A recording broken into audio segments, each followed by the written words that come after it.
The story unfolds in a dormitory at night, the beeping of a message notification piercing through the darkness. Now, the once serene face of a young man is etched with sorrow. True to expectations, the heart-wrenching message serves as an omen. Park Jimin, let's break up. Immediately following this message from his girlfriend, the young man becomes entangled in a web of emotions. His ability to compose messages accelerates 100-fold. Why, Rose? Did you perhaps engage in a little mischief with our roommate? Please don't be like this. I am serious about our relationship. Is there something I haven't done well? But I have plans for our future.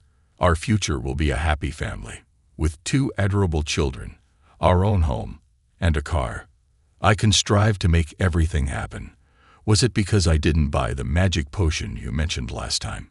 If so, I apologize. But lately, I've genuinely been contributing money. Wait until next month. With the allowance, I can buy it for you.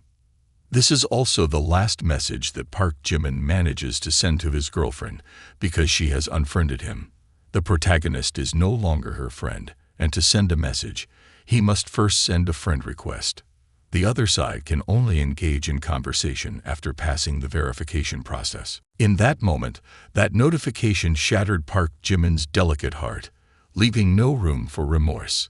Even the invitation from his friends, Jimin, join us for a game of black, we're one short, was immediately retracted with a prompt apology. Sorry, causing a disturbance. This confirmed the dire emotional state of the protagonist in the face of heartbreak. Can't take it anymore. Park Jimin pounded his fist onto the table, stormed out, and forcefully slammed the door. His roommate could only look on with disdain, remarking, "He's breaking up again, the 6th time this month." The scene shifts to Rose's location, where the surrounding murmurs echo. Isn't that Park Jimin, the famous heartbreaker? Yes, yes, yes. He's been pursuing Jung Hoseok for 3 years. Sensing Park Jimin approaching, Rose turns to look bewildered and warns, "Park Jimin, please don't do this. Everyone is watching." The wounded heart pays no attention to the surroundings but earnestly explains, "Hoseok, I know you're angry with me. I bought you these meat-filled buns, forgive me. Don't mention breaking up again. I'll fix whatever is wrong with me." The onlookers continue their discussions. He's said to have made 4 extra places because of gifts. But what's the use? He still gets dumped. Despite the pleading of the male lead, Rose still clung to her justification. "Park Jimin, I'm not angry. My ex-boyfriend wants to get back together, and after careful consideration, I feel he needs me more." Hearing this, the male lead could no longer maintain his composure and shouted in frustration, "Min Yoongi, what are you? He's just a scoundrel. Have you forgotten he cheated, and now he's pressuring you to have an abortion?" At the same time, the sophisticated car of Rose's ex-boyfriend pulled to the side, and he arrogantly sneered, "Get in." Following this command was Rose's obedient compliance, behaving as obediently as a dog. Before leaving, she bid farewell. "Park Jimin, let's not meet again. I'm afraid my boyfriend will misunderstand." The car gradually departed, leaving behind a young man enveloped in myriad sorrows. The sky that day was somber and melancholic, as if symbolizing the abandonment of sorrow. The male lead decisively discarded the meat-filled bun into the trash and walked straight to the convenience store, choosing a bottle of solace-breaking wine, his heart heavy with contemplation. Park Jimin pondered, "What am I relying on that always makes me end up being the supporting character? Is being the supporting character the only role I can play in life, and without it, there's nothing good? As long as I have enough supports, I won't be a supporting character anymore but a chat boy." In the heat of the moment, the emergence of the chat boy system marked a sudden appearance. The spirit of the strongest supporting character system discovered a suitable host, the tinkling sound alerting the wandering soul of Park Jimin. The system successfully bound itself, and the system board displayed information about Park Jimin: personal assets of 230 coins, limitless strengthening points for the HOA stat, and a supporting character gold of 90 billion. The strange appearance of this system left Park Jimin in awe. Why did the system of the Almighty intervene? And what's the purpose of this hack? Lost in thought, Park Jimin was abruptly disrupted by a barrage of curses. "You damn pervert! Have you seen enough? Or do you want to touch anywhere else?" The angry girl confronting him, with a scornful expression, said, "You've been staring at my chest since earlier. Do you have a problem? You really have no shame." This person was none other than Kim Jenny, 24 years old, 1.65 meters tall, weighing 49 kilograms, with an appearance rating of 79, and her attractiveness to the male lead was at a -50. And the system also sent a signal. With the help of the almighty supporting character system, if the favorability of this girl towards Park Jimin exceeds 95 points, the counterattack will be successful, and this Kim Jenny will officially become the supporting character of the host. After reading the system announcements, the male lead could only gasp in surprise. Using the system, the almighty supporting character's money was spent on a woman, a staggering 90 billion. Right after the male lead's questions, the system sent a message. Indeed, the 90 billion almighty supporting character money has been transferred to this card, but it can only be used for women. After the other party becomes the almighty supporting character of the host, 1/10 of the amount spent will be rewarded into the host's account, becoming the host's personal property and receiving additional rewards. Since the system had made it clear, Park Jimin was determined. If that's the case, let's try it with the woman in front of him. Gently, the male lead approached the girl. "Beautiful lady, don't be angry. Whatever you buy today, I'll pay for it." As the male lead began to interact with the woman, the system closely followed and reported. The almighty supporting character relationship was successfully bound. The mission to counterattack Kim Jenny was completed, and the reward for the mission was 10% of the almighty supporting character money and 5 enhancement points. Enhancement points could improve the physical attributes of the host, including physique, mentality, strength, and agility. Upon receiving Park Jimin's invitation, Kim Jenny appeared uninterested, but immediately put on a charming smile and responded, "Oh, pretending to be wealthy to tease me, huh? Do you have the capability for it?" At that moment, people around started gossiping about the girl in front of the male lead. Is this Kim Jenny, the beauty of the art department? They say she's formidable, making guys spend tens of thousands for her with just 3 sentences. This guy seems to be in for some bad luck. Ignoring the surrounding chatter, Park Jimin smirked and replied, "Whether I have the capability or not, you'll find out soon enough." Without further ado, the male lead confidently accepted the challenge, and Jenny immediately spent the money. "So today, I want to treat all the students in the snack bar. Help me pay for it, won't you?" In her mind, she still held a contemptuous attitude. "A poor guy who dared to tease girls. Let me show you how embarrassing it can be for you." However, her attitude quickly changed when Ipe received 5,000 NDT. Simultaneously, the people around gasped. He really transferred 50,000, treating money like it's nothing. This guy looks so poor, yet he's a hidden wealthy man, huh? Receiving admiration from those around only fueled Park Jimin's confidence. 50,000 is not much. I wonder if it's enough to add you as a friend." Jenny still couldn't believe what had happened, questioning herself. Are my eyes playing tricks on me? Could this guy really be a wealthy man? If that's the case, don't be in a hurry to add as a friend. It's not impossible, but you have to accompany me to a place. After saying that, she secretly thought about how to deal with him, perhaps with a knife. Truly, the inner world of women is unpredictable. Transitioning to a bustling urban area, stepping in front of the GUGOI store, Jenny had a few words of caution. "Just to clarify, I'm not a gold digger. I just want to see your sincerity and attitude." Hearing this from Jenny, Park Jimin understood her intentions. Well, this is clearly a test for me. Thinking back, he straightforwardly replied, "No problem. Choose carefully what you like. Be cautious in your choices. It's a treacherous world out there. At the very moment when he used her as a test for the goddess system, while Park Jimin was engrossed in admiring the items in the store, a voice echoed, "Yoongi, do you think this purse looks good on me?"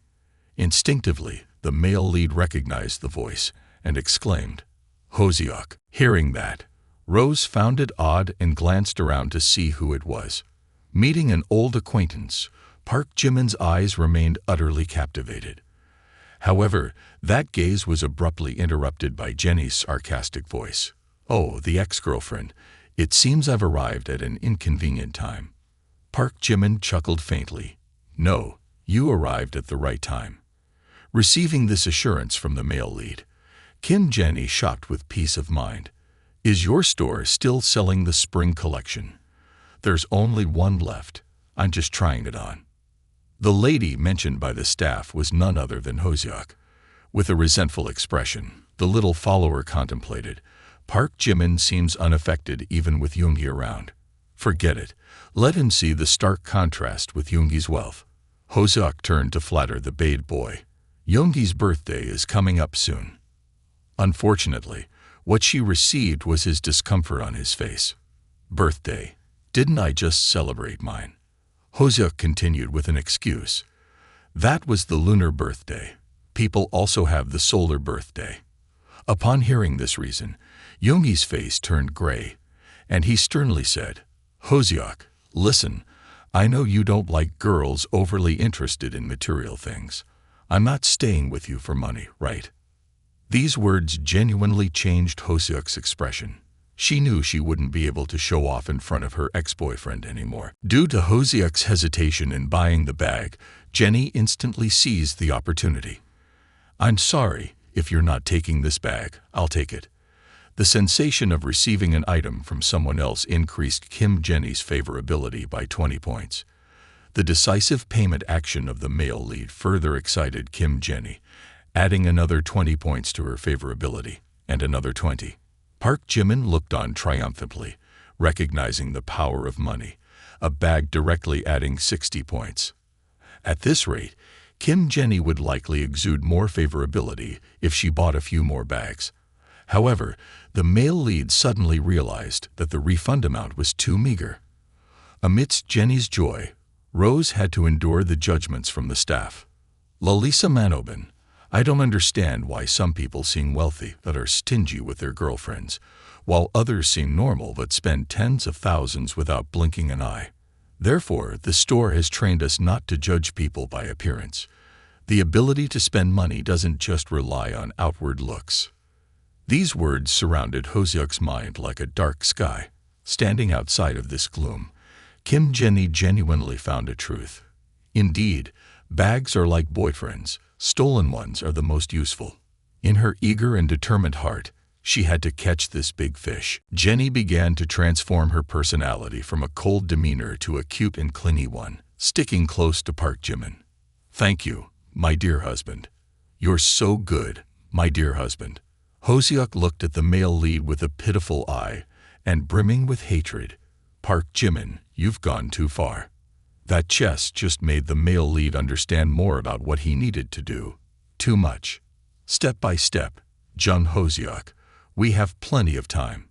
Since that moment, the system announced the binding of the second Sim goddess relationship, none other than Jung Hoseok, 21 years old, 163 tall, weighing 49 kilograms, with an appearance rating of 75, and a favorability towards the male lead of -10 points. When this female lead's favorability towards the male lead exceeds 95 points, the counterattack is successful, transforming her into the sim goddess of the male lead. Upon successful counterattack, there will be a reward of 10% of the sim goddess's money and 20 enhancement points. Kim Jenny approached the male lead. "Are you still mad? My performance isn't bad, right? Next, let's go somewhere.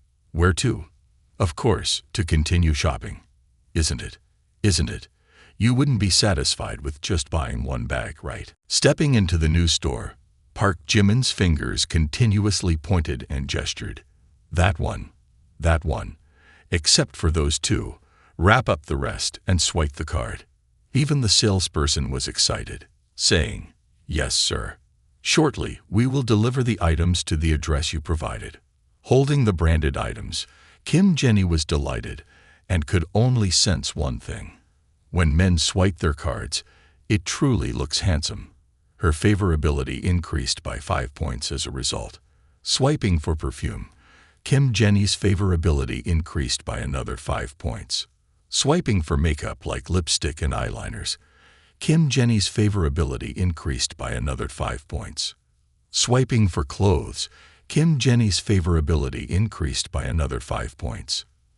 After a shopping spree, the young lady knew she needed to stop, saying, "Enough, enough. If I buy more, my rented room won't have space."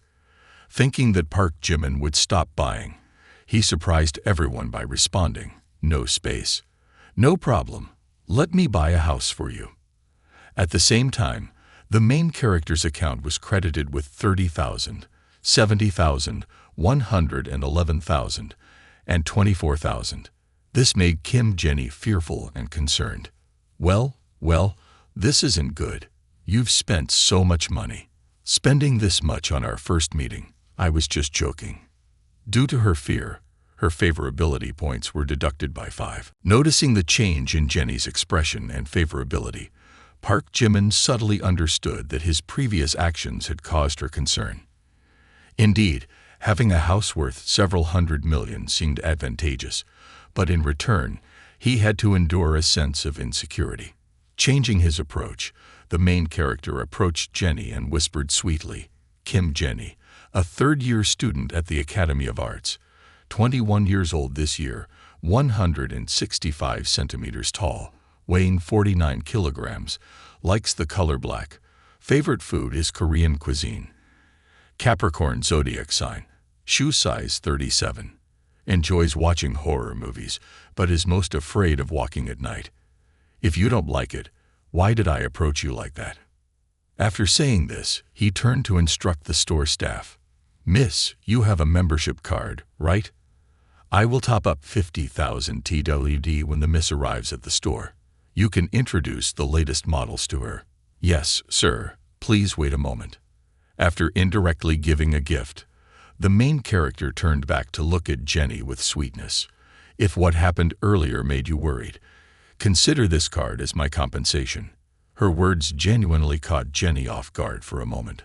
Her eyes became strangely captivated, concluding with the statement, "If you still have doubts, you can take my offer as a sincere gesture." The remark left the young lady blushing deeply, and she retorted by raising her chin at Park Jimin. "Despicable, you spoiled brat." Despite her quick departure, her favorability unexpectedly increased by 30 points, mainly due to the generous spending in the store. The main character received numerous compliments. "This guy may look ordinary, but he is so generous. Not only generous, but also very considerate. In love, in love." Hearing such praises further fueled Park Jimin's self-confidence. Indeed, teasing was more effective than mocking poverty. After a while of shopping for herself, Jenny also realized, "You've bought so much for me, but nothing for yourself." In reality, the main character didn't have money. To be more accurate, he was broke. However, seizing this opportunity, the young lady immediately took action. "Is that so? Then it's my turn to buy gifts for you." For her, if she wanted to reel in a big fish, it was not only about receiving without giving, but also about paying an appropriate price. At the store, the girl carefully selected items for the main character and took him to get a haircut, refreshing his appearance. After a while, the disheveled man had become refined, elegant, and scholarly. This transformed appearance added 5 points to Jenny's favorability. "This guy looks handsome when he dresses up, doesn't he?" The more she looked at the main character, the higher Jenny's favorability rose, adding another 5, plus 5 point. Seeing the girl staring at him, Park Jimin felt a bit embarrassed. Why do you find it so strange? At his age, this was the first time the main character dressed so elegantly. He even felt fortunate that he didn't have to foot the bill. Park Jimin's captivating beauty made Jenny restless. She gently touched the main character's chin and affirmed, "Not strange at all. I just think you look very compatible with me now."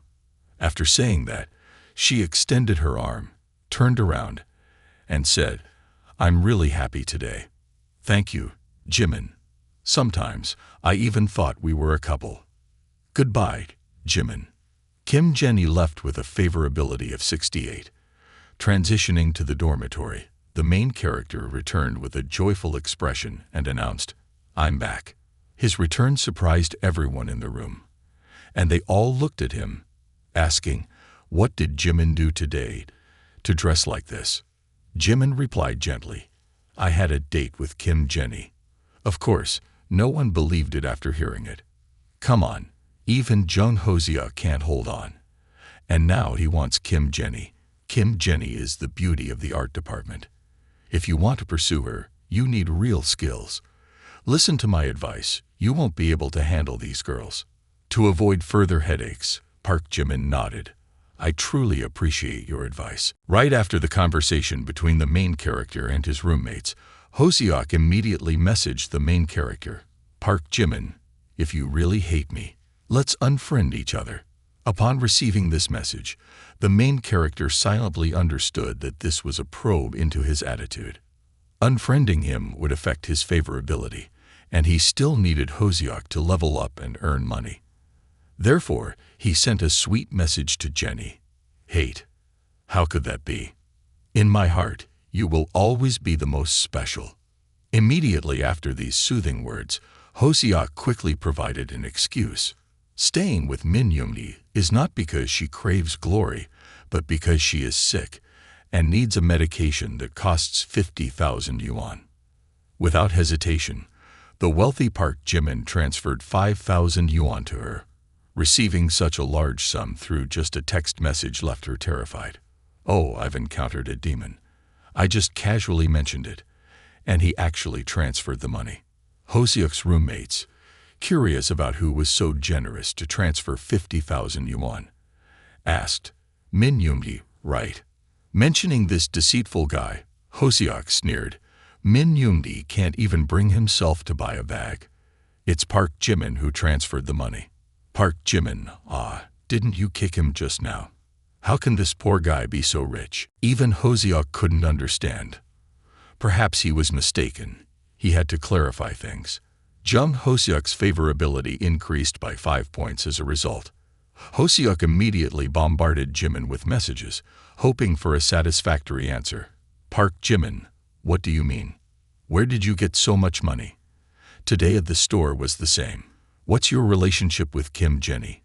Did you buy her a bag? Aren't you a wealthy tycoon? Park Jimin, I want to eat meat-filled buns. Will love disappear because of this?" Messages kept pouring in from Jung Hoseok. Now in a new position, Jimin wasn't particularly interested in replying to messages despite the girl's inquiries. "Why aren't you replying to messages? Are you asleep?" He promptly turned off notifications, thinking that Jung Hoseok was overly nosy. Jimin wondered if there was any place left for him to spend money extravagantly on women. Yes, he thought of something. Park Jimin could watch live streams. There were many beautiful girls on the live broadcasts. Little Nai's live stream would end in just 1 more hour. Anyone who wanted to give gifts should hurry. On this platform, fans and those who liked could generously send gifts. Spending over 100,000 on this would indeed be quicker than buying a bag. Little Nai was live streaming cheerfully. "Thank you to the lonely soul who gave me a rocket. Love you." So, she immediately received a shock when the gift of sticky rice turned out to be a giant rocket. It was 100 rockets, equivalent to 100,000 dong. This huge amount surprised everyone to the point of causing discomfort. Continuous comments flooded in. "Oh, so the top fan is truly blind. The younger prince punished his father. Little brother, stay away. I am the true prince." These comments only intensified Park Jimin's disdain. Indeed, dog's eyes, looking down on human eyes. "Let me add some money for you guys." Spending generously this time, Park Jimin used 900 rockets, continuously launching them, and making the staff uneasy. The boss is in trouble. Earlier, there was a generous fan who, in one go, gifted 1 billion to little Maine. The boss, sipping his tea, couldn't help but be astonished. Isn't that our top spender? Is he laundering money with 1 billion? The scene shifted to the streamer's resting room. Quick, quick, quick. The ID named Lonely Smoker is an extraordinary top fan. Quickly message him. This person just gave 1 billion to little Maine. He casually gave enough for our salary for several months. At the same time, the chat box of the male lead was constantly buzzing with new messages. Little Maine was astonished. Am I dreaming? Someone gifted me 1 billion. She pinched herself and exclaimed, ouch. A knock on the door. A staff member entered Maine's room carrying a sign. The boss said that if they could grasp Lonely Smoker, Maine would receive an additional 10% commission. Maine, already having a plan, confidently replied, sure, what does he need to say? With a daddy like this, why would I let this opportunity slip away? Immediately on the live stream, Maine blinked sweetly. Thanks to the rockets from my big brother, Lonely Smoker, you can send me a private message, and I will promote you. Indeed, Park Jimin's chat box buzzed again. Hey, do you see my messages? In 5 minutes it will end. I messaged you, please reply. Meanwhile, the male lead, well aware of his own value, pretended to be asleep, saying, hey, little sister, don't be like that. On the second day at Park Jimin's dorm, his roommates were excitedly discussing the hot search topic. Last night, a tycoon generously gave 1 billion in the chubby stream. Truly rich, in my hometown, I could buy several houses with that money. If I had that kind of money, life would be perfect. This guy really dared to dream. I'd laugh myself awake if I dreamt of having 100 million. The noisy chatter of the roommates woke up the male lead. While brushing his teeth, he quietly wondered, last night, I gave so much money, yet little Maine doesn't seem to want to establish a relationship. Looking at the list of relationship binds, does Jung Hoseok mean that the relationship bind requires meeting in real life? Well, consider that money gone. However, in return, the male lead received numerous messages from the ladies. So many messages, did I become a chick magnet? At the same time, Park Jimin's 3 roommates were excitedly getting ready to go out. Oh, the highly anticipated latecomers won't get good positions. Curious, the male lead asked, hey, where are you guys going without telling me? Of course, they were heading to class. Today is a shared class, a chance to admire the goddess Kim Jisoo up close. Previously, he used to run faster than all of us after school and still hesitated to leave. Stop fooling around or hurry up. At this point, Park Jimin also vaguely remembered the silhouette of his beloved Q, the Vietnamese character, portrayed by the idol Kim Jisoo. The scene shifted to the lecture hall where today's class featured Kim Jisoo, the school flower and vice president of the student council, a dream for every male student. Her talents were indescribable, from leading the ballet dance team in 10th grade to being a top athlete in 2nd grade. Her exceptional talents, combined with her outstanding appearance, made it challenging for anyone to approach her. While the male lead contemplated that being a big shot requires a beautiful companion to truly be free, standing at the peak for 3 years without anyone able to shake him is quite a feat. Pursuing in this manner must guarantee a substantial return. Lisa and the girls around immediately took notice of his handsome appearance, saying, "Who is that? He's so handsome. It's like another department has never seen such a handsome guy." Those girls farther away whispered, but Hoseok and his friend were also surprised by the new look of the male lead. "Hey, is that Park Jimin? We haven't seen him for a few days, and he's become so handsome. Did he specially dress up for you to admire?" Hoseok, pretending to be indifferent, added 5 more favorability points. "Probably, but I already have Yoongi. If anyone causes trouble, they might end up fighting. Hoseok's favorability increased uncontrollably. +10, +10, +10. In an instant, it increased by a hopping 30 points. Seeing Hoseok's favorability rise like that, the male lead could only comment, "Just changing hairstyle and clothes can increase favorability. Truly, women are fickle." While the male lead remained perplexed about how to bind Kim Jisoo, his friends were enthusiastic. "Go up, man. Let us see the appearance of the goddess conquered by you." The big brother, after receiving a bit of admiration, proudly strutted out with a flourish. "Look, everyone, see how I'm going to make her fall for me. Go, go, go. The boss always wins." According to the big brother's well-thought-out plan, he approached the location of the beauty amidst the anger of the girl, accompanying Kim Jisoo, daring to snatch someone right in front of her. "Oh," he whispered, "darling, let's be friends." The closer he got, the more he closed in, making it impossible for the girl, Kia, not to intervene. "Hey, what do you want?" he continued. "Let's be friends, if you—" Before he could continue, he was grabbed by the collar by Kim Jisoo's friend. "You rotten brat, are you looking for trouble, daring to pay attention to our Jisoo?" The formidable woman was none other than Kim Minji, the roommate of Kim Jisoo. Under the pressure brought by her roommate, the big brother could only yield. "It's all just a misunderstanding. I just want to join the student council, and since Triu is the vice president, I wanted to ask for her opinion." After that failed attempt at hitting on girls, the big brother received nothing but mockery. Even in hitting on girls, you can't come up with a better excuse than a bull. So rural and cheesy, even a calf would demand swan meat. While Kim Jisoo was consoling her roommate, "All right, calm down. Don't be so angry. You'll die of rage."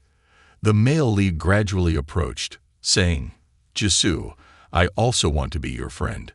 Seizing the opportunity, the roommate turned and cursed, "Another one," as if it's not enough. However, Kim Jisoo's gaze also showed a hint of admiration. The arrival of Park Jimin sparked more discussions around. "What's happening today? So many handsome guys." The male lead raised his phone to request a QR code scan, seemingly indifferent to the potential criticism. This guy was indeed courageous, facing others with such determination. "Who gave you that courage? Probably Hanny fam." However, the roommate couldn't stay angry, mesmerized by the handsome appearance of Park Jimin. "Oh my, even more handsome than the previous guy. Why would you want to join the student council?" The male lead straightforwardly replied, "I'm not interested in the student council." "So why did you befriend Jisoo?" "It's still unclear why I want to pursue her." Jisoo's eyes were now truly captivated. People around couldn't stop making comments. "He's here now. Look at the confident big brother." Seeing him so self-assured now, he might cry miserably in a bit. But what surprised them even more was that the girl agreed, saying, "Sure, let me scan your code." The action unfolding before them truly brought Hoseok to realization. Furthermore, Jisoo's close friend added to the inquiry, "Hoseok, isn't Park Jimin your fish? Is there some issue between you two?" Receiving Kim Jisoo's consent added to the delight of the male lead. He continuously expressed his philosophies. Everyone has a fondness for beauty. So why hide it? Sometimes the simplest things are the most effective. If it's a woman, why not let anyone pursue her? The success of the male lead fueled envy among his friends. "It's annoying, and yet that guy managed to succeed. My goddess got swept away by this pig's head." From that moment, Park Jimin also succeeded in binding the relationship with Sim Chua. The favorability towards Kim Jisoo is now 0. Truly, the efforts of the male lead in this journey were not in vain. After finishing classes on the campus, the male lead and his group of friends returned home. "Jimin, you did well today. You even got Kim Jisoo's WeChat." "That's right. Moreover, you've changed a lot recently. By the way, Jimin, if you can pursue Kim Jisoo, can you introduce some sisters to us?" Modestly, Park Jimin replied, Oh, I'm not even sure if she's a beauty queen. I'm nothing special. You guys are exaggerating. Following that remark came the turning backs of his friends. Ha! Consider yourself. A poor guy like you should know your place. You immediately got mad. But Park Jimin now wasn't giving in to anyone, retorting sharply, "Indeed, I'm quite adept at bringing humiliation upon myself. I'll study harder next time." This statement truly made his friends contemplate. The fourth boss is so arrogant. He seems to be provoking a fight, wanting to gang up on someone. I sense trouble. Then the boss-like figure stepped forward angrily. "Repeat what you just said. Are you looking for trouble, or do you want a gang fight? Stay calm, boss. You've been warned. If there's a fight, it will be recorded." Park Jimin just smirked and turned away. Whatever, elementary school students. Turning around, the gaze of the male lead met Kim Jenny's, and she spoke up, "Jimin, it's been a while. We've been waiting for you all day." Jenny's sudden appearance caught the attention of the group of friends, who exchanged curious glances. Kim Jenny, from the 6th-ranked Academy of Arts, was widely known by the nickname Jenny. She maintained a gaze full of fascination as she looked at the male lead. The male lead responded affectionately, "You're truly heartless. If I make a beauty like you wait for so long, I'll have to treat you to a meal as an apology. Jimin, you're despicable. Can't you see how beautiful the outfit I bought for her is? The clothes can't compare to the person, and the bag she's carrying is the most beautiful." The sweet words from the male lead to Jenny unfortunately reached Rose's ears, and her face turned gloomy. Jenny and Park Jimin left, but the sweet sounds lingered. Is it real? People will believe it. Of course, it's even more real than gold. When the boss was muttering, "I don't understand. I'm finally inferior." Before he could finish, someone interjected, "I don't understand what's inferior about me." Surprisingly, this person was even more defeated than the boss, and it turned out to be Hoseok, crying and complaining. Based on what? Clearly, I arrived before her. What kind of injustice is this? Jenny and Park Jimin went to an upscale place together. There, Jenny handed a painting to Park Jimin, saying, "Jimin, this is a gift for you. It's a painting I stayed up all night to create. If you dare to throw it away, I won't let you off the hook." Receiving this meaningful gift, the male lead couldn't help but be surprised. It was the first time he had received a gift from a girl since birth. Jenny appeared adorable, inquiring, "Do you like it?" Jenny's cuteness genuinely made Park Jimin a bit fluttered, but he immediately had to readjust his mindset. "Kim Jenny, this is the bait you've prepared for me, isn't it?" The male lead secretly understands that since the moment he spent money on her, she had planned how to trap him. Unfortunately, he is no longer the same person he used to be. Noticing Park Jimin's displeasure, Kim Jenny silently questioned herself. It seems he's not very happy, doesn't like this gift. Right after her contemplation, the male lead asked with concern, "Why give me this?" Hesitant, Jenny held the painting. It's a painting I stayed up all night to create. If you don't like it." Before she could finish, the painting was snatched away by the male lead. He even leaned in close to Jenny, saying, "In the future, if you don't receive gifts like this, then you'll have to take responsibility for me." Threatened for a moment, Jenny burst out, "You damn guy. Outrageous. You scared me to death. Give the painting back to me. No, you can't hide it like some precious family heirloom." In response, Park Jimin's flattery spread everywhere. He grabbed Jenny's hand, saying, "Kim Jenny, compared to your gift, I prefer you as a person." Their eyes met, causing the young girl's heart to flutter for a few beats. He knew how to flirt excessively, and the favorable impression increased by 5 more. Holding Kim Jenny in his arms, Park Jimin schemed in his thoughts. Wants to take advantage of me, obediently be my tool to make money. As the two embraced warmly, a loud call interrupted them. Kim Jenny.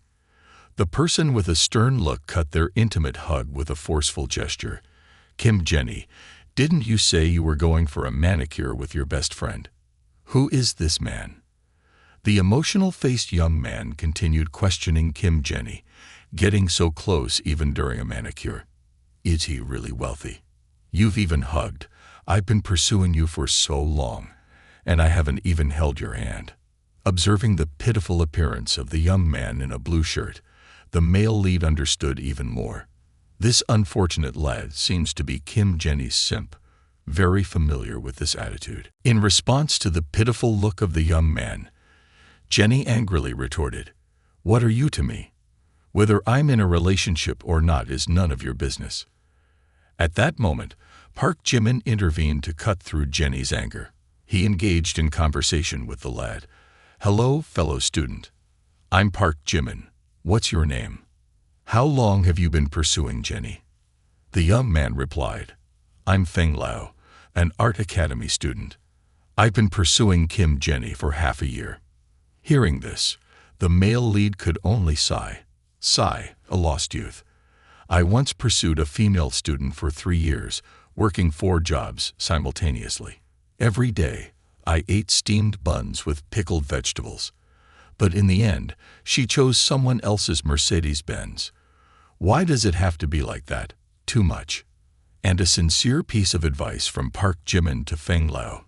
Those who abandon us will become the motivation for us to improve ourselves. The great husband returns to the dorm alone.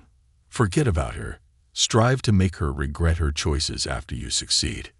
Encouraged by this determined advice, Feng Lao pledged, "Uncle, rest assured, I will become strong. I will earn a lot of money." Kim Jenny stood on the sidelines of the conversation, puzzled.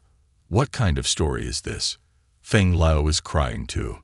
Then she turned to explain to the male lead, "Jimin, he's just a normal friend of mine." I didn't expect. But the response truly surprised her. "Jenny, I don't care about your past, but I feel you don't respect me much, and you don't respect yourself either." While speaking, he tore the painting that Jenny gave him into pieces, turned away, and as he walked away, he reminded, "The card from yesterday, you can still use it. But until you sort out your personal relationships, it's best if we don't meet." Surely, in his mind, there was a reason for doing so. He genuinely wanted to know. "Kim Jenny, let's see how you handle such a tight-binding soft trick. I'm looking forward to it." The male lead left, leaving Jenny with countless thoughts. For the first time, someone is so tolerant of me. He genuinely likes me, but I ruined it. You. With the favorability rating increasing by 5 points in the evening scene, the male lead returned home. He understood that he couldn't overly indulge women, or they would take advantage of it. "I've grown up again. I've finished building the second tower next to Kim Jenny, so I've switched to teasing Kim Jisoo. Just as I opened my phone, my friend's messages showed Kim Jisoo's live stream. Is she also a streamer? Jisoo's live stream had just started. Hello everyone, my name is Jisoo, an intern who has been live streaming for 2.5 days. My specialty is singing, dancing, and playing the piano. Please pay attention to me." Seriously reviewing Jisoo's live stream, Park Jimin found it quite cute. Could it be that President Kim is a cold person with a warm heart? Well, that's only for a few people. While watching Jisoo's live stream, the male lead was bothered by a message from little Manhwa. "Oh, darling is online. Hey." Their chat was full of unfamiliarity. "Who are you? Haha. Yesterday, I gave you a bunch of money. And today you've forgotten me. Haha, I've been teasing her lately. Let's meet up when you're free. Haha. You're in a hurry. Lately, your schedule has been full. Oh well, my darling, don't be angry. Tonight, little Manhwa will specially dance for you." Park Jimin. Who is this? Trying to trick me into giving gifts. I've lost more than 1 million and still couldn't bind me. I'd rather give money to President Kim. At the same time, the male lead received a notification that the streamer he was following was protesting and cheering for her, the adorable Jisoo. Jisoo's roommate was also worried. Jisoo has someone who wants to challenge her. I hope it's not some famous streamer.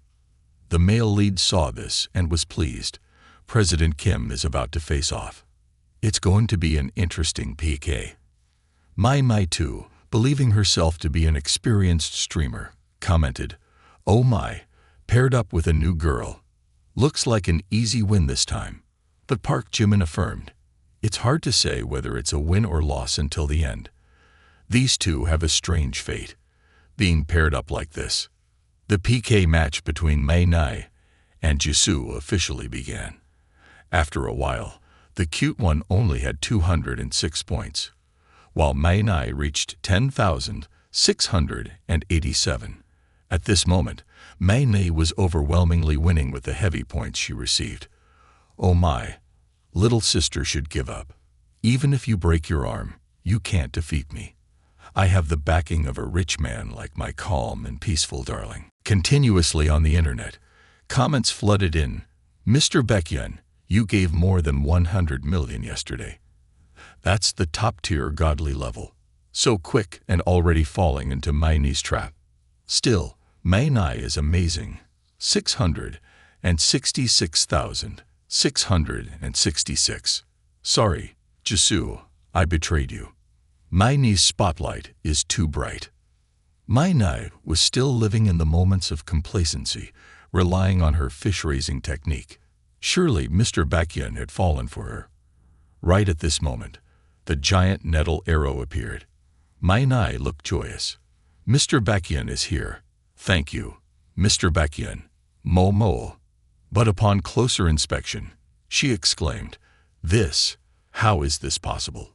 Alone, she smoked a cigarette and received 1,000 missiles, a gift that was meant for the adorable Jisoo. This made both Jisoo and her friend gasp. The fortune of 1,000 missiles was bestowed upon them. In contrast to Jisoo and her friend's joy, Mai Nai seemed to be silenced. "So hateful, not meant for me." The sound of knocks echoed as usual, a staff member bringing news from the boss. The boss called and demanded an explanation. After losing a massive amount, Mai Nai was flustered. "Sorry, dear Mr. Chong, I have a little issue. I had to end the live stream earlier." Commentary continued to pour in. "Haha, got slapped in the face, didn't you? Baekhyun is too powerful, and Mai Nai is on her own now. She used to say that Boss Baekhyun was her reliance. Turn around and see Boss Baekhyun giving gifts to others." Meanwhile, Park Jimin found this ending quite satisfying. "I can give gifts to her, or I can give them to others. Trying to play me, the one who laughs best. President Kim, I've played my cards. Don't let me see any flaws." Switching scenes to the main office of the streamer management company. The boss is in trouble again. Mai Nai is smoking alone and gifting 100 million stars. Is this kid some Middle Eastern oil tycoon or something? In the streamer's resting room, the noise was just as loud. The lonely tycoon is smoking alone and giving 100 million to the guitar-playing streamer. Seems like he likes music. "Suo, quickly grab my 3 angles, Suo, and also take my Sedona."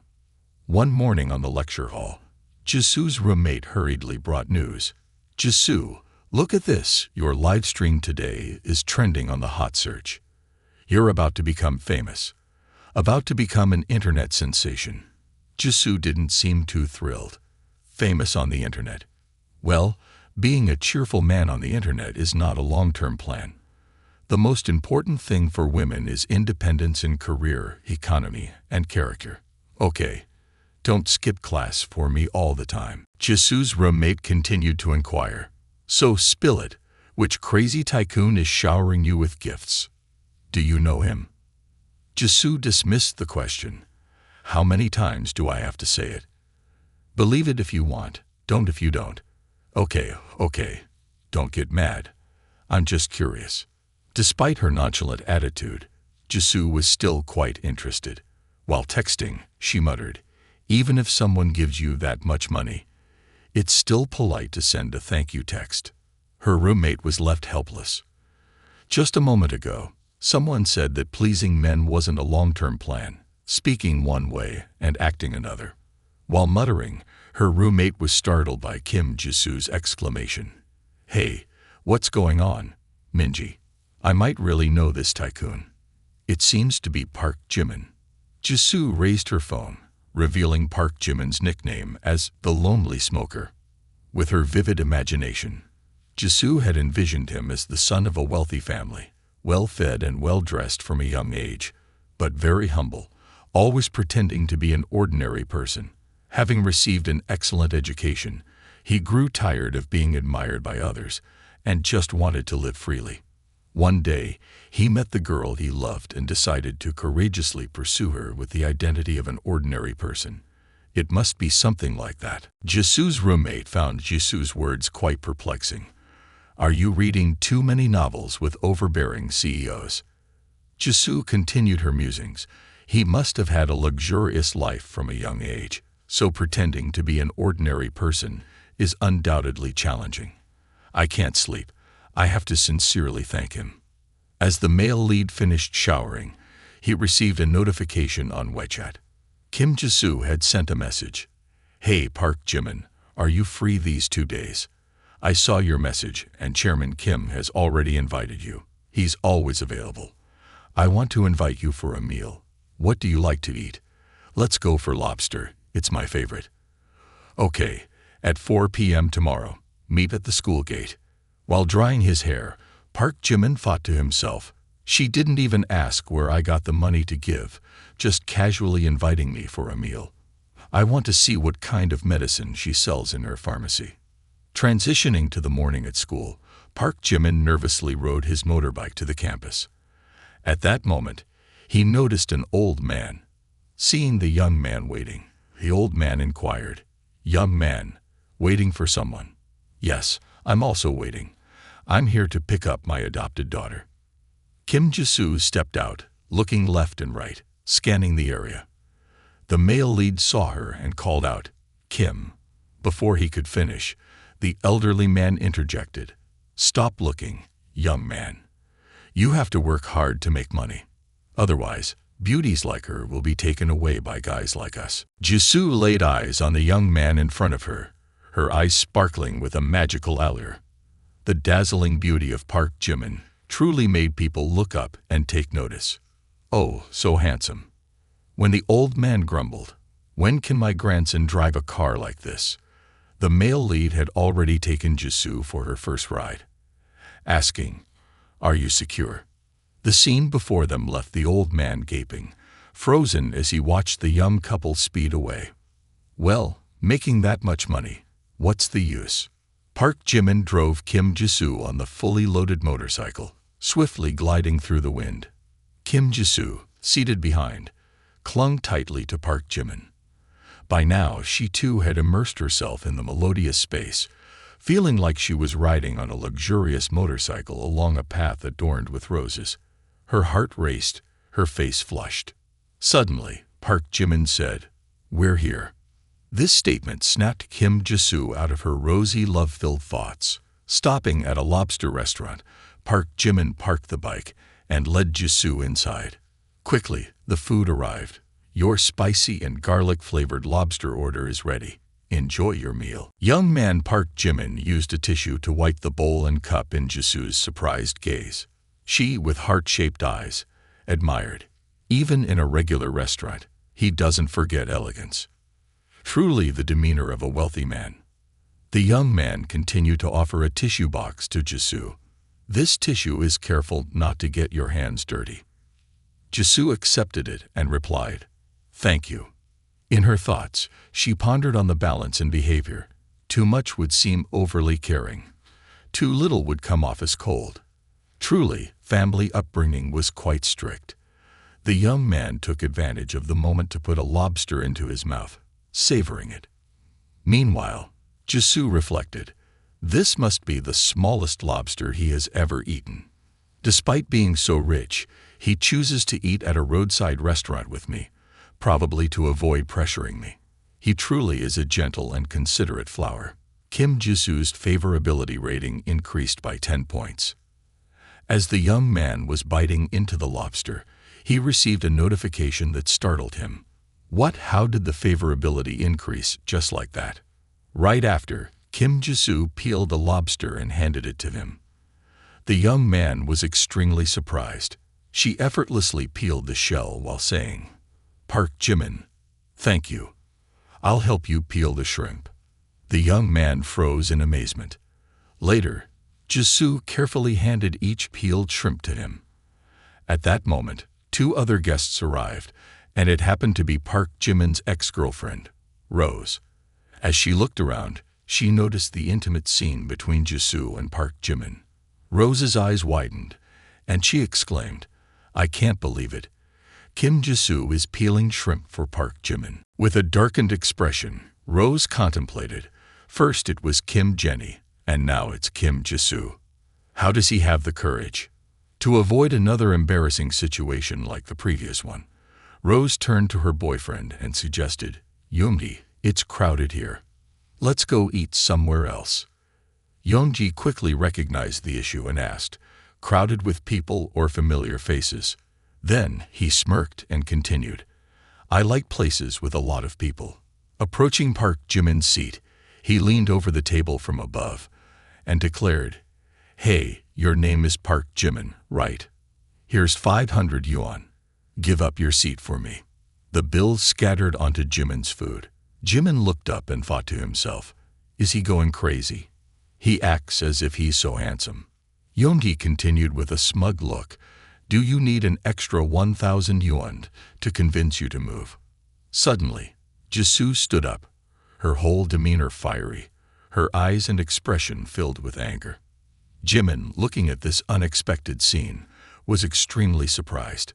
He wondered if he was the one being provoked, as she seemed furious for some reason. Jisoo thought to herself, "This little brat's audacity. How dare he disrupt my perfect date?" Yoongi, seeing Jimin still seated, took out his wallet to grab more money, saying, "You complained about the amount. Well, let me show you." As Yoongi was about to continue, 2 hands appeared, snatching the money from the table. "Big brother, this money is mine. Let me handle it for you. I'll add a table for you."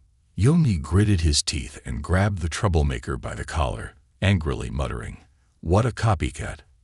For the second time, Yoongi was interrupted mid-sentence, as a wallet came flying out of nowhere, smacking him in the face. He cried out in pain, blood streaming down. The owner of the Kia wallet was Kim Jisoo, who acted as if nothing had happened, saying, "I'm fine. It wasn't me. I don't know anything." Jimin silently thought, "The girl throwing stones while hiding her hand is quite impressive." Suddenly, a giant figure approached with a booming voice, "Mother of Min Yoongi, you eat my food, wear my clothes, drive my car, and now you're using my money to flirt with girls." This statement shocked both Jimin and Jisoo, leaving them curious and bewildered. A woman with a sumo wrestler's build, a face resembling a so, and a massive body size made Jimin lose his composure. "Threatening my life." Yoongi, holding his bloody face, trembled. Park Chanyeol, why are you here?" The sumo lady blasted her voice through the speakers, shouting loudly, "If I weren't here, how could I catch you flirting behind my back?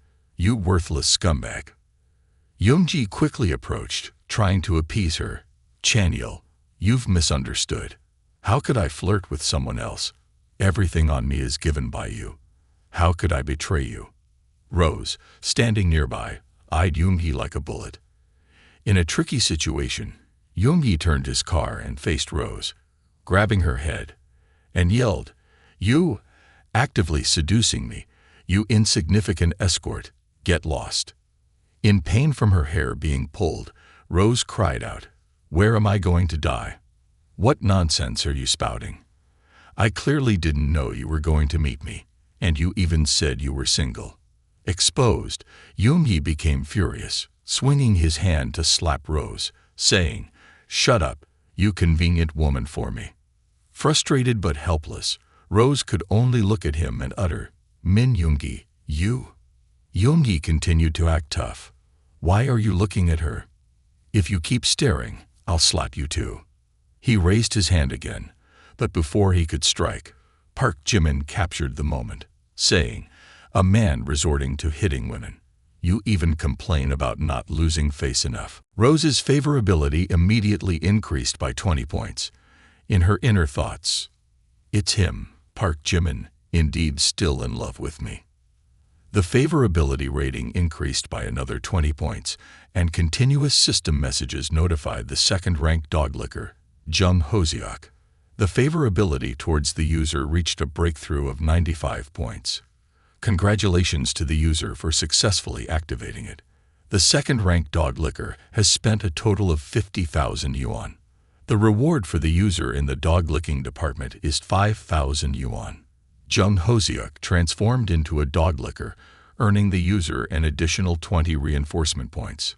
Park Jimin's information board displayed by the system.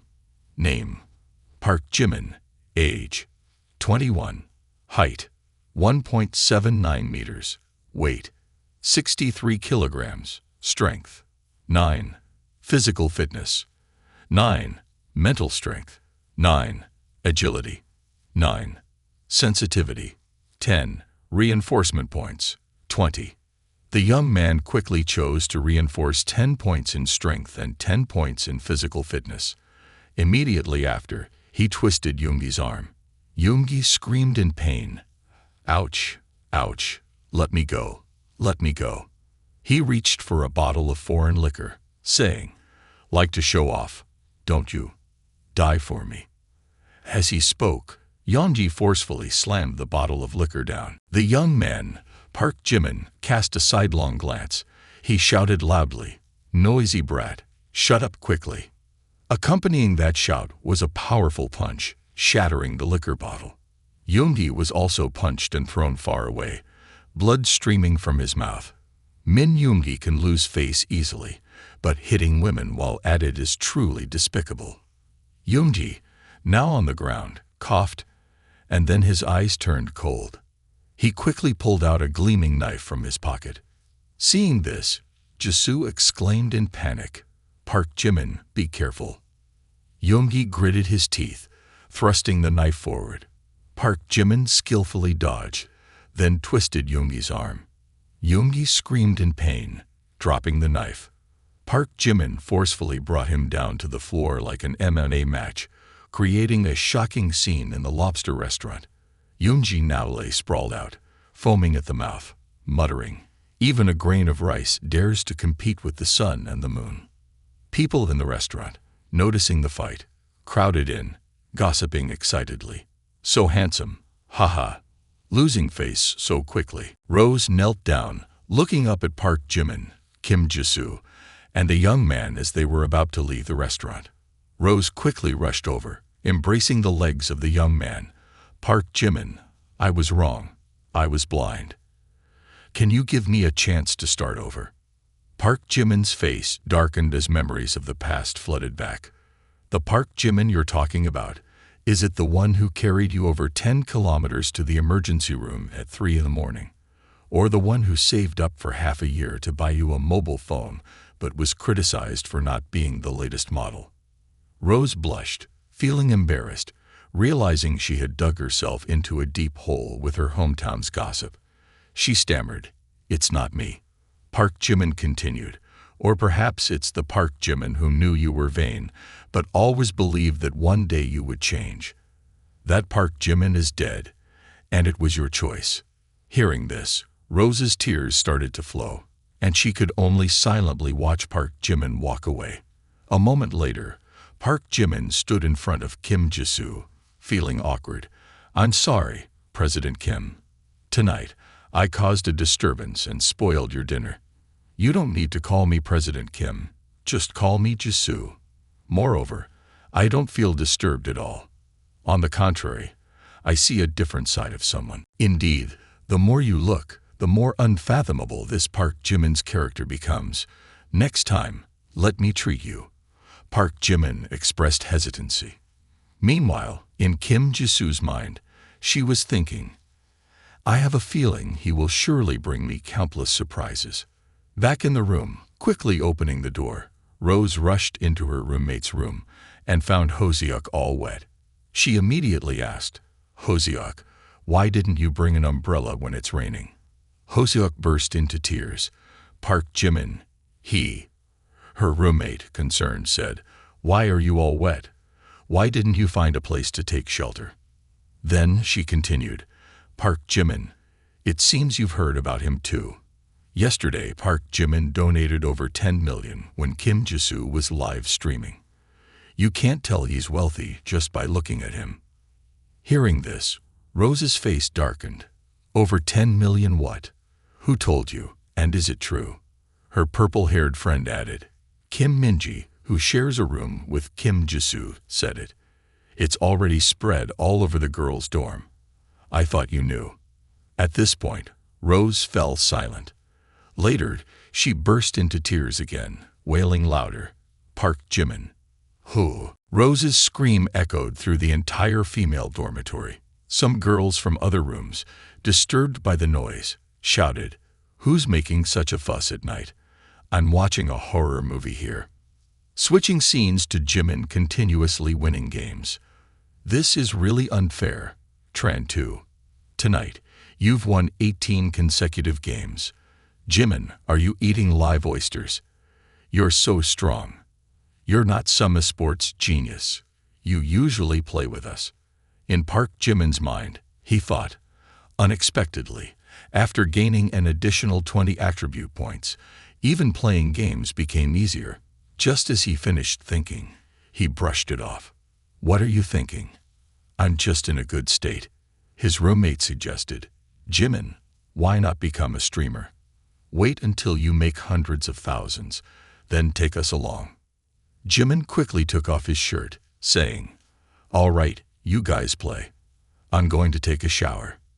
As he entered the bathroom with his well-built body, he continued to ponder. The attribute points had brought about changes in his body, and his physique had improved. Looking at himself in the mirror, he thought he might even surpass Hwang Taiji. No, perhaps he was stronger than Hwang Taiji. Anyway, with the system, he continued to imagine having a perfect body like this. Who wouldn't be impressed? Suddenly, there was a shout from outside. Jimin, did you fall into the toilet? Hurry out. There's a phone for you. Kim Jenny, she's calling, and it's already late. Perhaps she's come up with a new trick to tease me again. The young man quickly picked up the phone. Hello, Kim Jenny. What's the matter that you're looking for me? On the other end, there was sobbing. Park Jimin. I don't know what to do. Hoo. Park Jimin, puzzled, listened while the rain poured loudly outside in a messy room. Kim Jenny continued to whimper. Hoo. Park Jimin. I don't know what to do, so I came looking for you. Can you transfer 50,000 to me? Kim Jenny slowly explained that her father owed a lot of money due to gambling. Her father begged some gangsters, Give me another 2 days. By then I'm sure I can pay it all back. Kim Jenny sighed. A relatively wealthy family has fallen into misery, having to face high-interest loans every day. I'm not a materialistic girl, but I have to repay the debt. On the other end of the line, Park Jimin quickly said, Give me the account number. Hearing this, Kim Jenny was stunned. Is he really giving me money? Kim Jenny hurriedly sent the account number to Park Jimin. Very quickly, just 1 minute and 30 seconds later, a bank message arrived. Seeing a lot of zeros, Kim Jenny started counting. 10, 100,000, a million. This was not 50,000 but 500,000. Kim Jenny asked Park Jimin, I only asked for 50,000. The young man quickly replied, It's okay, just accidentally added an extra zero. The joyful scream from Kim Jenny on the phone echoed, making Park Jimin feel like his ears were ringing. Kim Jenny's favorability rating quickly increased a lot, causing the young man to break out in a cold sweat. Thank you, Park Jimin. I will definitely repay you. Kim Jenny expressed her gratitude. Kim Jenny's current favorability rating is 94%. The rain outside was getting heavier inside the dorm room. Seeing the favorability points through the system, Park Jimin couldn't help but exclaim, 94 points. What's going on that can't win her over? The young man noticed that the system hadn't updated Kim Jenny on the licking dog list, so he immediately thought of a bold idea. Why not confess? After some internal struggle, he decided against it. Those who reveal their desires first often face disadvantages. Confessing first means losing the game. The young man was quite cunning when thinking about confessing, imagining a scene where two armies clash, and the standoff creates a tense atmosphere, with neither side making a move. He decided not to follow that tactic. The next morning at the South Dormitory, the young man, walking with his friend draped over his shoulder, said, "I'm telling you, with the two of you acting like this, no girl will be impressed. Hurry up and make a move, buddy." Suddenly, there was a call for Park Jimin, and the young man turned to ask, "Who's that?" Jung Hoseok, holding a bag of food, replied, "Park Jimin, I brought breakfast, got some buns for you. Let's go to class together." One of Park Jimin's friends exclaimed in surprise, "What's going on? The sun rises in the west, and yet Jung Hoseok is buying breakfast for Park Jimin." Unexpectedly, another girl's voice chimed in, "Jimin, I also bought breakfast for you." The three young men behind stood frozen, as if in silent shock. What on earth is happening? I guess Jimin got bored of the cafeteria food, so they specially cooked seafood porridge for him. The two girls faced off, their jealousy evident, ready to engage in a bloodthirsty battle. Seeing this scene, Park Jimin broke into a sweat. "I was just saying, ladies." At the climax of the commotion, a girl's voice added to the mix, calling out, "Park Jimin." Park Jimin's friends widened their eyes and exclaimed, "Again." The chubby guy in green spoke up, "Let us have some too." The guy in white in the middle chimed in, "Life is so unfair." The guy with 6 milk boxes didn't get a single one straight. The bespectacled guy on the sideline seemed calmer and responded, "Enough, stop dreaming. Those 2 or 3 over there won't get anything without paying. Listen to my magic spell and open your eyes. Life is inherently unfair, so hair strands never grow straight. Life is inherently unequal, so don't ever try to straighten a hair strand." Meanwhile, Park Jimin was silently wondering who it could be this time. Kim Jisoo stepped forward and said, "Park Jimin, I brought beef noodles for you." Both Rose and Kim Jenny looked at Kim Jisoo. Rose wondered why she had come. Both girls sensed Kim Jisoo as a beauty preparing to enter the boxing ring. Rose and Kim Jenny blushed. This was the aura of the second-rank beauty in the school, a strong and imposing feeling. As Park Jimin took the bag, he asked, "How did you know I like beef noodles?" Kim Jisoo approached Park Jimin and said, "Yesterday when we had the land lobsters, I guessed you like spicy food. Right when I found a genuine Australian beef noodle shop, so I bought some for you." Feeling cared for by others was great. "Thank you, Jisoo," Park Jimin said. The President Kim indeed could deduce his preferences through his unchanging and sharp taste. Jisoo seemed a bit shy, saying, "No need to be polite.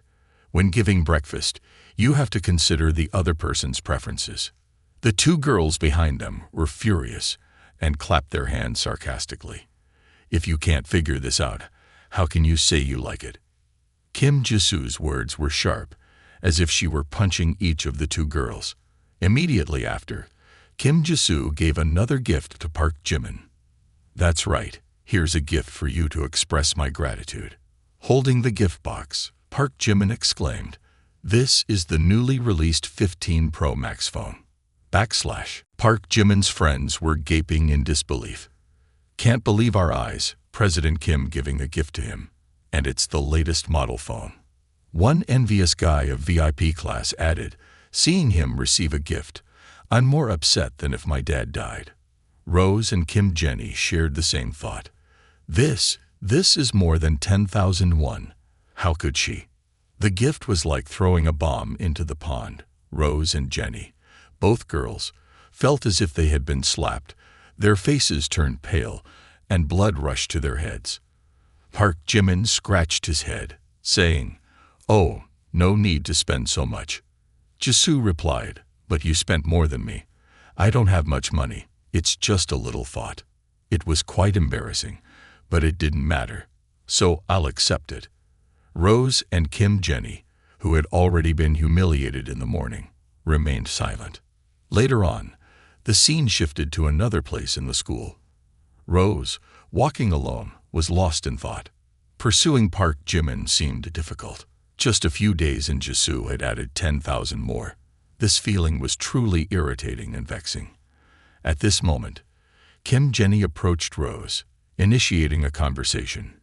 Your name is Jung Hoseok, right? Let's find a place to talk. Hoseok turned around, shot a quick angry look, and snapped, What are you saying? I have nothing to say to you.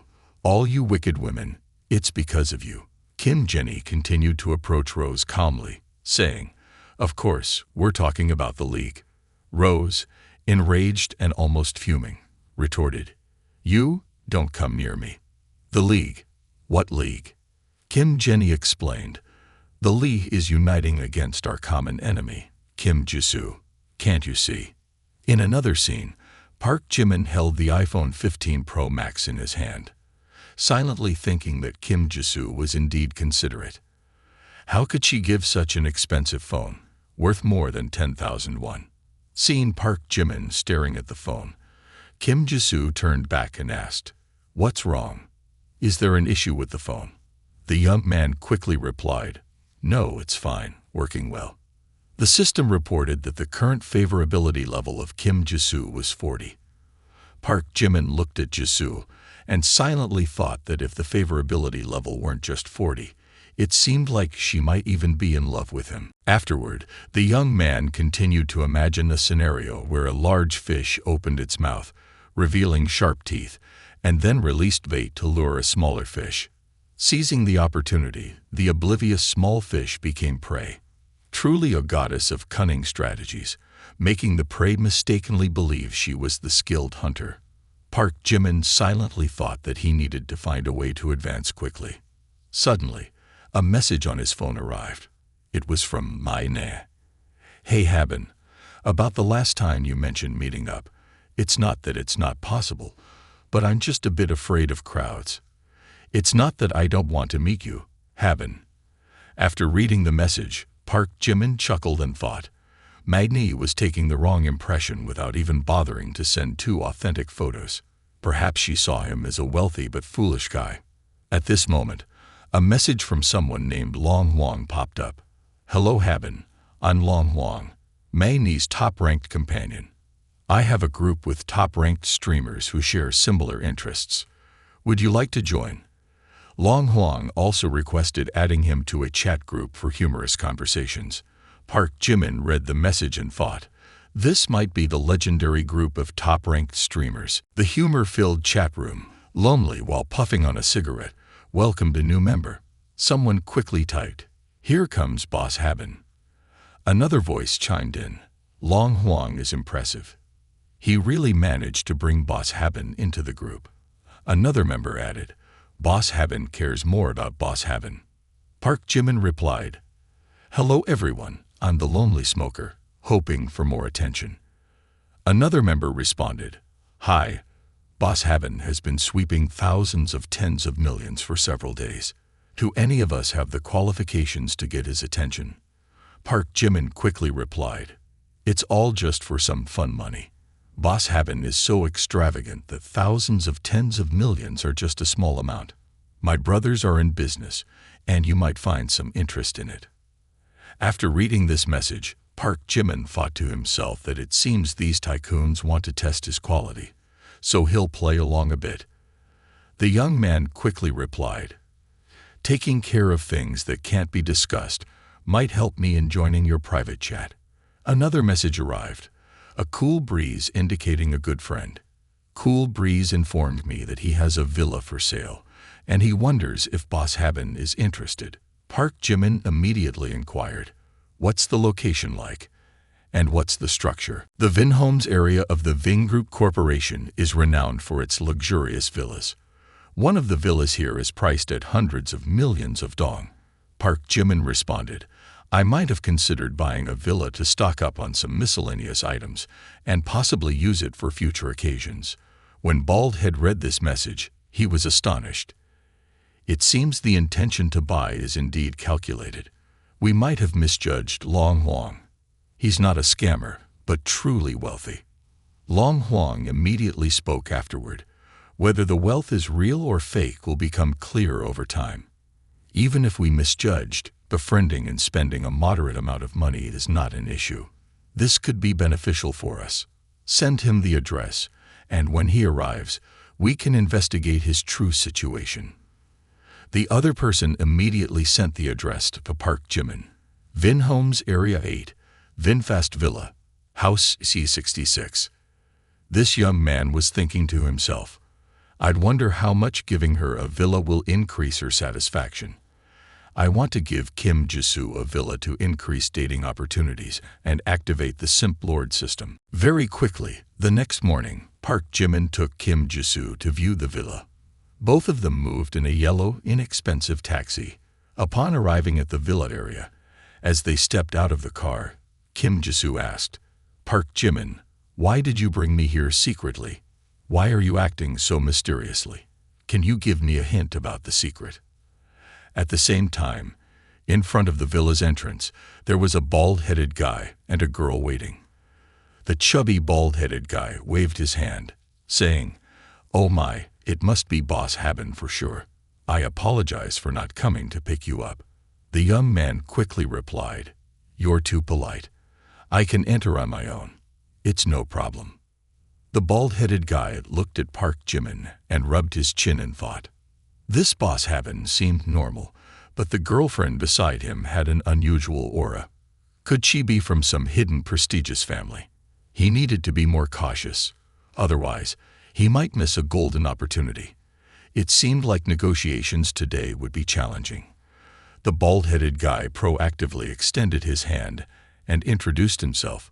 I am Do Kyung-soo, involved in some small business dealings. Due to recent financial needs, I reluctantly have to sell this villa. After a while of exchanging greetings and discussing various types of ostriches, the bald-headed Do Kyung-soo extended his hand and invited Park Jimin and Kim Jisoo inside, saying, Gentlemen, please. Upon entering, they discovered a luxurious villa with extravagant interior design. Do Kyung-soo introduced, Boss Haben, take a look. This villa has a built-up area of 500 square meters and an actual usable area of 2,000 square meters. The decoration is done by famous designers, and all the furniture is custom-made and imported. Look at this, a large river flows vigorously, and the feng shui, with dragon and tiger motifs, is exceptionally auspicious. If you have enough money, I even plan to be buried here when I die. The view is stunning, isn't it, Boss Haben? The bald-headed guy confidently asked with outstretched arms. Seeing the luxurious villa and the enthusiastic invitation from the bald-headed guy, Jisoo wondered if Park Jimin wanted to buy the house. This luxurious villa must cost billions. Observing the exterior and the beautiful view, the young man quickly wanted to close the deal, saying, All right, the location is not bad. Don't waste your effort anymore. Tell me the price directly. Seeing the young man ready to finalize the deal quickly, the bald-headed guy turned in surprise and looked at Park Jimin. After a while, he calmed down and pondered. The fish was about to bite, and he needed to add a bit more drama. The bald-headed guy replied, Boss Haben, no need to hide it. Although I urgently need money before you came, there were several groups very interested in this place. In his mind, he thought, the value of this house in his mind is 5 billion. He has to quote a bit higher to leave room for negotiation. He has to quote a bit higher. After speaking, he pointed and said, Regarding the price, I'll give you an average figure, 6 billion. What do you think? The young man heard the price and sighed. The bald-headed guy, seeing Park Jimin's expression, felt uneasy. Oh God, did I quote too high? Indeed, you can't deceive the descendants of noble families. However, the young man didn't complain about the high price. Instead, he said, It's not too bad. 6 billion is acceptable. Surprisingly, it's quite cheap.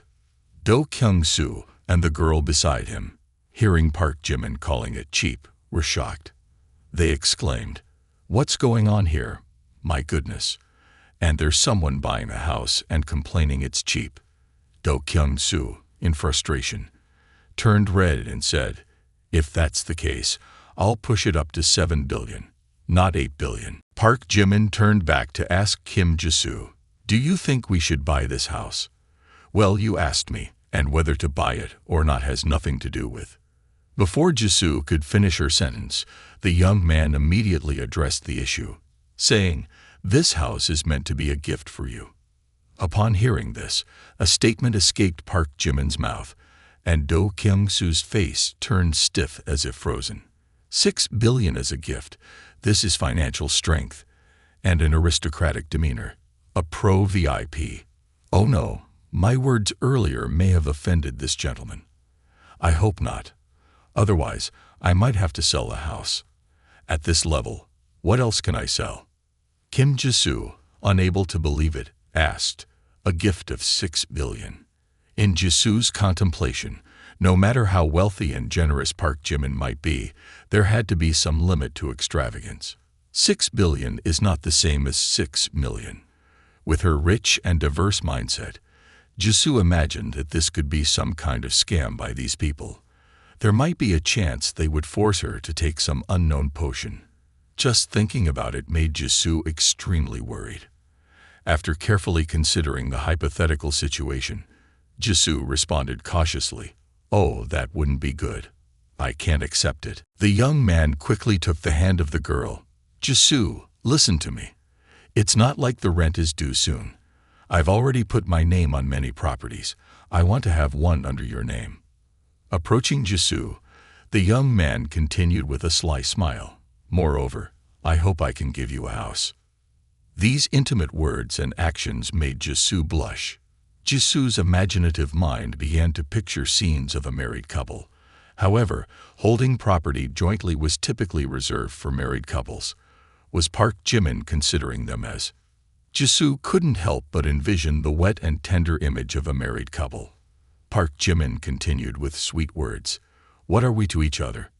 What's yours is mine. There's no need to distinguish."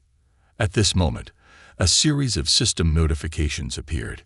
Kim Ji-soo's favorability rating continued to rise by 10, reaching a current rating of 90. If Ji-soo's brain was constantly daydreaming in the second slot, it couldn't be wrong to say that Park Jimin was in the number 1 spot. The young man, striking a handsome pose, contemplated that his acting skills were becoming more refined. The film industry still owed him an Oscar statue. Surprisingly, the girl standing next to them pointed at the sensitive area of the bald-headed man and said, "Dear sir, look at that person over there. Maybe someday you'll gift me a house too." The bald-headed man thought to himself, "I really don't have the ability to give that. Although I think I can afford it, I'll make a promise verbally." And then he casually said, "Sure, it will happen. Haha." Quickly, a while later, the young man pulled out a powerful black card and swiftly swiped it. He said, "This is a 1 million deposit. The remaining amount, once the ownership transfer process is completed, I will pay in full." "No issues, right?" The bald man replied, "No problem. Just transfer the house to Mr. Haben's name. Leave it to me, and it can be done in a few days." After that, the young man left in a taxi, and the bald man continued to marvel. With Mr. Haben's wealth, he still calls a taxi every day to stay fit. Truly, the richer, the more humble, and the more low profile. Meanwhile, the secretary next to him mumbled, "Exactly, and at such a young age. I wonder if he's in need of another female secretary." At this moment, the taxi had traveled a considerable distance. Inside the car, Park Jimin contemplated. Chairman Kim's favorability has risen to 90 now. After completing the transformation of flattering her and spending 70 million, it can be transformed into a return of 7 million plus a bonus. The attribute points earned this time are quite substantial, A bit of a windfall. Just thinking about it is already exhilarating. Spoiler alert. Park Jimin also added another 10 million as a gift. Meanwhile, Kim Jisoo was also pondering based on her novel reading experience. After the awkward words just now, Park Jimin would surely confess. She continued to imagine Park Jimin being caring and generous. In the future, he would undoubtedly become a good father. The diamond ring he gives on their wedding day would surely be as large as a quail egg. The wedding would be held in Milan or the Alps. What should they name the child? If the father's last name is Tran, what cool name could be given? Tran Hinong, Tran Trui Tru, Tran Tru. No, if the father's name is Vien, then the child's name should be thoughtful. Let's name him Park Jimin Thoughtful. When Park Jimin is old, would he forget who he is? Jisoo was daydreaming when suddenly the voice of Park Jimin rang out. We've arrived. Jisoo startled. Ha! In front of them was Harvard University. Seeing Park Jimin still sitting in the car, Jisoo immediately asked, Hey, Park Jimin, aren't you getting off? The young man waved his hand in greeting. Oh no, my roommate invited me to a game center. You go back by yourself. After that, the car quickly sped away. The voice of the young man echoed, Be good, be good, be good. Meanwhile, Jisoo wore an embarrassed expression. No way, why is this happening? What about his confession? Park Jimin swiftly arrived at the Bin's game center. The taxi stopped, and the driver hurriedly said, Dear passenger, we have arrived at the game center as requested. Entering, he saw his friend playing on the machine, and the young man exclaimed, Oh, playing already? The red-haired guy quickly replied, Jimin, why are you just getting here? We've played around already. We lost because you weren't here. Old Chu jungled too much. Old Chu interjected. The villain accused first. Ha! Jimin, quickly get a card and log in. This machine is reserved for you. The young man raised his hand as a signal. Hold on a second. This foster father will boot up the machine for you. Wait a bit, and I'll elevate you to a master. The young man went to the cashier and said, Excuse me, open a card. 20 yuan, 4 packs of instant noodles, and 4 bottles of iced tea. The girl at the cashier was none other than Kim Jenny. She quickly recognized the young man and called, Park Jimin. Hearing his name, the young man turned in surprise. Kim Jenny, why are you here? Kim Jenny quickly replied, I haven't told you, have I? My dad owns a chain of game centers, and this one is his. Thanks to you, I've paid off my home debt. Thank you so much. Kim Jenny cheerfully continued, Park Jimin, let me treat you to a soft drink. No, I'll get you a permanent card for this game center. Unlimited machine usage. That's right, that's right. Today is my lucky day. Just kidding. We really don't need to go that far. While the young man was receiving heart emojis from Kim Jenny, there was a sudden turn of events behind him. A tall guy with long hair and a baseball bat in hand loudly shouted, You're Lao Tu's daughter, huh? Your dad owes us money. When is he going to pay? He swung the baseball bat onto the table, making a menacing move. Kim Jenny quickly protested, I already paid you guys 5 million last time. Why are you asking for more? The guy retorted loudly, 5 million is just the principal. There's still interest. You owe us another 15 million in interest. Kim Jenny, now visibly angered, exclaimed, You people are outright extortionists and robbers. You're nothing but a gang of thugs. The guy closed in, grabbing Kim Jenny's hand. Enough, quiet down. If you don't have the 15 million today, you'll come with us. With this figure, this beauty, you'll be the queen at our place for sure. 1 or 2 years, and you'll earn enough to pay off the debt. Ha ha. Suddenly, like a gust of wind, Park Jimin swiftly approached, twisting the gang leader's arm from behind. All right. That's enough. Take off while I'm still in a good mood. Witnessing this scene, Kim Jenny joyfully exclaimed, Park Jimin, you saved me. The gang leader, in pain and anger, shouted, "You mutt, interfering in our affairs. Come at me. I'll deal with you for him." The young guys quickly armed themselves with knives and sticks and rushed in. Park Jimin cast a sidelong glance and then delivered a kick with his foot to the chest of one of them. The onlookers, who were avid fans of action movies, exclaimed, "This kick is just like a move from a Jackie Chan film. When did Jimin become so skilled in martial arts?" The League of Legends enthusiasts, having witnessed Park Jimin's impressive kick, visualized it as a victorious move. Someone, amazed, exclaimed, "So the martial arts expert has brought the game into reality. Our failure wasn't in vain. Now, with Jimin here, we're in good hands." The guy who got beaten up by Jimin warned, "You punk, you got lucky today. Don't let me catch you again."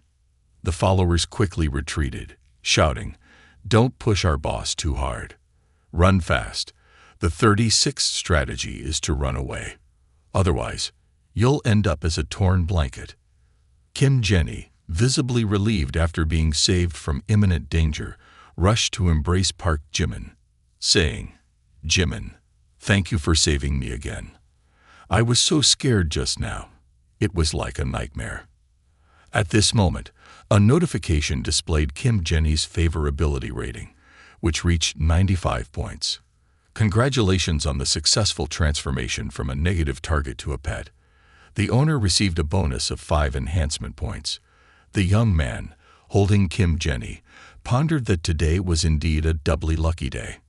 Now, he contemplated where to wisely allocate the enhancement points. Simultaneously, Jung Hoseok entered the scene from somewhere, and upon seeing Kim Jenny embracing Park Jimin, was startled. He loudly exclaimed, "Kim Jenny, you sly woman." Rose pointed directly at Kim Jenny's face and scolded, "This malicious woman, who claimed to be against Kim Jisoo, is hiding here, seducing Park Jimin." The young man, observing the two women facing off like lions preparing to clash, began to break out in a cold sweat.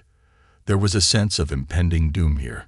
The system quickly maxed out the received enhancement points to boost my agility. Seizing the opportunity, it was time to run. That was the smart move. So the two lions rushed at each other, ready to engage in combat. Jimin's friends, witnessing the scene, intervened, saying, "Calm down, we're all friends here. There's no need for this. You two, don't start pulling hair and tearing clothes. Don't rip each other's clothes. It's really fantastic, or rather, it's not fantastic at all." As Jimin's friends tried to defuse the situation, they noticed that Park Jimin had vanished. Just a moment ago, this livestock guy was here, and now he's disappeared. Well done, Park Jimin. Indeed, I must add everything to agility promptly. After some time, the young man entered a sports field to find some new attractive girls. As he walked, he pondered that Jung Hoseok and Kim Jenny had both completed their tasks. Chairman Kim's turn was just a matter of time. Taking advantage of this time, he needed to find some new targets. Otherwise, he would end up in a situation with no one to flirt with. While walking and thinking, the young man was suddenly tapped on the shoulder, and a girl's voice came from behind. "Excuse me, can you walk on the side? You're blocking others." The girl pointed and continued, "Our physical education field is reserved now. We're about to have a short distance running competition. Could you move a bit?" The young man saw a girl with a beautiful face and figure, and he jumped in surprise. Oh, it's a girl. In his head, the young man thought, despite being a bit fierce, this female student is quite attractive. He must seize the opportunity. So the young man pulled out his phone and smoothly said, "If you want me to move, it's very simple. Just add my WeChat." Before he could finish, a voice interrupted, "Stop. What are you guys doing?" A tall and sturdy guy stood between the young man and the girl. He introduced himself. "I'm her boyfriend. If you're smart, step away a bit and leave quickly." The young man looked at him and felt a sense of familiarity. This person seemed somewhat recognizable. The young man recalled a previous encounter when he was insulted by a tall guy. You don't even look in the mirror. Only you think you can pursue Lee Hyori. After throwing a punch, the guy pretended to be sympathetic and continued stepping on the young man. Back to the present, that guy shouted loudly. The toad still wants to eat swan meat. Die quickly with regret. Old grudges and new grievances angered the young man, who clenched his fist. Park Jimin glanced at him, feeling it was an unfair situation. Suddenly, the system announced the initiation of the licking task.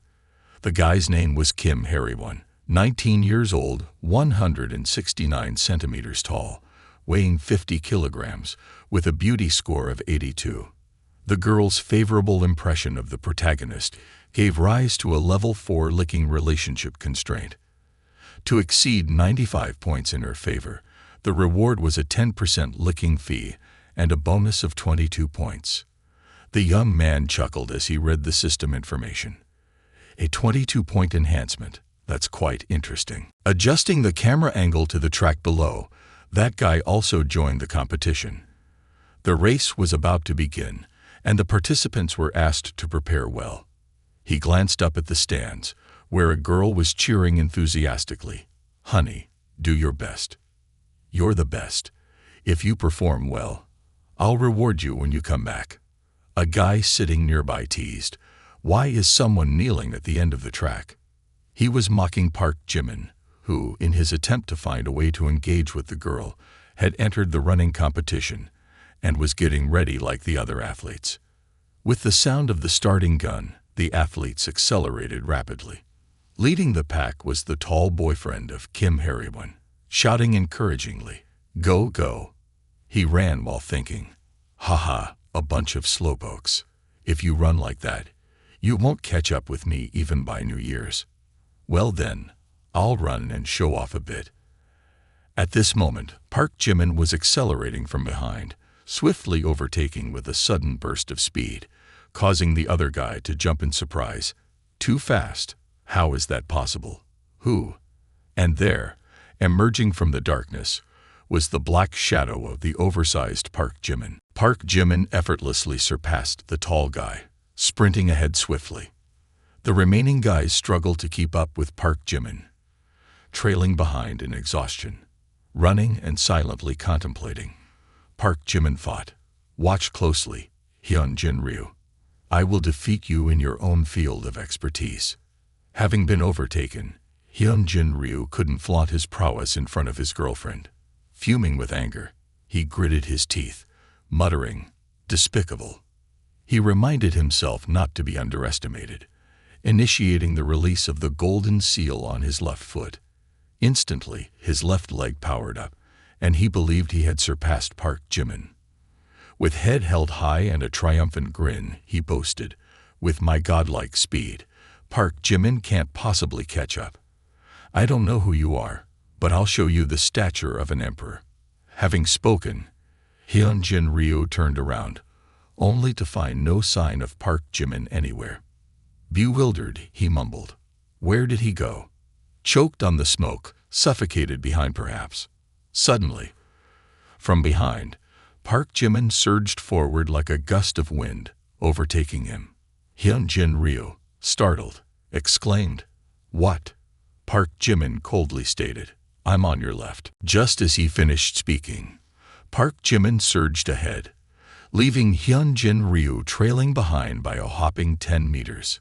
Hyun-jin Ryu was furious, exclaiming, He just overtook me in one lap. It's only been a few seconds." Witnessing Hyun-jin Ryu's reaction, Park Jimin felt immensely satisfied. The young man thought to himself, "Relying solely on your more than 10 years of training, how could you compare to the points I gained from the system in just 1 week?" The enthusiastic MC shouted, "What am I seeing here? A real flying person has appeared." In the face of his speed, even the Astro Boy would have to bow down. In just 50 seconds, he completed a lap around the track. Park Jimin crossed the finish line amidst the cheers of the entire crowd. Meanwhile, Kim Harry-won couldn't believe her eyes. Even Hyun lost. Everyone rushed onto the field, surrounding Park Jimin, The young man hoisted up like a hero who had accomplished a miracle. The MC's voice resonated. A new champion is born. He has broken records, even surpassing human limits. But now we don't know anything about him. He isn't even a registered participant. Recognizing Park Jimin's potential, an enthusiastic coach approached and said, "Young man, I see potential in you. Are you interested in joining the track and field team? I recommend you for the national team." Hyunjin Ryu, standing nearby, tears streaming down his face, asked the coach, "Isn't this spot reserved for me?" Park Jimin coldly replied, "I'm sorry, I'm not interested." Now, Kim Hae-won began paying more attention to Park Jimin. She brought water for her boyfriend, Hyunjin Ryu, but secretly kept her eyes on Park Jimin, thinking, "Why didn't I notice this handsome guy earlier?" At this moment, Kim Hae-won's favorability toward Park Jimin increased by 5 points. Seeing his girlfriend lost in thought, Hyunjin Ryu asked, "What's wrong? Why do you look so down?" Kim Hae-won shook her head, diverting the conversation. "It's nothing. I'm just a bit worried about you." Kim Hae-won's favorability toward Park Jimin continued to rise, adding 5 more points. Sensing the approaching target, the young man gleefully smirked and silently chuckled. The scene shifts to Kim Jisoo's room. As soon as she opens the door and enters, she is greeted with a question. "Jisoo, where have you been?" Surprised, Jisoo asks, "How do you know that Park Jimin gave me a house?" Her friend, utterly astonished, thinking it's a joke, raises an eyebrow and fans her mouth. "What? He gave you a house?"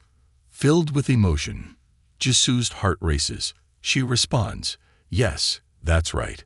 Today is the day we're going to see the house together."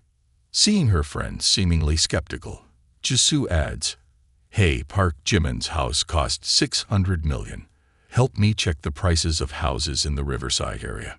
Suddenly, Jisoo's demeanor changes. She adopts a fierce tone, saying, "I wonder if that chubby house seller cheated us. If he deceived me, I won't spare him. What Park Jimin says is definitely his, no matter what." Her friend secretly thinks, "Fool's luck is real luck. How can something this good happen? I'm so jealous. Stop bragging. I'll help you check." As her friend scrolls through her phone, she comes across a shockingly sensational piece of news, seemingly struck blind by lightning. "Oh Dan, what the hell is this?" Jisoo, standing nearby, unaware of what's going on, is suddenly confronted with a huge exclamation mark in her mind. Park Jimin is featured on the front page of a forum, complete with pictures, with a post titled, "The #1 womanizer at Harvard University. 21-year-old Park Jimin is dating numerous girls." The other friend looks at Jisoo with a worried expression and sighs, "Shameless." Jisoo is puzzled, asking, "What about Park Jimin?" The scene shifts to Park Jimin, and his friend brings up the shocking news for Park Jimin to see. "What? Womanizing? Me?" The young man thinks to himself, "What a joke. I'm clearly just a money waster, never deceived any girl. This is a setup." After that, he calmly returns to his thoughts. It seems like he has become too famous lately, making someone unhappy. Wonder who it is. Someone mischievous enjoying throwing stones with hidden hands. The scene transitions to another room, where the voices of a few guys chatting loudly can be heard. A heated voice exclaims, "So, is it posted? Is it posted yet?" The guy with glasses excitedly exclaims, "It's posted. Oh, it's already on the top. This post is so hot." The guy with a high-pitched voice cheers, "Haha, now the bad reputation of this loser is spreading everywhere. Let's see if any girl dares to pursue him now." Suddenly, Sun Hyung-min approached and inquired, "What are you guys doing, pulling the curtains and turning off the lights like this in the middle of the day? What mysterious business are you up to? Hurry up and spill the beans." The short-haired guy exclaimed, "Oh my goodness, you scared me to death, coming in so quietly." The guy with glasses continued, Sun Hyungmin, recently, there's a guy named Park Jimin in our literature department who's quite cunning. We are teaching him a lesson he'll never forget. Sun Hyungmin, upon seeing Park Jimin's picture on the computer, felt a sense of familiarity. Oh, isn't this the guy who used to run away? Park Jimin, could it be the same kid I once fought with? After a moment of thought, he smirked. Park Jimin, I know him. Sun Hyungmin continued, we went to the same high school. Since childhood, he's been a troublemaker, blindly in love, and quite annoying. I have a lot of information about him. Deceiving girls may not suit him. More likely, he sticks to some girl and won't let go, causing trouble and bothering others. Hearing that, the guy with a high-pitched voice spoke up. Sun Hyungmin, slow down, emphasized the part about chasing girls. The chubby guy grabbed a chair. Sun Hyungmin, take a seat and spill it slowly. Yeah, I like it this way. Expose this guy bothering the girls clearly. The guy with glasses grabbed a pen. I'll record everything and add it to the article. Ha ha ha. Sun Hyungmin, with fiery red eyes, filled with dark thoughts, gritted his teeth in anger. Kid, even if you win in the race, no matter how the coach likes you, I will make you lose your honor. Based on the information from Hyunjin Ryu, the article about Park Jimin was quickly updated. The #1 womanizer at Harvard University, Park Jimin, is currently studying literature. According to reliable sources, he is involved with many girls, dating multiple women, objectifying, and regularly harassing and demeaning women. Female students, be vigilant against this type of wolf. The thread starter edits and updates additional information. According to a credible source, some girls involved with Park Jimin are not doing so willingly but are forced to accept him due to relentless harassment. This action is even worse than infidelity. It's truly disgusting. The thread owner continues to edit, revealing more about Park Jimin, who has earned the nickname Three-Headed Hound since high school. Truly the bottom of the scum among super scum. According to a reliable source, he has been involved with hundreds of girls, and reportedly, he continues his despicable actions even when having a boyfriend. It is said that his lecherous behavior has adversely affected everyone's studies, causing a 10% decrease in the university admission rate compared to previous years. After reading this news, everyone, from students to teachers and parents, was shaken. Cut to the principal's office. A powerful hand slammed down on the desk, coincidentally hitting the iPhone 15 Pro Max.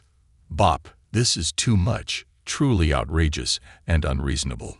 The furious principal shouted, I cannot tolerate those who harm the community in my environment. I will thoroughly investigate the matter. If the information in the article is true, this vile student will be expelled from the school. A male teacher standing behind, tears streaming down his face, quickly lifted his phone and silently thought, can that old man please not smash my phone next time? I just bought this new phone. When asked about Park Jimin, Kim Ji-soo provided detailed information, recounting the positive things Park Jimin has done. Park Jimin from Harvard Literary Institute is a very special person. He once said that what he hates the most is seeing girls suffer. Despite his noble background, he is very generous and hopes to help others alleviate their worries. According to Kim Ji-soo's account, Tan Vian detests harming women. Each nightfall, he transforms into a dark messenger, launching powerful attacks to eliminate evil. He is a mysterious and powerful figure, safeguarding the city from desire and sin. Ji-soo believes that Park Jimin is a hero. Surprised by Ji-soo's response, the interviewers asked again, a hero? Isn't that a bit exaggerated? Where does your conclusion come from? Ji-soo calmly replied, based on a girl's intuition. The principal took a puff of his cigarette and asked, is Kim Ji-soo's statement reliable? The vice president of the student union said, although she seems a bit peculiar, she probably wouldn't lie. Park Jimin could be a good person. The principal then instructed, ask the kid in the same class again. But deep down, he couldn't accept it. I don't believe it. I don't believe it. I can't believe that someone could be better than me. This morning, the entire Harvard campus was buzzing with discussion. Two individuals came to find Hoseok. I am the police.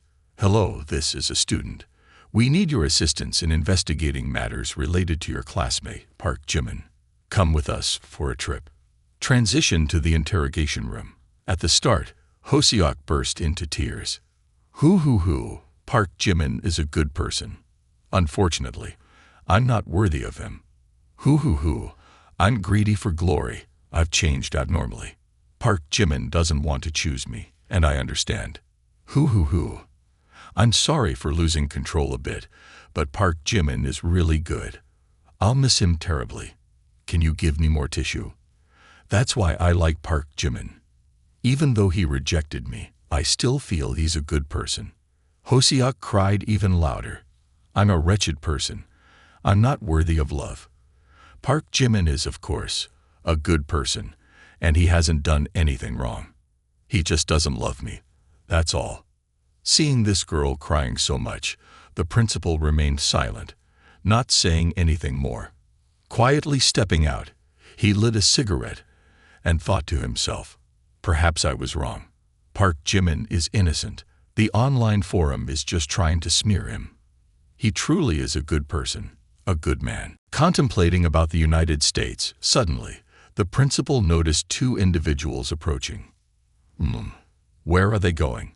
Why are they carrying a banner? A girl leading her father towards the principal's office spoke. We're about to meet the principal. Hello, I am the principal of Harvard. May I ask whom you are looking for? Upon seeing the principal, the two visitors unfolded a banner. Hello, principal. I'm Kim Jenny from the art department. Today, we're presenting a flag to Park Jimin from the Literature Institute. The content on the banner read, presenting to Park Jimin from Harvard's Literature Institute, with natural nobility echoing through the ages, upholding righteousness, and displaying literary talents, parent Kim Jenny respectfully presents.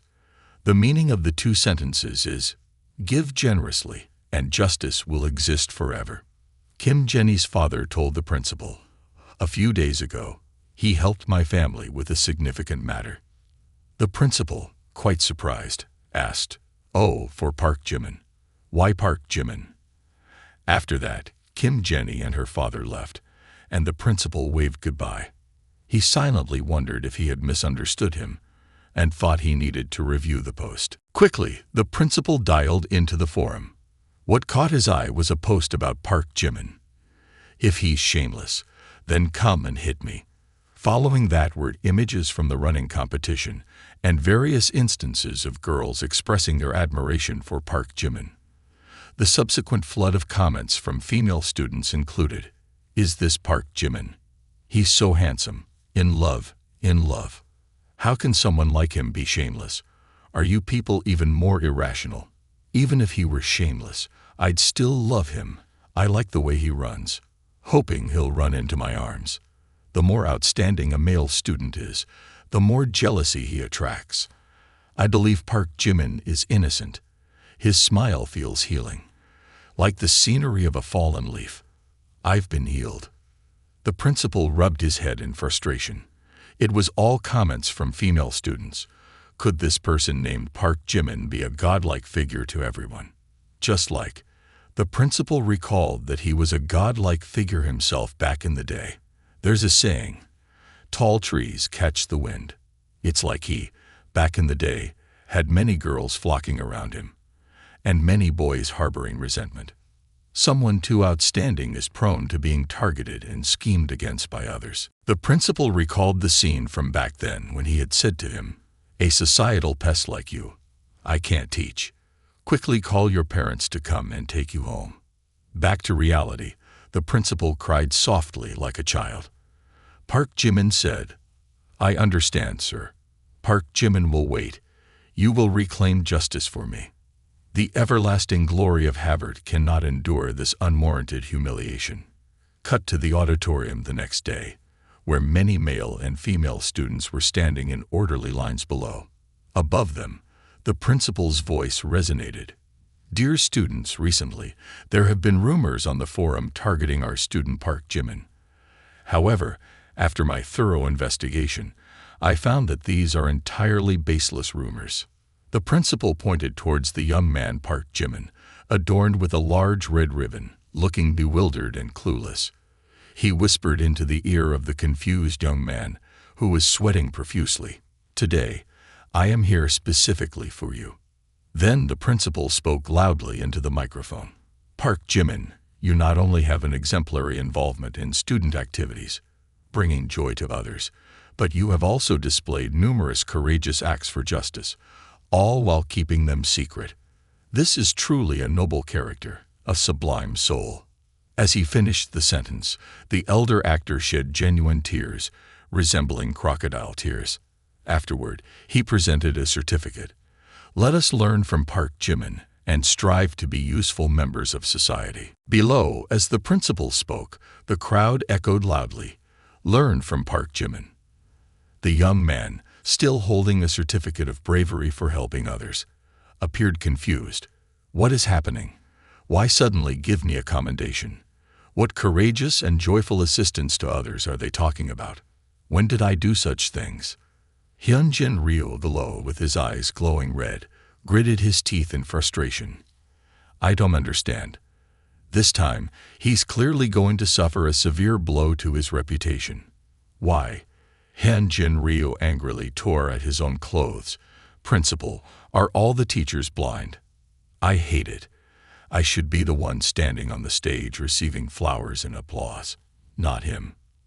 At the same time, his girlfriend was also present, applauding enthusiastically and praising Park Jimin for his good looks. Hyunjin Ryo, upon hearing this, became even more infuriated. Park Jimin quickly received the announcement, and his pride increased by 10 points. Looking down, he saw Kim Hae-won, also looking beautiful and radiant. The rehearsal to honor Park Jimin ended quickly, and everyone was leaving. From somewhere, the voice of Hyunjin Ryo echoed, "Kim Hae-won, I hope you can give me an explanation. I saw it all. Earlier, you applauded for that guy Park Jimin. What did you mean by that?" Kim Hae-won, annoyed by Hyunjin Ryo's persistent questioning, finally responded, "Hyunjin Ryo, do you have a problem? Why are you jealous? I simply admire Park Jimin. As students, he can do many good things without caring about fame and gain." Hearing this, Hyunjin Ryo's entire being ignited with intense flames. Kim Hae-won continued, "After defeating you, it's evident that he could become a genius but chooses to return to a normal life. It's truly admirable." Hyunjin Ryo, by now, was on the verge of madness. He rushed to grab Kim Hae-won's hand and shouted, "Shut up! He can never beat me forever. Impossible." "Oh, Hyunjin Ryo, are you insane? It hurts too much." "Hyunjin Ryo, you're hurting me. Let go." With a grimacing face as if ready to devour her, Hyunjin Ryo said, "Park Jimin is just a worthless pawn under my foot. So what if the coach likes him?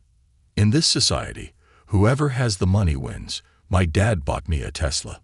What does Park Jimin have?" Unexpectedly, at this very moment, Park Jimin was passing by, answering his phone. "Mr. Do, oh, you're here. Drive in. I'm at the school. Keep it humble. Don't bring an expensive car to pick me up." Hyunjin Ryo jerked around. Mr. Do drove a John Royce over. Park Jimin, seeing Mr. Do driving over, appeared dissatisfied. "You were told not to drive so well, sir. Pay attention next time." Mr. Do scratched his head. "Certainly, I'll definitely pay attention next time. I hurried over and forgot. You don't like it too ostentatious. I'll be mindful next time." Then Mr. Do personally opened the door, inviting Park Jimin into the car. "Mr. Baekhyun, be careful with your head." Hyunjin Ryo, witnessing this scene, felt like his eyes were about to pop out. Kim Hae-won was equally astonished. The car carrying Park Jimin quickly departed. Now, due to her annoyance with Hyunjin Ryo, Kim Hae-won said, "Hyunjin Ryo, if you don't trust me, let's break up." Utterly surprised, Hyunjin Ryo trembled. "No, it can't be." Hyunjin Ryu seemed frozen. It can't be. It can't be. I don't believe it. Kim Harrywan, furious, raised a clenched fist. If breaking up with you is less important than this, then so be it. Transitioning to a high-rise building, young Park Jimin swipes his black power card to pay for the house. A notification message to Mr. Do reads, "Dear customer, your bank account has received 500 million. Park Jimin immediately says, "Transferred 500 million to you." Mr. Do nods. Yes, yes, Boss Park is indeed generous. Holding 2 red books, Jimin smiles. Money and property settled. I'll head back to school now. You don't need to bother. Your car is too flashy. I'll call a grab myself. Okay, you can leave slowly. Holding the red books and fanning himself, Jimin thinks, although I've bought a house, I still haven't firmly grasped Chairman Kim. Anyway, the favorability should increase by 25 attribute points. People passing by notice Jimin fanning himself with red books and discuss. Is he crazy using red books as a fan? The person next to them whispers, "Shay, speak softly." Jimin continues his thoughts. I should get her a gift. Let's see if Mr. Do has anything else for sale. As Jimin reaches for his phone to call Mr. Do, he notices a series of messages in the group. Boss Park is incredible. A wave of the hand can solve my financial difficulties. Boss Park bought Mr. Do's villa. Wow, Boss Park is amazing. Just a few days, and he's already bought it. Boss Park must have a lot of money on hand. What's even more impressive is that Boss Park bought a house and immediately gave his girlfriend a villa. For the first time, I feel like I've opened my eyes. What's called grandeur, what's called generosity, giving others millions, Boss Park is truly admirable. Park Jimin replies, Boss Do, the benefactor, helped a bit. The yen goddess of my family has appeared. I bow down to Boss Park. A car seller immediately offers, Boss Park, do you need a car? Want to buy a car? I have some VIP cars. Thinking about cars, Jimin comes up with an idea. That's right. I can also give her a car. Thinking and doing, Park Jimin immediately goes to a car showroom. A new Ain from a small business family. I manage a small car dealership and am honored to meet Boss Bakyen. Ain says, then takes out a business card and hands it to Park Jimin. Ain Trading Company, U Group, CEO U Ain. Park Jimin looks at the business card and thinks to himself, U Group is one of the major businesses in this city, and the name U seems to indicate a super tycoon. Mr. Yu is so young to run such a large car dealership, truly a talented young man. Jimin says, haha, Boss Bakyen. Don't call me sir, I can't bear that. Call me Yu is fine. Boss Bakyen, please come this way. I'll show you the cars. You are indeed a missing piece. At first, when I heard the chubby talk about Boss Bakyen, I thought it was an elderly person. Little did I know Boss Bakyen is so young and extraordinary. A few female employees standing farther away whisper to each other, Mr. Yu personally welcoming him. Who is this guy? Probably the son of some tycoon. Don't bother looking. This type of man is beyond our reach. Ain confidently introduces himself as he walks. I dare not speak for other places, but in this city, my place has the most luxurious cars. Park Jimin looks around as if searching for something. Ain continues proudly. No need to think about it. There's nothing my place doesn't have. I want a Ducati Karen. Park Jimin's words hit Ain like a direct arrow to the chest. He turns dark-faced, unable to utter a word. Park Jimin asks again, Oh, you have it? Ain mutters to himself, Oh, my little sister, then laughs fake heartily. Ha ha ha. You really like to joke. That's a limited edition luxury model, only 20 produced worldwide, and it costs 160 million. So, my place doesn't have it, right? At this point, adding a touch of provocation, Park Jimin continues, How about the Lamborghini Bosum Pagani Jota? Do you have those? The provocative tone continues to rise. Ah-in sweats profusely, thinking to himself, Mr. Baekhyun didn't come to wreck my store, did he? He stammers, that? The total price of the cars we usually sell ranges from 2 million to 84 million, if you want. Park Jimin interrupts him, saying, so you don't have them either? Nothing at all.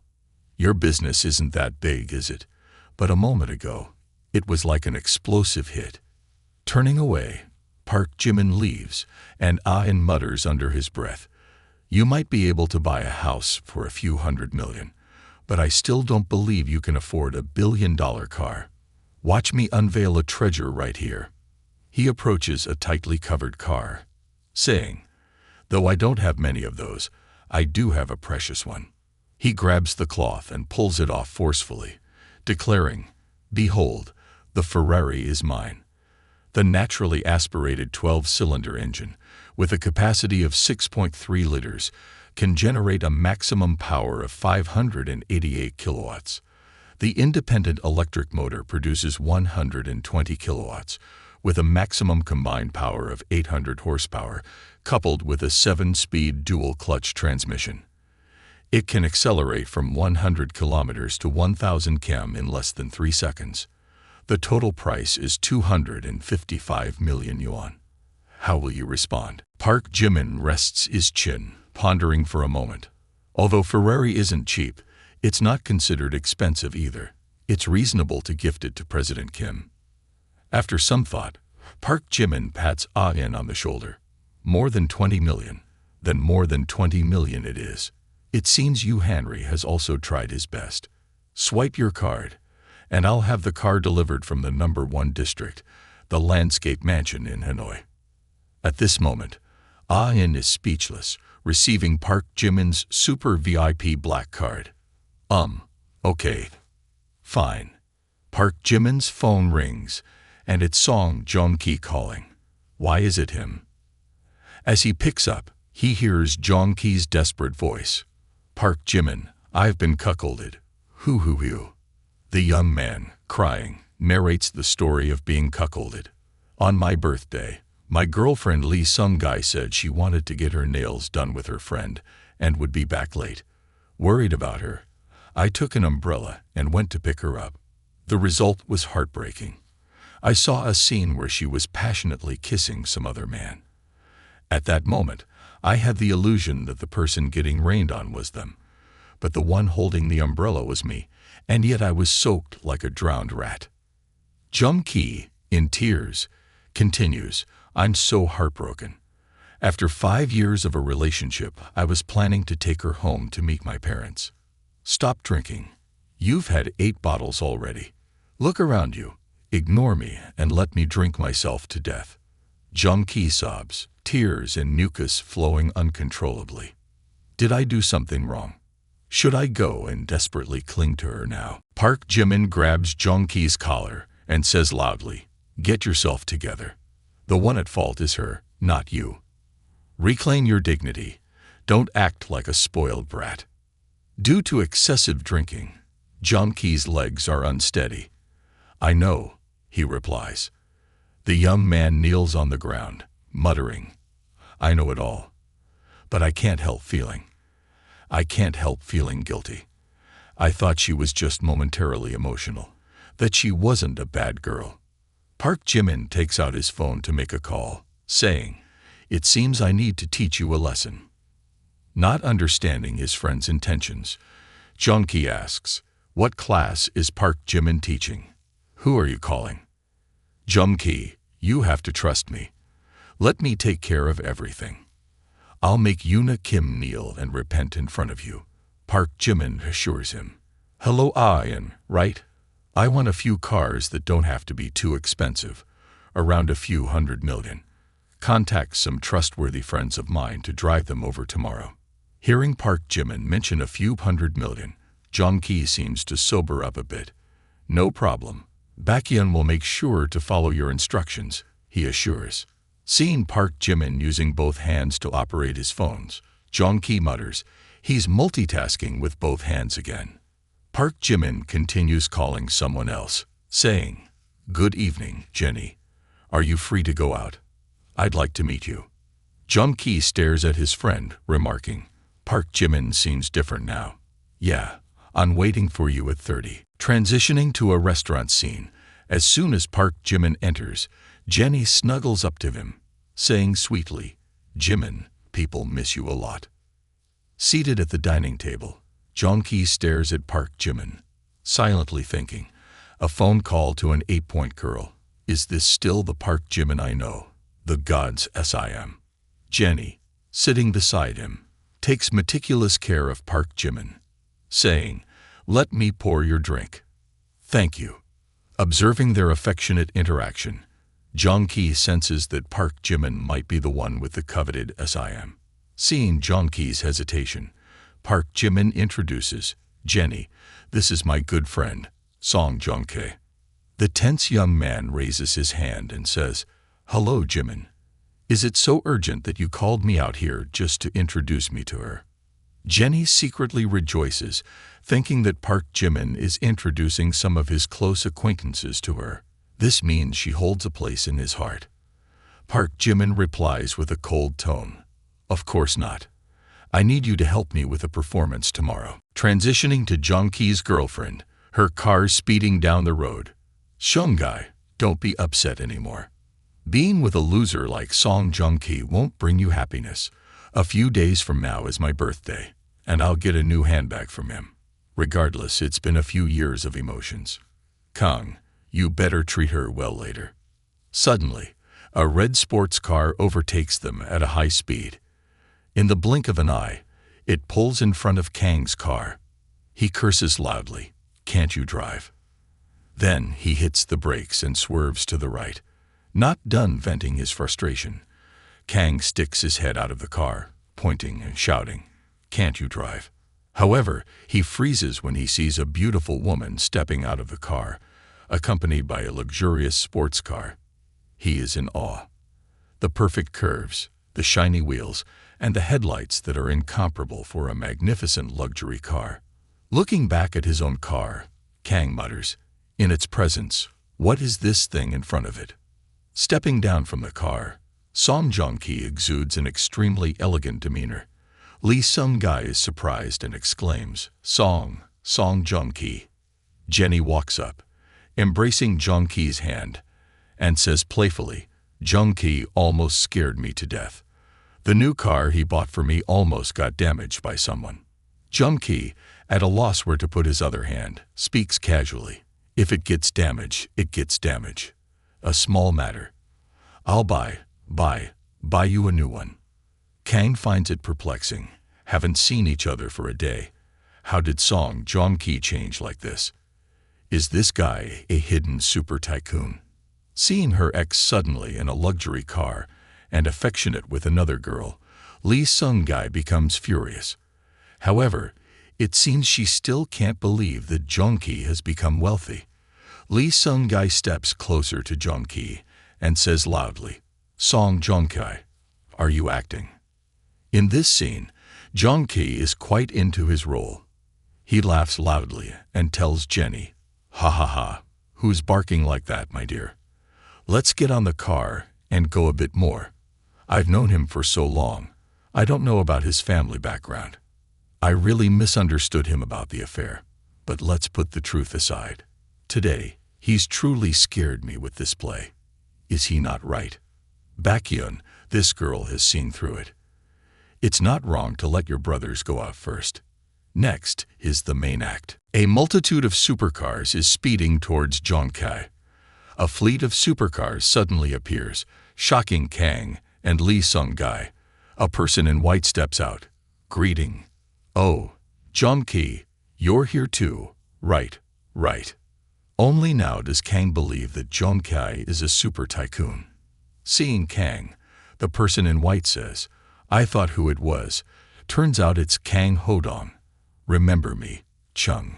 The person in white approaches the pair of Lee Sung-gi and Kang Hodong, whispering, Miss, he claimed his name is Kang Shin-ha. From a wealthy family with a coal mine studying abroad in the U.S. Ha ha ha. This scoundrel is just a scam artist, pretending to be a rich man to deceive women into bed. Did you really think he was some kind of tycoon? Ha ha ha. Chung, come on, forgive me a bit. Kang Hodong's tactics are clumsy. He should have starved to death long ago. Unexpectedly, he managed to deceive an intellectually challenged woman. Ha ha ha. Didn't even bother to check with a urine test. Do I deserve someone wealthy? The person in white laughs while walking away, leaving Lee some guy with countless thoughts. Wretched fellow, he deceived me. He's not even worth a dog. I should have killed him. Kang Hodong runs and cries, Sister, sister, I was wrong. I was wrong. Song Joong-ki's eyes filled with sadness as he said, Let's go. Jenny uttered a brief okay and walked alongside him. While walking, Joong-ki suddenly halted. Curious, Jenny asked, Why did you stop? It turns out Lee's some guy had embraced his legs, crying and pleading. Hoo. Joong-ki, don't leave me behind. It's not that I'm greedy for glory, I'm just afraid of poverty. Please give me another chance. Joong-ki coldly brushed off Yoona Kim's hand. Don't call me like that. Today, we sever our ties. Don't contact me again. The guys who hadn't seen each other in a while chatted lively. Chung is still as eloquent as before. It's a pity, considering she's like a little beauty. Well, go console her. That's enough. Taking advantage of the moment when Chung was chatting with the others, Kang sneaked away. However, Park Jimin arrived just in time. Where do you think you're going? Planning to run. Letting you go is not impossible. Slap yourself 100 times. With no other option, Kang Hodong slapped himself in the face. Smack, smack. With everything settled, the group headed to a club. Today's toasts might be an opportunity to get acquainted with the legendary boss Baekhyun. Truly, fortune has smiled upon me, and I must express my gratitude to those who helped. Baekhyun joked that Ah's friend is practically our long-lost comrade. Seizing the moment while Park Jimin was in high spirits, Chung approached eagerly, heard that Boss Baekhyun is a legend in the Shark Tank platform. I have a little favor to ask for. Oh, I wonder what it could be. The two guys sitting across from each other exchanged glances, insinuating something. I also have a favorite streamer and want to support her, but I've used up all the money my family gave me for this month. Don't know if Boss Baekhyun could help. Park Jimin took a sip of his drink, contemplating silently. Once again, they want to test my capabilities. The wealthy always like to use their dog-like eyes to scrutinize others. A couple of Chung's cronies added, provoking Park Jimin. Boss Baekhyun was just joking. Don't take it seriously. Chung supports your girl. Based on what should Boss Baekhyun spend money? Your request is too much. Go to the other side to play. Park Jimin forcefully slammed his glass onto the table, causing the others to recoil in fear. Angry now. And someone wants to provoke me. Park Jimin quickly unlocked his phone and said, All right, so it's not just about giving gifts, huh? He tossed the phone to the other side, saying, I'm going to freshen up. Feel free to use my account to gift as much as you want. Don't worry about saving my money. Gift freely. The others were bewildered by Park Jimin's attitude. What kind of development is this? Chung grabbed the phone, surprised. He gave me his phone to gift freely. He must really trust me. Well, I'll genuinely gift as much as I want. As Park Jimin walked away, he thought to himself, if I were the one paying, it would be truly heartbreaking. I don't feel tired when spending money on gifts because the system still reimburses me for it. Inside the restroom, there were a few guys hanging around. While Park Jimin was relieving himself, one guy glanced over, then jumped in shock, feeling inadequate compared to Park Jimin's dragon. The guy even raised his hand to give a thumbs up, saying, That's huge, quite impressive. Park Jimin thought to himself, Who is this person? Outside, a crowded group cheered. 1,200. Hurry up, almost 1,300. Keep going. Keep going. After spending a considerable time in the restroom, Park Jimin came out only to hear them shouting, Gifted up to 1,400, 1,600. Park Jimin quickly joined in. What's going on? Why is it so lively around here? Boss Baekhyun, you finally returned. Quickly rescue the poor girl. It took so long, and you've gifted nearly 2 billion. Quite impressive. Hearing Park Jimin, the others turned pale. Who is this Boss Baekhyun with such an extraordinary status in the house, richer than the heavenly bank? Chung was sweating bullets. Normally, I'd only gift around 10,000 or a bit over 1 million. Unexpectedly, I've gifted more than a few sports cars. My heart feels like it's cracking. 200 million. 200 million doesn't sound that good. I'll contribute 6 million for you. Hearing Park Jimin's words, Chung was struck by lightning. Don't worry. Stop. It's enough. It's enough. She doesn't truly deserve that much money. You should hold back your divine generosity. Know your limits. Quickly, raise a toast to Boss Baekhyun. Being a deity isn't that simple. Today, let her get addicted. Boss Baekhyun is truly magnificent, and I, as a subordinate, am sincerely impressed. In the future, if I'm wrong, you can punish me accordingly. The others chimed in. 1 toast won't be enough. At least 2 glasses. How about 3? 3 bottles should do it. Does this kid want us to drink ourselves to death? The girls at the nearby table also began to pay attention to Park Jimin. They whispered in excitement, "Who is this guy? He seems very sophisticated." The one with white hair and wine glasses earlier, Chung-hee, belongs to the Chung real estate family. It feels like the top-notch circle of Hanoi has gathered. If you can casually sit next to someone, half of your life's worries about eating and drinking are solved. That guy named Baekhyun must be a mysterious figure. He made it to the hot search by gifting 1 million before. His life is a dream come true for me. At this moment, Park Jimin's phone rang with a melody. Not wanting to see his friend go through similar pain, he learned to pamper. Park Jimin glanced at his phone and said to the others, "You guys go ahead and drink. I have something to attend to. Let's meet again next time." As Park Jimin turned away, a sarcastic voice remarked, "Why is Boss Baekhyun leaving in such a hurry? Is he afraid of the bill? What kind of status does Boss Baekhyun have that he can't pay for a meal?" Chung immediately hit the speaker on the head and said, "That's right, kid. Don't use someone else's annual income to challenge their financial capacity. Boss Baekhyun doesn't lack that little money. Be careful not to provoke me. I might turn hostile." Walking, Park Jimin read the girl's message. "Baekhyun, I've arrived in Hanoi and can't wait to meet you. Let's meet tomorrow." Taking advantage of her hesitation, it was time to unveil another layer of her feelings. Shifting to the airport, a girl had just landed, but her face didn't express much joy. She confidently thought to herself, "It's not just about a meeting.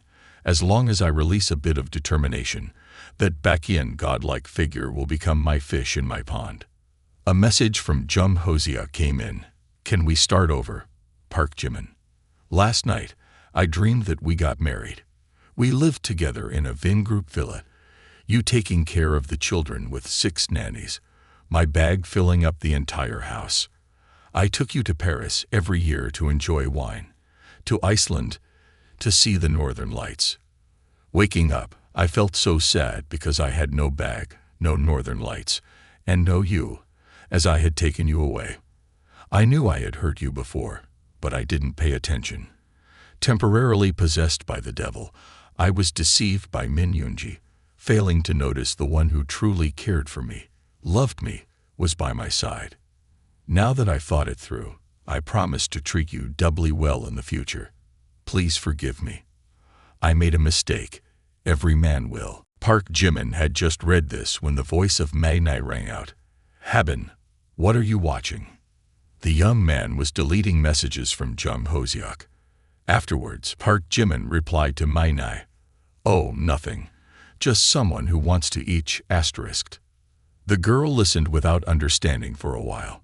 Park Jimin innocently asked again, "Oh, what were you talking about just now?" Mai-nai recalled the words of the boss.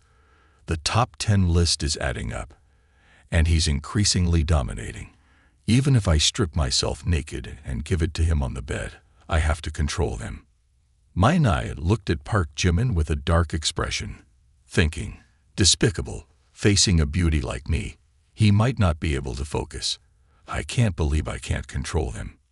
Then Manhwa softened and coquettishly said, I just said, the young boss is so rich.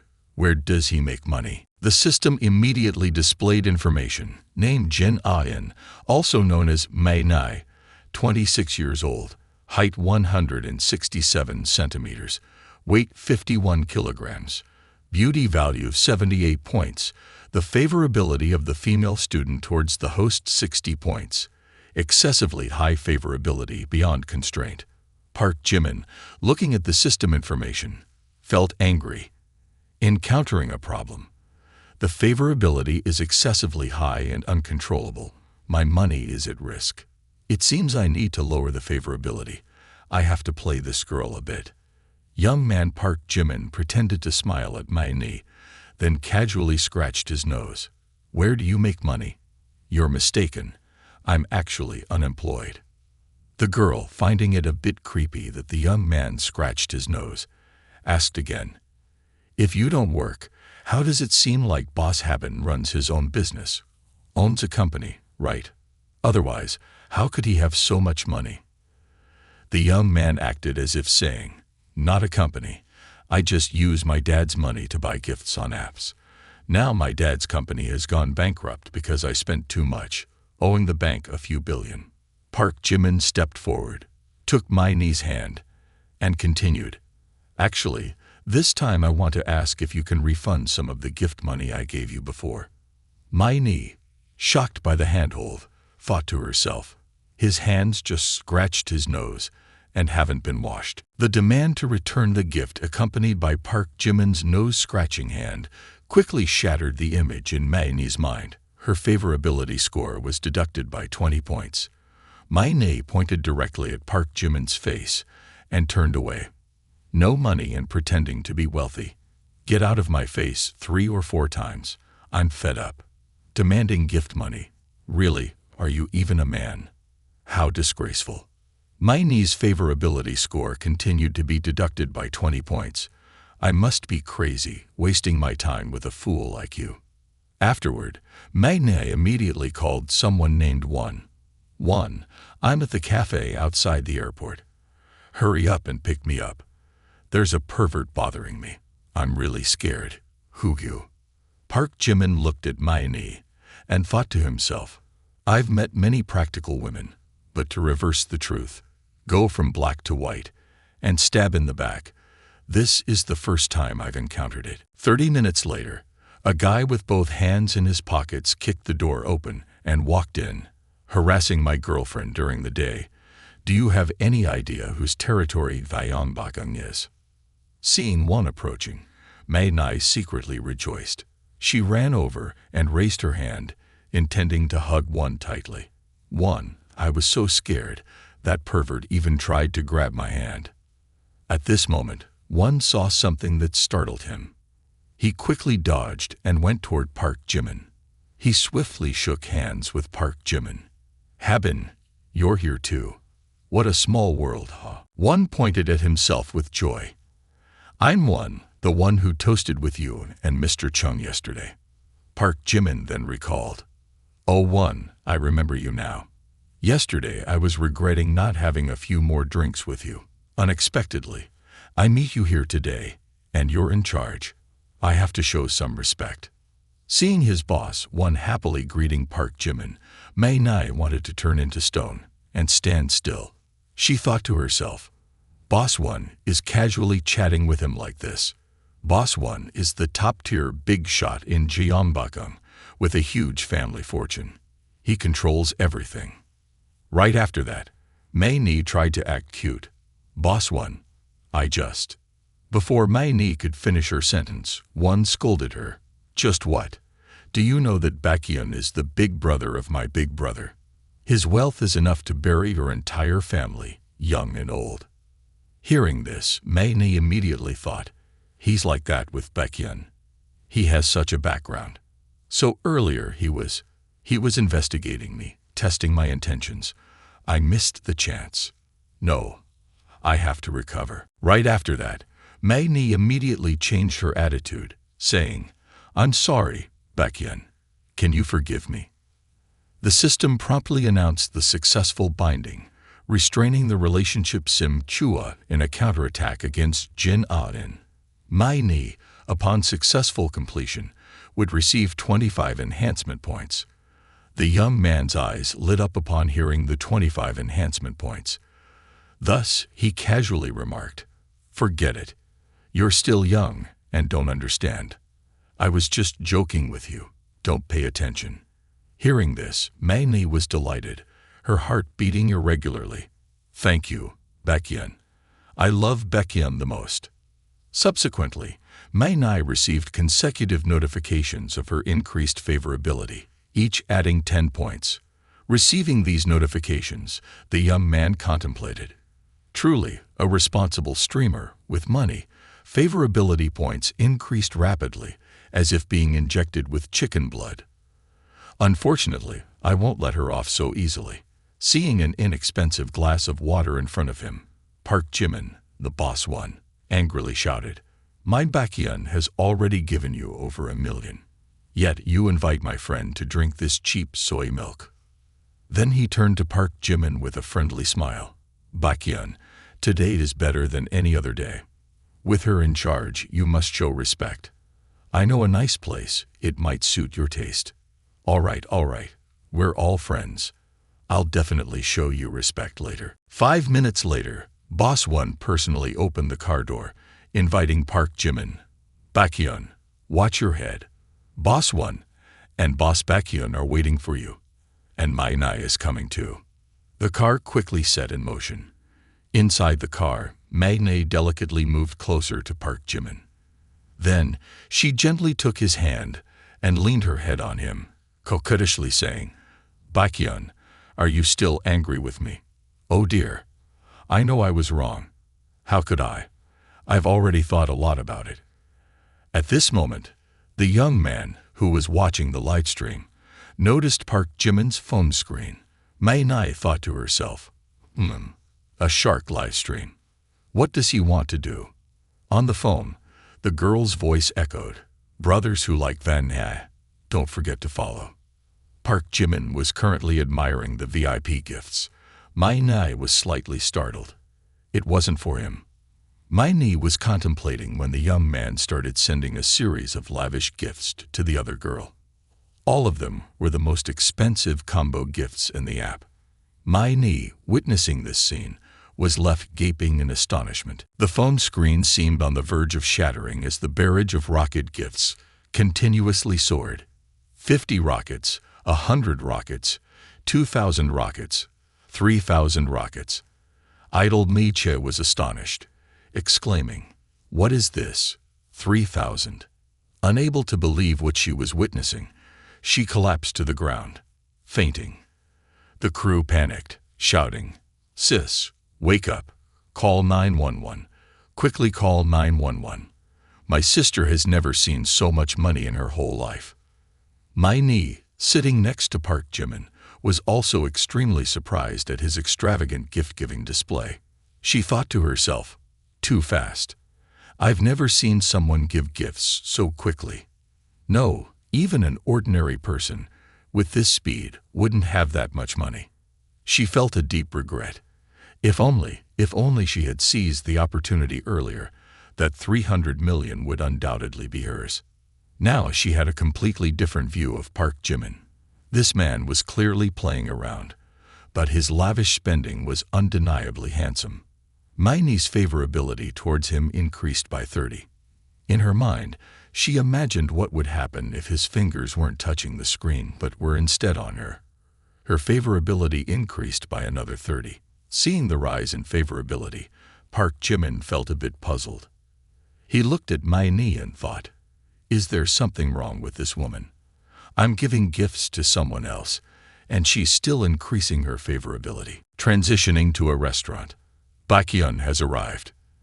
This is the most famous private restaurant in Gyeongbokgung. Deokshugam, a 3-star venue.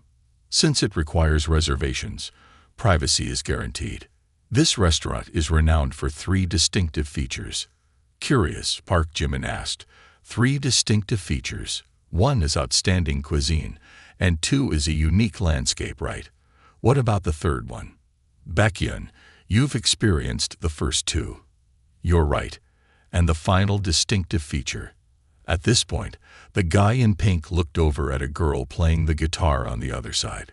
The third selling point is none other than Kim Jisoo's daughter. The moment she saw Park Jimin, Kim Jisoo exclaimed in surprise, "Park Jimin, isn't Chairman Kim's daughter lovely?" However, at this moment, Kim Jisoo's eyes blazed like fire when she saw a girl tightly holding Park Jimin's hand. Kim Jisoo's favorability dropped by 5. Fuming with anger, she forcefully slammed the guitar against a pillow, breaking it in 2. Then she turned around and ran away, her eyes glistening with tears. Park Jimin thought to himself, "Damn, Kim Jisoo is about to counterattack." The critical moment. And the situation is about to flip. After thinking this, Park Jimin immediately chased after Kim Jisoo. After a while, he cornered her against a wall.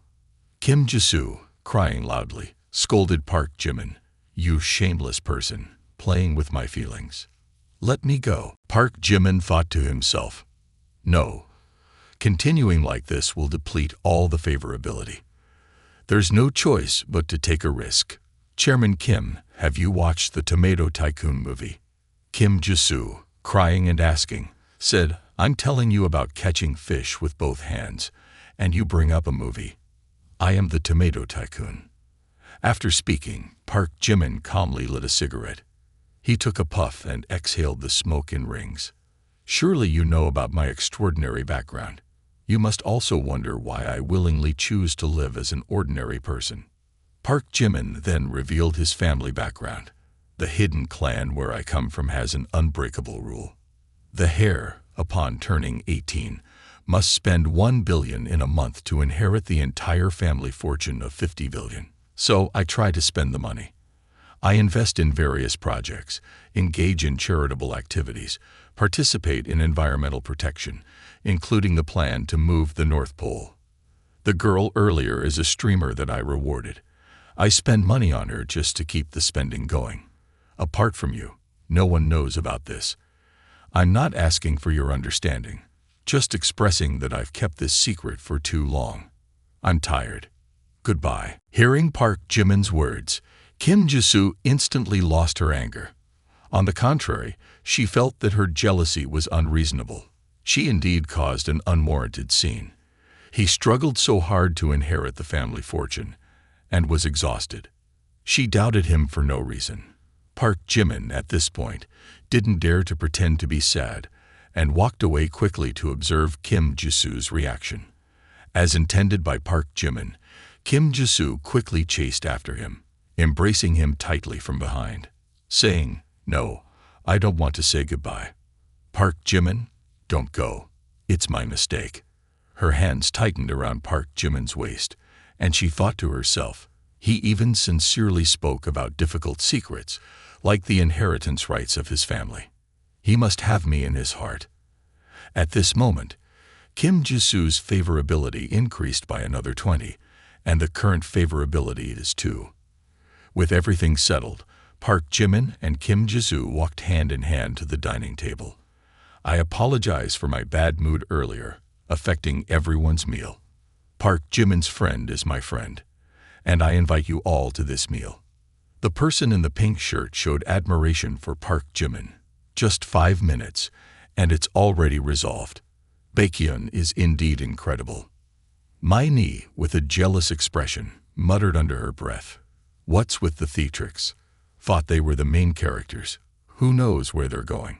Seated at the dining table, Mai Ni continued to chat with Park Jimin.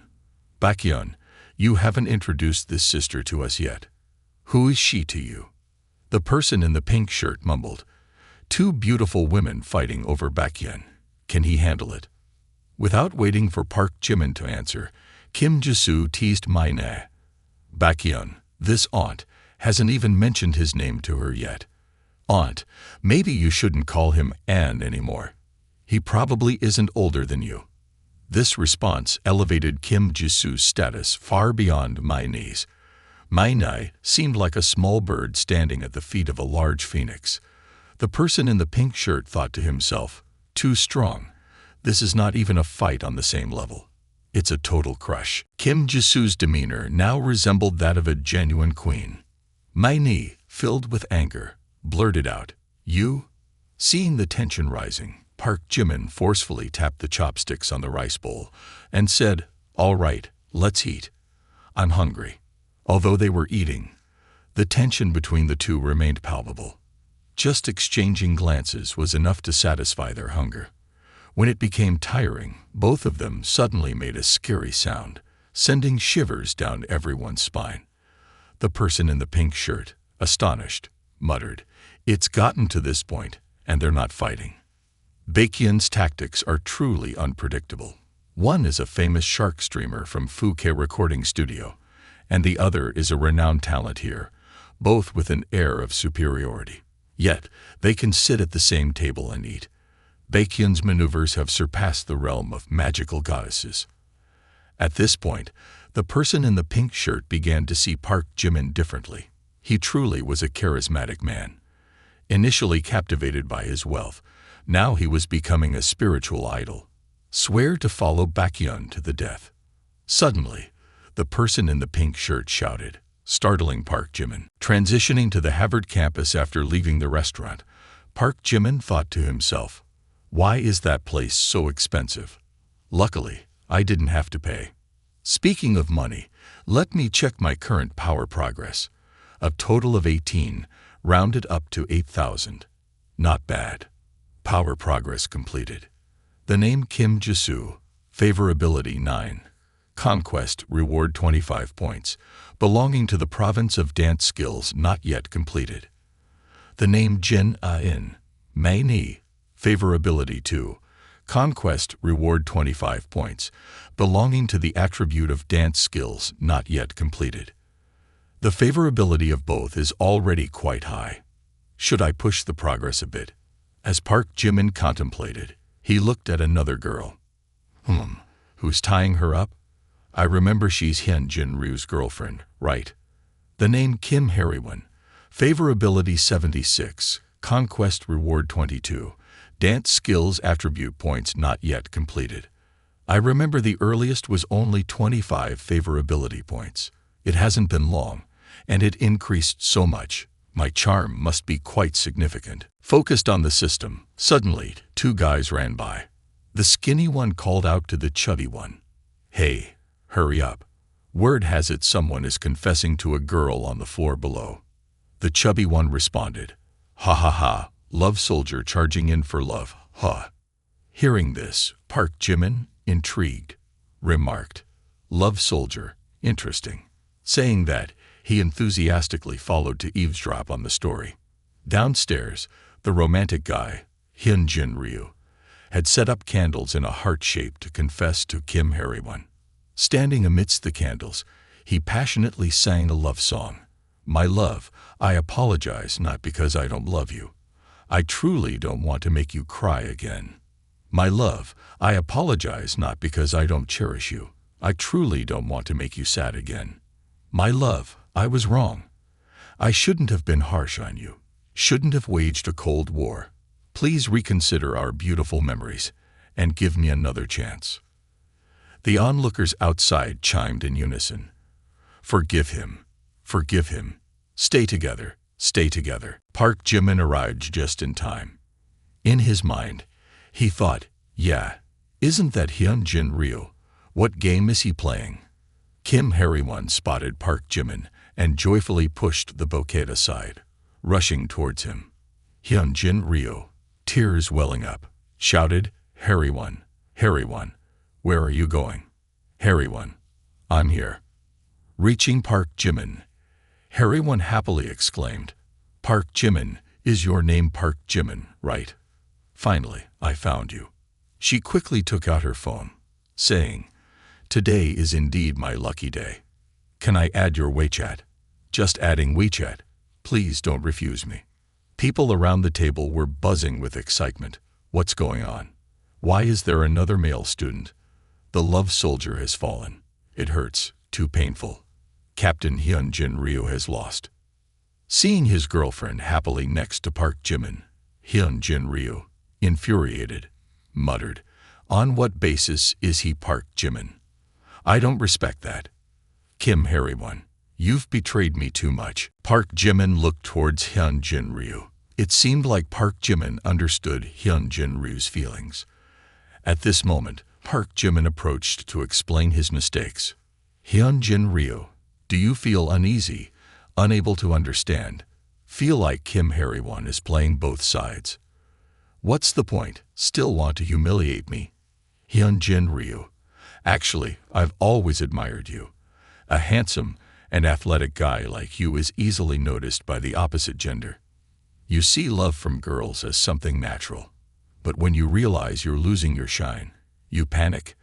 And in your mind, it's only about winning and losing, ignoring your girlfriend's emotions. It's you pushing her away bit by bit. At this point, you want to pretend to be pitiful to demand a comeback. Don't you feel like a clown?"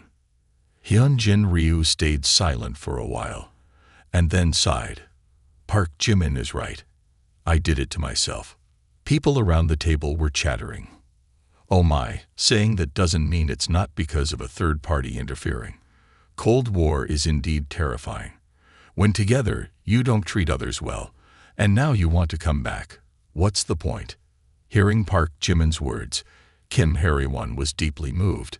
"He understands me. Kim Harry-won's current favorability is 91 points. From within the crowd, Minji recognized Park Jimin. "That's Park Jimin. What's his relationship with this girl? No, I have to let Jisoo know about this shameless guy." Scene shifts to Kim Jisoo's house. She was applying a face mask when Minji rushed in shouting, "Jisoo, it's not good. Park Jimin is having an affair." "Minji, don't be crazy. Anyone can have an affair, but not Park Jimin." Just now, there was a girl on the lower floor confessing to Park Jimin, and they even exchanged glances. While others may want to confess, Park Jimin himself can't control it. Talking about this doesn't represent anything. So, what about this? How do you explain this? He gives crazy amounts of money to another woman. Oh, about that, Park Jimin already told me. Moreover, the total he gave is not just 3 million. He gives gifts to the female streamer and tells me, yes, the basis of harming people together is trust. He trusts me, and I trust him. Is it irrational? Forget it. Minji, you've been single since inside your mother's womb. You won't understand this kind of divine intervention. Minji felt helpless and muttered, "Someone who was doing so well, how could they become so foolish? Why did Park Jimin finally give in to some kind of love potion or something?" Park Jimin yawned, short and wide. "Park Jimin, focus a bit. No one plays a game subduedly like this. I don't want to come, but you insisted." The girls sitting nearby teased, "Lee Min-ho, you're so loud, threatening Park Jimin like that. We like to watch Park Jimin sleep. Why wake him up?" "Exactly. That's right. Park Jimin, are you okay? Are you free tonight? Park Jimin, you seem a bit tired. I'll buy you a latte." Lee Min-ho spoke while wanting to shed tears inside. "Look, they say if you don't come, they won't come either. How can a handsome guy like you understand the suffering of ordinary male students like us?" Park Jimin pointed at Jung Ho-seok and asked, "So, can you explain why she's here too?" Hoo. I am Kyung-ma. I gave up on my childhood sweetheart and pursued Kim's grandson. Then I got killed. Hoo. But I feel like I deserved it. No need to find some killer. My crime caught up with me. Hoo. Fellow students, calm down. With you like this, we have no other way to play. Jung Ho-seok heard you were here, so she wanted to come. I have no choice. What are you doing with her? I heard she recently went for a checkup. Seems she's pregnant." Park Jimin thought to himself, "Am I being too much? Although she hurt me after the entanglement, it seems like she genuinely regrets it. Even though she was wrong, it's not worth condemning her to death. Am I too merciless? While pondering, a girl in red approached and asked, "Hi, Park Jimin. Rumors around school say you're the online idol, Boss Baekhyun. Is that true?" The other girls chimed in. "Exactly. Your nicknames are all the same." Park Jimin stammered, "Oh, Boss Baekhyun. Jung Hoseok overheard and looked at Park Jimin with a smirk. "Ha ha ha, if Park Jimin is Boss Baekhyun, I'll bow down for you ladies, ha ha ha." At this moment, Jin Hyung-min appeared. Boss Baekhyun is a legendary figure, throwing hundreds of millions on the shark. Park Jimin, what are you compared to Boss Baekhyun? However, he was the owner. "Hello, my name is Jin Hyung-min, the owner of this place. I've noticed you for a long time. Can I add you on WeChat?" Jung Hoseok was surprised and blushing. This Jin Hyung-min was his rival from junior high school. He bullied him because he had money and power. He looked at Park Jimin provocatively. Park Jimin wasn't the type to back down. "If you wanted to show off, I would make you show off. Moreover, now was not the time to appear too arrogant in front of classmates." Jung Hoseok also smugly thought to himself, convenient for someone to have a pressure test. Park Jimin approached Jin Hyung-min and announced loudly, "Let me introduce this gentleman to everyone. This is Jin Hyung-min, my high school classmate from the prestigious 985 University, who also owns a company with assets in the millions. Truly a successful man." Hearing the introduction, the girl's eyes sparkled with admiration. As for me, Park Jimin added, "I'm really not Boss Baekhyun. I just received compensation for my house being demolished recently. It was only around 3 to 5 million. You all misunderstood." Jin Hyung-min thought to himself, this kid still managed to pull out a few $100,000. Meanwhile, Jung Hoseok raised his eyebrows in surprise. Park Jimin is not Boss Baekhyun. On one side, we have a top student from the 985 University, a wealthy family with millions. On the other side, we have Park Jimin, who has some money but used to like me. Jung Hoseok's favorability dropped by 20 points. Currently, his favorability was at 15. Jung Hoseok took out his phone and said to Jin Hyung-min, "All right, I'll add you." In her heart, she silently thought, even fools know how to choose. Jin Hyung-min chimed in, "Park Jimin, this fate is truly strange. The little sister you called added me on WeChat." He laughed triumphantly, "Ha ha ha." Then whispered to Park Jimin, "I used to treat you like a dog, and now I can only step on you." Hearing Jin Hyung-min mention the past, Park Jimin felt a bit irritated. After that, Jin Hyung-min turned to pat the shoulder of the guy in the red shirt, Shuga, saying, "This Park Jimin is my friend today. He makes me happy. This table is on the house." "Yes, yes, of course, sir." Suddenly, Park Jimin burst into laughter, covering his face. Everyone was surprised, exclaiming, "Park Jimin, are you okay? What's going on?" The young man chuckled to himself, "Jung Hoseok, you wanted a chance, and I've given it to you. Unfortunately, you haven't changed that attitude of yours. From now on, I won't have any feelings for you because you're not worthy. You've left so quickly. Tomorrow, there's a high school reunion at the Jeju restaurant. Will Park Jimin dare to come? How about attending the reunion? If Jin Hae invites me, of course, I'll go." Transitioning to Jeju restaurant, Jin Hyung-min raised his glass and exclaimed, "It's been years since we last met. Everyone, let's cheers. Today, enjoy your meal freely. It's on me. Don't help me save money. Money is meant to be spent. Ha ha ha. Boss Lee is generous. Thanks, Boss Lee. Still, my friend Hyung-min is on top. I used to look down on him, but don't underestimate him. Later, when Yang Guibai arrives, help me say some nice words or compliments. Turns out, Boss Jin is still waiting. Boss Jin, rest assured, You and Yang Guibai are a pair of outstanding talents and beauties. We, brothers, will definitely help you win her over." Park Jimin thought to himself, "This guy never misses any chance to show off."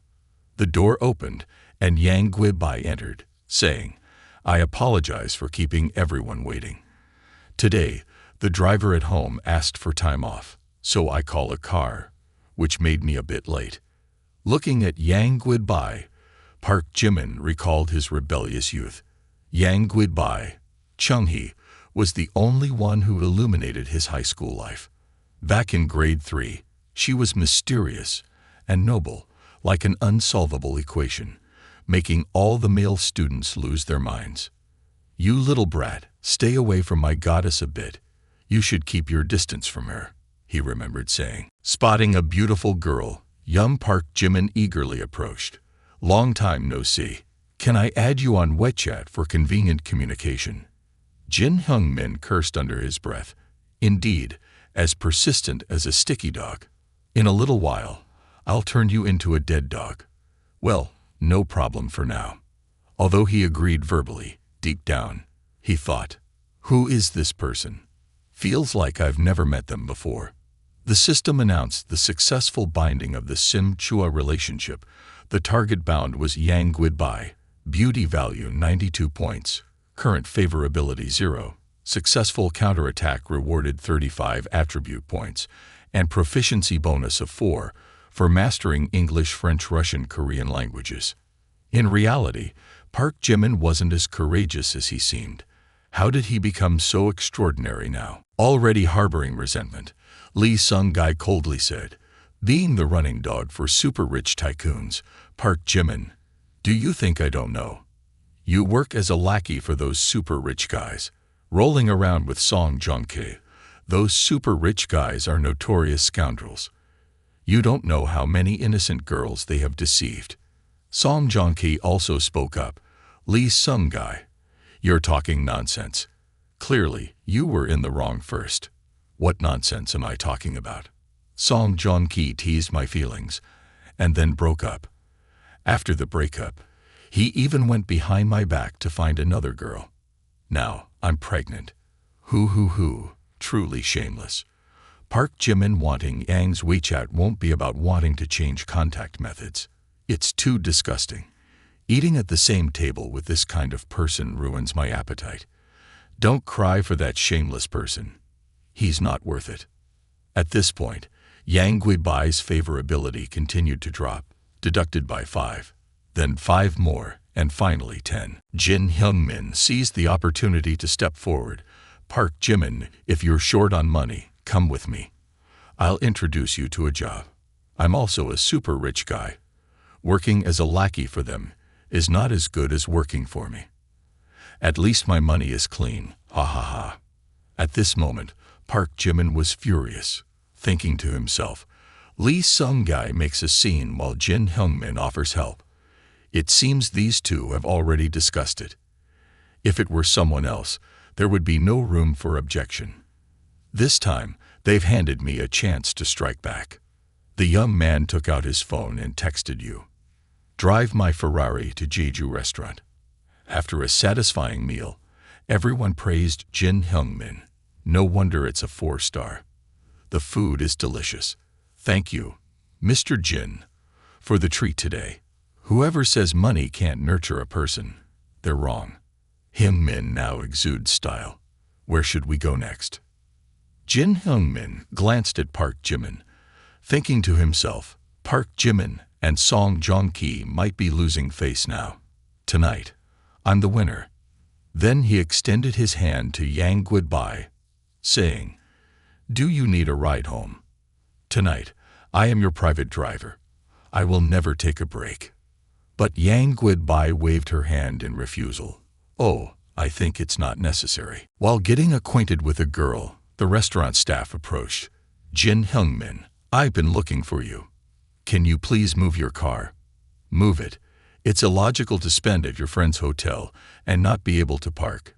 Jin Hyung-min, "Our parking only opens for VIP guests after 9 p.m. There's a VIP who wants to park now, so I need you to move your car." We want to see how important this VIP is, want to see who has a significant background. Seeing the approaching car, he seemed to widen his eyes. It was a Ferrari, valued at over $2 billion, something he only saw at auto shows. It's Yu-in from the Yu conglomerate. No wonder he has such an impressive background. They say this person is not easy to mess with in the famous Gyeongbokgung super-rich circle. Luckily, I haven't clashed with him yet. Before he could finish his surprise, he saw Park Jimin shaking hands with Yu-in. Jin Hyungmin felt like crying out, "Park Jimin, what's going on?" Park Jimin playfully put his arm around Yu-in, saying, "No need to trouble yourself, boss Yu, coming all this way to bring my car. It's not a bother at all. We're all like brothers. Being able to chauffeur for Boss Baekhyun is an honor for me." Hearing this, Jin Hyungmin's eyes seemed to drop to the ground. This car belongs to Park Jimin. Why is Yu-in treating him like this? Is Park Jimin, is he so wealthy? Isn't he supposed to be a mere errand boy? Maybe you haven't woken up yet. Park Jimin's Ferrari is enough to buy dozens of my cars. Well, let me introduce you to my schoolmate. He's also a tycoon. Liu Jia at this moment looked pale, bombarded with questions from her friends. What did Lee Sung-gai say earlier? Does Park Jimin need to be an errand boy with this status? She stammered, I. Yang Guibai also figured out the situation. It seems like Jin Hyungmin and Lee Sung-gai are trying to frame Park Jimin. But clearly, his extraordinary status doesn't justify itself. This person is truly interesting. Yang Guibai's favorability towards Park Jimin began to rise. The current favorability is 10. Yang, may I have the honor of giving you a ride home?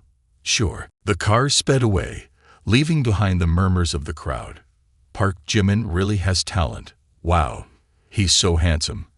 Absolutely admirable. Praises continuously poured out. Receiving Song Joong-ki's words, Jin Hyungmin felt like he was being stung to the core. Yu-in, you're right. Sometimes the distance between humans and dogs is even greater. The car sped down the road. Sitting inside, Yang Gui felt a bit overwhelmed, as if experiencing some emotions. Me and Park Jimin aren't close at all, yet I casually hopped onto his car, asking for a ride. Park Jimin glanced at Yang Gui's bag and asked, I've noticed for a while. Jimin, the necklace pattern on your bag seems to be déco to men. Right. Yang Gui, surprised, replied. Ah, yes, that's correct. You know about this because I also like watching Taman, especially déco. I find his transformation state very handsome. Talking about idols, Yang Gui was no longer shy. Exactly. I've been watching since I was little. Unfortunately, the girls around me don't like watching this. Park Jimin involuntarily stared at Yang Gui, making her blush and turn away. The young man thought to himself, I didn't expect Yang Gui to have such a lively side. Her usual cool demeanor must be her protective state. Seeing her cheerful demeanor made others unable to resist protecting this lovely creature. For the first time in my life, I felt a romantic feeling, and shortly after, I arrived at Yang Gui's house. Park Jimin stepped out to open the car door, not forgetting to mimic the gestures of the idol Daiko. Tonight, meeting a different Jimin than usual, I'm very happy. Yang Gui also made other gestures in response. Just call me Yang Gui, that's fine. Thank you for taking me home. The two whimsical individuals performed many of Daiko's transformation gestures. Meeting someone with similar tastes, both felt very joyful. When Park Jimin returned, Yang Gui observed him and thought, this Park Jimin is quite interesting, yet he doesn't seem childish like me. Different from those men who act all mature and oily. Upon entering the house, Yang Guibai heard her mother's voice echoing out. Haven't I told you for the past few days not to wander around? Why are you back so late? Tell me, how was the meeting with the potential match that we discussed last time? Yang Guibai remained silent without answering. Her mother continued, You also know that your father's company is currently in a very bad situation. The investment from the G family this time is crucial. We're running out of options. But my dear, isn't your marriage, your happiness essential? Why should you marry that snobbish young master from the G family? What basis do we have? We've supported your growth, your meals, your clothes, and your playthings, all from us. If your father's company collapses, our family will also fall apart. Seeing Yang Guibai's father coming downstairs, the mother immediately changed her tone, walking over and taking Yang Guibai's hand. Jai Yun from the G family is truly beyond compare. But more powerful than words, they said that men become more diligent after marriage. Do you want your mother to kneel down and beg you? Yang Guibai felt sad. I know, Mom. A tear rolled down, wetting the necklace she loved the most. As Park Jimin arrived home, the messages in the Business Tycoon group chat kept buzzing. There's a new watch. Is this a new streamer? She seems pretty ready to go live. Drama is coming. Park Jimin, while eating, thought to himself, what drama is you in up to? The young man lowered his phone and saw news related to Yang Guibai, whether it's a debut or an engagement, a strong alliance or coercion, suspicions about the Lee conglomerate's financial chain being broken, and Yang Guibai, the eldest daughter, about to marry the young master of the G conglomerate. Park Jimin spat out the fruit he was eating and exclaimed, inhaling drama and inhaling it into myself. Yang Guibai is about to go on a blind date. The young man, lost in thought, recalled Yang Guibai's demeanor from that day. Yang Guibai is lively and adorable, making people feel like they want to protect her. Even Park Jimin was moved by her. The young man held his phone, contemplating for a long time before deciding, no, this time I won't be afraid anymore. I don't want to be a passerby in her life. As Park Jimin was about to go look for Yang Guibai, two people, one man and one woman, were coming to find him. That person is Park Jimin. It's not wrong. He's the guy at the end of the market, wearing wide shorts and short sleeves, just like in the video. The girl raised her hand to stop Park Jimin and said, Hello, Park Jimin. My name is Seo Hyun. Are you interested in becoming an online celebrity? Saying this, she handed him a business card from the Dream Media Company. The cold young man replied, Sorry, I'm not interested. Refusing decisively, Did you already sign with another company? Well, let me try a different approach. Your schoolmate is waiting. Our company is a regular MCN with considerable strength, and we will offer you a generous salary. More importantly, our company has the extraordinary Baekhyun as the president, vouching for our salaries. Do you know President Baekhyun, the undefeated legend of the Shark platform? If you don't sign with us, beware of President Baekhyun's vengeance. Fuming and encountering a nagging woman, Park Jimin shouted directly at her face, Why bother? Baekhyun, the president. I am Baekhyun, the president. Don't delay his affairs any longer. The persistent girl still didn't stop. What? Park Jimin, furious, said, Does this lady think she can mess with me? Just because I can't do it doesn't mean others can't. Park Jimin took out his phone and messaged the group, Help, guys. Do any of you know about the media? Congratulations. There's someone named Seo Hyun bothering me, using my name for fraudulent schemes. Can you help me solve this? I'll check if President Baekhyun assigned this to me. Just wait a bit, President Baekhyun. I'll delete that woman's name from the company in Gyeongbokgung. Oh, President Baekhyun, is there any misunderstanding? Before the coffin is laid, Seo Hyun keeps asking Park Jimin, What about it? Still haven't figured it out. Suddenly, her phone rings. Why is the boss calling? As she answers, the boss loudly exclaims, This crazy woman, you quickly come back to me. If you really don't want to do it anymore, then don't. Foolish, the boss.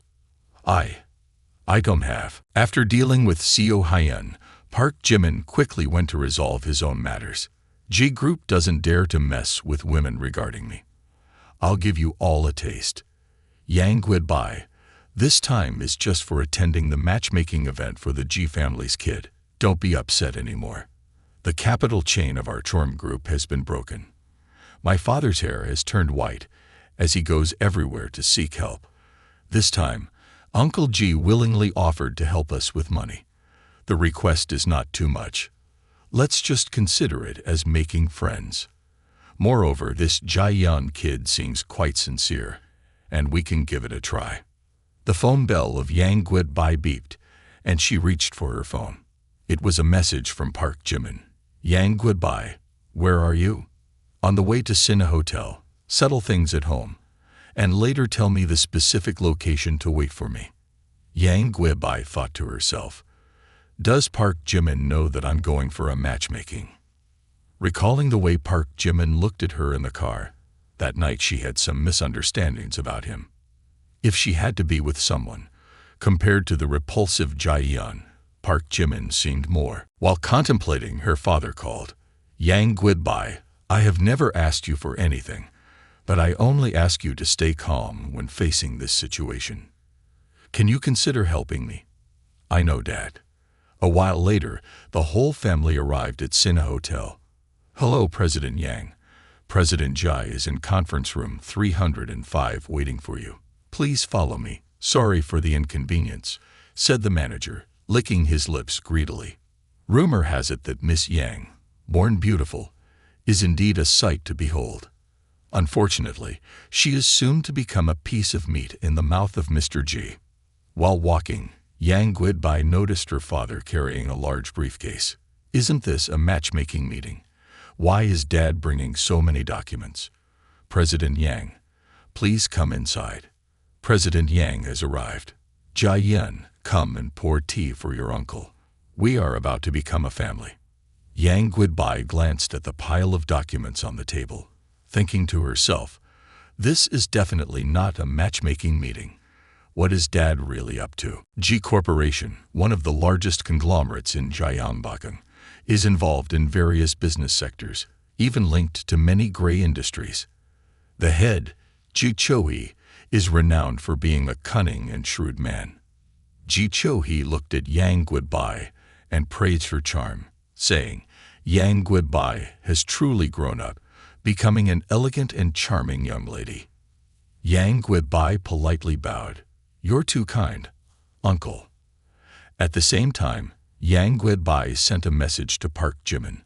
I'm in conference room 305. Jaeyeon, a plump guy, quickly approached Yang goodbye, holding her hand and speaking sweetly. Hey, Yang goodbye, you're here too.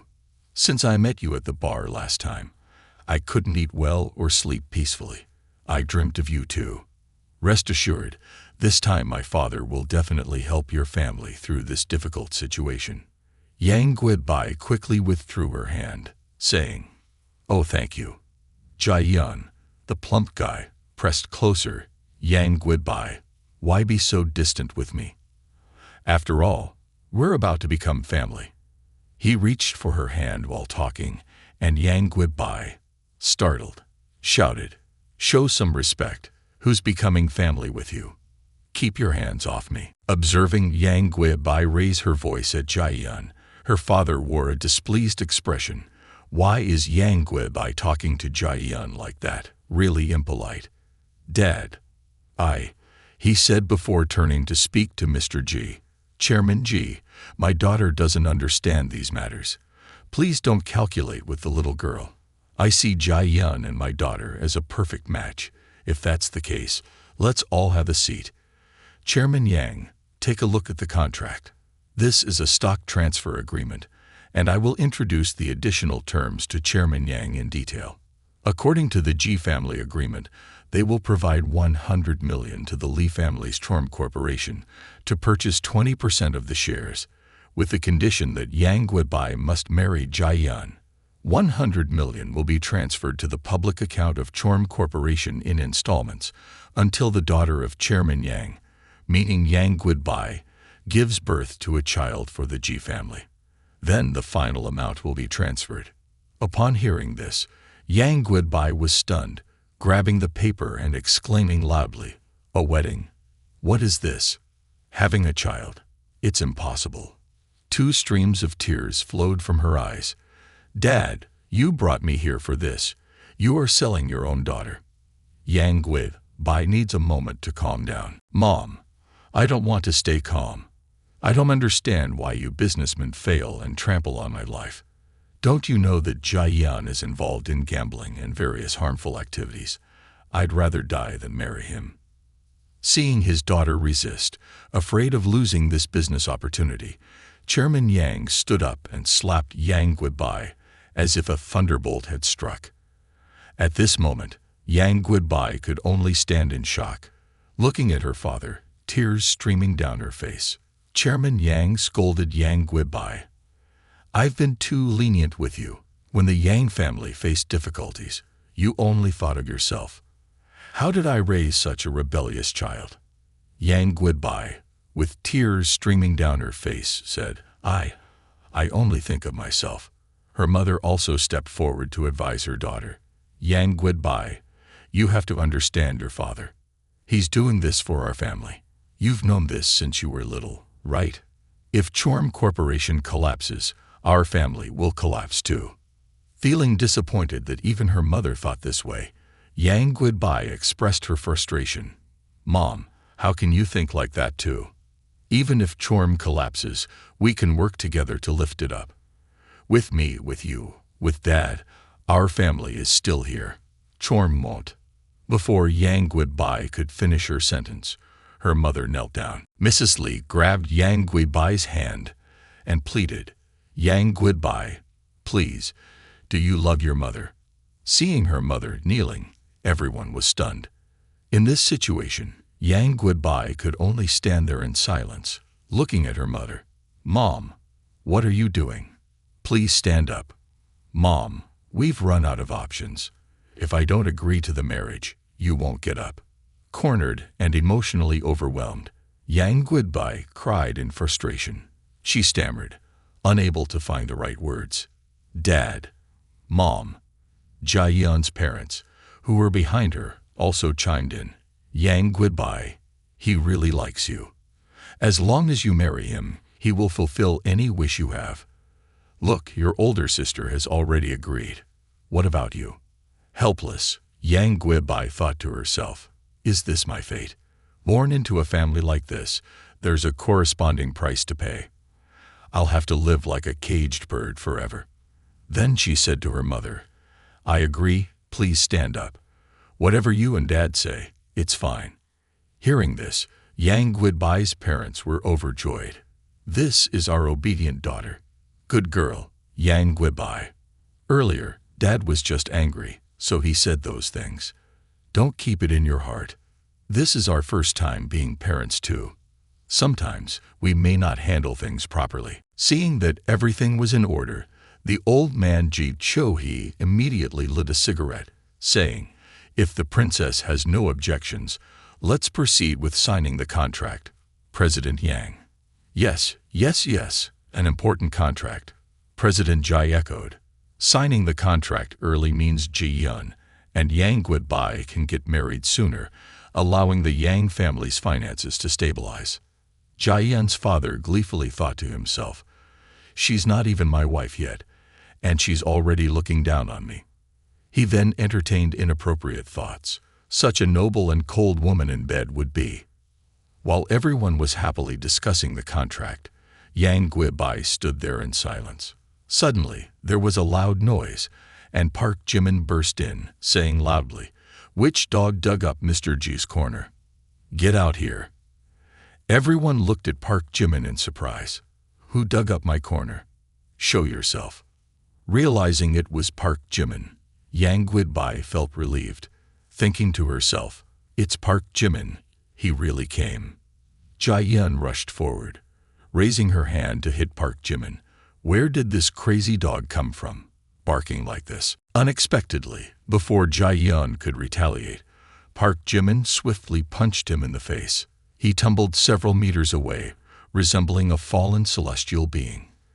"Leave before I really lose my temper," Park Jimin warned. Jai-yun, nursing his pain, shouted, "You dare to hit me? You? You?" Security personnel quickly intervened, berating Jimin. "How dare you lay hands on Mr. Han without regard for your life? Do you know the status of the person sitting in that chair? Are you tired of living?" Park Jimin, with an indifferent expression, retorted, "Status? Isn't it these two old men, one selling a daughter and the other buying one? Touch me and see. I'll make the G family disappear from Gyeongbokgung." Mr. G raised his hand, signaling his guards to stand down. He thought to himself, "This deal with the Yang family is highly confidential. Other clans might think it's a simple matchmaking. This kid not only knows about it, but also managed to track us down." Approaching Park Jimin, Mr. G inquired, "I don't know which noble family you belong to. When I visited G's house the other day, you didn't have the right to refuse. You should have a proper identity." Jae-yeon, with a swollen face, stood up and scolded Park Jimin. "Such a temper. How did your parents teach you? Think twice before acting. See what he's up to." Park Jimin looked at Yang Guibai and said, "Don't worry. I will help you overcome the difficulties your family is facing." Touched, Yang Guibai, her eyes welling up, nodded in gratitude. A young man approached, holding a document, and Mr. Yang, surprised, asked, "What are you doing?" After reading this contract, Park Jimin glanced at Mr. Yang. "It seems you really underestimate your daughter, selling her for 100 million and even offering 20% of your company's shares. Is it because you're getting old and confused?" Park Jimin tore the contract into pieces. "Let's do this. I'll pay 500 million to acquire 60% of Chorm shares from the Yang family." Hearing the sum of 500 million, everyone gasped. 500 million. Mr. G thought to himself, 500 million is not a small amount. At least it surpasses the assets of a billion-dollar conglomerate. Ji Cho-hee has encountered countless individuals, but he finds this man's approach peculiar. As for Mr. Yang, upon hearing the amount, his eyes lit up. With 500 million, not only can we regain dominance, but we can also expand our business. Park Jimin continued, "Of course, I can't give you 500 million without deducting the shares. I also have a condition." The young man pointed at Yang Guibai. She immediately thought to herself, "Could it be that Park Jimin wants to use 500 million to buy me?" Yang Guibai, feeling disappointed that Park Jimin would also spend money to acquire her, dropped her bag on the ground. It turned out he, like the others, regarded her as a commodity that could be bought and sold at will. In her moment of disappointment and anger, Park Jimin's voice echoed, "My condition is 60% of the shares, all transferred under the name of Yang Guibai. Once the shares are transferred, I will immediately pay 500 million. Yang Guibai was astonished by this revelation. She felt a surreal and incredible sensation, as if a birdcage had just been unlocked. Yang Guibai now felt like a bird that could freely soar in the sky. She even imagined Park Jimin as a superhero, with an existence of a hero named Park Jimin. He was her hero. Yang Guibai's favorability rating towards him kept increasing by 10 points, and her current favorability rating was 85. Jimin, the young master, has just drafted a new contract. You can sign it now." Park Jimin took Yang Guibai's hand. "Come on, sign this contract. From now on, no one can control your life."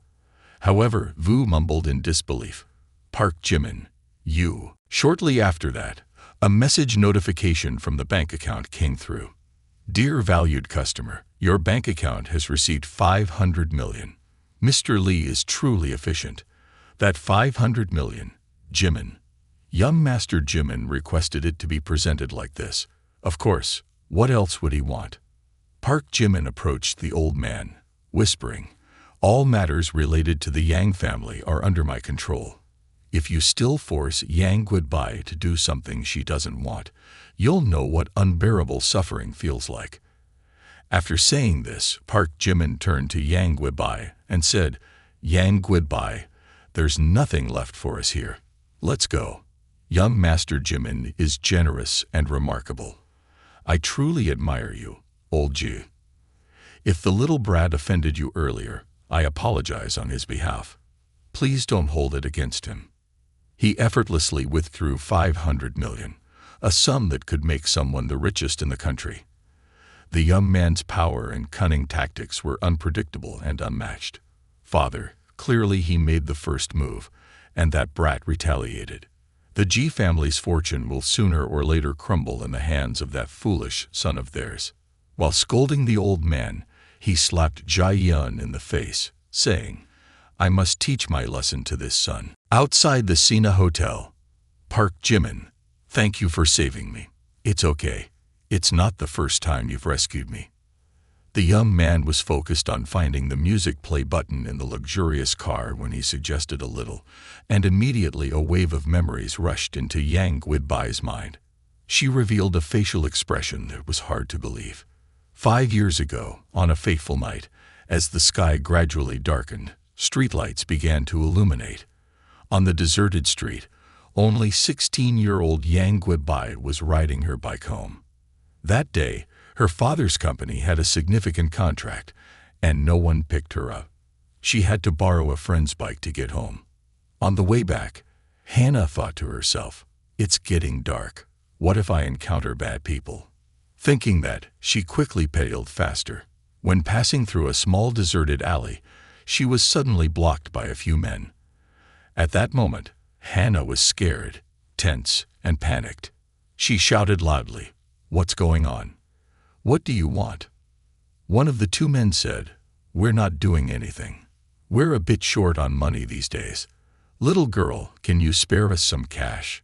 Hannah shouted again, "No, I don't have any money." The other man spoke, but as he did, he started to restrain her. "If the girl doesn't have pocket money, it's fine. With such beauty, I'll take her out for a good time." While screaming, Hannah struggled. "I don't know you. Let go. I'll call the police." The man chuckled sinisterly. "Go ahead, make the call. The more you call, the happier we'll be. Ha ha ha."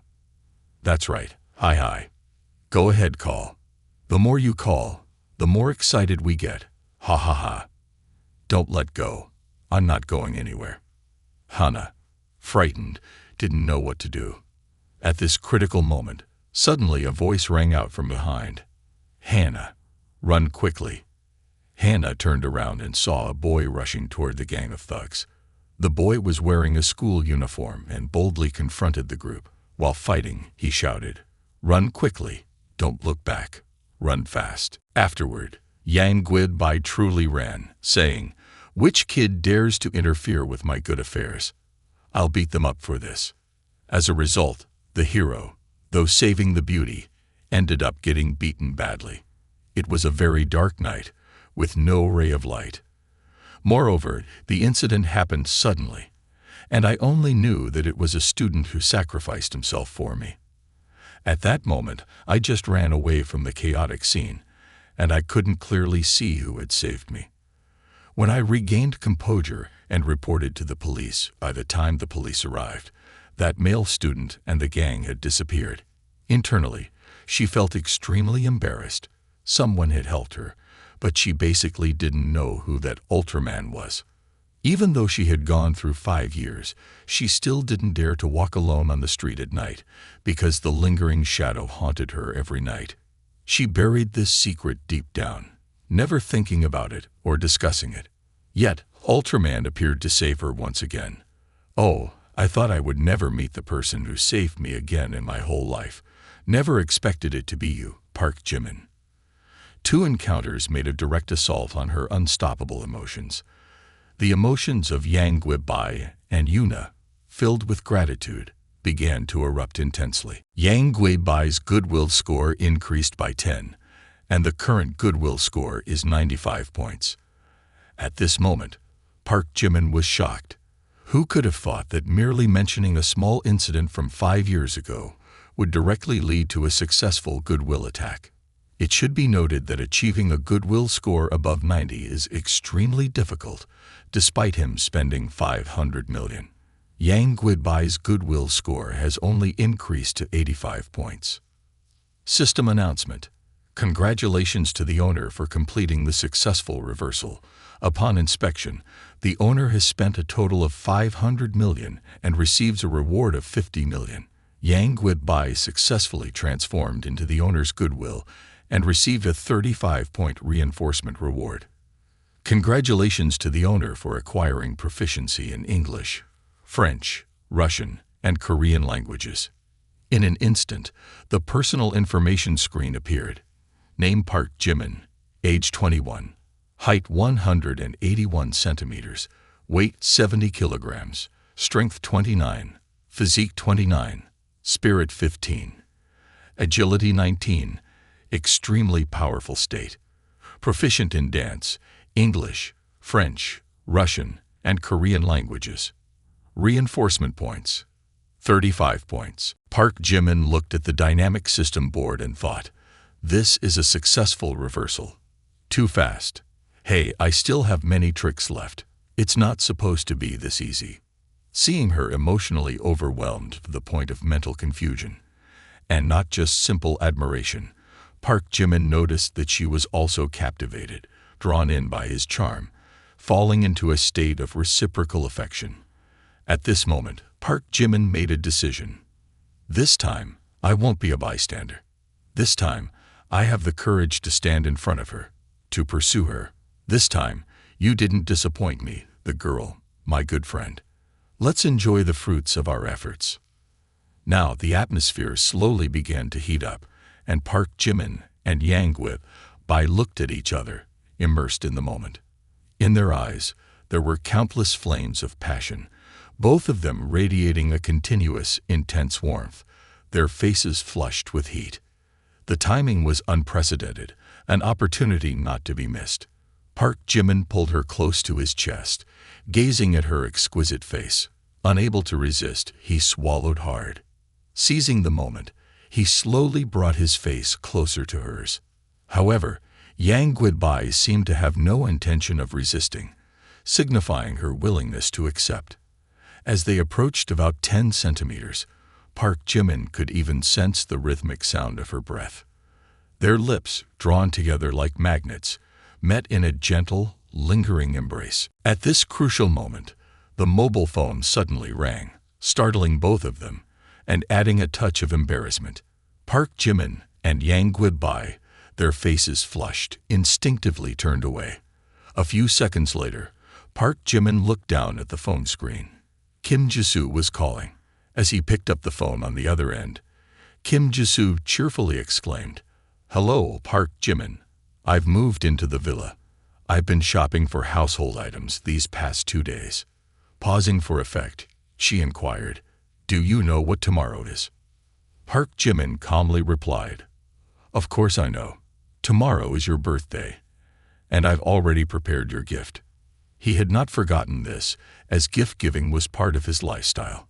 The only hitch was that he hadn't yet presented the gift, given his penchant for courting various women around town. Sitting with one girl while talking to another made his face appear somewhat unnatural. Park Jimin glanced at Yang Guidbai with a hint of regret, thinking, "Oh, why did Kim Jisoo have to call at this exact moment?" Hearing this, Kim Jisoo immediately interjected, "Oh right. Tomorrow, don't give me an overly expensive gift, okay? This time, for my birthday, I've invited many friends, and I feel uncomfortable receiving expensive gifts."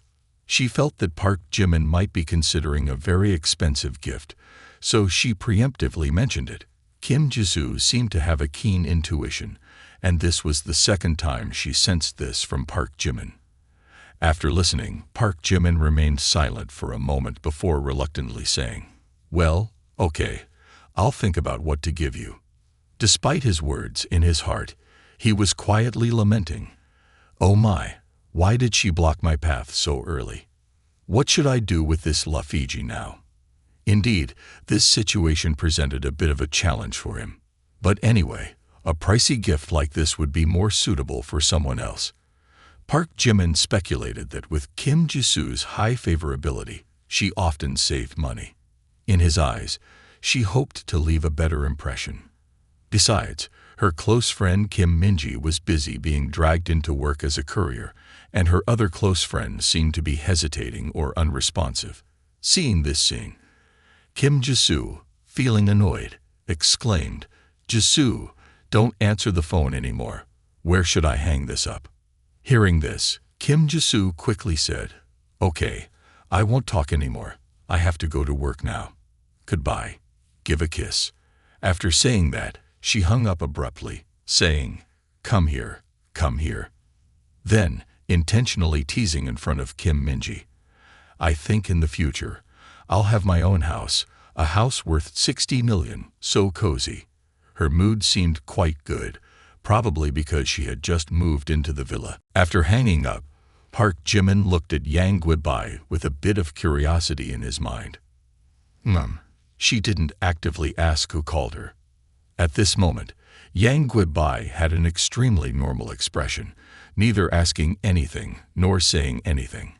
In situations like this, she had been educated by her family since childhood, and her usual behavior was quite intelligent. Park Jimin took the initiative to turn to Yang Guibai and explain, "My college friend is having a birthday soon and wants to throw a birthday party. Do you want to come?"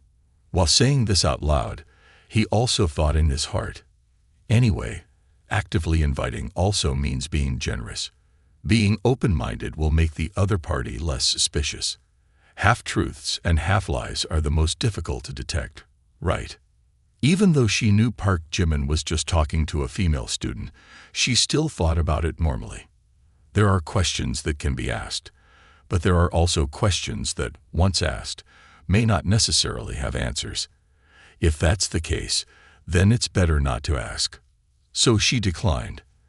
"The contract has been signed, and there will be a lot of work at home tomorrow.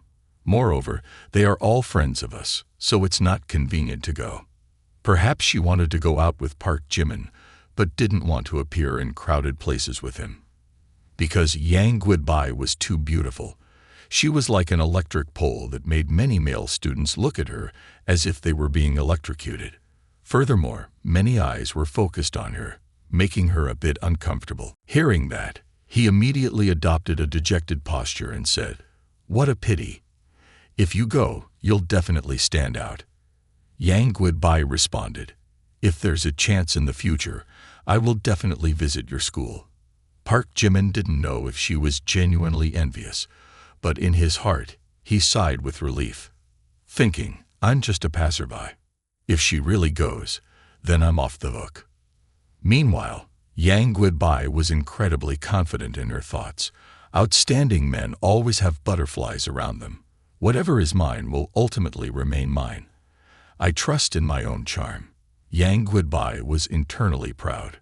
Regarding her thoughts and beliefs, as long as she was beautiful and talented, the one to be jealous of should be Park Jimin's girlfriend, not herself. Therefore, she didn't need to be jealous.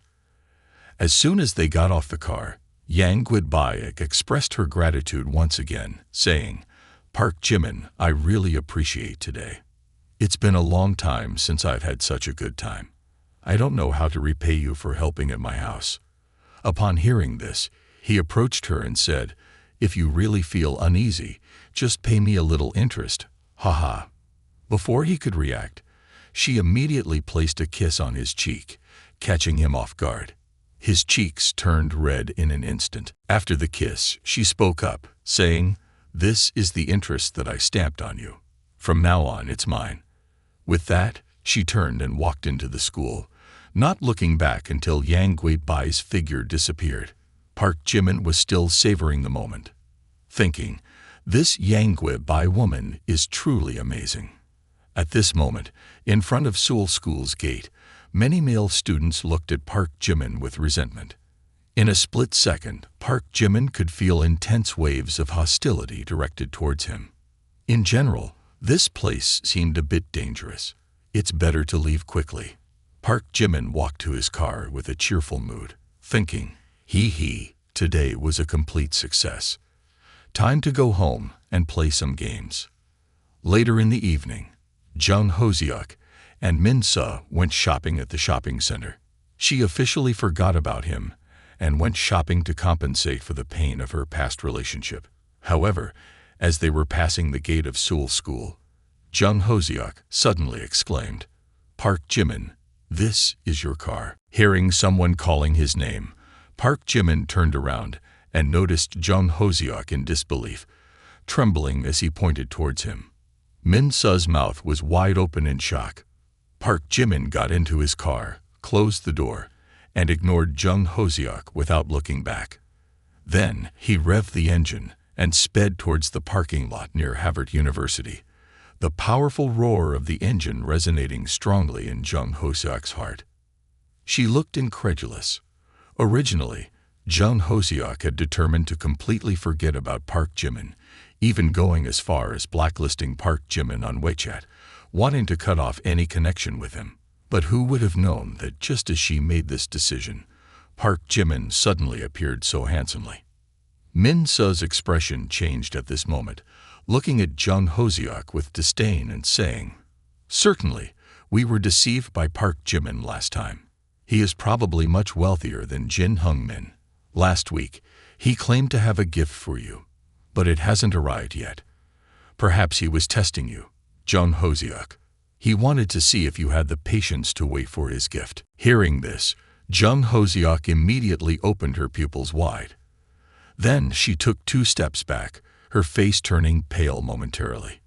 With a little more, she might have involuntarily collapsed to the ground. At this moment, Jung Hoseok also emerged from her daydream, sinking into deep thoughts. He must be testing me. Back then, I was too foolish and messed it up. I truly am a fool. Thinking about it, Jung Hoseok felt a tremendous loss. Recently, Park Jimin had become extremely arrogant, making Jung Hoseok uncomfortable. She felt her dignity and character were humiliated and trampled upon. Because of this, in just 2 days, her goodwill towards Park Jimin had plummeted. There was even a tendency towards negativity. She thought she could forget about Park Jimin and focus on plans to raise larger fish. But why did it hurt so much? Jung Hoseok regretted it. She truly regretted it. Since the moment Park Jimin drove the Ferrari in front of her, everything had been too shocking. After that, Jung Hoseok immediately hugged Min Su, sighing and crying. Park Jimin can drive a Ferrari, and giving gifts to a female streamer is just a number. I missed it. I missed such an important opportunity. Surely, Park Jimin will never forgive me again. Hu. Min Su pondered. At first, she doubted whether Park Jimin rented the car to tease Jung Hoseok, but Park Jimin's attitude towards Jung Hoseok seemed to have changed. He didn't even look at Jung Hoseok anymore, so she immediately dismissed this hypothesis. At the same time, seeing the relationship between Park Jimin and Jung Hoseok deteriorate to this extent, she no longer needed to pretend or play the fool. Thinking about it, Min Su smirked, her eyes slowly filled with resentment. Then she casually remarked, "Oh, right, Jung Hoseok, you've missed your chance. The opportunity to date him has passed. Now it's too late. You don't have a chance to redo it.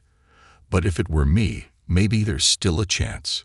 Hearing this, Jung Hoseok was slightly taken aback, but she understood that true friends look out for each other.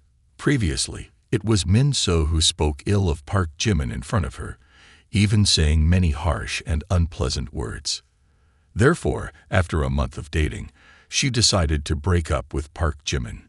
Just like 2 days ago, when Min Su caused a rift and strained their relationship. Jung Hoseok regrets more as he thinks, finding it increasingly unacceptable. Subsequently, he becomes extremely angry, shouting in interrogation, "Nae, why did you inquire about Park Jimin's identity that day? Why would you want that? I worked hard on the drama for a chance to turn things around. Because of your question, I have a profound misunderstanding about Park Jimin. It's going to be difficult to explain clearly this time." "What do you mean? Do you have intentions with Park Jimin?" Min Su, with an indifferent expression, responds, "Exactly, Jung Hoseok, don't speak so harshly. I usually tolerate you. Now you want to shift responsibility onto me. He's so charming, and it's reasonable for me to pursue him. Why can you, and I can't? Maybe Park Jimin is fed up with someone like you and prefers someone like me. Jung Ho-seok, you are a despicable green tea bitch. I remember saying these words as if I've endured for a long time. At this moment, she finally explodes, not wanting to hold it in any longer.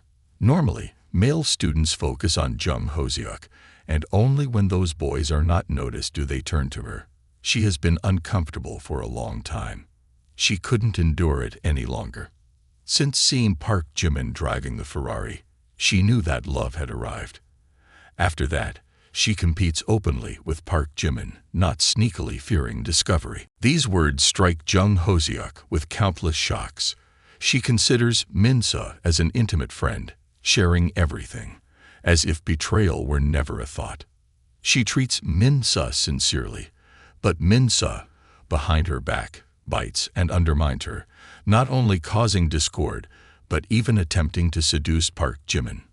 Unable to bear the feeling of betrayal, she immediately rushes forward, grabs Min-seo's hair in anger, and scolds, "Min-seo, you ungrateful person. I consider you a close friend, a sister, and here you are behind my back trying to steal Park Jimin from me. On top of that, you set traps for me." Min-seo is not one to hold back. She also grabs hair in retaliation and replies, "I'm despicable. Do you think you're from a wealthy family? You also climbed into bed with Hong Tuan-kai for money. Oh dear, shut your mouth or I'll kill you. Jung Ho-seok, I've tolerated you for a long time. You green tea bitch. I'm cutting ties with you." Jung Ho-seok and Min-seo engage in a fierce fight, pulling each other's hair, tearing each other's clothes, immediately attracting a crowd of onlookers. Some laugh, some cheer, and others take out their phones to shoot videos and photos, representing various iPhone, Huawei, Oppo brands. That afternoon, Jung Ho-seok didn't return to the women's dormitory. She went to the sports field and began sobbing. She cried bitterly, saying, "Hoo, lost my lover and my best friend." Then she recalled the 3 years of meticulous care from Park Jimin.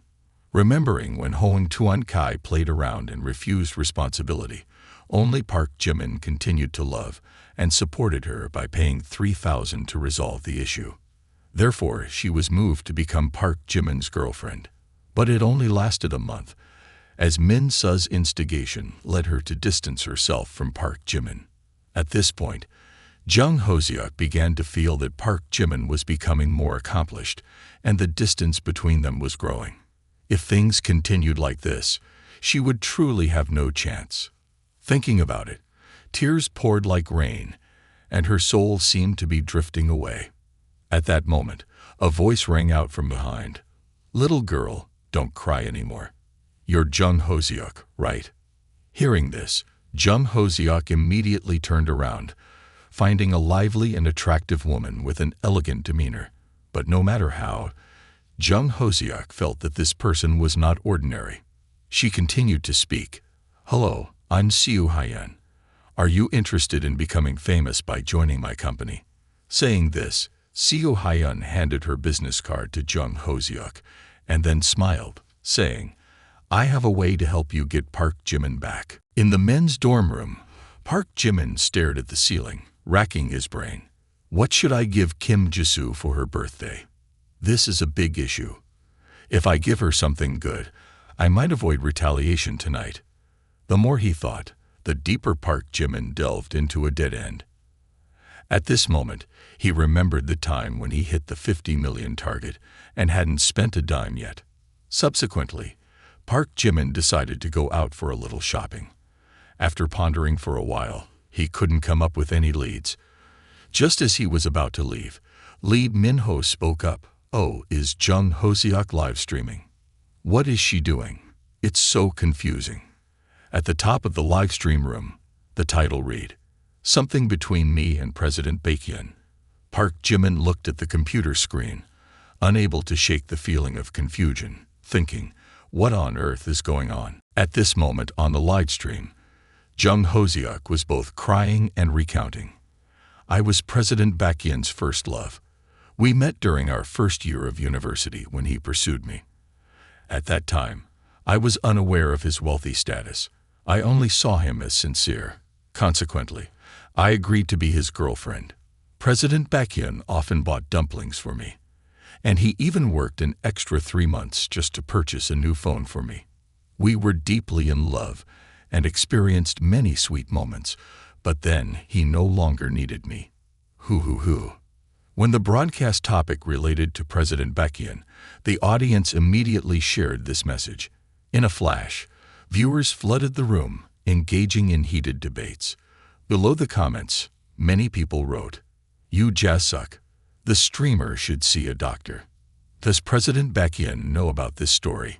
Another scoundrel is tarnishing President Baekhyun's reputation. Jang Minho. Dear streamer, find an honest job. President Baekhyun gives phones, but you still have to work extra. Jae-suk. Dear streamer, please check my private message. I want to know more factual information about President Baekhyun. Park Jimin, watching the live stream, couldn't help but mutter under his breath, "This wretched person." Next to him, Lee Min-ho, both watching and mocking, said, "It's truly unbelievable." Jung Hoseok had another segment involving President Baekhyun. At this moment, Park Jimin, infuriated, exclaimed, "Doesn't she have any shame?" making herself look like a victim again.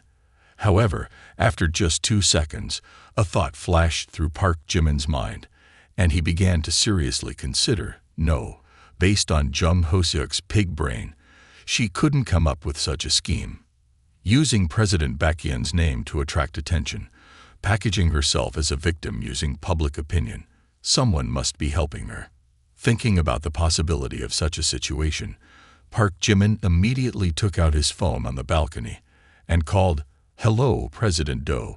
Please help me find out which company the streamer with the number 0100 and 87,639 on the Shark platform belongs to."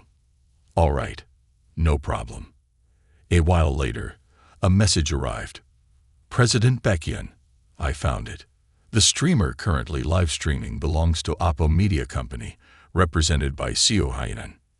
Immediately, an image of the woman appeared in his mind. Seo Hyeon, 3 times 7, always provoking me. Does she really think I have no way to deal with her? At the same time, over at Oppo Media Company, President Seo, in charge of Jung Hoseok's livestream on the Shark platform, had already surpassed 100,000 viewers. President Seo truly was skilled. And this remote sneak attack method always proved to be the most effective. Initially, Seo Hyeon approached Jung Hoseok with the intention of taking advantage to seek revenge on Park Jimin, but she was unaware that Park Jimin had another identity, namely President Baekhyun. This development happened rapidly, and under the strong influence of Park Jimin, the Double A group quickly reported the situation to the president of Oppo Media. Upon receiving the news, he angrily stormed into Seo Hyeon's room to interrogate her. "President Seo, have you gone mad? Do you realize whom you are threatening? He just said one word, and our company will go bankrupt. Does your president drink? He's just a university student. A university student, and he is the idol President Baekhyun himself. Have you ever seen a university student with such an extraordinary demeanor?" After hearing this, Seo Hyeon was a bit stunned on the spot.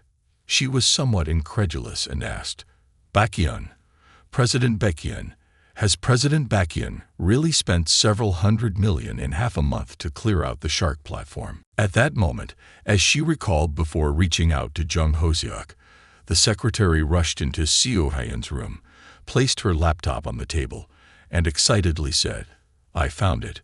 Park Jimin. No, President Baekhyun. There's a first love from the same school named Jung Hoseok.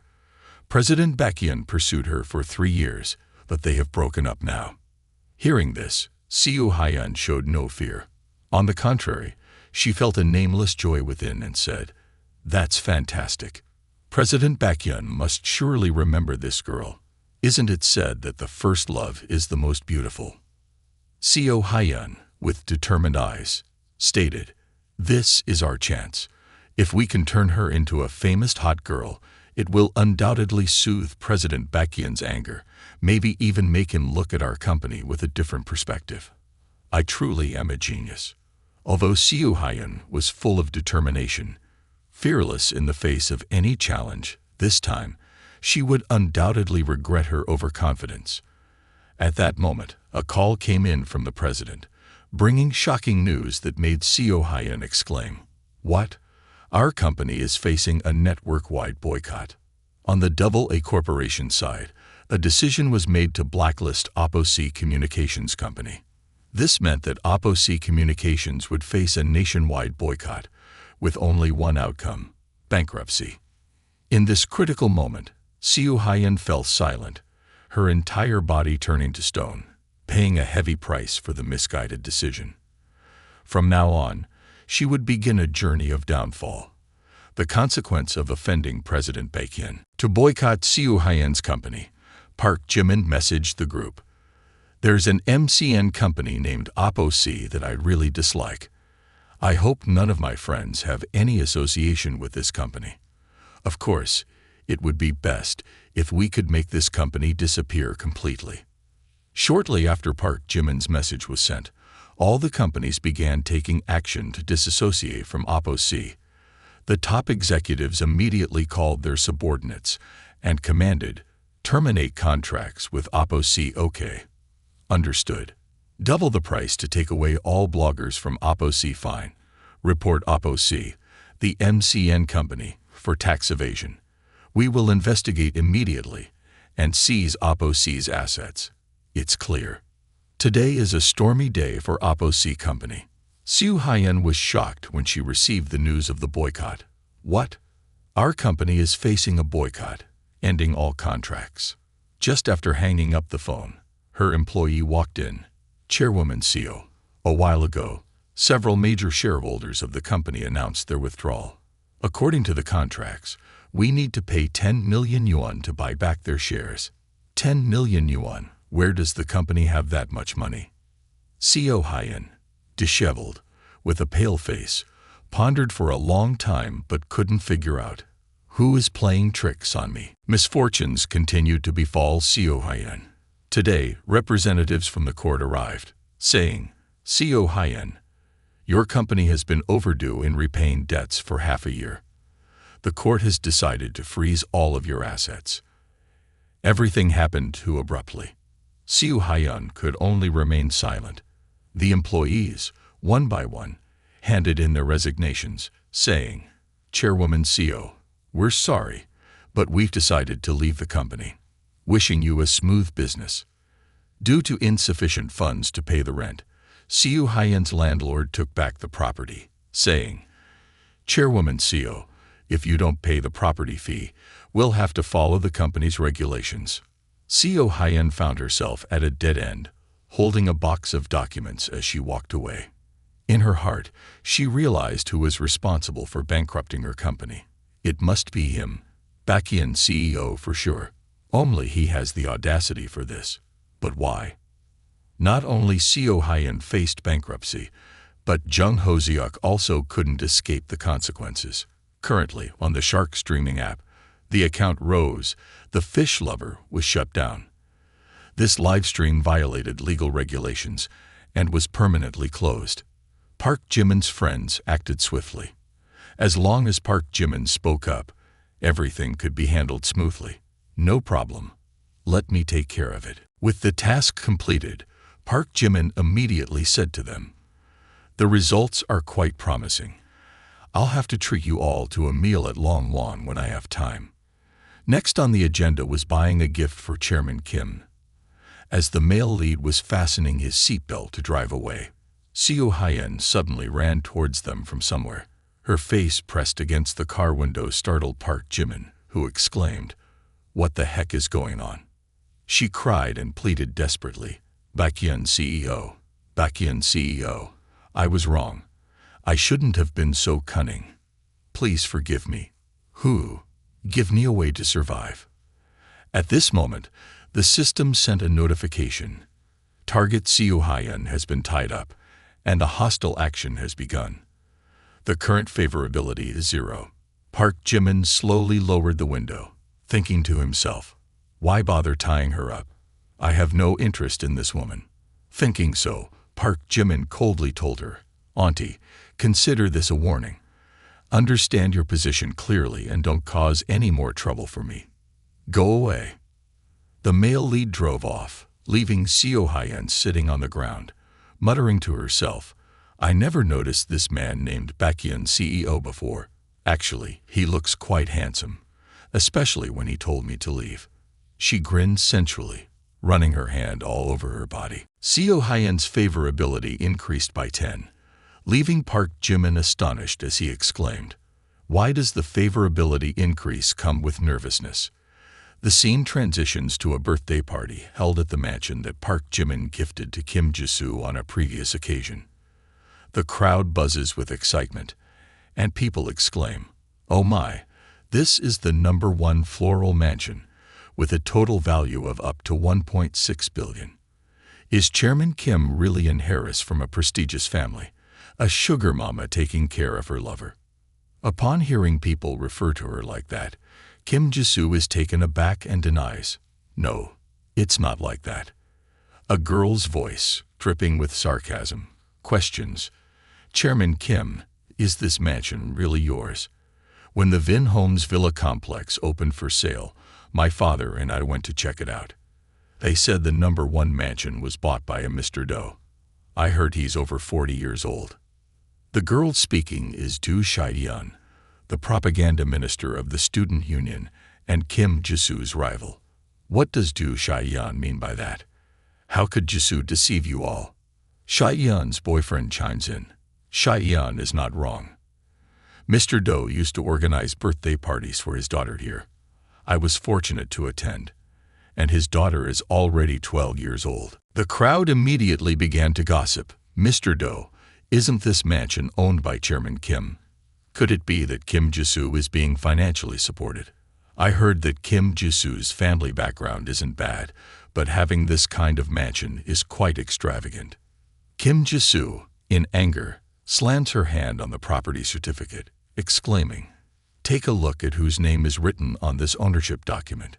The white paper in black ink clearly states that the property owner is Kim Ji-soo, not jointly owned property but personal property. The girl beside her consoles, some people just like to give others a hard time. It's really incomprehensible. Seeing the property confirmation document, a few girls quickly changed their attitudes. Why would Chairman Kim be such a shameless woman with a thick face? Chairman Kim, start a live stream to earn money. Guide us. Chairman Kim is so wealthy and free even before graduating. Truly impressive. Kim Ji-soo modestly responds, no, it's just luck. Inside, Kim Ji-soo is feeling anxious and worried. Why hasn't he arrived yet? Is there a traffic jam? Just as they mentioned him, he arrived. A luxury car stopped at a distance from the mansion. Park Jimin slowly stepped out of the car with a stuffed animal in hand, saying, tonight, Chairman Kim invited many classmates, so I should park a bit far away to avoid unnecessary attention. As the young man walked towards the mansion, suddenly, Park Jimin noticed danger. A yellow Ferrari 488 raced down the road. In a split second, it almost collided with the young man. Furious, Park Jimin scolded, is there a need to drive so fast? The Ferrari abruptly stopped in front of the mansion. Other classmates were astonished. It's a Ferrari 488. Could it be President Kwon arriving? Indeed, it's Kwon, the student president. That's his car, worth over 400 million, for sure. The guy with the last name Kwon slowly stepped out of the car. At this moment, he was on the phone, saying, yeah, that's right, the #1 mansion in the Vinhomes area. Park your cars inside in a bit. The young man behind Park Jimin was curious. This guy was the handsome and wealthy Kwon Ji-young, the scion of the Kwon family, one of the prestigious families in Gyeongbokgung. Pausing his call, Kwon Ji-young glanced at Park Jimin. Seeing the bewildered, seemingly impoverished look on his face, Kwon Ji-young showed a disdainful expression, silently thinking, "What's with Kim Ji-soo inviting this dirty rat to the birthday party?" Seeing Park Jimin holding the tiny teddy bear, the guy with the last name Kwon silently criticized, "Giving a teddy bear as a birthday gift is so outdated. It's 2023, not 1993. How old-fashioned." Spotting Park Jimin, Kim Ji-soo joyfully exclaimed, "Finally, you're here. I've been waiting for you half a day." Both young men, upon hearing Kim Ji-soo, simultaneously turned their heads to look. Thinking that Kim Ji-soo was calling him, Mr. Kwon felt very pleased. Seeing Kim Ji-soo, Kwon Ji-young extended both hands, his eyes gleaming, and he walked over to hug her. "Hi Kim Ji-soo, happy birthday." Unexpectedly, Kim Ji-soo bent down to avoid him, heading straight to Park Jimin. The main guy handed a teddy bear to Kim Ji-soo, saying, "Ji-soo, happy birthday. This gift is for you. Do you like it?" "Thank you." Kwon Ji-young was infuriated, almost going crazy. He looked at both of them with fiery eyes. Seeing the birthday gift was a cheap teddy bear, the onlookers began to gossip. "Am I dreaming? The Ice Queen has melted. I bet if I gave Chairman Kim a 2001 coin, she wouldn't be as happy." "Look at your brother." Park Jimin gave Chairman Kim a Prada bag worth over 20,000, and Chairman Kim refused right on the spot. Park Jimin's face turned green. Kwon Ji-young, with an angry expression, thought to himself, "I've been pursuing Kim Ji-soo for so long, and I still haven't gained much attention. Now there's even a rat beside her." After waiting for the right moment to express his feelings to the beauty, the gift car had finally arrived. He thought to himself, "This is my chance." Approaching Kim Ji-soo, Kwon Ji-young said, "Kim Ji-soo, I also have a gift I want to give you. You will definitely love it. Take a look." Kim Ji-soo exclaimed in surprise, unsure of what was inside, but seeing the three men carrying it, she became intrigued. It was a black box, covered with a piece of fabric. Kwon Ji-young glanced at Park Jimin with satisfaction, thinking, "Rats belong in the sewer. I'll show you what class difference means." This is a Yamaha CF6 professional performance piano, officially imported. I want you to understand the difference in class. This is the most suitable gift for the host of tonight's party. Kim Ji-soo looked at the gift in silence. He continued, "Kim Ji-soo, happy birthday. This is a special gift I prepared for you. Do you like it?" Kim Ji-soo, feeling a bit embarrassed, touched her hair. "I do like it, but this piano is worth millions of dollars. It's too expensive. I will transfer the money back to Headmaster Kwon. I appreciate it, but it's really not necessary." Kwon Ji-young, as he spoke, sat down at the piano, playing a piece of music. "In addition to the piano I gave you today, I also have a song I want to dedicate to you, one that I wrote myself." The crowd on the other side began to admire. "Oh my, Headmaster Kwon is about to play the piano." Since he held a solo concert in Vienna last year, this is the first public piano performance. Hey, tonight is truly special. I'll live stream it for the sisters in the class." Kwon Ji-young's hands played the piano skillfully, creating a melodious and profound sound that excited the group of women even more. Amazing! The sound of the headmaster's piano heals the soul. He and President Kim are truly a perfect match. Ha ha ha. That's right. Headmaster Kwon and President Kim. I ship them actively. Thank you, Headmaster Kwon. Your piano playing is excellent. I feel inferior. Kim Ji-soo praised you too much. You're just a baiting gem. Having said that, Kwon Ji-young looked at Park Jimin and said, "This fellow student can impress Kim Ji-soo, perhaps by showcasing some talent, right?" Park Jimin was astute enough to catch Kwon Ji-young's intention. "It seems like this guy wants to embarrass me." After some thought, Park Jimin looked at him and said, "Sure, if the headmaster wants me to play, I'll satisfy his wish." Hearing this, Kim Ji-soo was surprised, thinking, Does Park Jimin know how to play the piano? The group of sisters continued to chatter excitedly. This guy looks like a gangster, but he also knows how to play the piano. Weird, maybe Headmaster Kwon is teaching him. Let's see the drama unfold. This kid will lose face tonight. In reality, our male lead doesn't actually know how to play the piano. Park Jimin raised an eyebrow and began to bluff. If I don't know how to play, I'll improvise. At this point, the system also announced, checking, you don't have the piano skill. Enhancing this skill requires an additional 10 enhancement points. Park Jimin sat back, smirking to himself. Using attribute points makes me skyrocket. What's on your mind, sweetheart? The system enhanced my piano experience to 55. The sound of Park Jimin's piano echoed, surprising Kwon Ji-young. What's going on? This kid's demeanor has changed. As Park Jimin's hands moved across the keys, it resembled a true piano player. The male lead chose to play the same song Kwon Ji-young had just played.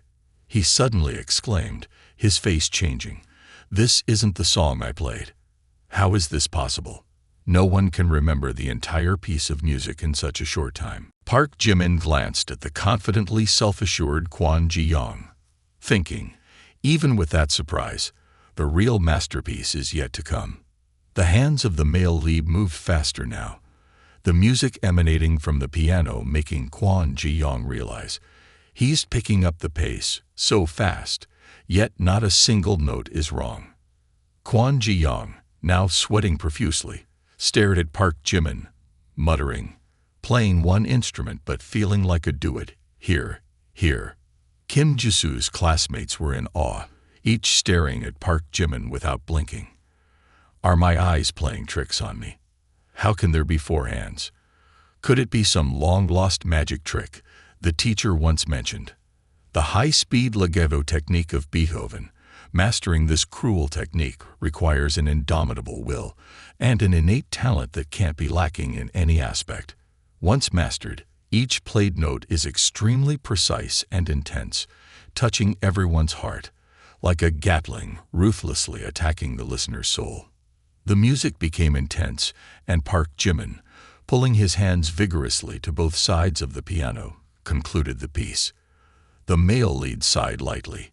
It's done. The entire room suddenly fell into an unusual silence. Everyone looked at Park Jimin as if he were an extraterrestrial being visiting Earth. After finishing playing the piano, Park Jimin took out a pack of cigarettes. He placed a cigarette on the piano strings and pulled it sharply to create a distinctive and cool aroma of tobacco. Afterward, he walked over to pat the shoulders of the headmaster in consolation, saying, Jo-young, actually, your skill is excellent. Keep trying, and you will achieve success. Handing a lit cigarette to Jo-young, Park Jimin continued, however, a piano is a means to express one's heart, not a toy used for power struggles and jealousy. Saying this, he walked away, leaving Jo-young standing there in silence, muttering, all right. People around were amazed, commenting, profound and unpredictable, such talent. No wonder President Kim looks at him differently. That's right, he's already dug his own pit. Teacher Kwon set himself up. Ha. This time Teacher Kwon kicked an iron plate. Meeting a genuine master, he brought humiliation upon himself. Kim Jisoo looked at Park Jimin with an immensely admiring gaze. Indeed, I didn't mistake the person. Park Jimin not only possesses extraordinary talent, but also a profound artistic cultivation, like a towering 23-story building. This man is truly a treasure among treasures, a genuine and precious son. The system immediately announced, Kim Jisoo's favorability increased by 5. Simp Lord target number 3. Favorability towards the breakthrough target increased by 95 points. Congratulations on the successful counterattack by the master. Upon receiving the notification, Park Jimin was extremely surprised. Congratulations on the master's piano mastery reaching level 60. Kim Jisoo transforms into the master's Simp Lord, rewarded with 26 enhancement points. Simp Lord target number 8 spends a total of 78.16 million Simp Lord coins, rewarding the master with 7.18 million yuan. The young man, upon hearing this, was overjoyed. The biggest refund after 6 million. His expression at this moment was quite amusing. Buying this mansion is truly worthwhile, and there are still 25 enhancement points left. As the young man was contemplating the enhancement points, he suddenly heard a call. Park Jimin, you've truly surprised me a lot. Park Jimin looked over, and Kim Jisoo had nestled into the young man's arms, saying, I'm really happy tonight. The young man teased lightly, consider it as your second gift to me. How should President Kim express her gratitude to you? Kim Jisoo blushed at this remark. You're really annoying. In stark contrast to Kim Jisoo's emotions, Jo Young's face appeared blank, looking dumbfounded and terrifying. Tears streamed down his face, and he still held the cigarette in his mouth like no one else. After everyone left, he sat alone in a daze. I've completely lost. Surprisingly, everyone was astonished. Oh, that's Park Min-young. Sister Min-young, she's here too. Park Jimin, upon hearing the 3 words Park Min-young, was also very curious. As the figure of Park Min-young appeared from outside the door, the top-ranked beauty for 4 consecutive years entered. Oh my goddess, the first time I've seen the real person. Seeing Park Min-young, people started gossiping. The beauty Park Min-young, standing first in the beauty rankings for 4 consecutive years. At the same time, she is the president of the student union at Harvard. But her most famous characteristic is not her beauty, but her hostile attitude towards her male classmates. Whenever she enters, all the guys tremble. So many people speculate that Park Min-young is a lesbian. And because she and Vice President Kim Jisoo both have high beauty values, many people pair them up.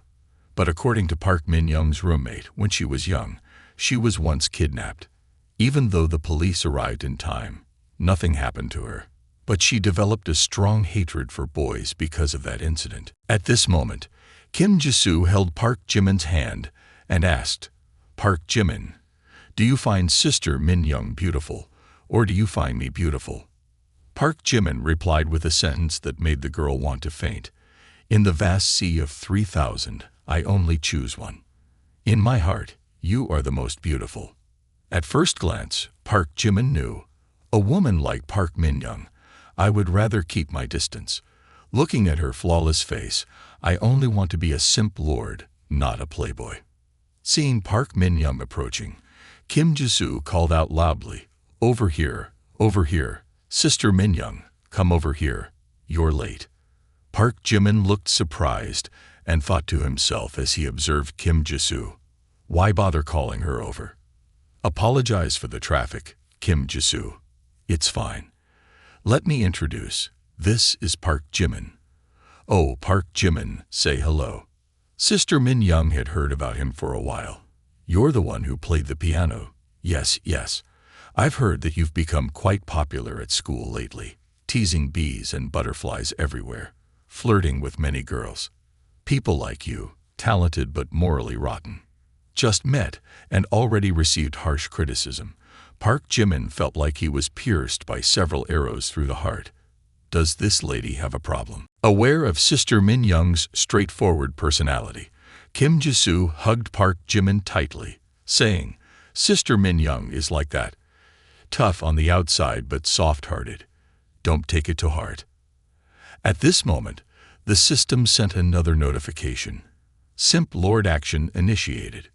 Name, Park Min-young, 22 years old, height 171 centimeters, weight 52 kilograms.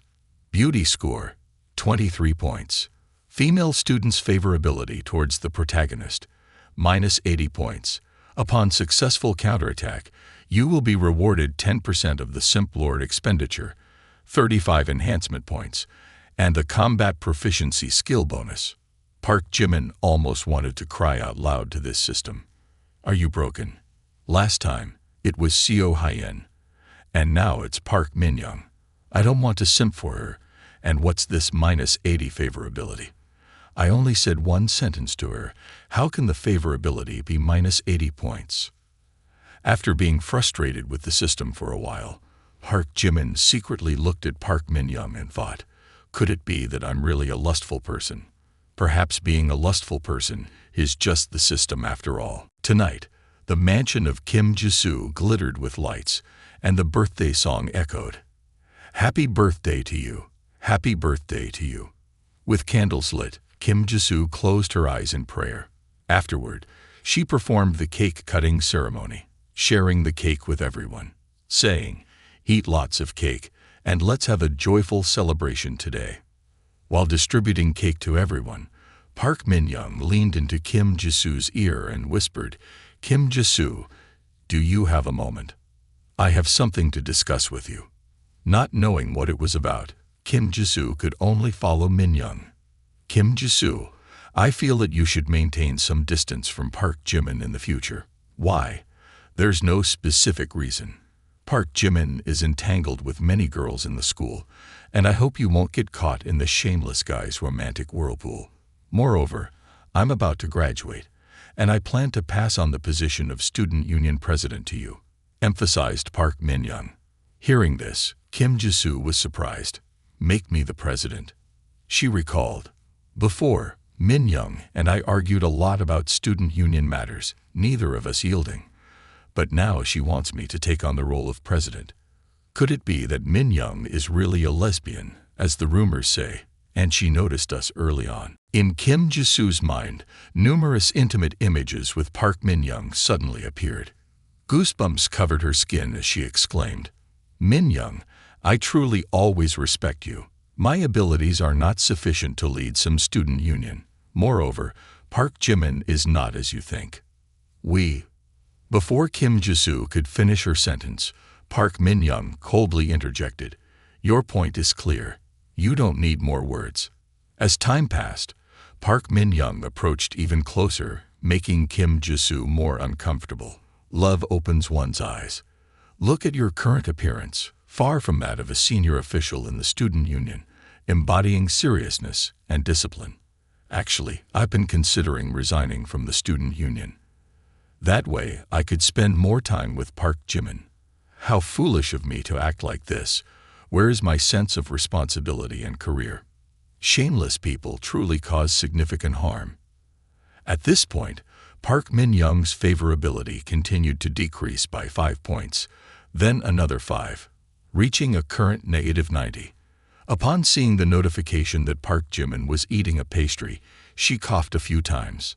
The male lead responded, Hey, what's going on, Granny? Are you teasing me again? Is eating a pastry a crime now? The favorability has dropped by another 10 points. As the party came to an end, Kim Ji-soo bid farewell to everyone, saying, Has your ride arrived? Be careful on the way. Thank you, everyone. Noticing that Park Jimin was about to leave, Kim Ji-soo quickly said, Park Jimin, wait a moment, I have something to tell you. Leaving the venue, Park Jimin muttered to himself, After President Kim's favorability is full, she becomes cuter day by day, just because we agreed to officially go watch a movie tomorrow. I thought she was asking me to stay overnight. Just the thought of it made the male lead's nose bleed. While walking, Park Jimin suddenly heard someone crying. Hoo-hoo. Park Jimin looked around and saw Kwon Jae-young leaning against a car, crying. What's the point of practicing the piano? Hoo-hoo. Park Jimin thought to himself, Isn't that senior Kwon Jae-young? Why hasn't he left yet? I thought I encountered a crying ghost. Thinking so, the male lead walked over and shouted, Hello, Senior Kwon. Startled, Kwon Jae-young jumped up. You, it's Park Jimin. Senior Kwon remembers my name. Truly down to earth. It's just losing in a piano match. What's there to cry about? Park Jimin thought. He loses something that the system can add points to without losing face. Upon hearing that, Kwon Jae-young immediately asked, What do you mean? Is that look, that expression of yours, looking down on me? No. Senior Kwon is too sensitive. I had a bit too much for dinner, so I'm a bit full. As Park Jimin walked away, Ji-young thought to himself, I admit that you're good at playing the piano. So what? My family background, wealth, and social status are beyond your reach, even if you ride a horse. The young man listed his possessions in his mind to comfort his current sadness. There's the LW necklace, 38,500 yuan. The vest, 48,000 yuan. The belt, 18,000 yuan. The Ferrari, 4 million. And the Gucci pants, 17,000 yuan. Feeling a sudden surge of confidence, he extended his hand to unlock the car, saying, Park Jimin, judging by your impoverished appearance, perhaps you can't afford a cab. How about I, out of compassion, give you a lift? Before he could finish his sentence, he saw Park Jimin opening the door and stepping into the red Ferrari. Kwon Ji-young exclaimed in surprise, You? Now realizing that he was completely outmatched by Park Jimin in every aspect, he collapsed, saying, What can I rely on? Wearing a street stall outfit while driving a Ferrari Rafa, even the heavens are blind. Getting into the car, Park Jimin kept thinking about Kim Jisoo's movie invitation. What should we watch tomorrow? Wolf Warrior 6 or The Wandering Earth 7? Should I wear a short-sleeved shirt or a tank top? While driving for a bit, Park Jimin spotted Park Min-young standing by the roadside. Isn't that Min-young? Waiting alone, and the temperature difference between day and night is significant this season. Wearing so little, she might catch a cold. But what does it have to do with me? This goddess should freeze. Having thought that, the male lead breezed past like the wind. Goodbye, Min-young, if you're good at reducing 5 points of favorability. I don't care. However, as he drove past and looked back in the rearview mirror, Park Jimin saw some unfamiliar faces flirting with Park Min-young. What's going on? The beauty is alone. It's dangerous at night. Do you need us to be your bodyguards? Free of charge. Just play with us, and you're good, he. Park Min-young, not one to be trifled with, retorted. What are you guys doing? If you keep this up, I'll call the police. Those men not only showed no fear, but also casually laughed. Ha ha ha, calling the police. Ha ha, she wants to call the police. A girl with such a strong personality must have a good time playing around. Before he could finish his sentence, Park Min-young kicked him right in the cabbage. In extreme pain, he groaned for a few moments, his face turning beet red, and his little bird looking like it wanted to fly out of its shell. Then, Park Min-young turned and ran, saying, Oh, Scene, are you okay? Scene, what's up?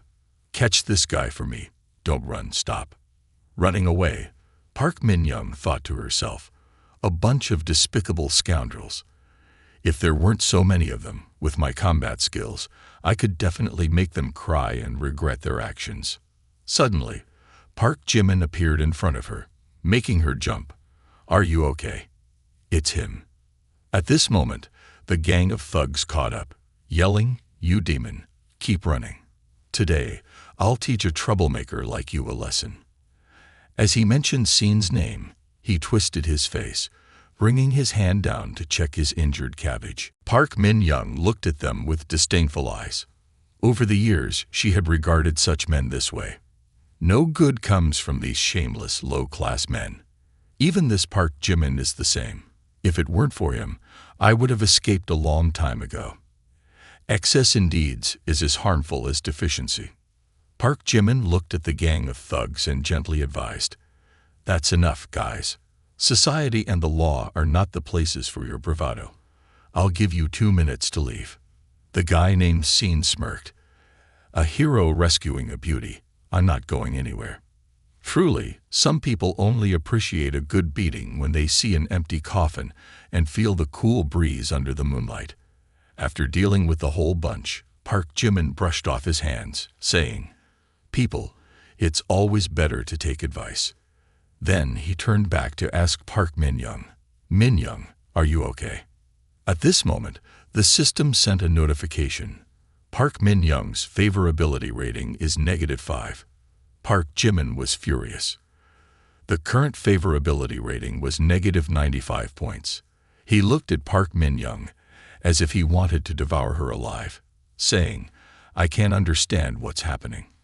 I saved someone and still got my favorability reduced." When Park Min-young felt her goodwill diminish, she looked at Park Jimin with eyes full of hatred. It was as if she wanted to shred him into hundreds of pieces to express her anger. Park Jimin, on the other hand, was at a loss about how to appease her. On one hand, he felt uneasy and thought to himself, "My senior saved her. Isn't that enough? If her goodwill doesn't increase, why does it have to decrease? In my senior's eyes, what's the difference between a negative 95 and a positive score? If I had known this earlier, I would have let her face her own demise." Truly, doing good brings resentment. Meanwhile, Park Min-young observed the group of ruffians lying unconscious on the ground. Afterward, she looked at Park Jimin and questioned coldly, "Park Jimin, do you find joy in doing this?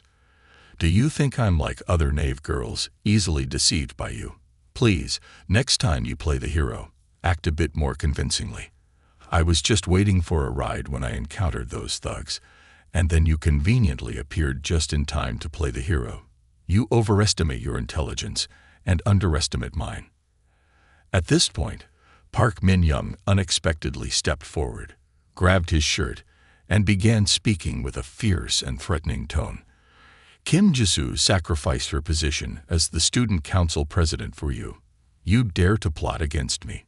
You wretch, you make me sick." After hearing this, Park Jimin appeared at a loss for how to explain.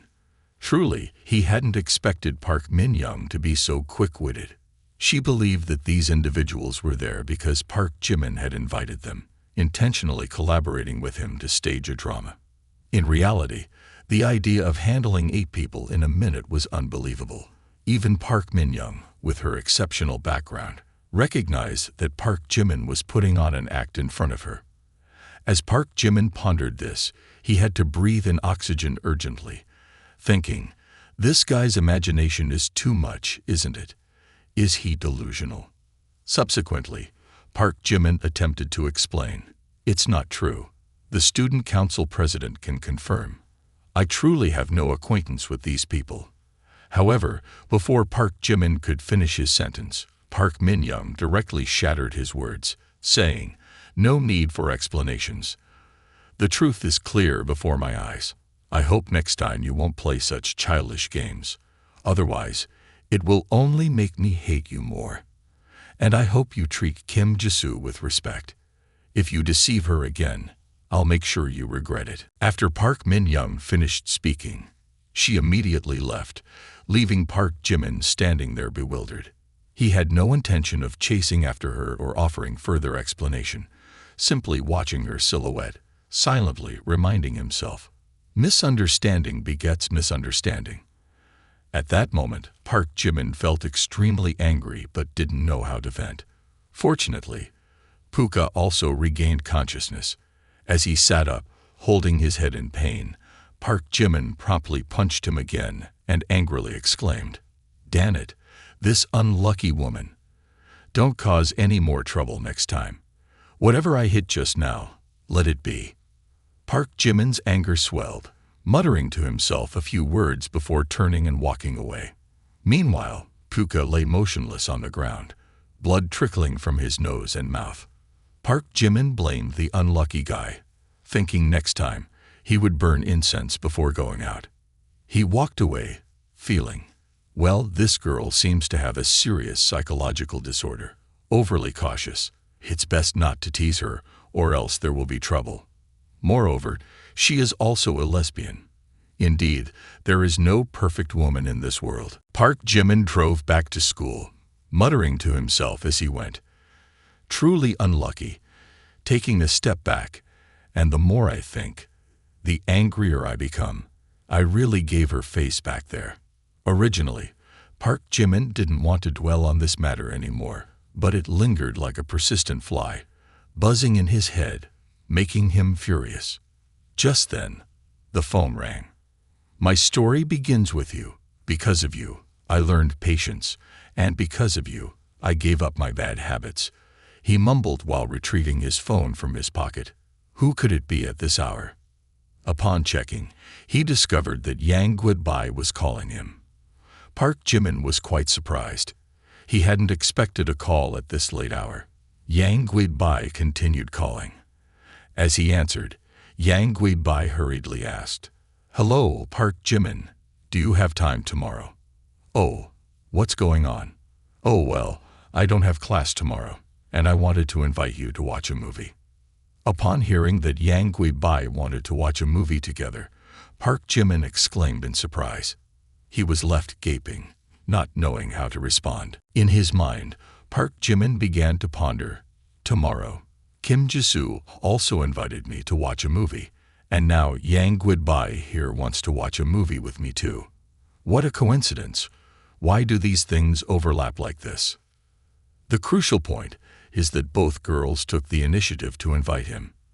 And moreover, it's the first time they both want to watch a movie with him.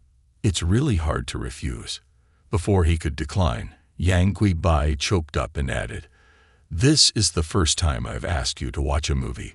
Please don't reject me." After Yang Guibai said that, it was truly difficult for Park Jimin to refuse. After a bit of calculation, he decided to agree, saying, "Tomorrow, right? No problem. How could I reject Yang Guibai's request? However, I have a bit of work tomorrow, so I might not have a lot of time. It's okay if you have something else, just arrange it. I'll let you know when I'm free." Yang Guibai seemed to understand, not pressing for more. Park Jimin also didn't want to continue finding excuses, saying, "Moreover, watching 2 movies in a day is quite comfortable in terms of time. If it's the same day, let it be the same day. So, 1 in the morning and 1 in the afternoon, that's fine. A talented person should be willing to make an effort, right?" The next morning at dawn, Park Jimin went to school as usual. In the afternoon, he had plans to watch a movie with Kim Jisoo and Park Min-young. However, as people often say, man proposes, God disposes. A significant change occurred.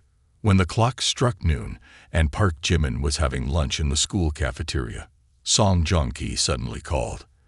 As soon as he answered, Jimin could hear Song Joong-ki's distressed groans, his voice filled with despair. "Jimin, you Hai-rai rejected me." Park Jimin looked extremely skeptical and asked, "What happened this time? Didn't you just break up with Lee Sung-gi, and now another Yu Hai reappears?" Song Joong-ki, in tears, explained, "I wanted to forget about Lee Sung-gi, so I sought another girlfriend. This girl is beautiful and outstanding. Plus, she studies in the same language department as Yang Guibai. Jimin, but today she rejected my invitation to watch a movie, and I've already bought the tickets. Can you accompany me?" Park Jimin truly didn't know what to say at this moment. He couldn't mention that he also had plans to watch a movie with 2 other girls today. After some thought, he agreed, as he and Song Joong-ki had a friendship of over 10 years. It was also an opportunity to spend some time at his place. After finishing his meal, around 1 p.m., he immediately drove to the entrance of Seoul University. Upon arrival, Park Jimin promptly sent a text message to Song Joong-ki. "What's going on, Na-yoon? Hurry up, I'm here, waiting for you." As Park Jimin sat in the car waiting, a slight bitter smile crossed his face. Thought today was just about watching 2 movies. Turns out it's 3.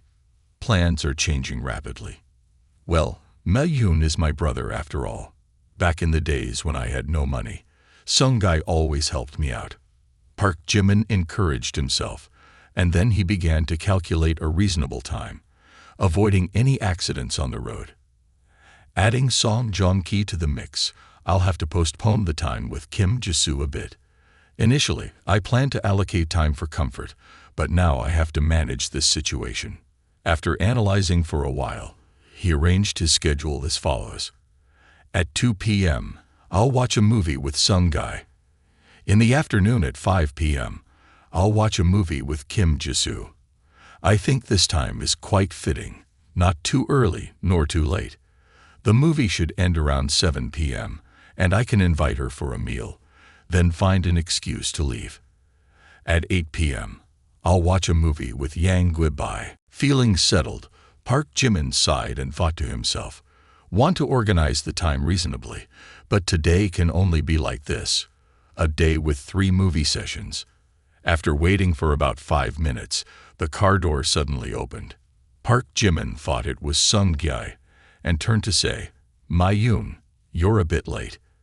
However, what met his eyes was a girl he didn't recognize. Not only that, but she casually got into the car and started doing her makeup. Park Jimin, somewhat bewildered, asked, who are you?" She pretended to panic and replied, "Oh, sorry, I was so absorbed in my makeup that I got into the wrong car." Park Jimin could tell she was doing it intentionally, mainly because he was driving a Ferrari, leading to such a significant misunderstanding. Afterwards, Park Jimin responded coldly, "No problem. Get off the car. And be more careful next time." She opened the car door to get out, but suddenly turned back and said, "Little brother, even though I got into the wrong car, who knows, I might meet the man of my dreams." Speaking out loud, but in her mind, she was thinking, "Get off the car. Ha! If I get off, how can I possibly flirt with him? He drives such a luxurious car and looks handsome like this. I can't miss this chance." After considering, she decided to take out her phone and open her WeChat account. Then, facing Park Jimin in the front seat, she said, "Little brother, can you add my WeChat? I think we match well." The intention was too obvious, but Park Jimin remained steadfast in the midst of life's myriad changes. Despite holding the phone, he deliberately said, "Oh, it's inconvenient. I don't have a phone." How could she resist? Park Jimin stopped her in her tracks. Looking at the phone in Park Jimin's hand, she felt a bit frustrated, but she understood the message. Subsequently, Park Jimin added coldly, "Haha, unlike Mayun, a traditional man who adheres to societal norms, doesn't have independent thoughts. Men of our generation will never fall into the traps set by women." She listened with extreme anger. While opening the car door, she loudly exclaimed, "Fine, I give up, I'm getting off the car." At the same moment, Song Joong-ki walked out from the school gate and coincidentally witnessed this scene. He was a bit startled and immediately asked, "Hi-ri, what are you doing here?" Park Jimin and Yoo Hai-ri were both stunned, simultaneously turning to him and saying, "Song Joong-ki." Song Joong-ki couldn't imagine Yoo Hai-ri was with Park Jimin, and he couldn't accept it. His face turned pale, and he asked, "Didn't you say you had to visit your mother in the hospital this afternoon? So you can't go to the movies with me? Now you're in his car. Could it be that you too?" Listening to this, Park Jimin understood the situation. In his heart, he couldn't help but curse silently. Damn, it turns out this girl rejected Mayun. He won't misunderstand, will he? Indeed, in this situation, it could easily lead to misunderstandings. Moreover, Yoo Hai-ri used the excuse of refusing to go to the movies with Song Joong-ki, and now she was in Park Jimin's car, making the situation awkward. Park Jimin immediately got out of the car and turned to Song Joong-ki, saying, "Mayun, listen to my explanation." Song Joong-ki quickly grasped the situation after a moment of thought. Park Jimin just drove here. Sent a text to him 5 minutes ago. It's 100% Yoo Hai-ri taking the initiative to pursue Park Jimin. After Song Joong-ki finished analyzing, he immediately interrupted Park Jimin, who was speaking. Indeed, the two are strangers and have no relationship. He didn't think that, despite her innocent appearance, she would create such a situation. Then, Song Joong-ki angrily pointed at Yoo Hai-ri and interrogated, "Hai-ri, you saw my friend driving a Ferrari, so you wanted to pursue him. But he didn't like you, so he asked you to get off the car. The two have no relationship. It's entirely because you desperately clung to my friend, isn't it?" Park Jimin nodded in agreement as if confirming, "Ah, that's right, absolutely right. Sung Guy, get on the car." Song Joong-ki gave her a sideways glance, then turned and got into the car, slamming the door without any sympathy. Yoo Hae-ri asked hesitantly, "Song Joong-ki, how do you keep making wealthy friends like this?" But in her perception, he's not some guy in tattered clothes, living on only 800 yuan for living expenses each month.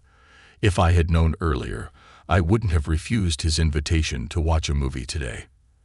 At this moment, Yoo Hae-ri looked at Song Joong-ki with a bit of admiration. On the way, noticing Song Joong-ki's sadness, Park Jimin took the opportunity to share some philosophical insights.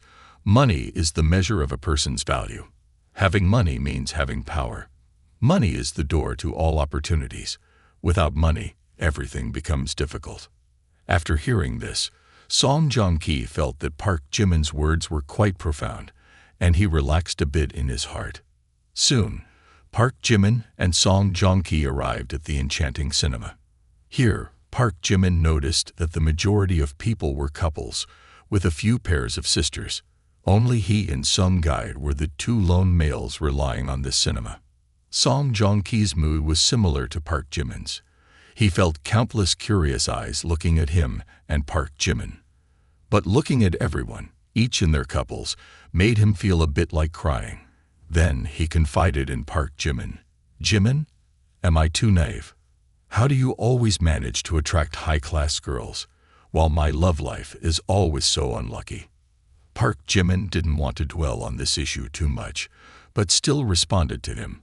"I don't really know about that. But if I were to say, why should women pursue men? What's so noble about men that women have to pursue them? Do men have some kind of ancestral altar to worship?" At this moment, two girls behind them observed Park Jimin and Song Joong-ki with a somewhat amusing look. Then they turned to each other and whispered, "Those two are so strange. Two guys going to the movies together. Hey, whisper a bit. They might be gay." Although they spoke in hushed tones, it seemed like the two girls wanted Park Jimin and Song Joong-ki to hear this mocking remark. Upon hearing this, Park Jimin's mouth curled into a smile, and he deliberately spoke a bit louder for the two girls behind to hear. "The faster you reveal your needs, the more vulnerable you become. The dating scene is like a battlefield. It's not all fun and games. The more you flatter, the more women feel you're pathetic. The key isn't the tactics, but whether you are strong enough. Giving money to women to spend is a foolish man. Being a provider is what makes a real man." Song Joong-ki, upon hearing this, felt like his entire circulatory system had just been unclogged. His mind became remarkably clear, as if in a state of enlightenment. "What you said is absolutely right." After understanding the intricacies of the world, he excitedly grasped Park Jimin's hand, imploring, "Master, disciple has gained enlightenment. Please teach me the ways to become stronger." This scene caught the attention, creating an intense excitement for the two girls nearby, who whispered, "They're about to get married." Park Jimin, feeling flustered, said, "My Yoon, calm down. Don't do this. People are watching." However, Park Jimin soon adopted a nonchalant attitude, going along with Song Joong-ki's mood. "My Yoon, I have nothing to teach you. I'm just a bit more handsome, a bit wealthier, and have a few more girlfriends.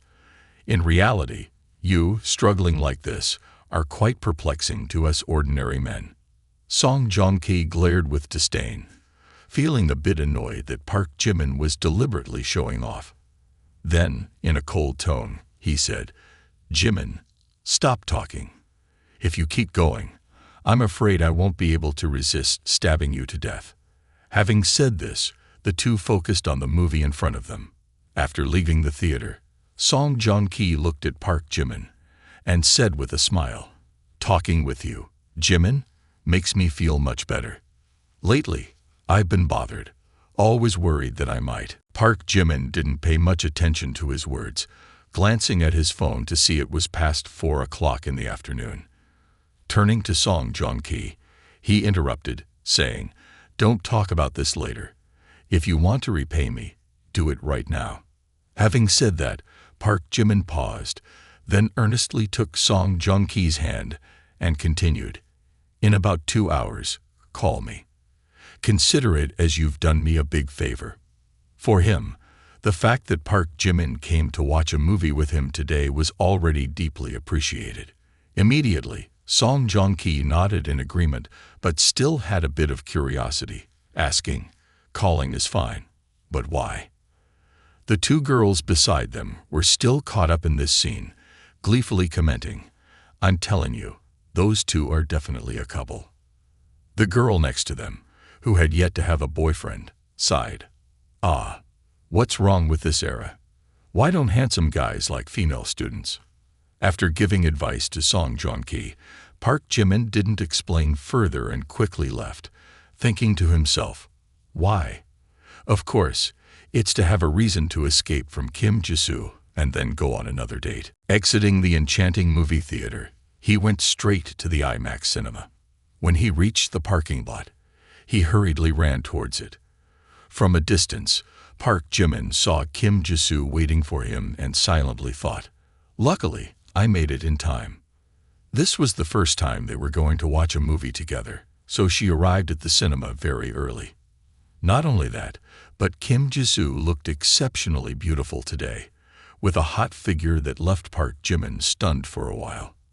After a moment, Kim Ji-soo, feeling impatient, glanced at her watch and muttered, "It's starting in half an hour. Why hasn't Park Jimin arrived yet?" Kim Ji-soo stood waiting for Park Jimin at the cinema entrance, causing many male students to be strongly shaken in their hearts. Some couldn't resist and approached her a bit. Finally, there were boys who couldn't bear the beauty and took the initiative to introduce themselves. "Hello, little sister, greetings. My name is Sun Sung-woo. I've seen you standing here for half a day. Can I add you on WeChat? Although it's a bit abrupt, if I don't take the initiative today, I might regret it for the rest of my life. Please, please." Kim Ji-soo was somewhat surprised to hear the man open his mouth asking for her WeChat. However, when she turned to look, she saw a tall and incredibly handsome young man greeting her with a very polite attitude, making it hard for others to feel aversion. Kim Ji-soo politely declined, saying, "I'm sorry, I have another appointment, and it's not convenient." He didn't appear disappointed at all, his expression naturally agreeing with her tenfold. "Little sister, it's genuinely inconvenient. I might become a disturbance for you, but I'm not a bad person. I just want to add you on WeChat. I won't bother your date. If you find me annoying, you can delete me. Consider it fulfilling one of my wishes." Upon hearing this, Kim Ji-soo began to waver. His words were too clever, his language sincere, and his demeanor convincing. The final statement, "You can delete me," was indeed a masterstroke. He relinquished all control to Kim Ji-soo, skillfully curtailing any sophisticated retorts. It was undoubtedly the move of a seasoned player in the game of life. Park Jimin, feeling quite uneasy after hearing this, stepped forward to pat the smooth talker on the shoulder from behind. Then, with a wink, he said, "Your friend has been rejected, and persisting won't make a difference. Come on, let me show you how to impress someone." After Park Jimin finished speaking, he immediately approached Kim Ji-soo. His actions resembled that of a wild beast, forcefully pinning her against the wall, leaving Kim Ji-soo somewhat startled. He then leaned in, looking directly into her eyes with a flirtatious smile, saying, "Little sister, you're truly beautiful. Can we find a more secluded place to have a deeper conversation?" As soon as Park Jimin finished his sentence, Kim Ji-soo blushed and appeared flustered. In her eyes, Park Jimin was a strong and determined man. She looked like a deer caught in the headlights, her face turning rosy. Sun Sung-woo, witnessing Park Jimin's actions, showed disdain, thinking, "Is this all there is? Are you kidding?" In his eyes, Park Jimin appeared to be a skilled womanizer, but in reality, he was just an ordinary guy. His techniques lacked sophistication and were somewhat crude. Moreover, his skills were inferior, adding insult to injury. Showing off in front of him was like waving an axe in front of a skilled carpenter, making him feel extremely uncomfortable. However, what happened next was unexpected. The beauty in front of them smiled and nodded in agreement. She even pulled the robe away, showing an embarrassed expression. This immediately left Sun Sung-woo utterly shocked. His face turned extremely angry, and he began to doubt the meaning of life, along with his top-notch flirting skills. How could this work? Is this really okay? Could beautiful women also be into this kind of madness? I can't understand. Even the boys who had been observing her since earlier couldn't help but widen their eyes and drop their jaws, falling into a state similar to his. So this works, huh? Sun Sung-woo pondered but found no solution. He decided to add Park Jimin's flirting method to his encyclopedia and eagerly wanted to test it out immediately. Inside the theater, the screening wasn't scheduled to start until 5 p.m., and with half an hour to spare, Kim Ji-soo and Park Jimin took their time. First, they went to the ticket counter together, also grabbing 2 drinks. While waiting for the theater to open, a moment later, room number 5 became accessible. After a short wait, the film began. At this point in the movie, it was the most intense scene. The protagonist was using his foot to kick a missile, with the ground cracking and spreading beneath him. It was a highly dramatic and captivating moment, but Park Jimin showed little interest. Each time Kim Ji-soo glanced over, she noticed him glued to his phone. Observing this, Kim Ji-soo inquired, "Park Jimin, do you like this movie? I see you're constantly on your phone. I thought you might enjoy this genre." In reality, Park Jimin had just finished watching the film with Song Joong-ki. Rewatching it was a bit reluctant for him, but he could still accept it, considering it as a recap of the screenplay. However, when Kim Ji-soo asked, Park Jimin couldn't bring himself to say that. He quickly came up with an excuse, saying, "Oh no, it's not as you think. Lately, my family has been a bit busy, dealing with some bothersome matters." The speaker is unintentional, but the listener is attentive. Quickly, within her mind, she starts to speculate. He has a huge family fortune that needs to be inherited. Surely, the pressure must be enormous. We, ordinary people with carefree lives, don't realize how much he silently endures. Everyone sees Park Jimin's extraordinary talent and skills, but they don't know how much sweat and effort he has put into it behind the scenes. He inherits a 50 billion legacy from his family. He plays the piano so well. One can only wonder how much time he spent practicing.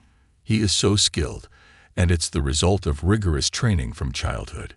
He is an aristocratic heir, someone who has been educated excellently in the noble class, carrying the expectations of the family. But he never complains, only silently bears his responsibilities. Because of this, he often feels restless and anxious. He works so hard, and yet I, for my personal gain, occupy his time to watch a movie with him. I am a selfish and despicable woman. The more Kim Ji-soo reflects within herself, the more her heart aches, and the more she feels a pang of conscience. Afterward, she gently took Park Jimin's hand, hoping to console him in some small way. Immediately, Park Jimin sensed Kim Ji-soo holding his hand. He turned to glance at her, realizing that something was not quite right. Tears streamed down Kim Ji-soo's face like rain, and her sobbing intensified. This sight left Park Jimin puzzled, thinking to himself, why is Kim Ji-soo crying like this? This isn't an action movie with gunfire. Why would she cry watching a fight scene? In reality, Park Jimin had been waiting for a call from Song Joong-ki for over 2 hours. However, Song Joong-ki hadn't called him yet. Without that call, Park Jimin couldn't find an excuse to leave. The longer he waited, the more anxious and uneasy he felt. Over 2 hours passed, and finally the movie came to an end. People often say that at the conclusion of a good movie, one feels a sense of regret. However, for Park Jimin, that extended period felt like a torture. As the screen displayed the end, he couldn't help but mutter under his breath, "Finally, the movie is over." Park Jimin and Kim Ji-soo stepped out of the movie theater, and the city was already aglow with dazzling lights. Golden lights adorned the streets, creating a romantic and dreamy atmosphere. This was an ideal time for couples in love. Kim Ji-soo looked at Park Jimin with eyes full of affection. She gently took his hand and suggested, "Park Jimin, are you hungry? We should find a place to eat, right? I'm hungry too. How about having dinner together?" Just as she started to speak, the familiar ringtone echoed. "For you, I've learned how to be patient. For you, I've abandoned my bad habits." Park Jimin raised his phone and discovered that it was Song Joong-ki's number calling. A joyful smile spread across his face. "My Yoon is indeed a good friend. The timing of the call is perfect. A good friend will never let you down." Park Jimin answered the phone with excitement. "Hello, Joong-ki. What's up? Why does it sound serious? I'll be right there." Beside her, Kim Ji-soo observed his strong reaction and couldn't help but question, "What's going on?" Even Song Joong-ki on the other end doesn't understand what's happening. She felt that this person's words were a bit deceptive and unreliable. Park Jimin hung up the phone, nervously scratched his head, and said, "Kim Ji-soo, I might have to leave urgently for something important. My friend has encountered an issue." Hearing this, Kim Ji-soo felt a bit unhappy but tried to appear understanding. "It's okay. If you have something to do, go ahead. I'll be fine." Park Jimin played his part convincingly, making himself look panicked as he hurriedly ran off. Kim Ji-soo watched Park Jimin's hurried departure, and in her mind, she couldn't help but think, Park Jimin's friend must be facing something significant. He's truly a man with feelings and principles. Once out of Kim Ji-soo's sight, Park Jimin returned to his car and casually sat down. Holding up his phone, he proudly thought to himself, "I am indeed a genius." Next, let's move on to another appointment. Oh, the art of playing hard to get. Yang Gui-bai lives in the International Asian Sea apartment, a residential building designed and constructed with the highest quality, equipped with world-class facilities and services. It is located quite close to the city center, making it a convenient location. The residents are mostly successful individuals with high social status, making it an ideal choice for those seeking a luxurious, classy, and convenient living space. Following the location shared by Yang Gui-bai, Park Jimin arrived at the apartment building shortly afterward. Upon arrival, he took out his phone and sent a notification to Yang Gui-bai. "I've arrived at your rented apartment. Yeah, come down. I'll wait for you for 2 minutes." While waiting, Park Jimin pondered. Finally, only one more appointment left. The whole day has passed like a whirlwind.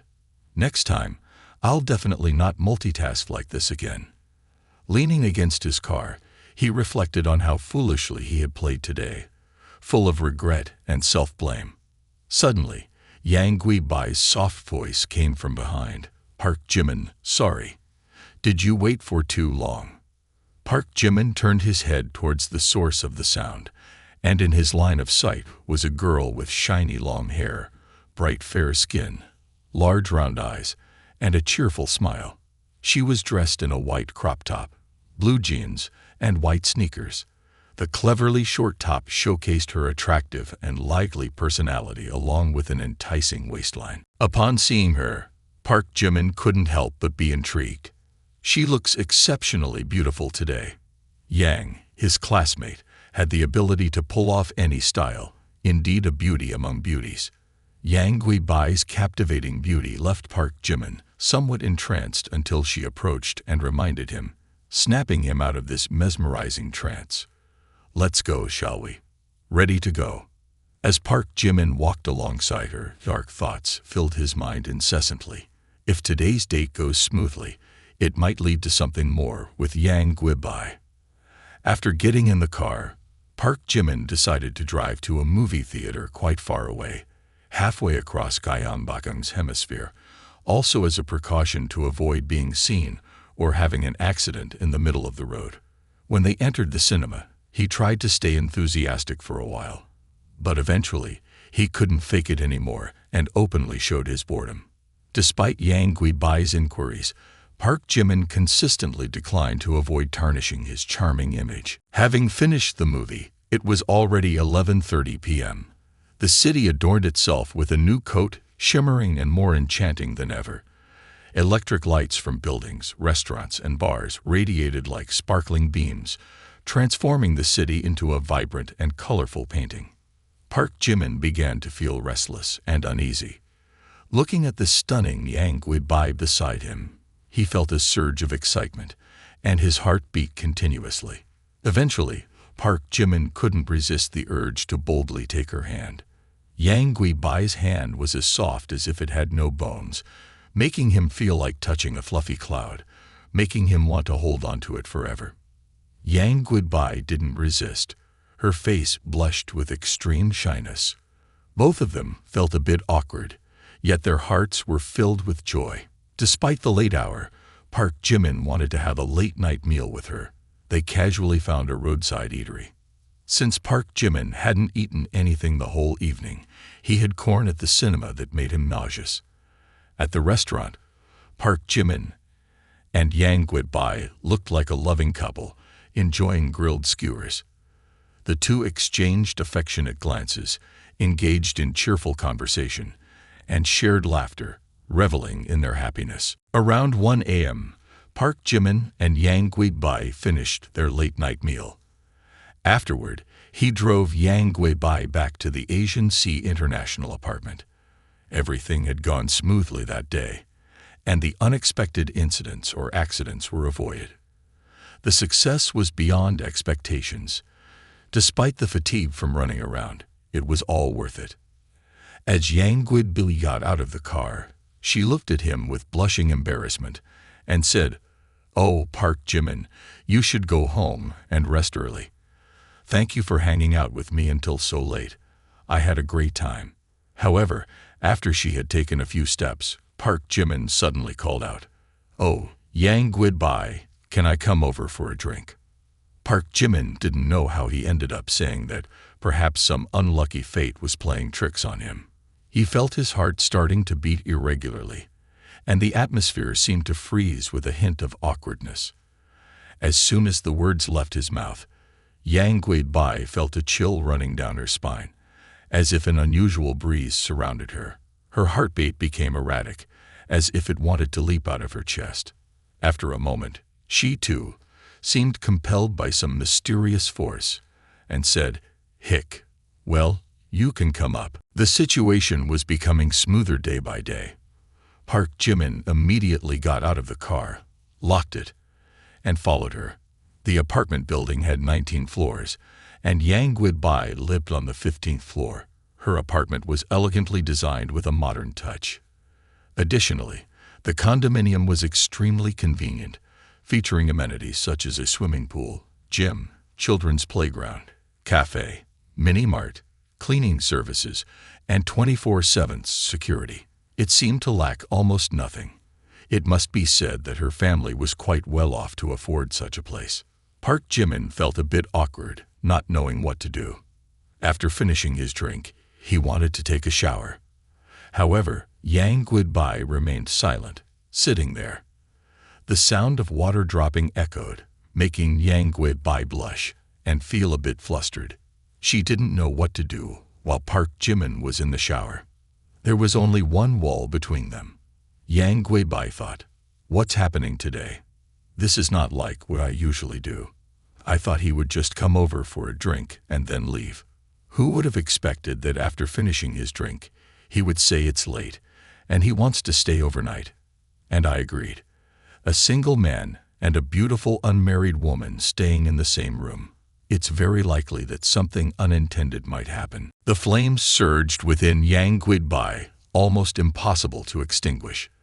They had a tendency to grow even stronger, bordering on ferocity.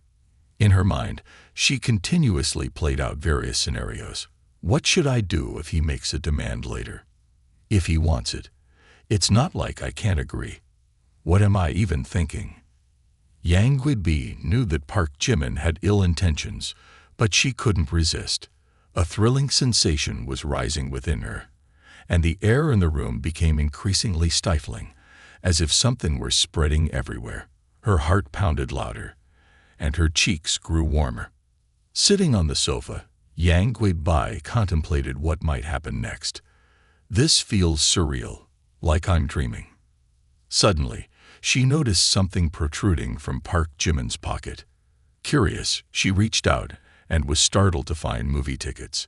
She held the tickets in her hand, speechless. Why are there 4 movie tickets? Is he going to watch a movie with another girl? This was it, caught red-handed with no explanation. Truly, he was an inexperienced young man. The atmosphere instantly turned chilly, as if plummeting to a freezing point. Yang Guibai, initially embarrassed with flushed cheeks, suddenly turned icy cold within the blink of an eye. Later, Yang Guibai recalled the unusual behavior of Park Jimin throughout the day, and she understood the reason. Park Jimin claimed to be busy and distracted during the movie, saying, "Turns out, he had watched Warrior Lang 14 with another girl before. The evidence is mountainous. There's nothing more to say." Yang Guibai couldn't fathom it. She couldn't bear the thought of her boyfriend going on a date with someone else, let alone watching the same movie. The more she thought about it, the more she felt her heart being squeezed.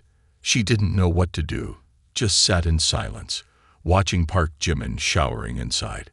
She felt foolish and naive. She had loved a man who didn't love her. Park Jimin was still oblivious to the impending disaster. In the bathroom, he continued to shower, his mind wandering to the alluring figure of Yang Guibai. He joyfully sang, "Where is it flowing? Flowing. Lost in your dreams, sinking deep, sinking deep. I'm done showering." Exiting the bathroom, Park Jimin immediately sensed that something was amiss in the room. He looked at the sofa and saw Yang Guibai sitting there, her face pale, eyes reddened. On the table, next to the tea tray, lay 4 movie tickets. Park Jimin was immediately stunned. Did the plan fail?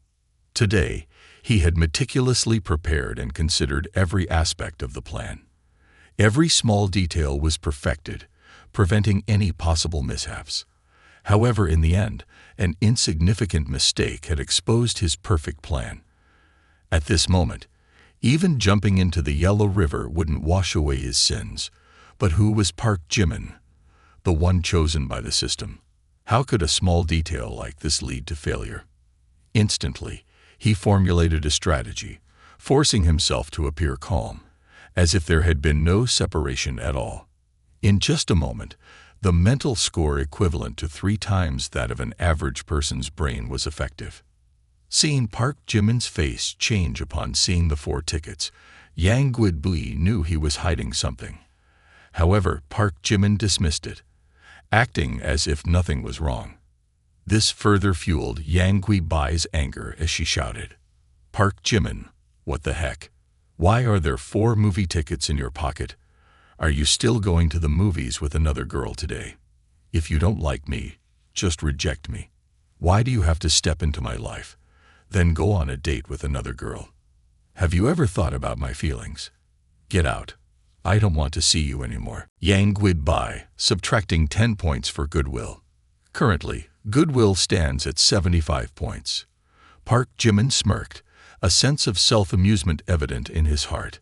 This situation, I foresaw it long ago. It's time to unveil the final move. Then Park Jimin looked at Yang Guibai with a disappointed gaze. "It turns out, in your heart, I'm not that trustworthy. Just with 4 movie tickets, I can turn everything you invested into dust." Yang Guibai widened his eyes, unable to believe what he was hearing. He then shouted with determination, "Do you still want to deny it?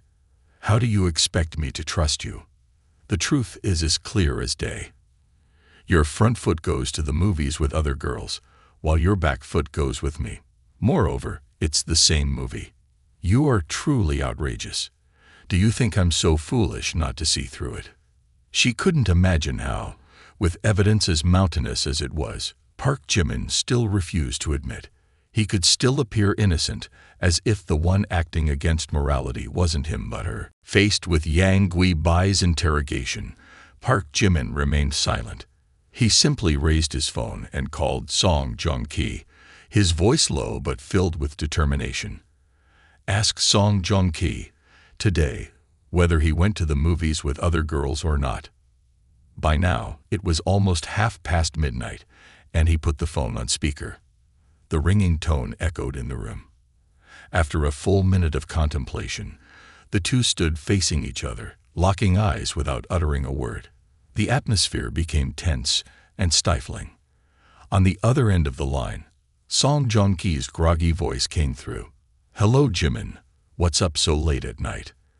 As Song Joong-ki's voice echoed from the other end, Yang Guibai became even more tense. She snatched the phone from Park Jimin's hand, then regained her composure and asked in a calm and deep voice, "Song Joong-ki, this is Yang Guibai. I want to ask if you went to the movies with Park Jimin today." "Yeah, we watched Warriors of the Wolf 14. Initially, I was planning to invite you Hairi to watch it, but she turned me down. So I ended up dragging Jimin along." Song Joong-ki responded subconsciously, but soon he recognized it as a woman's voice. He immediately jolted in surprise and exclaimed, "Isn't this Jimin's phone? Why do you have it? Are you two together?" Park Jimin's smooth talk really got you, Dan. Unbelievable. This guy can't fool around anymore. All right. No problem. Don't bother him anymore. Goodbye, Naeun. After the call ended, Yang Guibai let out a sigh of relief. She still didn't fully trust, but at least she had a glimmer of hope. "So I misunderstood Park Jimin," she reassured herself, but then thought, "No, what if Naeun is covering up for him? Yu Hairi is in the same class as me. I'll confirm again." After a brief consideration, Yang Guibai picked up her mobile phone and called Yu Hairi. At this moment, Yu Hairi was in an upscale bar, swaying to the music, surrounded by wealthy young men. Suddenly, her phone rang. "Hello, Yang Miss. What's up?" "Hairi, did Naeun make plans with you to watch a movie yesterday?"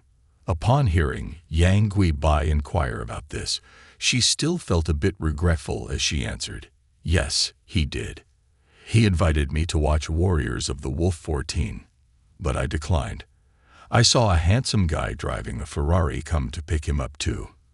If I had known he had such wide connections, I would have agreed. It's a pity." After hanging up, Yang Guibai let out a sigh of relief. She felt like a burden had been lifted from her shoulders. Looking at her expression, Park Jimin knew he had escaped disaster number 82, but he still appeared unjustly irritated, saying, "So, it's confirmed. Do we need to double-check my phone records?" Yang Guibai, realizing she had accused Park Jimin wrongly, now appeared remorseful and said, "Park Jimin, I was wrong." Park Jimin didn't want to hear any more. He appeared disappointed and said, "Yang Guibai, today I am truly disappointed in you." The angrier Park Jimin became, the more ashamed Yang Guibai felt. However, when she saw him about to leave, she became even more panicked. "Park Jimin, I was wrong. Please don't be angry. I shouldn't have misunderstood you. Please forgive me." Upon hearing this, Park Jimin didn't turn back, but pushed the door to leave. Although she didn't know, despite Park Jimin's outward anger, he was deeply startled inside. As soon as he stepped outside, he couldn't help but sigh with relief. "I almost messed up. Luckily, I was prepared. If not, I would have capsized this time." Yesterday, Park Jimin made every effort to make Yang Guibai no longer doubt him. Yang Guibai realized her mistake and felt increasingly regretful. She thought about how Park Jimin had done so much for her, and yet she turned around to suspect him, even kicking him out of the house. The more she thought, the worse Yang Guibai felt about herself, sensing a bit of ingratitude. She was afraid that Park Jimin might be hurt, so early in the morning, she took the initiative to send him an apologetic message. "I'm sorry for misunderstanding you last night. You were right. We should trust each other. I've reconsidered. Please forgive me." "It's okay, Yang Guibai. This is also because you didn't explain clearly. I'm sorry too." After sending this message, Park Jimin immediately stashed his phone in his pocket, wanting to pay no further attention to the matter. However, he didn't know that this message left Yang Guibai feeling puzzled. Even though it was my fault, he took the initiative to apologize. He's really warm. Yang Guibai's goodwill increased by 10. Yang Guibai's goodwill increased by 10. Yang Guibai's goodwill increased by 1, bringing her goodwill score to 96. Hearing the system's reminder, Park Jimin sighed deeply. The goodwill has increased again, now 1 point higher than before. Next time, I shouldn't be so romantic. I almost caused harm to myself. The system continued to announce. Target number 6 successfully flattered Yang Guibai, achieving a breakthrough in goodwill with a score of 96, rewarded with a bonus of 10 reinforcement points. Despite Park Jimin's lingering fear, the surprising sound of the system caught his attention. Park Jimin suddenly realized that the goodwill not only stopped at 95 points, but could continue to increase, and each goodwill point could even bring 10 reinforcement points. With this revelation, Park Jimin's thought process became clearer. He reminded himself to distinguish how he treated the flattery target. Therefore, Park Jimin classified targets into 2 types.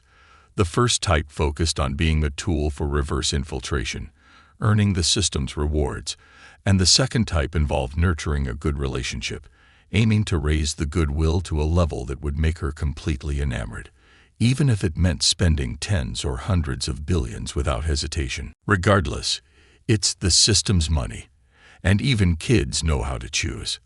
I want everything. Who wouldn't dream of having a harem full of beautiful women?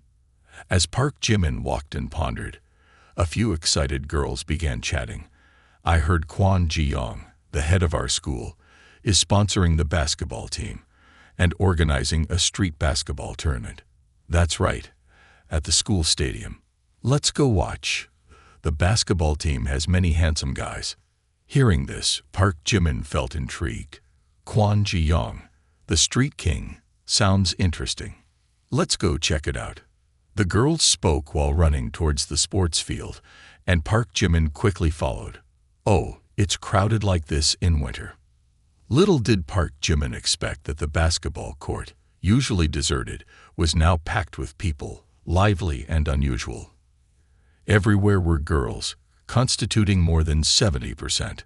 Kwon Ji-young changed into his game jersey and stepped onto the basketball court, displaying excellent skills. Immediately, he caused countless girls to scream and shout, "We love you, head Kwon Ji-young. Keep it up. We want to have your babies, head Kwon Ji-young." Park Jimin stood amidst the crowd, the screams of the girls behind him causing a ringing sensation in his ears. Unable to resist, he spat and muttered to himself. Kwon Ji-young organized this tournament probably just to show off. Maybe this guy didn't hire a bunch of actors to improve himself. He's too sick. Finally, someone recognized Park Jimin. Their face showed a momentary surprise, followed by an expression of joy. Park Jimin. Kim Jenny shouted, and then vanished on the spot. Jung Hoseok stood there, only hearing Kim Jenny's scream. Turning towards the now vanished figure, Kim Jenny ran to his side, pulling his arm shyly, saying, "Oh, you're here too. What a coincidence. Nice to see you. I'm here too." This scene caught Jung Hoseok's eyes, making her extremely angry. However, she quickly ran over to him. Suddenly, another girl appeared, slim-waisted, long-legged, and endowed with ample bosom. She ran up, patting Park Jimin's shoulder from behind, looking delighted. "Hello, Park Jimin. Do you also like basketball?" Park Jimin felt dazed, silently cursing under his breath. Damn it, one more girl. Oh God, today's luck is not on my side. More than half of the lick targets are all gathered here. He sensed a bit of bad luck today, and this scene made the male students around him go wild with excitement, discussing fervently, "Is that Kim Jenny? So beautiful. Who's that guy with her? Oh, he's Park Jimin from the literature department. Look, not only Kim Jenny but also Kim Harry-won dumped her old boyfriend for him. Wait a minute, isn't that Jung Hoseok? Rumor has it that she and Park Jimin have some ambiguous relationship. Just as the crowd was animatedly discussing, the unexpected voice of the school's big sister echoed from behind. Discussing others like this makes me sick. It startled the guys, who quickly dispersed to the sides, saying, "Oh, sorry, Madam President, forgive us. We won't do it again. Please forgive us." Then, from the literature department, the #1 beauty Kim Ji-soo, accompanied by the chemistry department's reigning beauty Park Min-young, strolled onto the basketball court, instantly elevating the atmosphere. The cheers from the male students echoed everywhere. Men are disgusting. This stadium is full of foul smells. Okay, stop talking. Let's watch the game later. On the basketball court, Kwon Ji-young had just snatched the ball and was about to sprint towards the basket when he suddenly spotted a familiar figure. Not only that, but the guy was standing amidst a crowd of female students, chatting and laughing. Seeing this scene, Kwon Ji-young became furious. He muttered under his breath, "Damn it, that coward Park Jimin is here too. Surrounded by so many girls, can't they see me, a high-level male god? Luckily, Kim Ji-soo is here. This is a chance for me to show off. I've been practicing basketball for 2.5 years. That timid Park Jimin can't possibly defeat me." Thinking so, Kwon Ji-young smirked, his eyes carrying a hint of disdain. Then he aimed the basketball towards Park Jimin. If it were an ordinary person attacked unexpectedly like this, they would undoubtedly not react in time. But Park Jimin was different. His reaction was as quick as lightning. The ball was only inches away from him when he raised his hand to block it.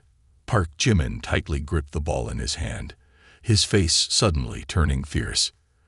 In the heat of the moment, Park Jimin was genuinely furious. He exclaimed, "Kwon Ji-young, what do you mean by this? You lost to me in piano, so now you're resorting to cheap shots for revenge. Isn't that too childish?" Kwon Ji-young shook his head, his gaze icy as he looked at Park Jimin. "You don't even have the right to seek revenge. Dare to come out here and face me one-on-one. I'll give you 3 basketballs." Kwon Ji-young was not joking. The guy seemed clueless. The humiliation from the previous encounter seemed to have deeply imprinted on Kwon Ji-young's mind. Determined to use this match to redeem himself, he questioned whether it was an opportunity for revenge or just another means of enduring more disgrace. As time passed, the stadium became increasingly crowded. People flocked to witness today's basketball match, drawn by the presence of the school's principal, Kwon Ji-young. Moreover, many beauties of the school gathered, adding more excitement to the atmosphere. "If you like to play, I'll play with you." Park Jimin tossed the ball back to Kwon Ji-young. However, this throw carried 3 times the strength of an ordinary person. Observing Jimin's movements, Kwon Ji-young prepared to catch the ball, thinking, "A little basketball throw can only be so powerful." The throw of this clueless guy. However, Kwon Ji-young underestimated the strength and speed of the throw. When his hands touched the basketball net, an immense force surged through, causing him to curse in pain. Damn it. His arms went numb, and his legs, standing upright, struggled to withstand the impact. He fell to the ground, rolling in agony.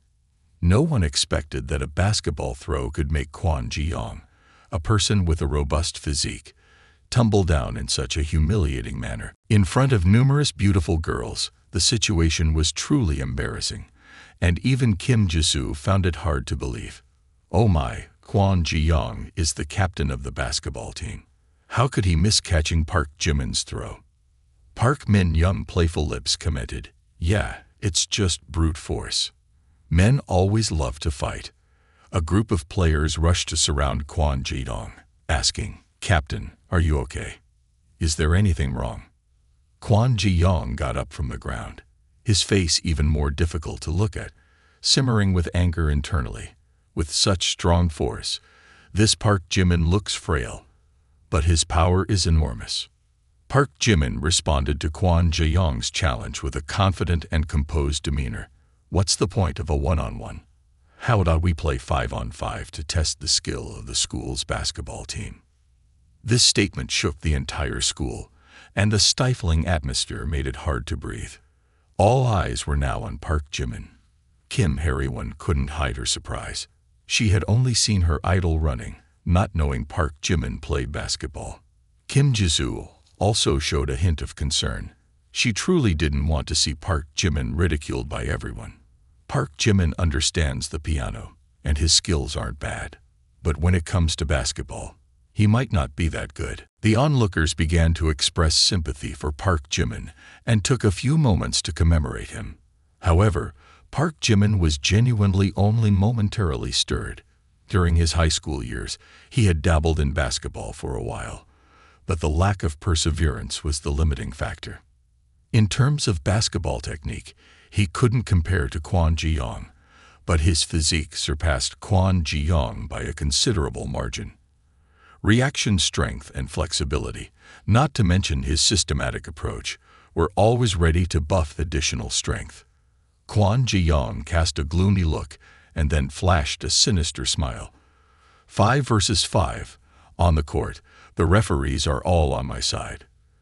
Do you dare to play 5-on-5 with me? Ha ha ha ha, foolish Park Jimin. This isn't 5-on-5.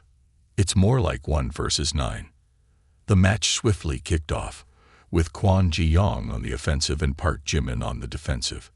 The basketball court became vibrant, with every gaze concentrated on the two male students standing opposite each other, Park Jimin and Kwon Ji-young.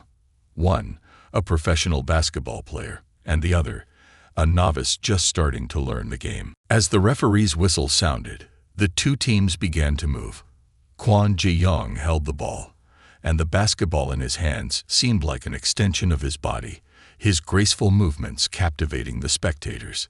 His speed was remarkable, skillfully and sharply maneuvering the ball. Now you're definitely going to lose, ha ha ha. A basketball novice like you. I'll show you how I'm going to torment you. Wait until I crush your face, and Kim Jisoo will know who deserves her.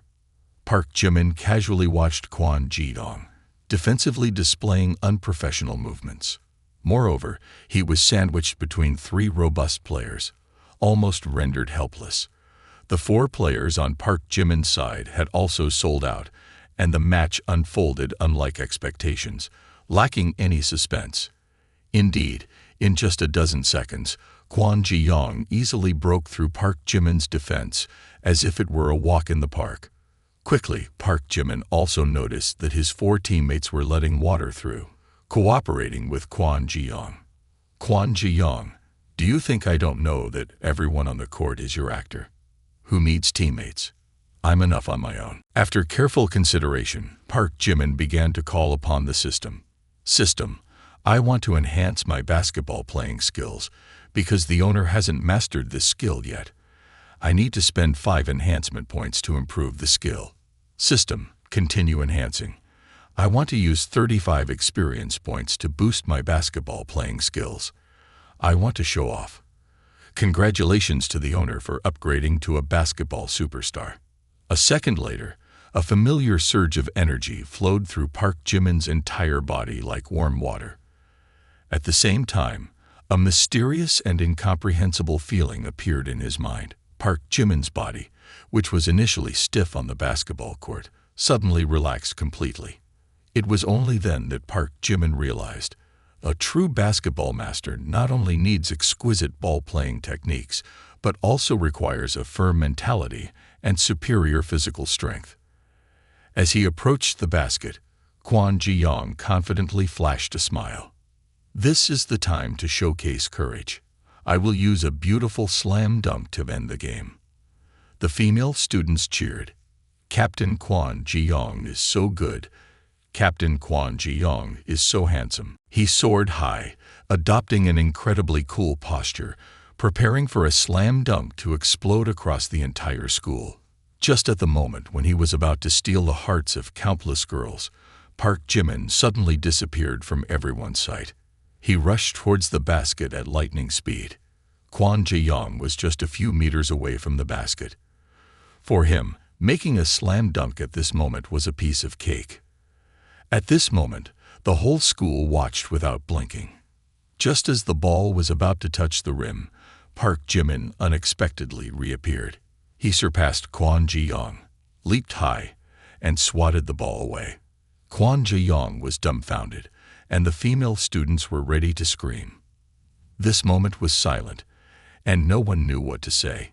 Captain Kwon Ji-young plays basketball so well, how could he be blocked by Park Jimin? Unbelievable. His team members couldn't help but be astonished.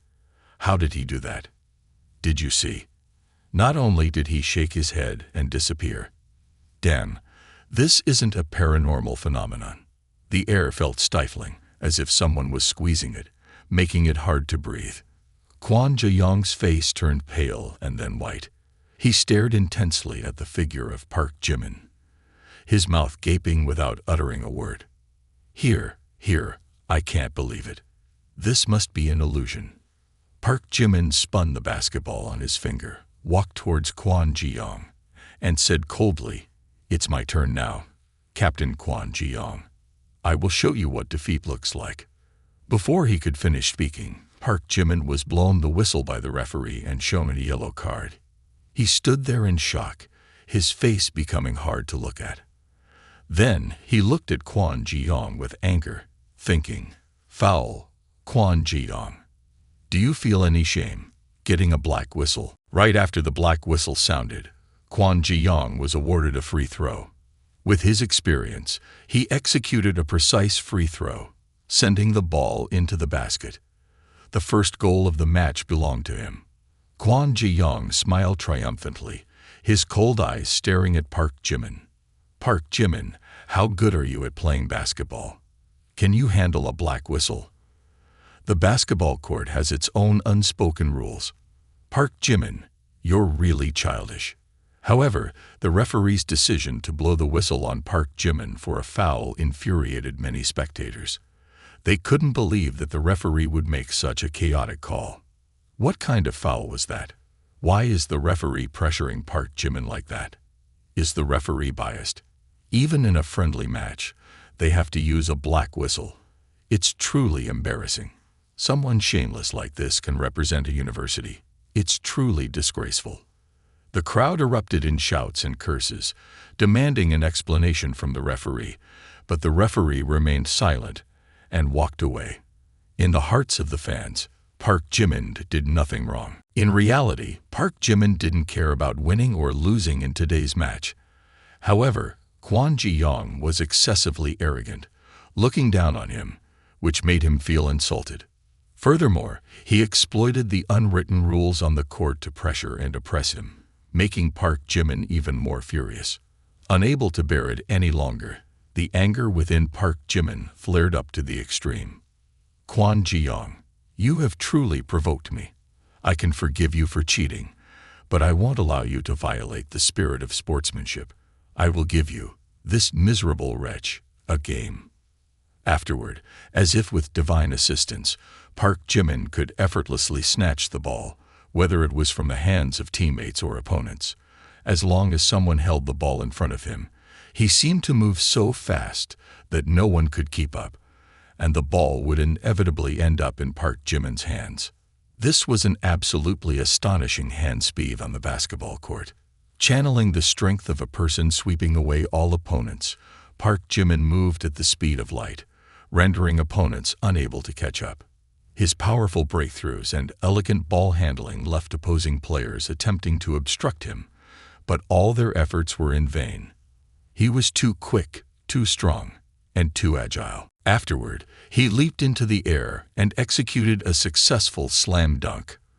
Right after that, another slam dunk, adopting an extremely cool pose hanging on the rim. Following were straight shots to the backboard and beautiful 360-degree spins, requiring incredibly advanced techniques. Park Jimin moved across the court like a celestial star, shining brightly and leaving a profound impact on the countless spectators present. In the stands, everyone stood up, and cheers and applause echoed incessantly. Park Jimin appeared like a god competing on the basketball court, moving gracefully and flawlessly, with each movement perfected to the smallest detail. He executed breathtaking shots, causing the audience to cheer wildly. Meanwhile, Kwon Ji-young felt both angry and helpless as he watched his teammates unable to stop Park Jimin. He began to erupt. Surround him, or else foul him to stop him. Then he pointed at Park Jimin's teammates and shouted, "You guys too." On the basketball court, it became a chaotic scene as both teams rushed toward Park Jimin to steal the ball. Park Jimin just smirked contemptuously, and his speed continued to escalate. His movements seemed pre-programmed, snatching the ball, blocking, deceiving, and dribbling smartly. Refusing to be stopped, he displayed both aggression and finesse in shooting. Each of his moves left opponents dumbfounded, prompting the constant question, "What is this?" His magnification reached a point where everyone couldn't clearly see what he was doing. He could score from any position, whether inside or outside the penalty area. Kwon Ji-young's net resembled a New Year's Eve fireworks show, continuously shaking, and the field turned into a captivating and unpredictable swamp. Almost as if Kwon Ji-young couldn't recover anymore, half an hour later, the stands became eerily quiet. People stood frozen in place, no one moving. They were awestruck, helpless in the face of Park Jimin's extraordinary abilities. The audience uttered incomprehensible words, uncertain how to react to his talent and effort. What on earth is this? How does he do it? Does he really need to go all out like this? Even knowing this is a match reeking of cheating, it's too overpowering. I don't know what to compare it to for coolness. Why is he trying so hard for? At this moment, all players and referees on the field could sense an involuntary force deeply affecting them, even making them start to doubt the meaning of life.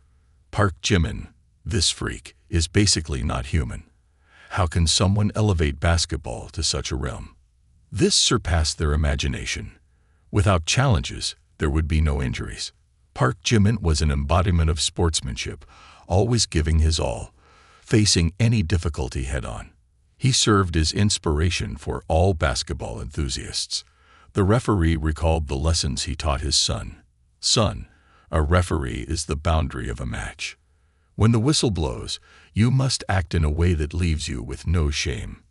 The father smiled, patting his son's head, believing his son would uphold that. However, the son did not live up to his father's expectations, and the father began to feel remorseful. For respect, you say. Is a match's outcome not about the score, but whether you gave it your all or not, or is it for the passion? Everyone remembered the matches they had participated in. There were victories that didn't bring joy, and there were defeats that still left them satisfied because they had given their all, carrying a spirit of sportsmanship. But now, they have lost their passion, only chasing after money, ready to compromise their conscience for victory. This makes their emotions complicated, full of contradictions. When Park Jimin enlightened the masses, they felt small, ordinary. All bowed their heads in shame, regret, and emotion. Compared to this man, we are so hideous it's indescribable. Simply an insult to the game of basketball. The size of these people echoed in the dim atmosphere of the stadium. The stadium lights shone down on them, making them look even more dejected. On the vast basketball court, only these people remained standing, looking at each other in dismay. At this moment, Park Jimin felt no more obstacles, turned around, and found everyone had stopped. This made him wonder, what's going on? Did they give up? People in the stands stood up, not understanding what was happening. The players are still standing still. What's going on? Has the basketball team gone crazy? Are they not going to continue? Though Park Jimin didn't understand why everyone gave up, he knew he had won. Kim Ji-soo looked at this man with a brilliant light, her eyes filled with admiration. Park Jimin used ethics to convince others. This is the true spirit of sportsmanship. Park Min-young stood beside. Her eyebrows frowned, her lips curled. She appeared very uncomfortable with Park Jimin. She thought he was just a show-off, not worth caring about. But in the end, Park Jimin's actions made her have to respect and applaud. She knew he was a person with extraordinary talent and determination. As for Kwon Ji-young, at this moment, he was furious to the point of being bloodthirsty. He looked at everyone in anger, thinking, "What the hell is this? Do you still want to make money?" Looking at the score now, 60-2, Kwon Ji-young looked at Park Jimin with eyes filled with disappointment and hatred. He knew he had lost in a humiliating way, and it was all because of his excessive confidence. He remained silent, his facial expression extremely uncomfortable. At this moment, he realized that Park Jimin was truly cunning. Initially, he wanted to make Park Jimin lose face, but unexpectedly, he was the one exposing himself to humiliation. It was too embarrassing. Not stopping there, Park Jimin, unabashed, mocked and said, "Kwon Ji-young, you have insulted the game of basketball, and all the subsequent humiliation is something you brought upon yourself. Just by blocking this shot, you can wash away your shame." Park Jimin's mocking voice echoed throughout the basketball court, making the audience silent and attentive. Their eyes were all focused on Kwon Ji-young, waiting to see what he would do next. Kwon Ji-young stood there, watching Park Jimin dribble towards him. Park Jimin's words seemed to offer him a ray of hope in this pitch-dark night. He knew that if he could block this shot, he might be able to turn the situation around. "I'm not truly defeated yet.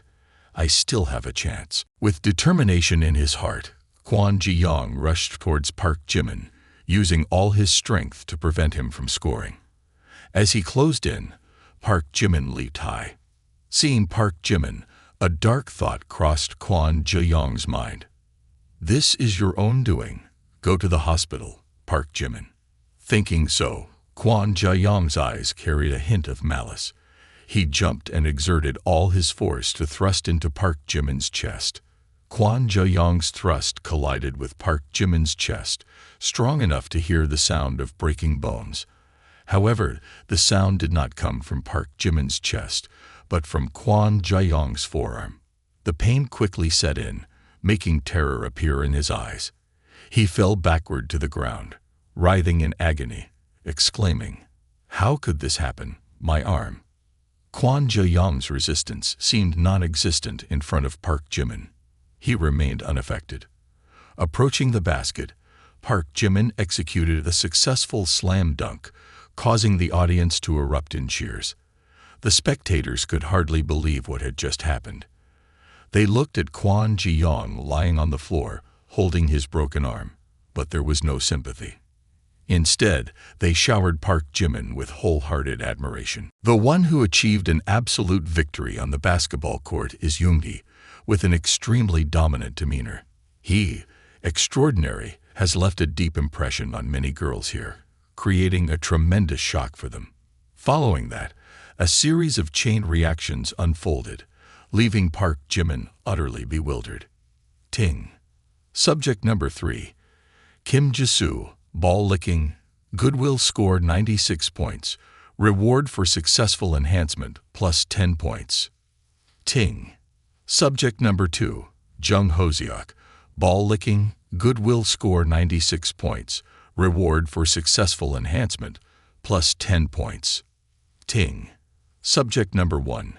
Kim Jenny, ball licking, goodwill score 97 points, reward for successful enhancement plus 10 points. Ting. Subject number 4. Kim Hae-won, ball licking towards the owner, achieved a breakthrough in goodwill score with 95 points. Congratulations to the owner for the successful reverse infiltration, converting Kim Hae-won into the owner's ball licker, reward 22 points for enhancement. Congratulations to the owner for acquiring the proficient dance skill. Because the owner possesses this skill, the system has upgraded to level 10. Even though Park Jimin didn't spend a penny on Kim Hae-won, his performance was truly outstanding.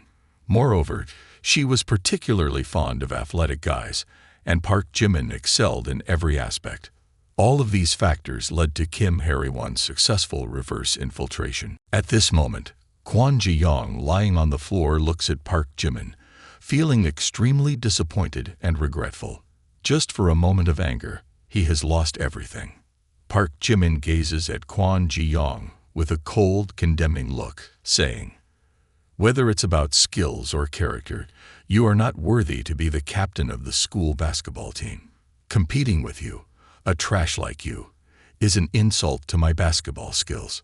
After saying this, Park Jimin immediately walks away, leaving Kwon Ji-young sitting there, looking after him with a resentful and defiant look. Then, Kwon Ji-young angrily shouts with a challenging tone, "Park Jimin, don't be arrogant. Let's just wait and see. I will make you feel ashamed sooner or later." Meanwhile, next to Kim Hae-won, a few girls who have just become fans of Park Jimin are talking excitedly. "Park Jimin is so handsome. Truly a dream man. Yes, and he's also excellent in sports. Perfect indeed. I just wish to meet him once. That would be the happiest moment in my life. By the way, did you manage to record Park Jimin's slam dunk just now? I was so engrossed in watching that I forgot to record it."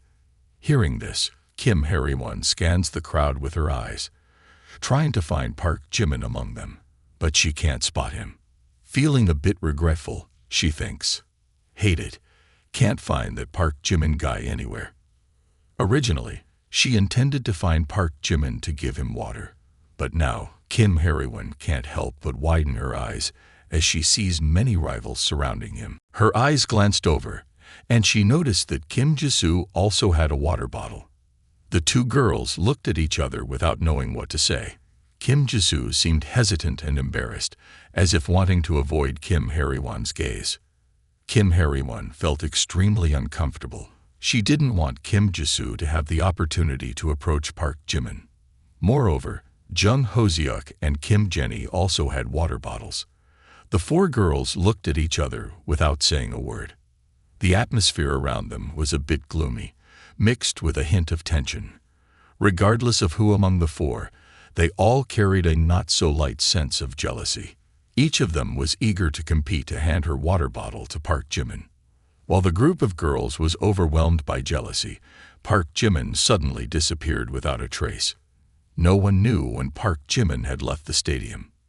Such a chance, if not seized, when will it come again? Returning to the male dormitory, he couldn't help but feel anxious. Luckily, I ran fast. Otherwise, I wouldn't know which water bottle to choose, and a serious accident might have occurred. Park Jimin shook his head, dispelling the thought from his mind, and went to take a shower. It's really comfortable. Playing basketball makes you all sweaty. Taking a shower feels amazing. While Park Jimin was drying himself, his phone on the table received a notification. A person named Bad Boy Group in the Emperor chat group has sent you a friend request. A friend request from the Emperor chat group. What's going on? Park Jimin promptly accepted the friend request from Bad Boy Group. "Hello, President Jimin, greetings. Is there anything wrong, or is there something you want to ask? Do you want to know if President Jimin is married?" Hearing that, Park Jimin couldn't help but be surprised. What on earth is this? A few days ago, President Jimin, a well-known entrepreneur in high society, generously donated 500 million to assist the struggling Import-Export Corporation on the brink of bankruptcy. However, the true purpose of President Jimin was merely to win the heart of the young lady from the Yang family. This incident became a hot topic in the Emperor chat group, sparking lively discussions. The legend of President Jimin made people increasingly perceive him as an extraordinary person. Not only was he wealthy and powerful, but he also demonstrated great generosity, willing to help those in need. Therefore, a user with the ID Bad Boy Group, named Oh Young, sought President Jimin's assistance to help his sister, Oh Young-sil. Oh Young-sil, a famous actress in the film industry, is only 22 years old this year. She has won the Best Actress award and is hailed as the top goddess of the domestic entertainment industry. However, she recently became embroiled in a scandal, experiencing a decline in social media ratings, a decrease in her reputation, and facing a 30 million compensation for breach of contract. The biggest mistake in her life was not adhering to the unspoken rules, leading her into a difficult situation. Despite being the daughter of the O family conglomerate, their family is facing difficulties, and 30 million is a significant amount for them. Oh Young, with tears streaming down his face, choked up and clasped his hands as he looked at Park Jimin earnestly. Oh Young-sil is my older sister. In setting up this meeting with Chairman Jimin, besides seeking your forgiveness, Chairman Jimin, please take my sister as your wife. Oh Young, the second son of the O family conglomerate, explained clearly. He not only recounted the incident, but also highlighted his sister's connections with those who had harmed her in the film industry. Listening to Oh Young's account, Park Jimin roughly understood the situation. The incident where Oh Young-sil was banned from acting for a year seemed to leave no hope for her return to the film industry. Due to the On family being a prominent clan with numerous connections in the entertainment industry, even backed by Jin, one of the 4 tycoons in Mado, they had the power to manipulate everything in the entertainment world, including well-known figures like Oh Young-sil. As long as there were unclear reasons, the On family could easily control everything. Park Jimin sipped his coffee for a while before responding, "Take your sister as my wife. Are you trying to have me marry into the Ko family?" Hearing Park Jimin speak, Oh Young panicked and refuted, "No, not that. I was just joking. I was afraid you wouldn't pay attention to me, so I brought up my sister to capture your interest. Now that public opinion doesn't support her, and there's a need for compensation, I want you to buy my sister's villa." Oh Young's voice grew increasingly quiet, ultimately becoming a mere whisper. Park Jimin could also see the disappointment on his face at this moment. If Park Jimin intervened to help, the On family would have to show some signs of submission regarding this matter. Because Chairman Jimin possessed the talent and authority to face any challenge, no one doubted his capabilities anymore. However, in the end, Oh Young only addressed the issue of selling the villa to raise compensation money.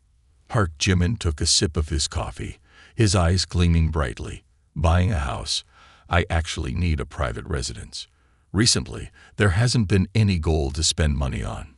Moreover, Oh Young-sil is a movie star. Surely she knows how to spend money, right?" This thought made him even more enthusiastic. Oh Young-sil appeared at this moment, indeed the ideal target for him. Buying a house for compensation.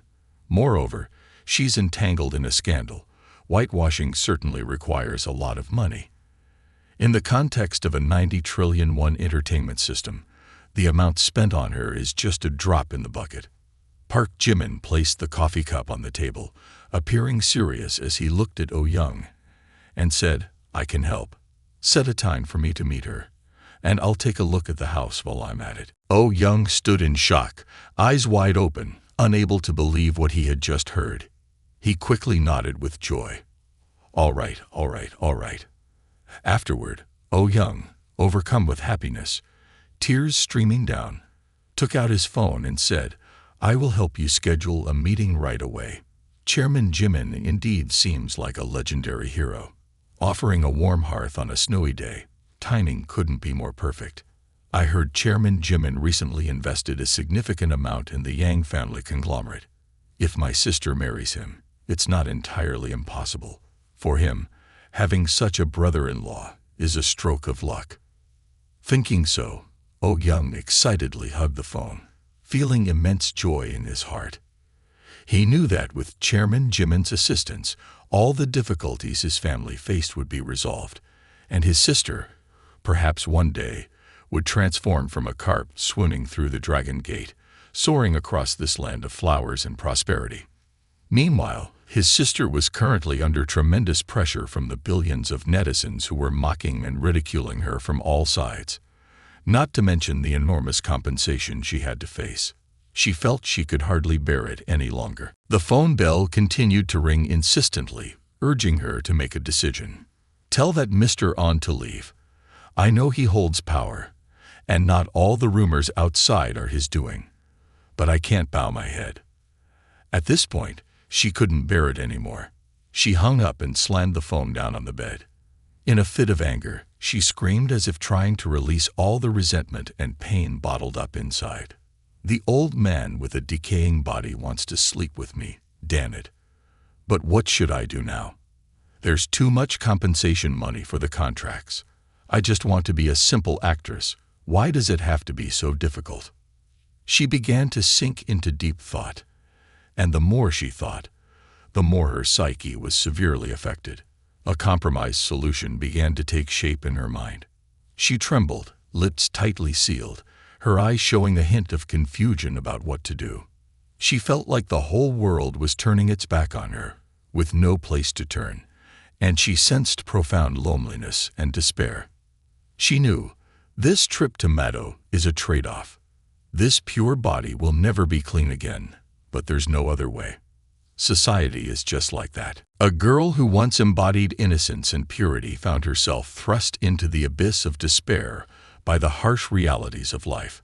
She had endured countless pains, humiliations, and ultimately came to the realization that wealth, interests, and fame were the most crucial aspects in this society. Without money, there was nothing.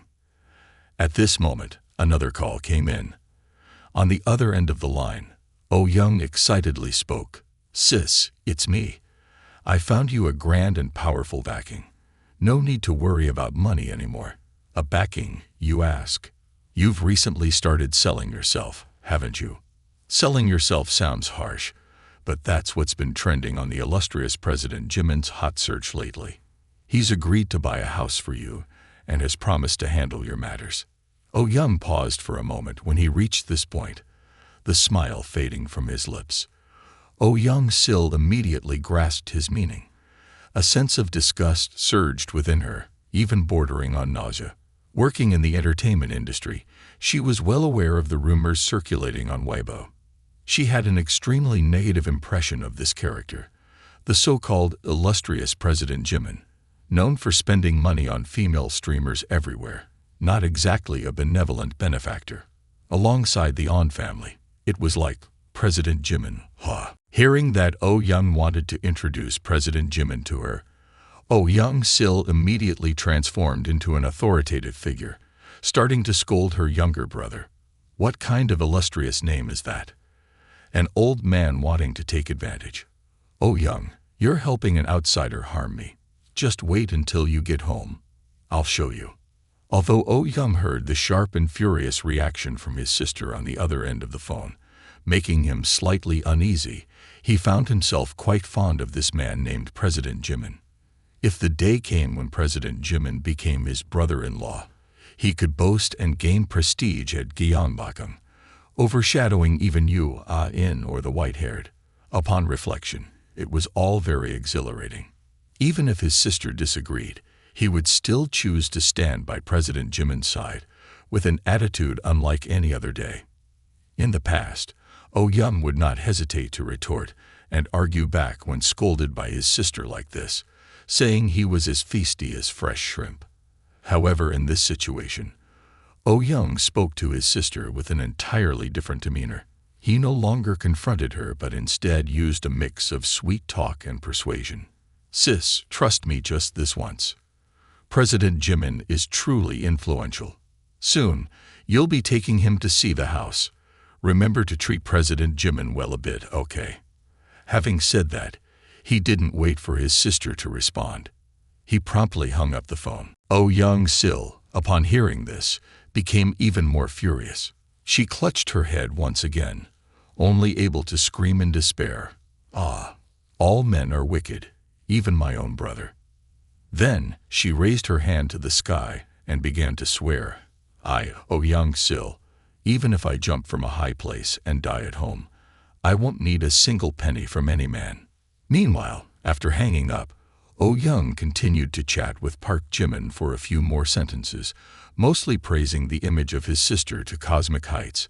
However, what saddened Park Jimin the most was that Oh Young Sil, a beautiful and talented actress, if not unexpectedly, would have become a major star. But just as she was soaring high, she was undermined by the unwritten rules within the entertainment industry, damaging her career. Yet, what impressed Park Jimin about Oh Young Sil was that, despite being fired and compensated for the contract, she remained resolute and refused to compromise with the unwritten rules. Zeitgeist International is a sophisticated urban area, combining luxury villas and high-rise apartments, highly praised for its convenient location and modern design. The luxurious villas, designed with 4 floors, each with 2 rooms, and the modern high-rise apartments, with over 30 floors, are part of this complex. Oh Young-sil lived in a villa area just a 5-minute drive from Park Jimin's house. This neighborhood isn't bad. The distance from the villa area I bought before is also quite close, and the spacing and orientation of the buildings are not bad at all. So this is Oh Young-sil's house. Unexpectedly, I and the big star are so close.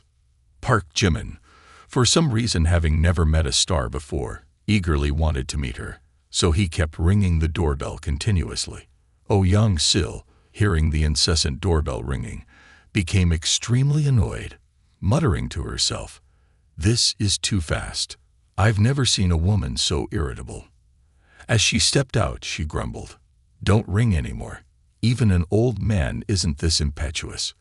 The doorbell is about to be broken by you." As she opened the door, Oh Young-sil's eyes carried a hint of surprise. She didn't expect the legendary President Jimin to be so young and handsome. Park Jimin asked coldly, "Hello, excuse me, are you Oh Young-sil?" "I'm a friend of Oh Young." After that, making her forget all the initial annoyance, and with a slight blush, she thought to herself, "Is this person really President Jimin? Too young, and also too handsome. I've been in the film industry for so long, and I haven't seen any male actor with such charisma. Well, I'm right." Before Oh Young-sil could finish her thoughts, Park Jimin pushed the door and entered. Park Jimin had no intention of creating a good impression on Oh Young-sil from the start, taking Maine as a lesson. Park Jimin drew the conclusion: if the initial impression is too good, the system of flattery cannot successfully bind and spend money. So, from the moment he met her, he displayed a very arrogant and uncultured attitude. How to leave a bad impression in her eyes? Once inside the room, Park Jimin boldly approached the seat, smirked, and said, "Ms. Oh, don't be too rigid. Please have a seat." Indeed, this approach was very effective. Oh Young-sil, seeing Park Jimin, had a relatively good initial impression. Park Jimin was young, handsome, and even younger than her, contrary to her imagination. However, right after that, she discovered he was very impolite. Before she could invite him, he pushed the door and entered, at the same time giving her a malicious and lecherous look. In her heart, she felt extremely uncomfortable. Damn it, this is my house. However, afterward, she still displayed a friendly attitude and greeted, "President Jimin, not little brother, are you not going to continue viewing the house? The house is quite decent. I've finished looking at it. Of course, the important thing is not the house." Park Jimin spoke ambiguously, making Oh Young-sil feel a bit uncomfortable. What is this guy doing? He looks strange and gives me the creeps. The important thing is that I want you to be my lover. The flattering system actions opened up. Name Oh Young-sil, age 22, height 168 centimeters, weight 50 kilograms, beauty score 92 points. The girl has a favorable impression towards the owner, with a score of 35 points. Binding the flattery relationship creates a charming woman. With a favorable impression surpassing 95 points towards the owner, it will successfully reverse. Identity transformation. The other party will become the flattery of the owner, rewarding enhancement points by 30 and rewarding skilled performance skills. When the system successfully bound, Park Jimin smiled gently. Instead of being flustered, Oh Young-sil, after hearing this, rolled her eyes with disdain. "Want me to be your lover? You're disrespecting someone. If you have a few dollars, you act all proud. Let me show you how I can humiliate you." Clearly a top-tier actress, she didn't show any attitude on the outside. After thinking for a moment, Oh Young-sil coldly said, "You're quite straightforward. Fine, being your lover is not impossible, but I have conditions. First, a luxury car worth over 10 million. Second, an apartment in Tom Sun Rivera in Mado. Third, you invest in 2 films worth over 500 million for me. Of course, I will be the female lead if you find the conditions too strict. She stated 3 extremely excessive conditions, especially the third condition, which could be considered extremely unreasonable. Even for a billionaire, it would be almost impossible to accept. If not for the fact that the basic tycoon could not meet these conditions, Oh Young-sil was convinced that Park Jimin would definitely not be able to meet her overly demanding requirements. However, when Park Jimin heard these 3 conditions, his expression showed extreme excitement. Really? This is okay. This is easy. A Tom Sun GV apartment is not enough. Should I buy a few more? Can each of my sisters and my dad have one? Oh Young-sil was a bit stunned, and in her heart, she couldn't help but doubt. What? Aren't my conditions a bit excessive? Oh Young-sil still looked at Park Jimin in astonishment, unable to believe what she was hearing. However, not stopping there, Park Jimin took a dominant posture and continued speaking. It seems you like acting, but I don't really understand this industry. So, how about this? You go register a television company, and I'll give you 2 billion to be the CEO. You can act however you want. Not finished yet, Park Jimin threw the keys to a Ferrari onto the table and continued. This is the key to the Ferrari, worth over 20 million downstairs. Park Jimin had more guts than brains, immediately diving into business matters. He took Oh Young-sil's account number and transferred 100 million for her to spend. The effect was immediate. Within 30 seconds, Oh Young-sil's account received a message from the bank, and the notification bell rang crisply like a roast pig. In this moment, Oh Young-sil's face immediately turned pale with a clear expression of horror. However, right after that, she frowned, her eyes revealing suspicion. How wealthy is Park Jimin exactly, transferring 100 million so easily like this? The car and the money transferred, Park Jimin stood up arrogantly and left, leaving her sitting there in a state of confusion. The encounter between the celebrity and him ended in less than 15 minutes. Half an hour later, Oh Young returned home. Sis, I'm back. Suddenly seeing Park Jimin's Ferrari parked in front, Oh Young joyfully exclaimed, Oh, isn't this Chutik Jimin's Ferrari? Haven't you left yet? Then he hurriedly ran into the house to welcome Park Jimin. However, as Oh Young opened the door, he only saw his sister sitting there and asked, Sis, why are you alone? Where's Chutik Jimin? I saw his car still downstairs. I thought Chutik Jimin was here. Oh Young-sil, looking bewildered, replied, You mean that Ferrari? Chutik Jimin gave it to me. Hearing this, Oh Young felt like he was struck by lightning, dazed. The events unfolded so quickly that it felt like a dream. He stared intently at the car keys on the tea tray, his eyes filled with shock. He didn't know what Park Jimin had done, or why he would give such a luxurious gift to his sister. After a while, Oh Young regained her composure, but a hint of envy lingered in her heart. That over 20 million won car was given to my sister. Why didn't they give it to me?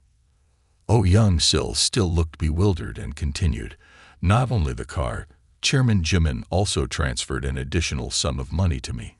Curious, Oh Young asked, Did he make a down payment for a house, like 10 million or 20 million? Oh Young-sil raised her phone and replied, 100 million. Immediately, shock widened the eyes of the little brother, his mouth agape, unable to believe what he had just heard. Right after that, Oh Young began to whimsically speculate. He hasn't even bought the house, and he's already given my sister 120 million. Chairman Jimin is indeed showing interest in my sister. I told you so. There's something going on. Am I about to become Chairman Jimin's brother-in-law? Ha ha ha ha ha. The more she thought about it, the more elated Oh Young felt, showering her sister with continuous praise. Seeing this, Oh Young-sil could only shake her head and sigh. This younger brother is truly incorrigible. At this moment, Oh Young-sil thought to herself, being his lover isn't entirely out of the question. Park Jimin's handsome and stylish demeanor stirs something in me. What am I thinking? This guy opens his mouth and demands that I become his mistress. I should hate him, but he handles things so neatly and decisively, especially when it comes to money he gives me. She couldn't fathom it. Someone I didn't know before like Park Jimin. Why would he treat me so well? At least he's not like some other men who only talk about love, but don't show it in action. He transferred the car ownership to me. This 100 million, go ahead and spend it first. If it's not enough, I'll transfer more. He's the kind of person who can't bear to see a beautiful woman suffer. He has his business to attend to, yet from start to finish, he hasn't laid a finger on me. Truly the demeanor of a gentleman. I really don't know what to do. I thought I'd never love again. But Chairman Jimin makes my heart flutter. He truly is a perfect man, wealthy, powerful, and even considerate. What should I do? Should I accept being his mistress, or should I refuse? I'm genuinely torn. This person doesn't seem to be a bad person either, because his behavior is casual, but his actions are measured. Thinking about this, Oh Young-sil's favorable impression began to rise. Specifically, she gained an additional 10 favorability points from Park Jimin.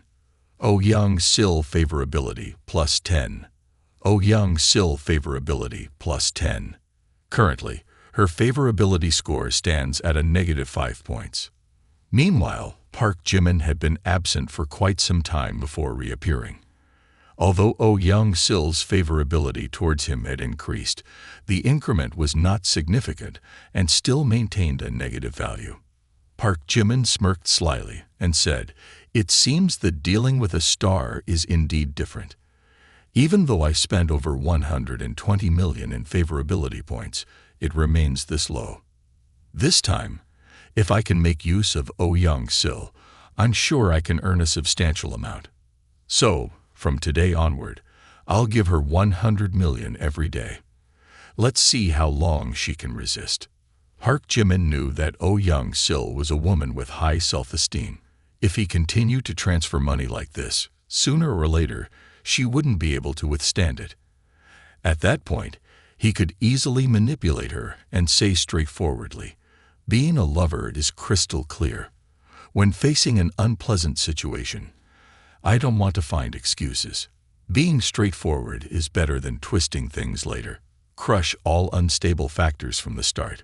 Money can solve problems. Emotions should not be involved. Otherwise, I won't be willing to help her." Spending money is the way to dominate. The scene shifts to Harvard School today, a momentous day for Park Min-young. Her graduation ceremony is taking place, marking the end of her academic journey and the beginning of the challenging road ahead in the real world. After the commemorative photos, she announces relinquishing the presidency to Kim Ji-soo. Unexpectedly, Kim Ji-soo willingly steps down, and ultimately, Do Sha-yeon steps up to take the position. This leaves Park Min-young extremely uncomfortable, feeling that Kim Ji-soo might be willing to give up everything for Park Jimin. After pondering throughout the session, Park Min-young decides to pull Kim Ji-soo aside for a heart-to-heart talk. "Kim Ji-soo, Park Jimin is not a good person. You should leave him soon. After today, when I graduate, I won't be able to protect you anymore." However, Kim Ji-soo remains steadfast. "Park Jae-han, Park Jimin is really not as you think. I've seen him at the basketball game, with countless girls offering him drinks. This proves he's not a promiscuous person lacking in male integrity." Kim Ji-soo confidently continues, "You've seen it yourself. Park Jimin doesn't accept drinks from just anyone. He handles things well, and you see nothing wrong. Perhaps you have a problem with your perception. If I may tell you, on your birthday night, Park Jimin created a heroic tale of rescuing a damsel in distress on the way home. If you want to flatter yourself, go ahead. Do you still see anything wrong?" She believed that when she said this, Kim Ji-soo would have an awakening. However, to her surprise, there was no change in Kim Ji-soo's expression. Park Jae-han, I think you sometimes have excessive prejudices against men. I'm concerned about your mental state. As she spoke, Kim Ji-soo took out her mobile phone, searching for news about Park Jimin on the school forum. People praise Park Jimin everywhere. It's just that his sense of justice is too strong. He acts heroically not just once or twice. Look at this, he didn't even know you would come that day. He couldn't have staged it himself. Park Min-young began to feel conflicted internally, thinking about Park Jimin's strength on the basketball court, capable of defeating all, and then considering how he handled troublemakers. It seemed not impossible. Could it be that I really misunderstood Park Jimin? The more she thought, the more awkward Park Min-young appeared on her face. Maybe I've been too extreme toward men. Afterward, she hastily ran off. Oh, Park Jae-han, where are you going? Our class hasn't taken photos yet. As Park Min-young ran, her face turned red, and she felt embarrassed, thinking to herself, too shameful. It's all because of my ridiculous self-esteem. Vinova is a software company established less than 2 years ago, boasting a team of young and enthusiastic technical experts. Their application, named Vinova App, has received highly positive reviews from the market. However, in the competitive market, facing fierce competition, Vinova is focused on enhancing the quality of its products and services. Simultaneously, they are expanding their market internationally. Park Min-young, with outstanding academic achievements and capabilities, coupled with her beautiful and attractive appearance, was immediately welcomed by the Vinova software company upon graduation. She was appointed to the position of assistant to the general director. Today, Park Min-young steps into the company for the first time with a very awkward feeling. She still vividly remembers the conversation with Kim Ji-soo yesterday. Every time she thinks about it, realizing her misunderstanding of Park Jimin, Park Min-young feels extremely embarrassed, her cheeks turning hot. So shameful. I am too ashamed. I told Kim Ji-soo that Park Jimin wanted to pursue me. And it's been a day, even when going to work, she still can't forget that sense of shame. What should she do? Moreover, every time she recalls that embarrassment, Park Jimin's face appears in her mind. Especially, his gaze seems to be questioning her, making her feel both embarrassed and remorseful. She doesn't know how to face Park Jimin. Does he know that she misunderstood him? It's strange. Park Min-young was deeply lost in thought when the voice of the CEO echoed, "Min-young, come over here for a moment. There's an assignment for you." Immediately, this startled Park Min-young. She hastily stood up, her face turning pale, and her eyes betraying a fearful glimmer. "Yes, sir," she stammered. Subsequently, she hurried into the room to receive her task. Through investigation, Ji-sung had a somewhat clear understanding of President Baekhyun's preferences. President Baekhyun was a person enamored with beauty, and Ji-sung knew that to persuade President Baekhyun to invest in the company, she needed to leverage the beauty of Park Min-young. Because Park Min-young was like a beautiful flower, captivating and effortlessly drawing President Baekhyun's attention. This was precisely what Ji-sung needed. Therefore, the mission to seduce President Baekhyun at the charity gala was entrusted to Park Min-young. As Park Min-young entered the office, Ji-sung directly addressed the matter. "Have you ever heard of the charity gala?" After hearing this, Park Min-young, with suspicion in her voice, asked, "Charity gala?" CEO Ji-sung is an independent woman, over 30 years old. She looked at Park Min-young with a confident gaze and explained, "That's right. Recently, the business community in Gyeongbokgung will organize a charity gala. By that time, major conglomerates like the Yu family, Kwon family, Mu family, Ji family, along with some renowned artists in the entertainment industry, will all be in attendance. My assistant, Yu, have meticulously prepared invitation cards and formal evening attire. At that time, please represent me as my assistant. Additionally, I have another task for you. I heard that this charity dinner has managed to invite a mysterious tycoon named President Baekhyun. This is a great opportunity for the company to expand relationships and seek potential partners. Your task is to network with President Baekhyun, help the company create a positive impression, and persuade him to invest in our company, paving the way for future endeavors. After listening, Park Min-young understood Ji-sung's intentions. She felt a bit uneasy, thinking to herself, "Oh my, here we go again. I thought having a female CEO would avoid these situations."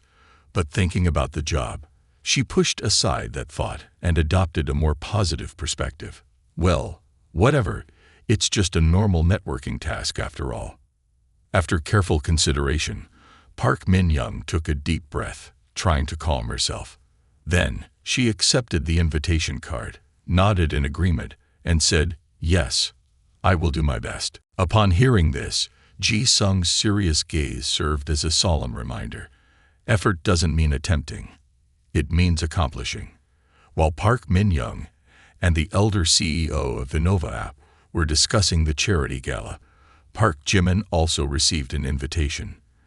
Not only were the two engaged in this conversation, but Yu Ayan also called him personally. "Have you seen President Baekhyun's Weibo?" Oh Young's sister took matters into her own hands and clashed with the On family in the entertainment industry. Park Jimin, feeling bored, perked up immediately upon hearing this. "Oh Young Sil, that's fantastic. I'm going to check it out." He quickly opened Weibo. Oh my, the heat is intense. The news, reporting that Oh Young-sil took action to shatter the entertainment industry tycoons, currently topped the charts with over 270 million views and more than 600,000 conflicting comments. Among them were supportive comments for Oh Young-sil.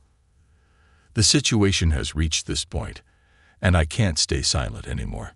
I have to speak up for those who have been harmed by these scoundrels. Support our sister. Let her soar high." There were also critical comments directed at Oh Young-sil. "Oh Young-sil, with so much shady business on your own end, biting back at others. Those in the dark don't see the truth. These are all baseless accusations. Oh Young-sil is innocent. In the entertainment industry, there's an unspoken rule that artists aspiring for fame must endure the pressure from industry tycoons. The On family also sought to impose these unwritten rules on Oh Young-sil. She boldly refused and, as a result, faced sabotage and ostracism. Oh Young-sil is a woman with a strong spirit in the entertainment industry, quite extraordinary. She is someone willing to stand up and fight for justice, regardless of the difficulties and threats." Yu Ayan talked for a while, finally bringing up the topic he cared about the most. "There will be a charity auction, and all the prominent figures in Gyeongbokgung will be attending. President Baekhyun must come for sure." Upon hearing this, Park Jimin couldn't help but be skeptical. A charity auction. However, in his mind, he kept thinking, it's probably a place to spend money freely. It's worth checking out, but there's something to do before that. Since the day Park Jimin left, Oh Young-sil has been contemplating through the night. Ultimately, she decided to accept his terms. Being a former lover is preferable to being labeled a homewrecker, facing public scorn, and being treated like a rat running across the street. As long as Park Jimin fulfills his promises, she is willing to pay any price. She is a clever person, understanding that in her current situation, to make a comeback, she must clear her name. There are numerous ways to clear her name, but the most effective one is to publicly expose the unwritten rules of the On family, the ones that ruined her life. However, the On family is not an easily squeezable soft fruit. If they engage in mudslinging, she might end up with a torn net and dead fish. Quickly, Oh Young-sil faced opposition when she touched the fierce tiger. Quickly, the lackeys of the On family are starting to run rampant. They are releasing filthy comments to smear my reputation, create fake accounts to push down their comments. I don't believe the truth can still be deceived. Mrs. O, the On family's forces are much stronger than ours. They can hire people with technology skills to attack us online. We're about to collapse. Hurry, contact the fans. They are our last strength. The An family is spending a lot of money to hire a team of PR professionals and internet trolls to tarnish us. Mrs. O, the funds in the company's account are running out soon. Oh Young-sil's eyes suddenly reddened, tears welling up in the corners, and she felt an overwhelming sense of injustice in her heart. The situation was getting worse, yet amidst the boiling turmoil, Park Jimin continued to transfer money to her. Immediately, Oh Young-sil received a message from the bank, with a crisp sound reminiscent of a turning pig on a spit.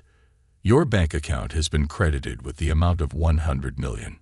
After reading, Oh Young-sil stood frozen in place, finding it a bit hard to believe her eyes. Another 100 million. Could it be that he thinks his money is not enough to worry about the Weibo dispute?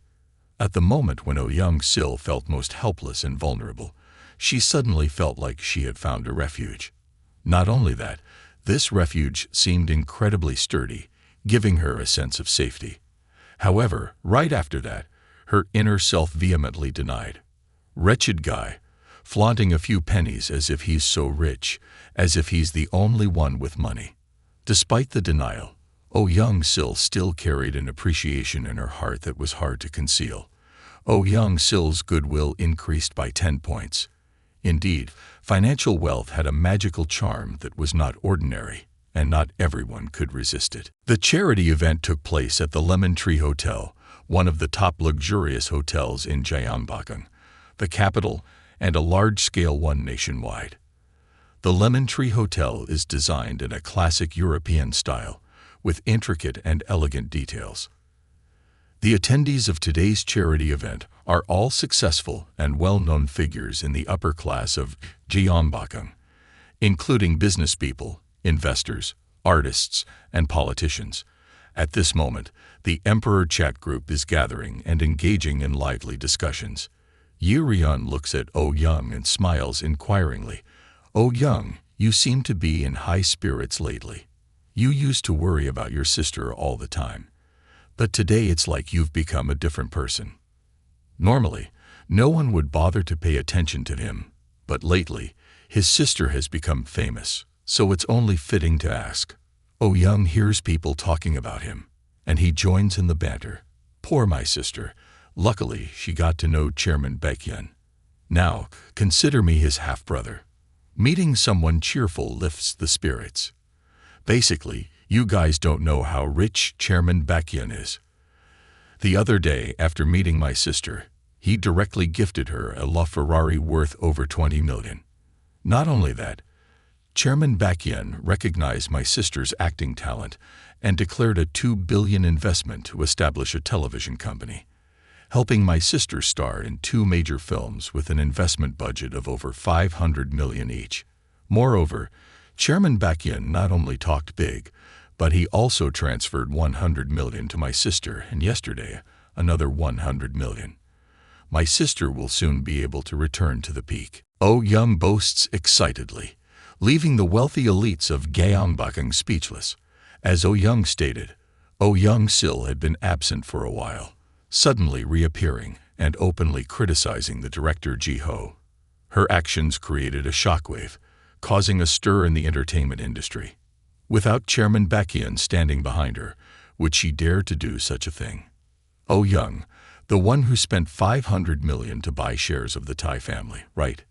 Indeed, I heard that Chairman Baekhyun holds significant power and influence.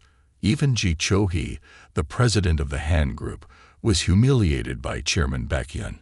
No wonder yesterday I saw your sister on the internet quarreling with half of the entertainment industry. With such a solid support, she is truly formidable. I heard Chairman Baekhyun is a very mysterious person, and no one knows much about his background. But regardless of his background, he is a person of immense power and influence, capable of dominating in the entertainment world. Oh Young, if you have the chance, introduce me to Chairman Baekhyun a bit. My grandfather has been wanting to meet Chairman Baekhyun for a long time. Poor my brother-in-law. A few days ago, he even invited me for a drink. He was so delighted. Hearing this, Kwon Ji-young stood up and left. Yoo-ryun looked after him inquisitively and asked, "Hey, Kwon Ji-young, where are you going?"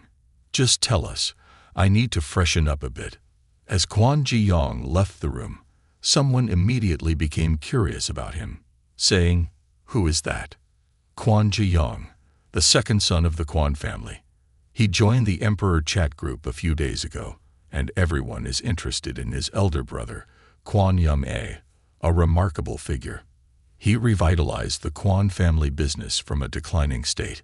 Under Kwon Yum-ae's leadership, within just 5 years, the Kwon family conglomerate has become a powerful corporation with a personal net worth reaching 9 billion. However, when compared to Kwon Yum-ae, Kwon Ji-young still has a huge gap. Kwon Ji-young left the room feeling uncomfortable, muttering to himself, what's so impressive about it? It's just because your sister decided to become a lawful wife. She acts all high and mighty. Without Chairman Baekhyun, you wouldn't even be worthy of being my butler. Today's charity auction is essentially a place where the elites of Gyeongbokgung divide the pie, and the benefits in the next 15 years will be distributed through this event. Chairman Baekhyun is the most important guest tonight. I've collected all the information related to Chairman Baekhyun for a long time, and I've conducted a psychological analysis for him. The margin of error won't exceed 5%. He is a middle-aged person, elegant, with integrity and a broad vision. Even when born, he had a modest personality, and his outstanding qualities are hard to conceal. Do you all want to make friends with Chairman Baekhyun? Well, I don't need to ponder. I'll just sit by the door and wait. The moment Chairman Baekhyun arrives, I'll intercept him immediately. Watch and learn, Kwon Yum-ae. I'll prove through actions that I am the most valuable heir of the Kwon family conglomerate. Kwon Ji-young stood by the door, waiting for Chairman Baekhyun, contemplating while absent-mindedly looking around. Suddenly, he jolted, recognizing a familiar figure. Isn't that Park Jimin? What is he doing here? And why is he dressed in security guard attire? Kwon Ji-young widened his eyes, unable to believe what he was seeing. The person he always considered an enemy was now standing in front of him in tattered security guard clothing. Tonight, Park Jimin was dressed differently from usual, wearing a relatively simple suit.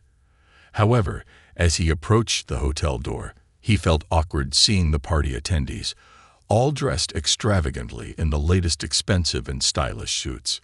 He felt like he was lost in the crowd, thinking, this is the charity event, indeed very grand. To attend this event, I had to spend quite a sum of money. Recently, I spent a whopping 200,000 to buy this rather expensive suit, but I still decided to buy it because it's beautiful. Now looking back, I still feel a bit regretful. Spending money can be such a bittersweet feeling. Thinking about this, tears welled up in Park Jimin's eyes. Right after, he suddenly realized something that surprised him. How did I end up buying clothes today that look like the hotel security uniform? Oh no, what's going on? Everyone is wearing suits with leather shoes, and they look like uniforms. Oh my, when did hotel security start wearing expensive suits like this? That's really professional. Park Jimin felt awkward and became even more bewildered. He just discovered that times had changed. In his impression from television dramas, young men attending lavish parties usually dressed elegantly in suits and leather shoes. But currently, that seemed no longer true. At that moment, Kwon Ji-young approached with a mocking smile. Hey, isn't this the basketball player Park Jimin? How did you turn into a security guard after a few days without seeing you? The sneering voice belonged to him indeed. Kwon Ji-young continued to speak disdainfully. Recently, your finances must be tight, so you've taken up a job as a security guard to earn some extra money, huh? Park Jimin responded coldly. I'm sorry. I'm not a security guard. I'm an invited guest for tonight's party. Besides, we're not close. Please have some self-respect and stay away from me. Hearing this, Kwon Ji-young became even more contemptuous and deliberately teased. Attending the party, huh? What a coincidence. I'm also here for the party. Let's go inside together. Afterward, he sneered, smirked, and harbored a malicious thought. Pretending with me. acting like a worn-out security guard. "I'll embarrass you." Thinking so, Kwon Ji-young laughed mockingly as he followed Park Jimin into the hotel. Just as they reached the hotel entrance, Park Jimin was stopped by security. "Sir, please present your invitation." Park Jimin asked in confusion. "Invitation? What invitation?" Upon hearing this, Kwon Ji-young almost burst into laughter. "Impossible. Who gets invited without an invitation?" Park Jimin, stop pretending. Being a security guard is nothing to be ashamed of. No need to play the big shot. Ha ha ha. At this moment, Park Jimin had a darkened face and a fierce red gaze, knowing that Kwon Ji-young was deliberately provoking him. Kwon Ji-young's loud laughter and mockery in front of the hotel had attracted the attention of several onlookers. Suddenly, a luxurious black car pulled up in front of the hotel. Stepping out from the vehicle was an incredibly beautiful woman, adorned in a black evening gown. Initially, everyone was captivated by her long, slender legs. Park Min-young, observing the splendid party scene, couldn't help but exclaim, "This is the scene of a charity event." As she approached the hotel entrance, the form-fitting black evening gown showcased her slender and alluring figure. Gracefully, she moved like a fairy descending to the mortal realm, causing some people to pause mid-breath.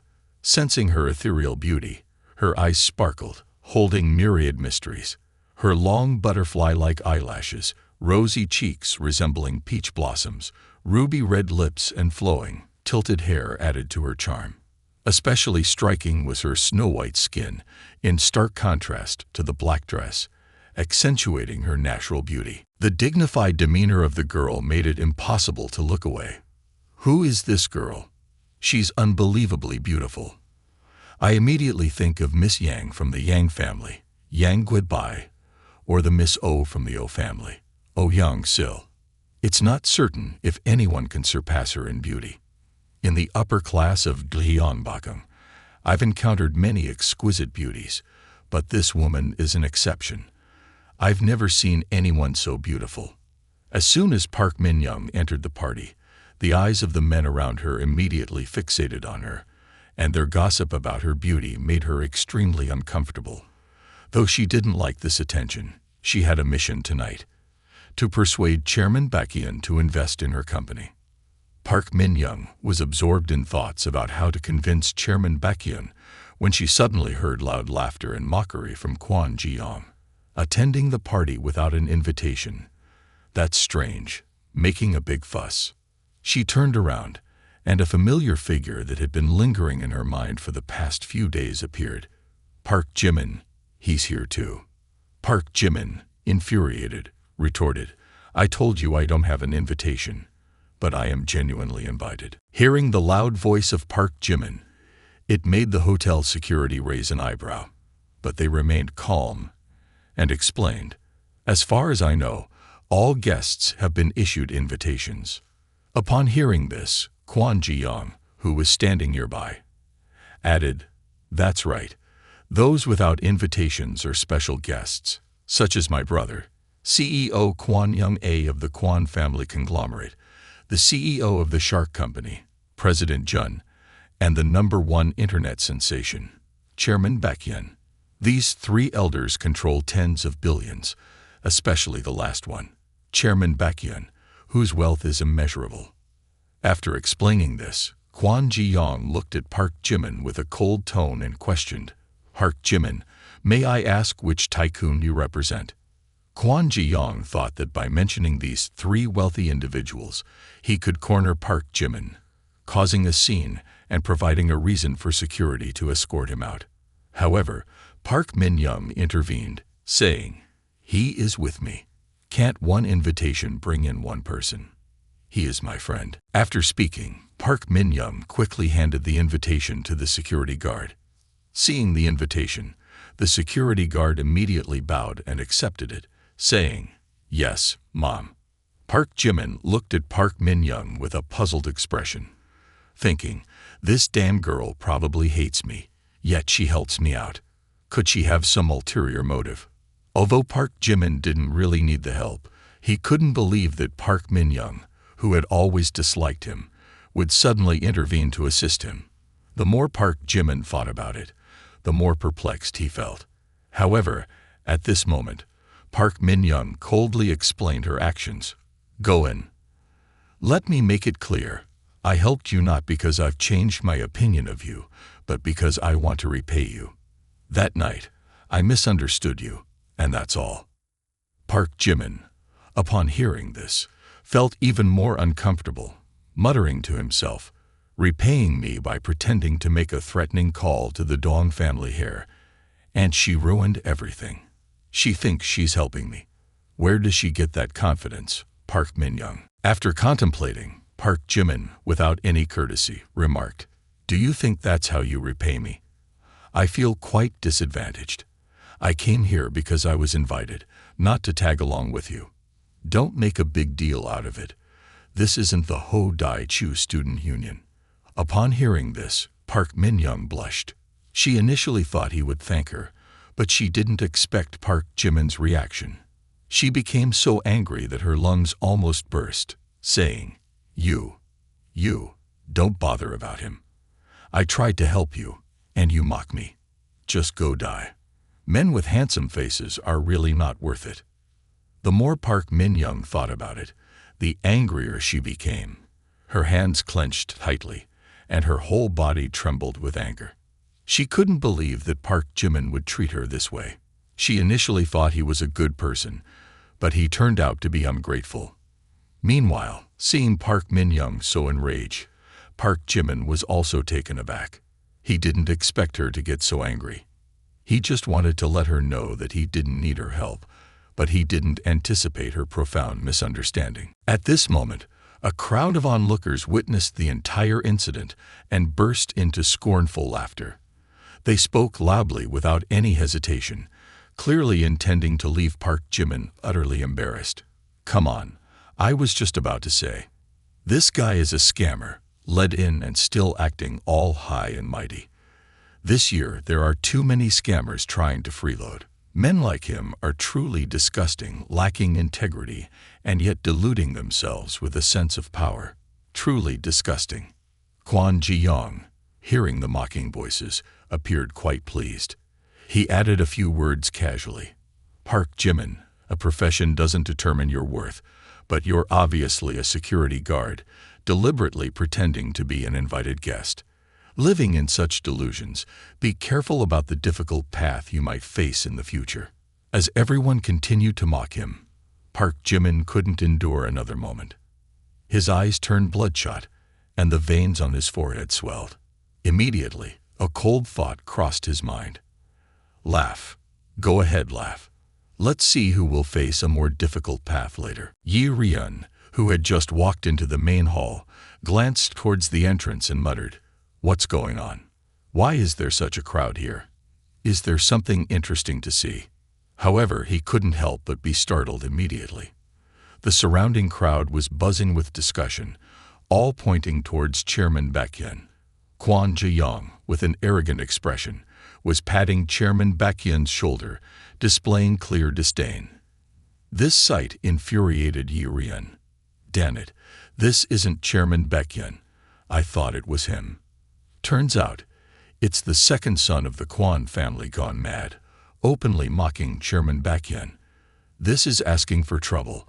I need to call Ah-in right away." From several months ago, Yu Ah-in had begun to take over the family business responsibilities. Bearing the weight of the family's significant responsibilities, he had grown considerably. In fact, he possessed impressive capabilities. Recently, he had developed connections with Chairman Baekhyun and Long Huang, one a tycoon, the other a major shareholder of the AA conglomerate. Before the start of the dinner party, he had the opportunity to meet Kwon Young-ae, a distinguished figure in the Gyeongbokgung business community. The two engaged in conversation and found many commonalities. Yu Ah-in was eager to learn from Kwon Young-ae's valuable experiences, and she was more than willing to share her insights. Kwon Young-ae, a savvy businesswoman, quickly grasped the camaraderie between Yu Ah-in and Chairman Baekhyun.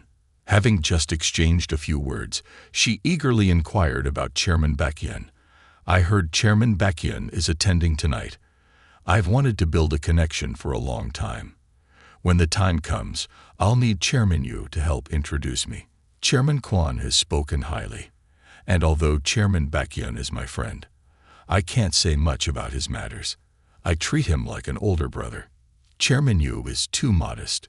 Everyone knows Chairman Baekhyun and Yu. Before Kwon Yum-ae could finish speaking, Yu Ah-in's phone suddenly rang. Glancing at the screen, he saw a call from Yi Ryun and promptly interrupted Kwon Yum-ae. "Excuse me, I need to take this call." "Chung-hee, what's going on?" "I told you to pick up Chairman Baekhyun. Something's not right with Ah-in. Chairman Baekhyun is blocked at the entrance, and someone is humiliating him." "What the hell? Who's foolish enough to insult tonight's special guest? Who dares to disgrace Chairman Baekhyun? What the hell is going on? Who has the audacity against the two young masters of the Kwon family, Kwon Ji-young?" As Yu Ah-in finished speaking, Kwon Yum-ae felt as if lightning had struck him. This news was akin to a divine punishment. He had been trying to establish a connection with the mysterious Chairman Baekhyun, deliberately targeting Yu Ah-in at tonight's dinner party. However, it seemed there was no more opportunity now. Without caution, the Kwon family conglomerate faced the risk of bankruptcy. Immediately, Kwon Yum-ae seemed to lose his mind, rushing toward the hotel entrance, cursing along the way. "This reckless fool!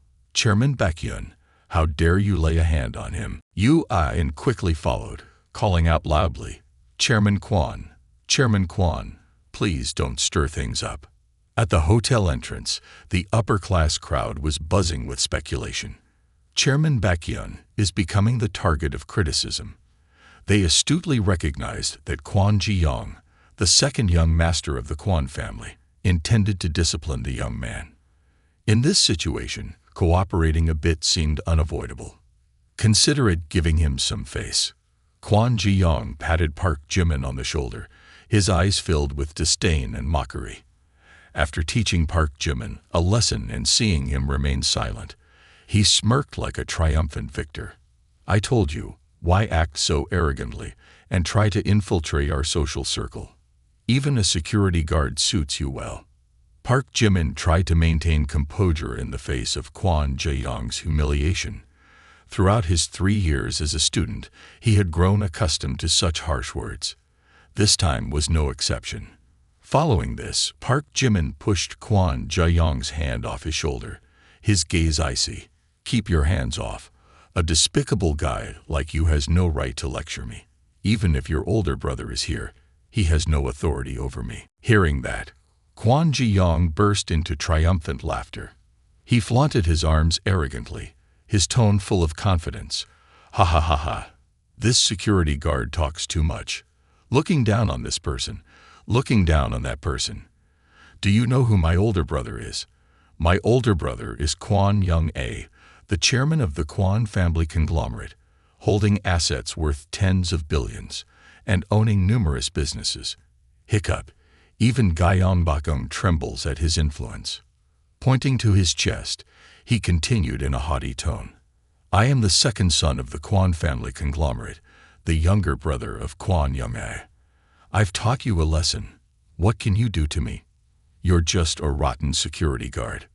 Park Min-young stood aside, indifferent and chilly, even though she found Kwon Ji-young's attempt to teach Park Jimin a lesson amusing. Hearing him boast about his family background made her disdainful. Kwon Ji-young, this guy, always boasting about the Park family conglomerate and his brother. He's just a useless fellow. But regardless, he's still much better than Park Jimin. I showed kindness to you, yet you still think too highly of yourself. Park Jimin, your family deserves you." When Kwon Young-ae and Yu Ah-in appeared, immediately there were loud cheers. "Chairman Kwon, you're here. Also, young Master Yu Ah-in has arrived." Immediately, everyone shifted to the sides to make way for the two approaching figures. At this moment, the ladies felt their hearts beating faster. Not a few directly bowed, offering their business cards respectfully, saying, "Greetings, Chairman Kwon." However, Kwon Young-a did not pause. His face darkened, and his cold gaze directed towards Kwon Ji-young as he walked forward. This scene caught the attention of some, sparking whispers and discussions. Chairman Kwon doesn't seem very happy. Someone must have provoked him. Some even thought that Park Jimin's days were numbered. When Kwon Young-a stood in front of Kwon Ji-young and Park Jimin with a somber face, seeing this, he chuckled lightly, tapped his chest, and spoke with an arrogant tone.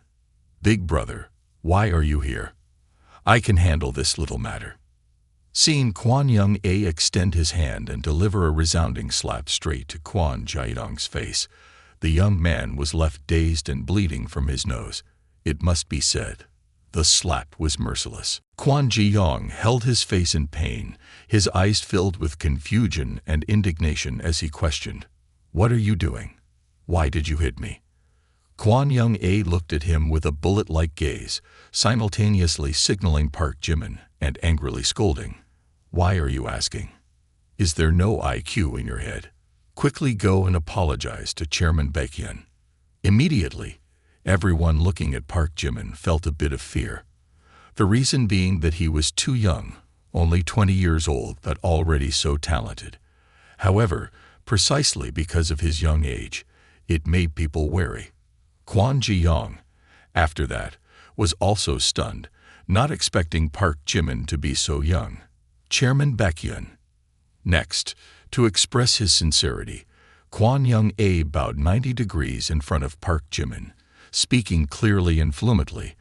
"Chairman Baekhyun, I apologize. My younger brother just committed an offense against you. I apologize on his behalf." Kwon Young-a's apology echoed, making everyone so astonished that their eyes widened and their mouths gaped, experiencing a surge of emotions, sending shivers down their spines.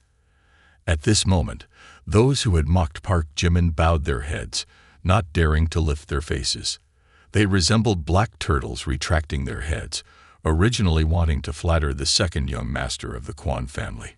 Little did they know they had offended someone even more formidable.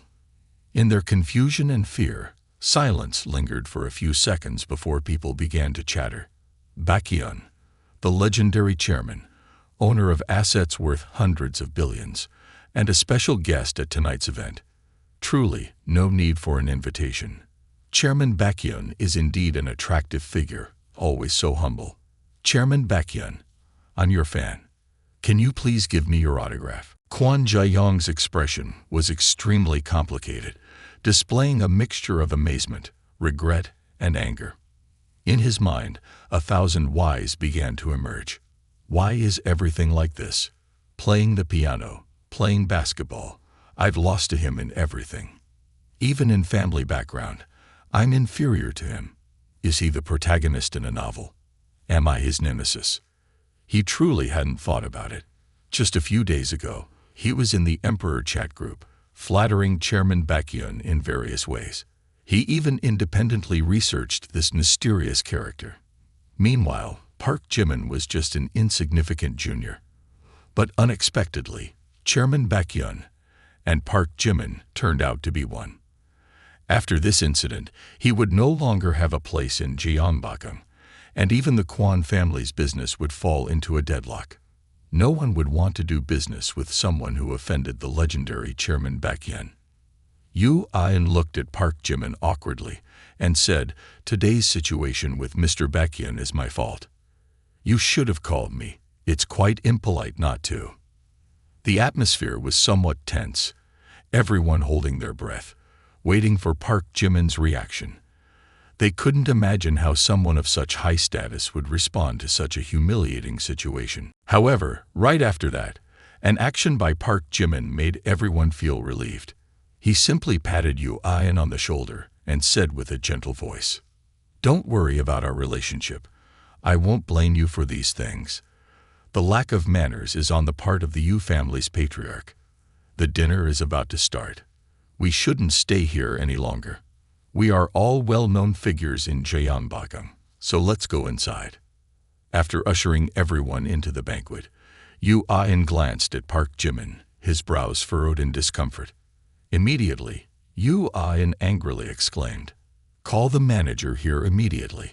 Whoever arranged the security guard uniform for today's party, change the entire set for me. Do you hear me?" Yu-An's voice echoed throughout the hotel, startling everyone. At this moment, Park Min-young looked at Park Jimin with wide eyes, feeling as if she were being swept away by a strong wind, making her unable to remain calm. I thought Park Jimin was arrogant and shallow, but he turns out to be genuinely humble. If Park Jimin wanted, with his legendary status, countless girls at school would be chasing after him. He doesn't need my help at all. I've done too much. Now, I feel really embarrassed. How can I fulfill my boss's assignment now? Do I really have to rely on my looks? Originally, Park Min-young came here with a mission. She represented Vinova Software to approach and get acquainted with Chairman Baekhyun. However, Park Min-young never dreamed of the scenario where Chairman Baekhyun would turn out to be Park Jimin. She felt like the heavens and earth were collapsing, and a higher power was playing a joke on her. After settling into the VIP seats at the auction venue, Yu-An began addressing the main issue. Anyway, clinging to the past is not a good approach. The charity auction is about to begin, and tonight Baekhyun is hosting the first event, a charity auction. It includes not only antique jewelry and company shares but also land. You'll surely find it intriguing. Yes, land. This time, the city of Gyeongbokgung has selected a prime piece of land to support the charity auction. Baekhyun is unaware that most bankrupt companies have already been mortgaged to the bank. This move aims to relieve pressure on the industry in the city and provide additional job opportunities. These companies won't disappear but will be auctioned by the bank to stimulate economic growth. Politicians have even selected a high-quality plot of land to auction. This is the most crucial act of the day. Both the Ji and Yu families are very interested in this piece of land. Even the Kwon conglomerate and President Jun's shark-like conglomerate show great enthusiasm for this land. Investing in a high-quality plot is almost a foolproof deal without losses, so they are sure not to miss this opportunity. Park Jimin nodded subtly, internally amused. This auction seems quite interesting, a good place to spend money, and the system is not short of funds. Companies and land are quite pricey, only a few tens or even hundreds of billions. I'm worried about where to spend money. Ha ha ha ha. Ideas were forming in Jimin's mind, but he felt a bit hesitant at this moment. After buying those companies, I have to stand on the nominal side of the target, so who to give them to? Yang Guidbai, Kim Jisoo, or... Thinking of this, his gaze stopped at Park Min-young, silently contemplating, with Park Min-young already here. The thought emerged but was quickly dismissed as Jimin shook his head. Park Min-young is stunningly beautiful, but her personality is too stubborn. She basically doesn't like men, and even if someone actively approaches her, she may not appreciate it. So, let's forget about her. Supporting a woman with mental issues wouldn't make sense even if I spent money on her. As Jimin pondered on which target to lavish money upon, a breathtakingly beautiful woman entered the hotel. Her appearance caught the attention of everyone inside. She's here too. Dressed in an elegant white evening gown, radiating an ethereal charm, her graceful steps flowed like gentle winds, creating an incredibly alluring presence. Oh Young-sil. It's her. As Oh Young-sil entered, there was an immediate buzz of gossip. Isn't she the actress who had a scandal, playing high-end brands as a third party on the film set? Truly a little fairy. I can't believe Oh Young-sil, who has fallen from grace like this, isn't afraid to show up here. She doesn't fear being pointed fingers at. What is she afraid of? Haven't you been following the entertainment news? Oh Young-sil has started attacking director Ji-ho, exposing his perverted acts of coercing female artists. Currently, the two are fiercely battling, creating an overwhelming atmosphere. This might also be her declaration of a comeback. Oh Young-sil wore a confident and proud expression, paying no attention to the gossip around her. She appeared at the charity event in Gyeongbokgung today, not just to attend. According to the information she knew, among the celebrity guests, there was a second-tier actress named Soo Jung-yu. Soo Jung-yu had previously collaborated with the director from the On family and was one of the victims of his unspoken rules. After enduring those rules, Soo Jung-yu had been nurtured by the On family into a renowned artist in the entertainment industry, with over 2 million followers on Weibo. Up until now, Soo Jung-yu's influence far surpasses that of Oh Young-sil. If she can persuade Soo Jung-yu to stand up together and expose the truth about director Ji-ho's unspoken rules, she will have a chance to turn the tide in this battle. Therefore, Oh Young-sil must personally appear at this banquet. Park Jimin, upon seeing her, couldn't help but be astonished, but shortly after, he broke into a smile, saying, "With her here, it's going to be interesting. Maybe tonight, just buy everything. Buy it all." At this moment, Park Jimin also took notice of everyone's seating arrangements. But honestly, how were the seats arranged today? In the 5th row, the couple Lee Hee-jun also made an appearance. Unfortunately, Yang Guibai was absent from tonight's wine party. Someone like Ji Cho-hee only deserved to sit in the 2nd row. Park Jimin glanced at the 1st row, seeing Chairman Jun and Kwon Young-ae sitting there. Additionally, there were some senior figures that Park Jimin was not familiar with. The seat next to him was still vacant, with the guest's nameplate behind the row. Ki-jun, isn't this the name of the head of Jeonbakgung, the capital stronghold? After scanning through, Park Jimin also understood. The auction is organized in order, based on the identity and status of the guests. Influential elders in the upper class will be seated in the 1st row. So it seems my reputation, being Chairman Baekhyun at Jeonbakgung, is quite valuable. Feeling proud of his reputation, Park Jimin suddenly heard a voice beside him. "Sorry for borrowing this for a moment." Park Jimin glanced over and found a girl who surprised him a bit. This girl had a tall and slender figure, a graceful and elegant demeanor, dressed simply, and wearing a flat cap on her head. She sat down next to him with a gentle smile. He noticed that the girl wore no makeup and had simple clothing, appearing very unpretentious. She exuded a special kind of charisma, very natural, as if regardless of the circumstances or makeup, she maintained an elegant and confident demeanor. Perhaps this was the aura of a wealthy heiress. Certainly, Park Jimin's astonishment wasn't because of her appearance, but rather due to the name Ki-jun written on the seat next to him. However, this girl had taken the seat on her own. With enhanced hearing, Park Jimin's ears were as sensitive as a dog's, and he could hear very faint discussions from behind. Even when they were several meters away, he could clearly hear every word they were saying. Who is this girl, and why is she sitting in Mr. seat? That's Suk-won's spot. He has a temper. If I want to pursue her, I think I have to strive for at least 50 years. Don't talk nonsense. She's the only daughter of Mr. Suk-won. Mr. couldn't make it today, so he's dreaming if he thinks he can just rely on you. After hearing about her identity and background, Park Jimin couldn't help but be surprised. He couldn't have expected that the girl with the simple flat cap had such a prestigious background, being the daughter of the city's leader and beautiful to boot. Though there was a slight fluctuation in her aura, Park Jimin soon realized. A high-status girl like her, with family connections to influential figures, needs to be approached with caution. If her weaknesses are exposed, she might fall into an irreversible fate. Definitely untouchable. In the simplest analysis, if Park Jimin were to tightly bind his relationship with her and spend money or give expensive gifts, suspicions about illicit funds would inevitably arise. He might even face arrest and investigation. Therefore, it's best not to tease or provoke her. It's even better not to tightly bind a dependent relationship. Park Jimin's train of thought became clear. He glanced at Suk-won briefly, and then stopped looking at her. His gaze focused straight ahead, towards the lectern on the stage. Next to Kwon Young-ae, upon seeing Suk-won appear, he proactively approached, saying, "Miss So, I'm Kwon Young-ae, pleased to meet you." Being the daughter of the city's leader, if a connection could be established, it would be very advantageous for the conglomerate's development. Taking it a step further, even marriage was not out of the question.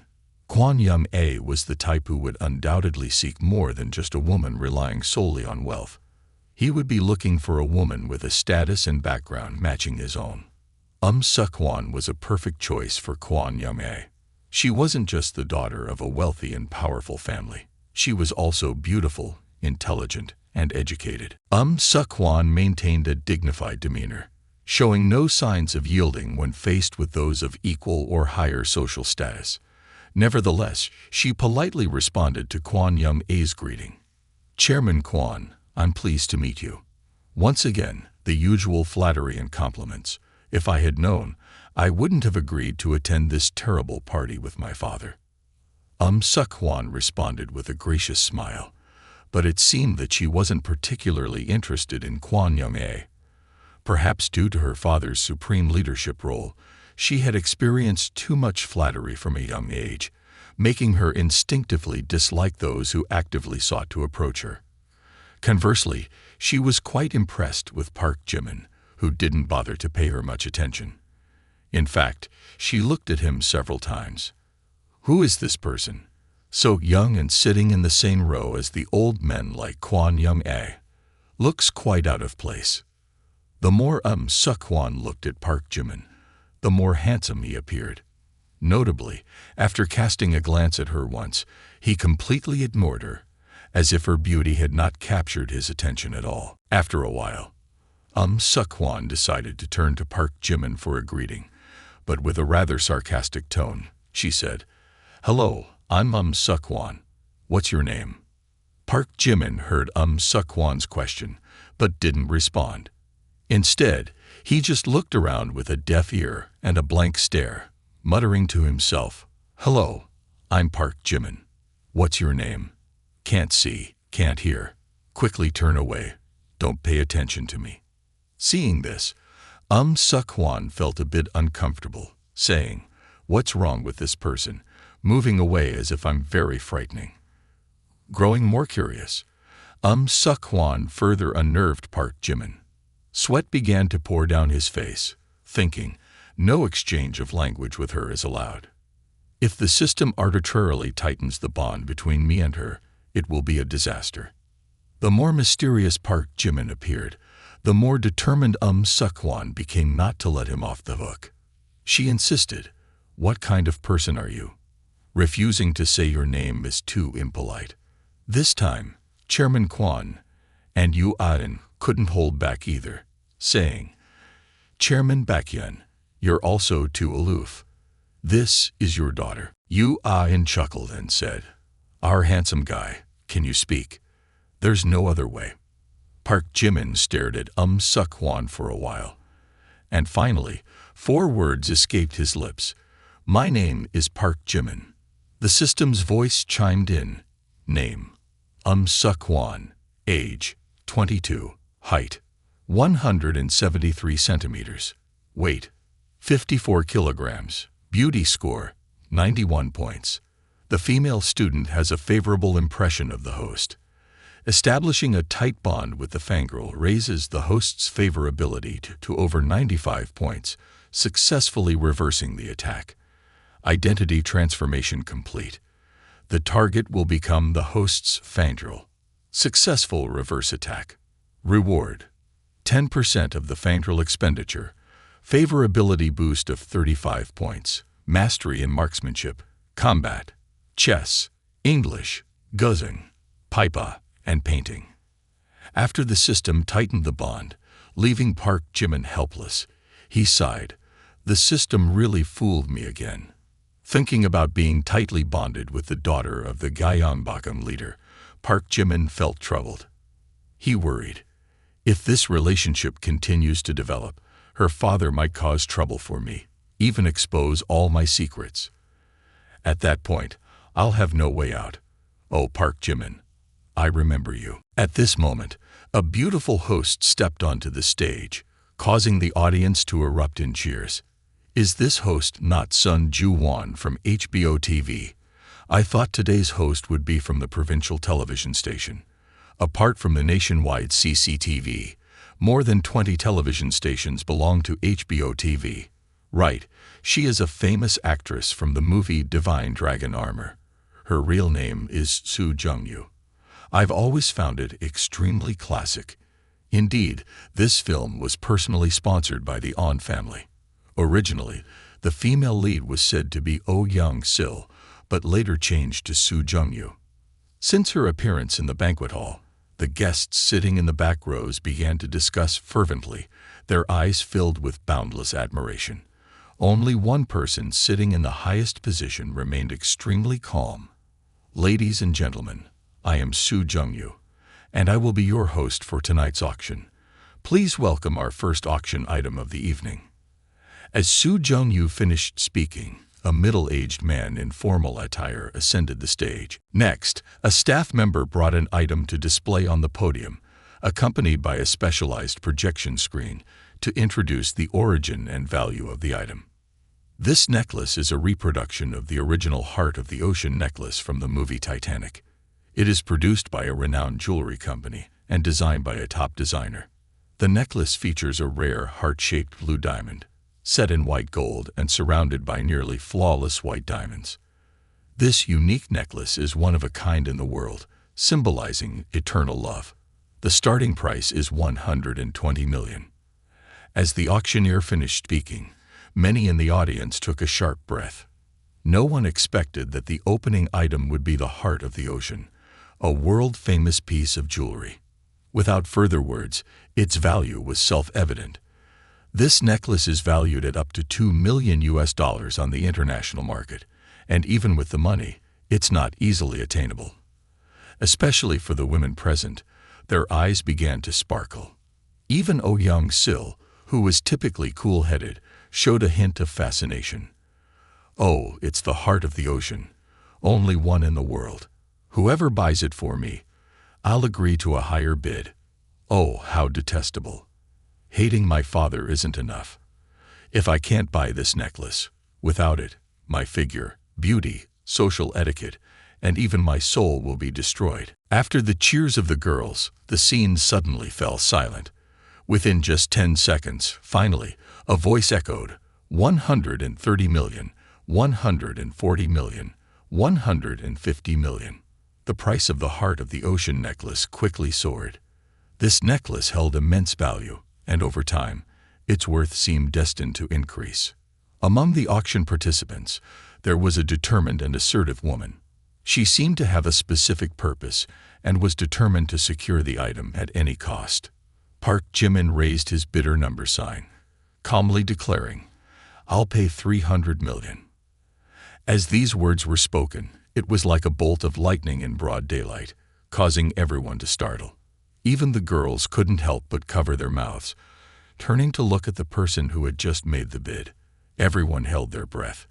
The atmosphere tensed to the point of suffocation, with only the sounds of gasps, pounding hearts, and the astonished and admiring gazes of the onlookers.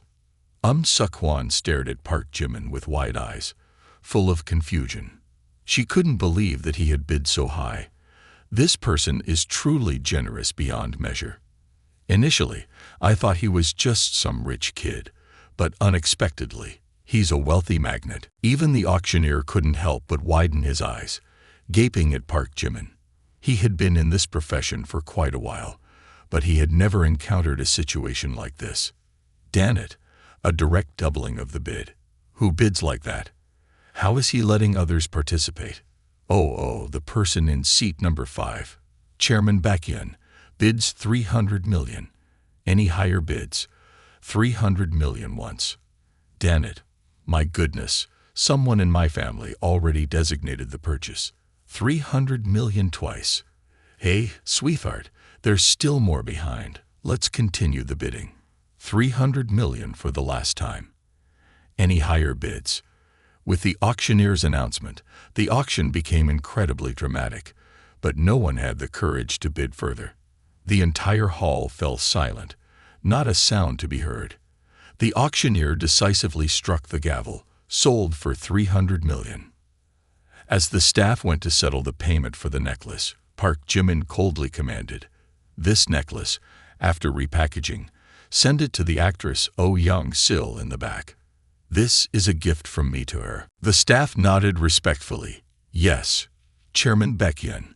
Immediately, half of the eyes in the hall turned towards Oh Young-sil. Among them, the predominant emotions were longing and envy.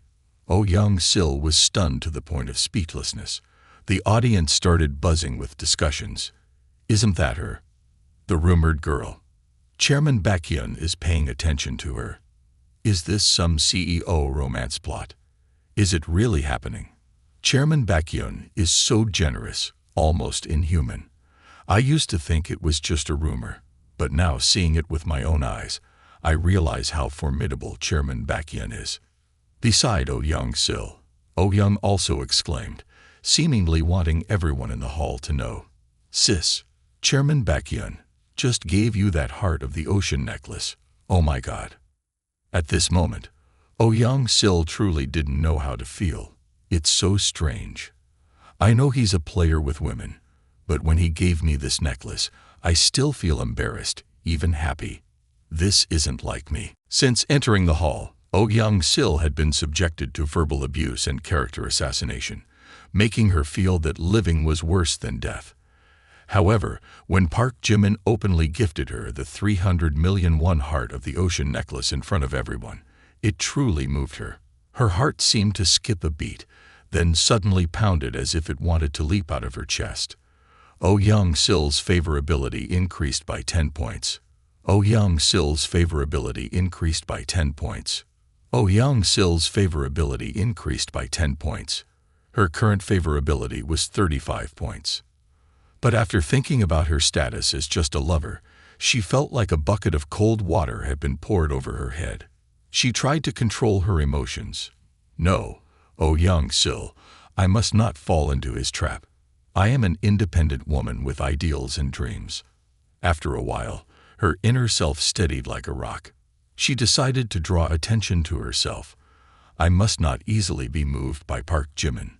It's not like he wants to use money to suppress me.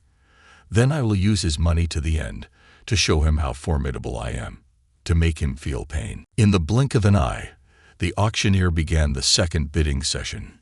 Ladies and gentlemen, the next item is the second auction item of the evening, one of the main highlights for today, a grand piano. However, this is no ordinary piano. It's a glass piano from the renowned Helso brand, ranking among the top 2 in the list of the world's most famous pianos. Crafted from a single piece of glass, this piano was once used by the famed pianist Lang Shen. Over the past decade, it has become an icon in the hearts of the people. It witnessed the uprising of the nation and the rapid development of the country in recent years. It is a testament to the rise of the nation on the international stage. The starting price is 30 million. Guided by the emotionally charged auctioneer, the value of the piano kept rising. "I bid 35 million, 40 million, 45 million. In just under 5 minutes, the bidding price soared to 90 million, yet it was not enough to stop the participants. The price continued to escalate. Park Jimin casually shouted an astonishingly high bid. "I bid 200 million. Damn, why is it him again?" Park Jimin smiled triumphantly. This piano could also be a gift for Kim Jisoo to enjoy. He believed that this would be a meaningful present for someone who loved music like Kim Jisoo, and she would cherish the gift along with the sentiments he had for her. However, right after Park Jimin's bid ended, another voice immediately echoed from behind. "I bid 210 million. A female voice echoed, breaking the tense atmosphere in the auditorium. Park Jimin turned around to see a young girl seated in the third row. This girl had vibrant red hair and eyes that shimmered like jade, staring back at him with unwavering determination. Immediately, whispers spread throughout the room. Who would have thought that this young girl would dare to confront Chairman Baekhyun? She's Dong Chung-cha, the heiress of the Dong-si conglomerate, the largest gaming corporation in Gyeongbokgung. Recently, they've been collaborating with the QQ conglomerate, focusing on the mobile gaming market. I heard that the global economic downturn caused by the COVID-19 pandemic has affected many industries, but the gaming industry is booming. Especially during the peak of the pandemic, when people were confined indoors, they turned to electronic games for entertainment and relaxation. This led to a tremendous increase in the revenue of gaming companies. Park Jimin's ears perked up like a dog's. It seemed like every bit of the whispers had found its way into his ears. So she's the daughter of the Dung Si conglomerate, a gaming company making a fortune. However, Jimin thought he might need to reconsider this piano gift for Kim Jisoo. He felt that presenting her with a piano might not be a bad idea. It could enhance his favorability towards her. Park Jimin coldly exclaimed, 300 million. His voice commanded the attention of almost everyone present. Seated in the third row, Dung Chung-cha glanced at Park Jimin with a hint of surprise. Then she shot him a challenging look, indicating that she had no intention of backing down, stating, 310 million. At this point, Park Jimin began to feel a bit irritated, his gaze turning icy. He then shouted an exorbitant price, 500 million. As the staggering bid of 500 million rang out, the entire auditorium seemed to explode. People widened their eyes, mouths agape, finding it hard to believe what they were hearing.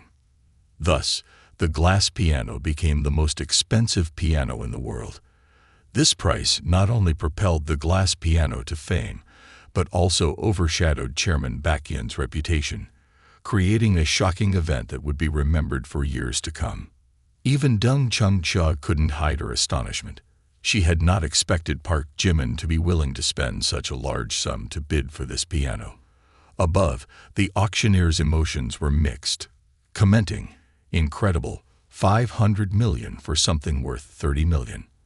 I dislike the excessively wealthy. Having pondered briefly, he resumed his duties, stating, bidder number 5, Chairman Baekhyun, offers 500 million.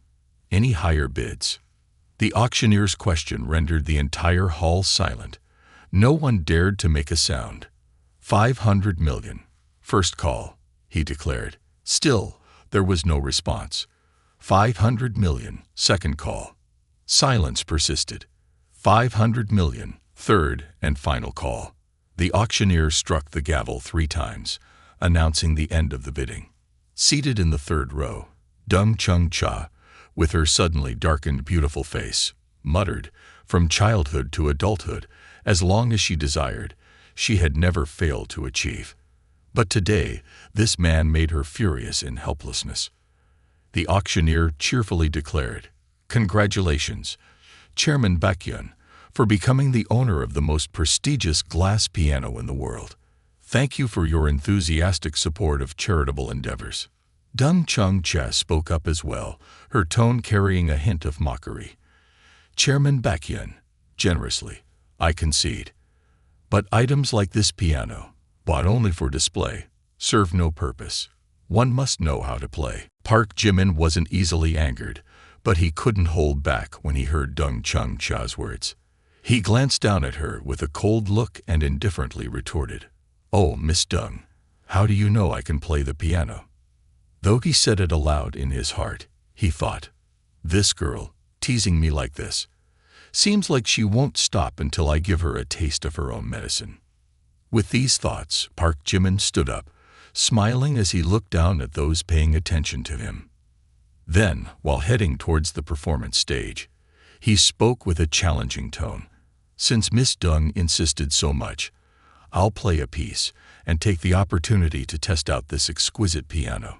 Everyone in the auditorium couldn't believe that just because Dung Chung-cha made a comment, the wealthy and mysterious Chairman Baekhyun would directly step onto the stage to perform. As Park Jimin settled into the seat of the glass piano, the atmosphere in the hall gradually became quiet. His eyes exuded confidence, as if harboring an invisible power. Let the audience experience the strength of 60 years of piano artistry. Immediately, his hands fell onto the piano keys, and his demeanor transformed in the blink of an eye. He became refined and graceful, resembling a wandering martial artist, chivalrous yet carrying the hint of unrestrained freedom. As the celestial melody echoed, a melancholic undertone enveloped the audience, squeezing their hearts until breathless. Yet, it was incredibly gentle, captivating everyone. In seconds, the audience seemed to be immersed in a virtual landscape. There, a beautiful but unfinished love story unfolded, and its melody painted the emotional nuances of the lovers, allowing people to feel both the sweetness of happiness and the pangs of sorrow. This brought some of the girls to tears, and even Dung Chung Cha's eyes welled up. This guy really knows how to play. This is way too good. In my heart, I've always been loyal to Kwon Yum-ae, but now I feel like falling for Chairman Baekhyun. Chairman Baekhyun's skill has surpassed all contemporary masters. It's like seeing my ex-lover, Ju Eun, from back then when he left me involuntarily. Grandfather, I see you. Oh, grandfather, I miss you so much. Ha ha ha, Dad, please don't go. Don't leave me. As the music played, 30% of the audience couldn't contain their emotions, breaking into audible sobs. In this moment, all the girls here looked at Park Jimin with admiration and worship. Subsequently, their gazes shifted to Oh Young-sil, carrying a not-so-subtle undertone of envy. Confronted with the increasingly envious looks, Oh Young-sil didn't know how to react. In that instant, a sense of triumph naturally sprouted in Oh Young-sil's heart. At the same time, she felt a sense of awe for Park Jimin's talent. Can someone produce such music? Could his inner self truly be filthy? Perhaps I'd misunderstood him. Thinking this way, Oh Young-sil felt her face burning. The sensation of her heart beating irregularly was almost uncontrollable. Oh Young-sil's goodwill score plus 10. Oh Young-sil's goodwill score currently 55 points. Not only Oh Young-sil, but Park Min-young was also deeply affected. Having been a victim of a traumatic kidnapping when she was young, she had never dared to turn off the lights for many years. Turning off the lights made her feel engulfed by darkness, a sensation that left her breathless, desperate, and in agony. However, upon hearing Park Jimin's unsuccessful performance, she seemed to have found a kindred spirit. Both of them were lonely and lost in this world. Now I finally understand why Kim Jisoo likes Park Jimin. Family background, wealth, talent, appearance. He perfectly meets every criterion for a male god. It's quite shallow of me to judge him without knowing the full picture. To be able to play such music, he must have a sorrowful story. What right do I have to evaluate him? Park Min-young's goodwill score increased by 100, her current goodwill score now at 5 points. When the system announced this, it almost startled Park Jimin. What on earth? A 100-point increase. Is this woman so emotionally volatile? Could it be that my talent has conquered her? Indeed, in some cases, talent is more effective than money. Park Jimin returned to his seat, but Suk-hwan still wasn't ready to let go. She took the initiative to strike up a conversation. I didn't expect you to play the piano so well. How about we connect on WeChat? Actually, I have some technical questions I'd like to ask you. After Suk-hwan spoke, she even raised her business card towards Park Jimin. At this moment, Park Jimin felt a genuine headache. She's paying attention to me. Unfortunately, I don't want any involvement with her. Park Jimin awkwardly tried to decline. Oh no, sorry, I didn't bring my phone. But Park Jimin didn't realize that the more he resisted, the stronger the impression he made on her. This was because someone had previously exploited secretary daughter's identity for malicious purposes, nearly causing her father serious trouble. After that incident, she learned her lesson. Anyone attempting to approach her intentionally would face her vigilant scrutiny. Conversely, she felt at ease dealing with those who treated her as a regular person. Now, Suk-hwan looked at Park Jimin with a bit of affection. He dares to reject me. He's truly a special man. He must have no ulterior motives towards me. Suk-hwan's goodwill score plus 10. Suk-hwan's goodwill score plus 10. Suk-hwan's goodwill score plus 10. Current goodwill score 30 points. When the system announced this, Park Jimin was incredulous. What on earth? I just declined her friend request, and yet she increased her goodwill score. Lately, why do I keep encountering girls with issues? The more Park Jimin thought about it, the more he couldn't comprehend. Seok-hwan still refused to let go. She extended both hands, wearing a sincere smile, and said, "No worries. If you don't have your phone, can you give me your phone number or WeChat or your business card? I'll add you myself." Observing her actions, Park Jimin started to feel uneasy. His intentions were clear, yet she remained shameless. Then he could only scratch his head, forced to laugh wryly, and said, "Oh, I have a terrible memory. Can't remember my own phone number." However, Seok-hwan showed no signs of embarrassment. After being rejected, she seemed to appreciate Park Jimin even more, saying, "That's okay. Give me your ID card number, and I'll have someone find your phone number for me." Upon hearing this, Park Jimin almost exploded. Facing her straightforward and direct actions, he could only laugh bitterly and say, "Indeed, the daughter of a provincial secretary. Once she sets her mind on something, there's nothing she can't get." Not only Park Jimin, but the one who desired victory the most was Kwon Young-ae. With the dominant position of a powerful CEO, a net worth of billions, and the outstanding youth representative of Gyeongbokgung, he had humbled himself to pursue Seok-hwan, behaving like a true gentleman. However, unexpectedly, Seok-hwan ignored him. As for President Baekhyun, he hadn't even met her yet, and she was already shamelessly trying to make his acquaintance. Anger and a heartache of defeat. These three words were enough to describe Kwon Young-ae's emotions. Seok-hwan persistently attacked, leaving Park Jimin powerless to resist. In the end, he could only surrender and enjoy the moment, saying, "Big sister, you've truly defeated me. Can I add you now?" After speaking, Park Jimin took out his phone, opened the WeChat QR code for Seok-hwan to scan. After scanning, Seok-hwan looked at Park Jimin triumphantly, her eyes carrying a mischievous glint. "I knew you had your phone with you, and you were lying." She spoke those words outwardly to preserve her beautiful image, but deep down, she felt triumphant, thinking, "Certainly, it's best to seize it yourself. Proactively offering usually isn't a good deal." At the same time, the show's host, Soo Jung-yu, continued with the next auction item. "Ladies and gentlemen, the next item we will be auctioning is a bit different from before. It's not a specific item, but rather an auction of the company's bankruptcy collateral." Upon hearing this, Park Jimin seemed to gain additional strength. The previous sense of helplessness appeared to vanish completely, replaced by an excitement that surged within. His eyes sparkled brightly like the stars at night. "Hey, for me, this is the main event of the night. The first company we're auctioning is the Big Cat TV, once a leading live streaming platform in the country. During the internet golden age, its market value reached over 10 billion. However, due to various reasons, the company declared bankruptcy. The starting bid is 5 million.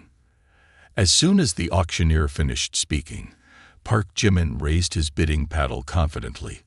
6 million. But at this moment, everyone remained silent, and no one dared to bid.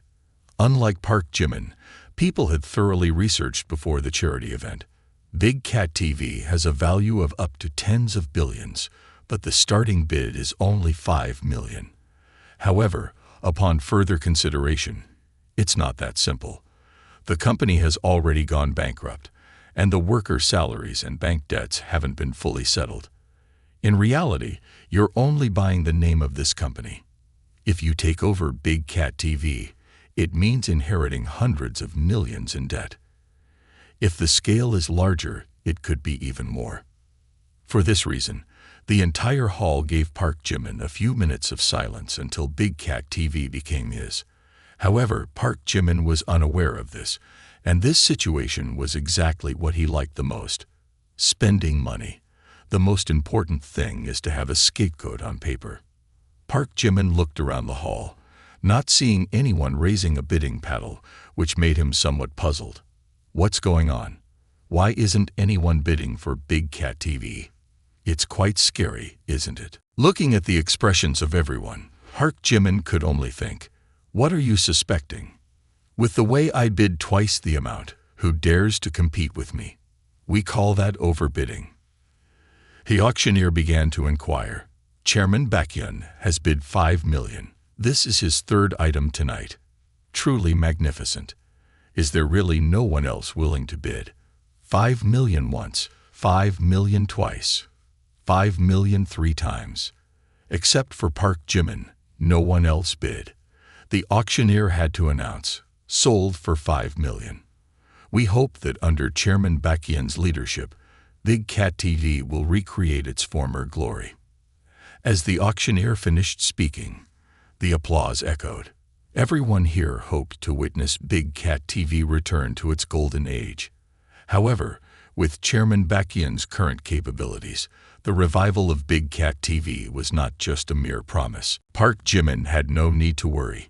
He was simply thinking, Big Cat TV should be led by someone else. If tens of billions are not enough, then add another 100 billion. Park Jimin didn't care about the amount of money he had to spend.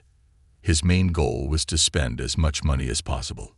At this moment, Ji Cho-hee, sitting in the third row, received a message from the private detective, which read, information about Chairman Baekhyun or Park Jimin has been found. If you want details, please call back. This made Ji Cho-hee smirk cunningly. Hey, Park Jimin, I wonder how much longer you can enjoy your triumph. Immediately, Ji Cho-hee stood up from her seat, hurriedly left the auditorium, and called the private detective outside. For someone with a vendetta like Ji Cho-hee, information about Park Jimin was truly valuable. With this information, she could easily hold Park Jimin in the palm of her hand, saying, hello, it's me. What have you found about Park Jimin? Tell me every detail. Ji Cho-hee took a puff of her cigarette and exhaled slowly. Then she began to clean her ears meticulously and listened intently. Yes, Chairman J.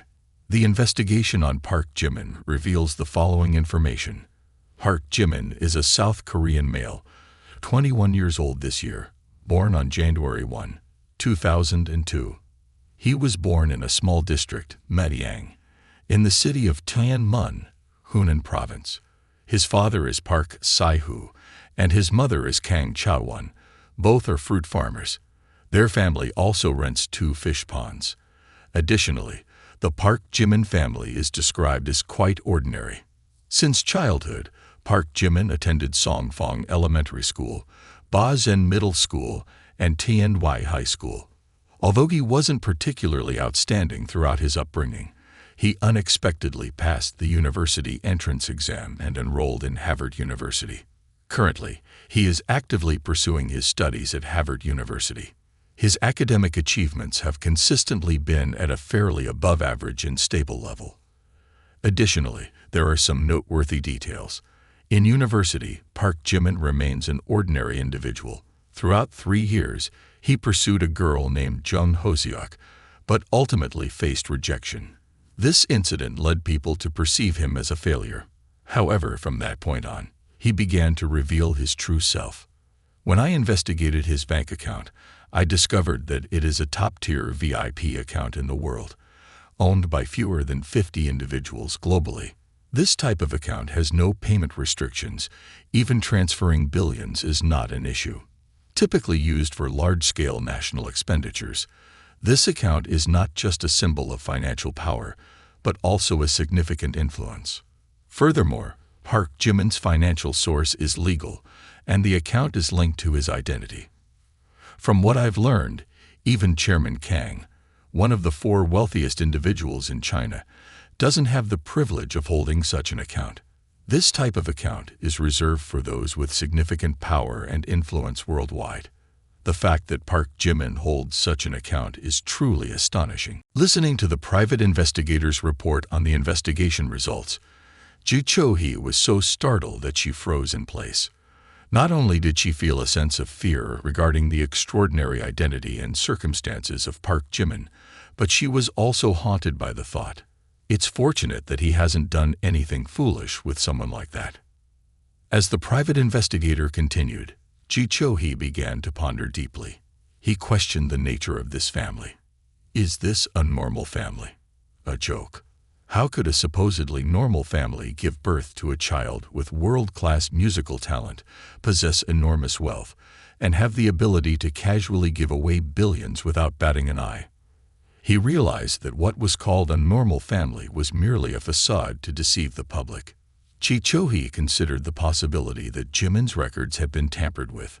Only a powerful and frightening force behind the scenes could achieve such a feat. He began to suspect the extent of the influence of Jimin's family lineage. At this point, Ji Cho-hee dared not continue his thoughts.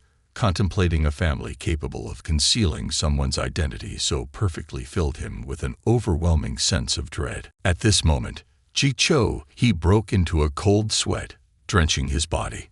He felt a fear from the depths of his soul, causing him to shudder. Too terrifying, too dreadful. This is a force he cannot possibly contend with. Immediately, he abandoned all intentions regarding Park Jimin. Cease the investigation immediately. Stop right now. Do you hear me? Ji Cho-hee said with a solemn tone, leaving the private investigator somewhat puzzled.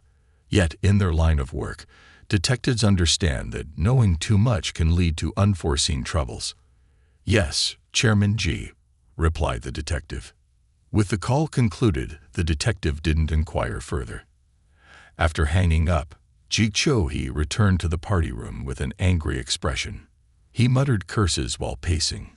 Surely, something significant has occurred. However, when he laid eyes on Park Jimin, his gaze couldn't help but be wary, and an overwhelming sense of fear filled his heart. Simultaneously, Kwon Young-ae, who happened to be in the restroom, overheard half of the phone conversation. Though he too had gained some understanding of the situation, he observed Ji Cho-hee's expression, unable to help but furrow his brows in thought. Ji Cho-hee of the Ji family is investigating President Baekhyun's records. But it seems like the investigation results have genuinely frightened him. Could it be that President Baekhyun is truly a descendant of some secretive lineage? Just a while later, Ji Cho-hee's phone call spread through the upper-class circles like wildfire. Quickly, one person told 10, and 10 told 100. In just a blink, almost everyone at the party heard these rumors and started buzzing with discussions. They even added embellishments, weaving various tales. Let me tell you about President Baekhyun. You know he actually. Yi Ryun also caught wind of the gossip from the crowd and hurriedly rushed over to Yu Aden. Ayin, I heard a rumor about President Baekhyun. Oh, listen to this. I heard President Baekhyun comes from one of the 4 most mysterious families in China. The Jimin family, an incredibly enigmatic clan, always shrouded in secrecy. However, their presence has traversed the length of history. Precisely, they were government officials from the Tang dynasty, enduring the many ups and downs of history, but standing tall and proud. President Baekhyun is believed to be the scion of the Jimin family. His appearance might signal the Jimin family's decision to reemerge, and the world is about to become chaotic. The more Yi Ryun spoke, the less she could conceal her admiration and reverence. Hearing this, Yu Aden nodded in agreement. That's right. Without delving into other matters, just look at the 2 most famous corporations in China, QQ and WeChat. We can see that behind them, there are numerous mysterious shareholders. These individuals fundamentally keep their identities and backgrounds hidden. But if you calculate it, the shares they hold may not be inferior to Chairman Kang's. No wonder President Baekhyun exudes an extraordinary aura. Turns out, he is truly a descendant of a secretive family. There are heavens above and earth below. My Yu family is just a small clan in Gyeongbokgung. Compared to those ancient and historical secretive families, we truly can't compare. Park Jimin felt extremely uncomfortable being scrutinized. Young master, The heritage of secretive families spans many years. My father is not in the fruit business. You all seem to be exaggerating a bit. Coincidentally, Park Jimin shares his surname with the four major aristocratic families of wealth and power. Furthermore, his extravagant display of wealth at the party aligns well with everyone's speculations. Park Jimin felt incredibly tired and helpless, unsure of how to address the spreading rumors. Good news travels fast. Bad news travels even faster. Immediately, Park Jimin was discovered by the group of younger sisters. That's right. It's President Baekhyun. President Baekhyun, can I invite you to dance? Park Jimin was immediately surrounded by the beautiful ladies. They looked at him as if he were a mountain of gold, their numbers increasing rapidly. They swarmed towards Park Jimin like bees to a broken hive. President Baekhyun, here's my phone number. I'll be waiting for you in room 2706. President Baekhyun, I forgot my phone. Can I borrow yours to make a call? President Baekhyun, my cat can do somersaults. Would you like to come over and see? President Baekhyun, I just bought a new sports car. Do you want to come and test drive it? These ladies were extremely enthusiastic, both proactive and daring.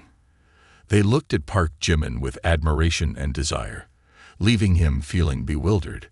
What's going on here? Inside the ballroom, the atmosphere was incredibly lively with melodious music blending with sparkling lights, creating a highly romantic setting. Couples entwined and began to sway to the music. At this moment, Park Jimin became the focal point of every gaze, surrounded by beautiful girls, tightly packed around him like sardines in a can. They adorned themselves in radiant evening gowns of every color, resembling blossoms showing off their beauty in a garden. The girls made alluring gestures to capture Park Jimin's attention. Occasionally, they flipped their hair or intentionally swayed their seductive figures in front of him, hoping to catch his eye. Unfortunately, Park Jimin remained indifferent, unmoved. President Baekhyun, let's go dance. No. President Baekhyun, you have to dance with me first.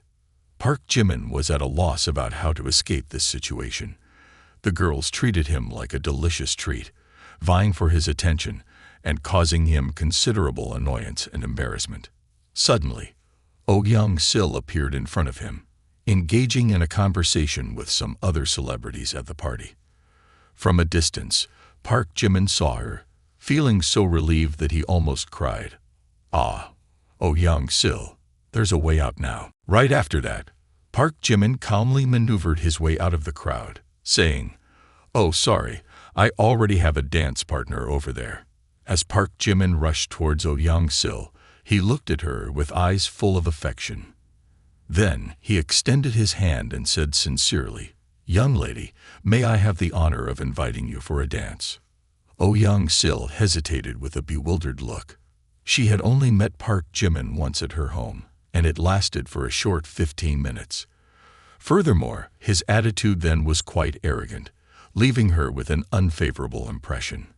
But now he appeared as a true gentleman, gentle and caring, giving her a completely fresh feeling.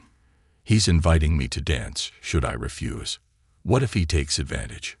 Just as Oh Young-sil was still contemplating, Park Jimin, feeling a burning desire, took the initiative like a charging stallion.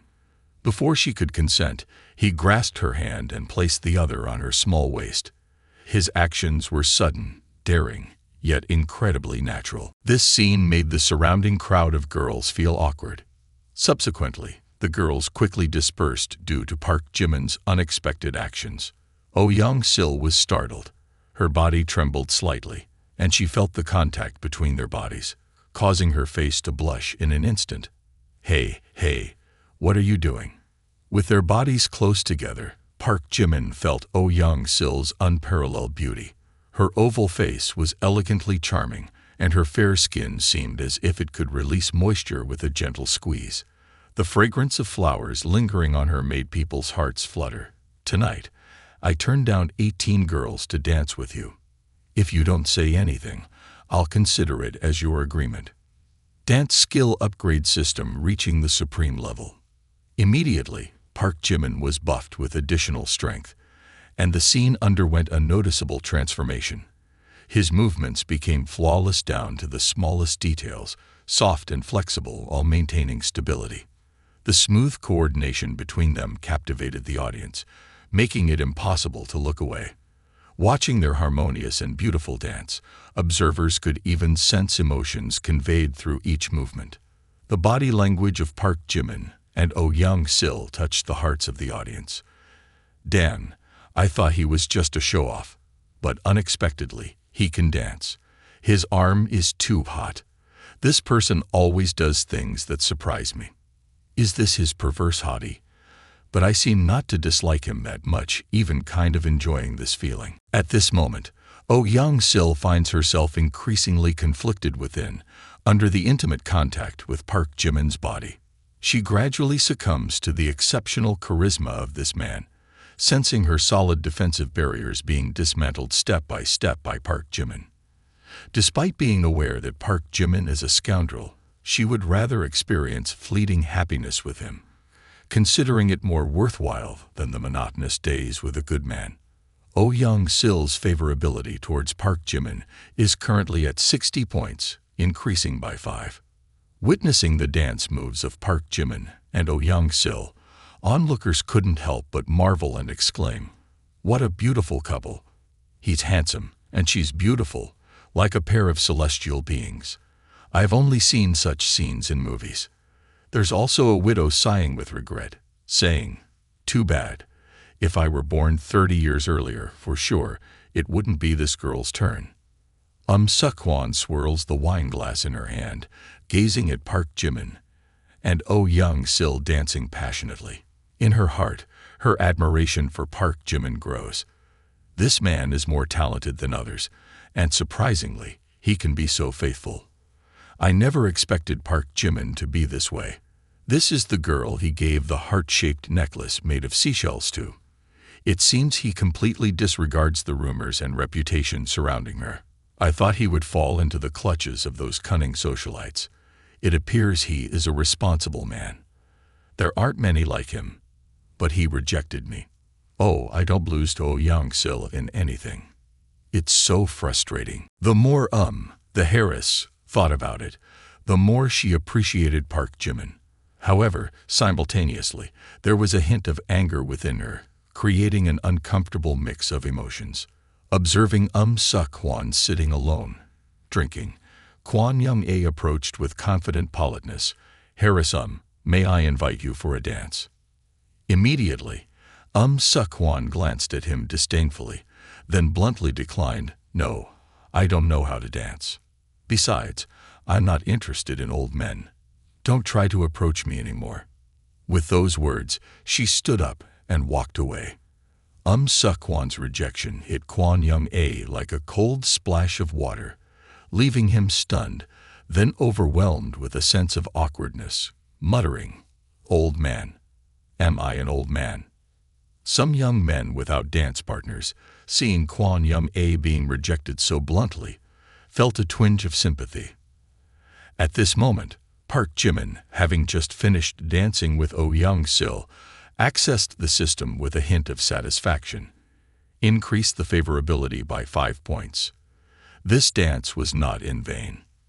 Thinking this, Park Jimin was about to take a short break when Seok-hwan's invitation sounded from behind. "Hey, Park Jimin, wait a moment. Don't mind dancing one more with me, will you?"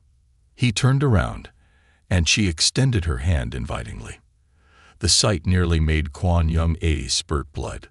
Subsequently, he buried his head in despair and exclaimed, "Didn't she say she didn't know how to dance?" Not only Kwon Young-ae but also Kwon Ji-young couldn't bear it. However, considering the formidable President Baekhyun, he couldn't afford to provoke, so he could only cry out in frustration, "President Baekhyun, your appetite is too much. Park Min-young isn't enough. Oh Young-sil isn't enough.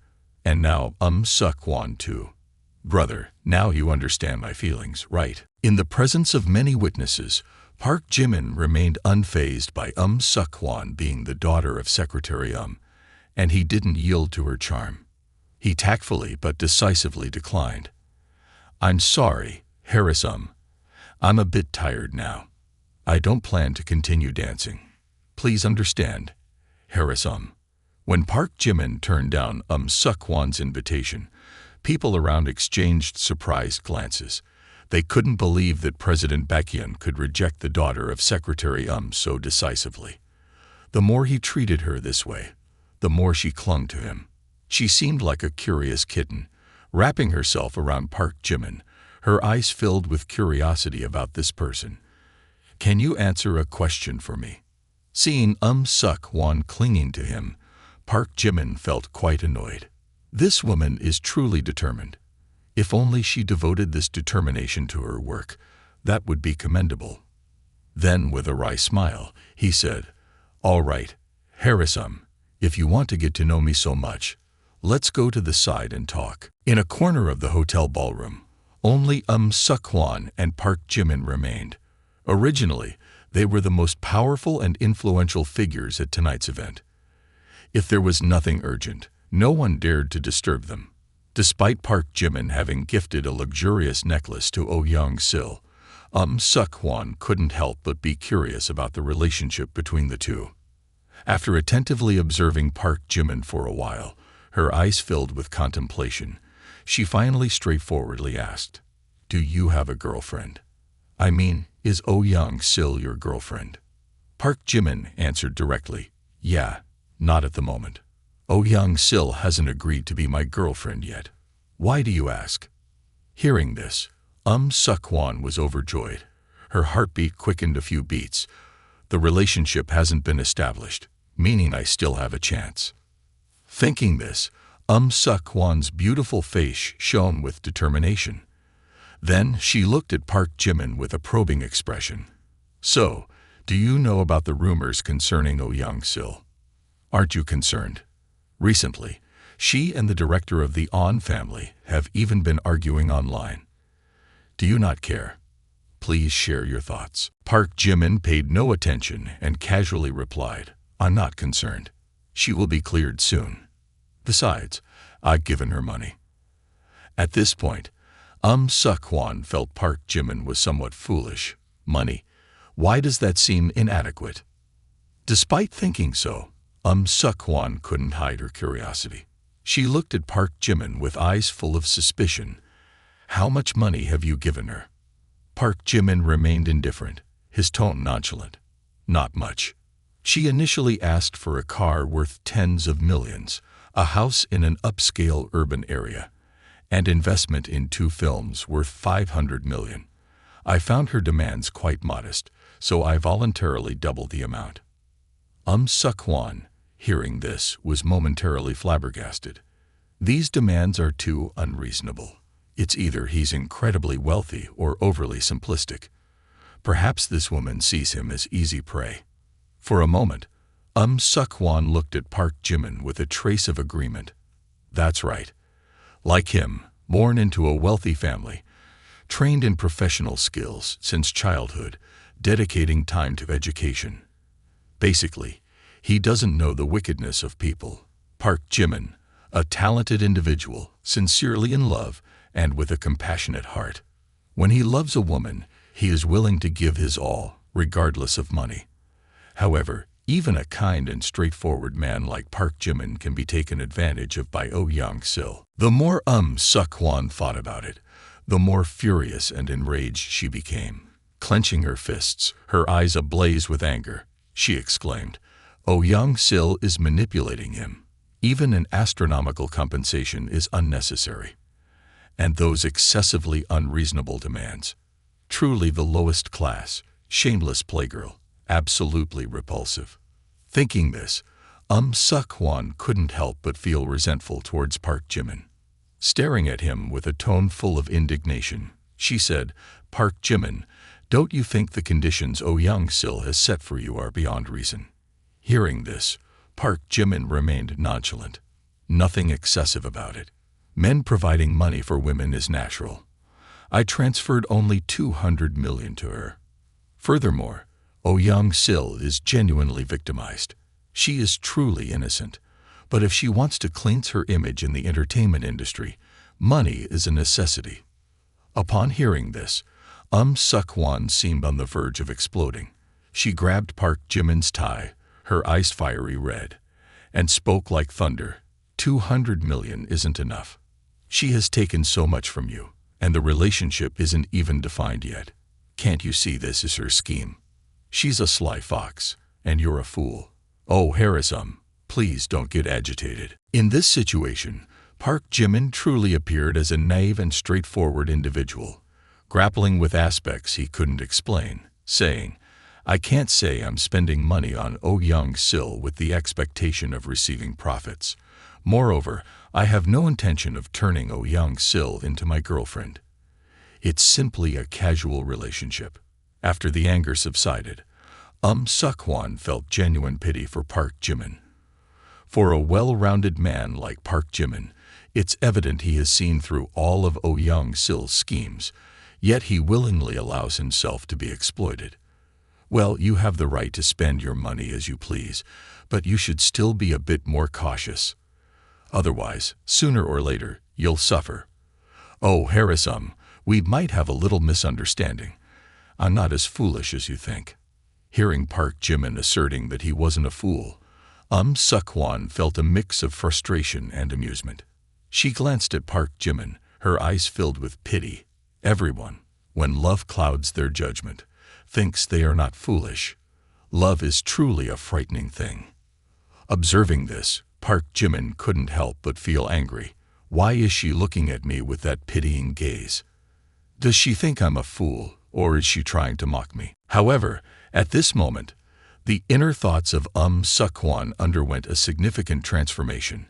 With a handsome appearance, exceptional talent, mastery of musical instruments, and outstanding dancing skills, coupled with immense wealth, Chairman Baekhyun is truly a perfect man. But who would have expected that such an outstanding man would have such a simple and even less mature inner world, not even comparable to an elementary school student? The more she thought, the more deeply Suk-won felt influenced within, and the more she pondered, the more she felt a pang of sympathy for him. Suk-won's favorability score increased by 5. Suk-won's favorability score increased by 5. Suk-won's favorability score increased by 5. Current favorability score, 45 points. Upon receiving the system notification, Park Jimin smirked. He felt that Suk-won had misunderstood him too deeply. To this extent, she's pitying me, looking down on me, even thinking of me as an exploited ATM. But she doesn't know that I am the king of the vast seas. She completely underestimates my true power and status, my dear. After some contemplation, Park Jimin chuckled. If Suk-won wants to misunderstand, then let her misunderstand. After all, the one being misunderstood is Oh Young-sil, and I'm too lazy to explain. As Park Jimin contemplated, he suddenly realized that Oh Young-sil had disappeared. He glanced around and muttered, In the blink of an eye, where did Oh Young-sil go? It seems she went into the VIP room with MC Soo Jung-yu. He mentioned Oh Young-sil again, and then continued speaking. What did you just say that you didn't hear? At this moment, Park Jimin looked coldly at Suk-won, his tone filled with warning. Yes, I heard. But I hope you won't speak ill of Oh Young-sil anymore. Don't you see how now you resemble the fox spirit you mentioned earlier? Suk-won was stunned by Park Jimin's warning, unsure how to respond. Good intentions have now turned me into a villain in Park Jimin's eyes, she thought. Park Jimin's warning immediately infuriated Suk-won, who exclaimed, Am I a fox spirit then? After uttering those words, Suk-won stood up abruptly. Reflecting on what she had just said, she departed, stating, It's truly benevolent to be treated as a venomous snake. Talking about appearance, family background, and inner qualities, what do I lack compared to that actress? Park Jimin, just wait. The things that I, Suk-won, have set my eyes on from childhood until now, I have never failed to attain. Park Jimin, sooner or later, you will be mine. Despite Park Jimin's wounded self-esteem, his skepticism did not diminish Suk Hwan's feelings for him. On the contrary, it left a deep impression on her. In her thoughts, Park Jimin was both pitiable and infuriating. He was pitiable for being deceived by Oh Young-sil, and infuriating for doubting her. Moreover, his feelings for Oh Young-sil were not easily swayed by just a few words. Most importantly, Park Jimin was an outstanding man with all the qualities she desired. Otherwise, she would only feel disgust towards him. Watching Suk Hwan leave in anger, Park Jimin couldn't help shaking his head, muttering, "It's really challenging to handle such a hot-tempered personality. Next time, I should keep my distance a bit." The negotiations between Oh Young-sil and Soo Jung-yu against the On family regarding Park Jimin were not of much concern.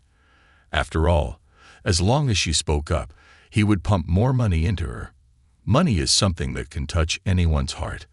Unconsciously, it was already midnight, and people began leaving the hotel one by one, each heading home. Many wealthy individuals gathered around Park Jimin to bid farewell, saying, "Chairman Baekhyun, goodbye. Stay in touch. Chairman Baekhyun, if you have time, come over to my place. Chairman Baekhyun, remember to add me on WeChat if you have time." Park Jimin responded to everyone with a bright smile. "Yes, yes, take care on your way." After everyone had left, Park Jimin also prepared to leave while muttering to himself, "Almost forgot I gave the car to Oh Young-sil. Guess I'll have to catch a ride back."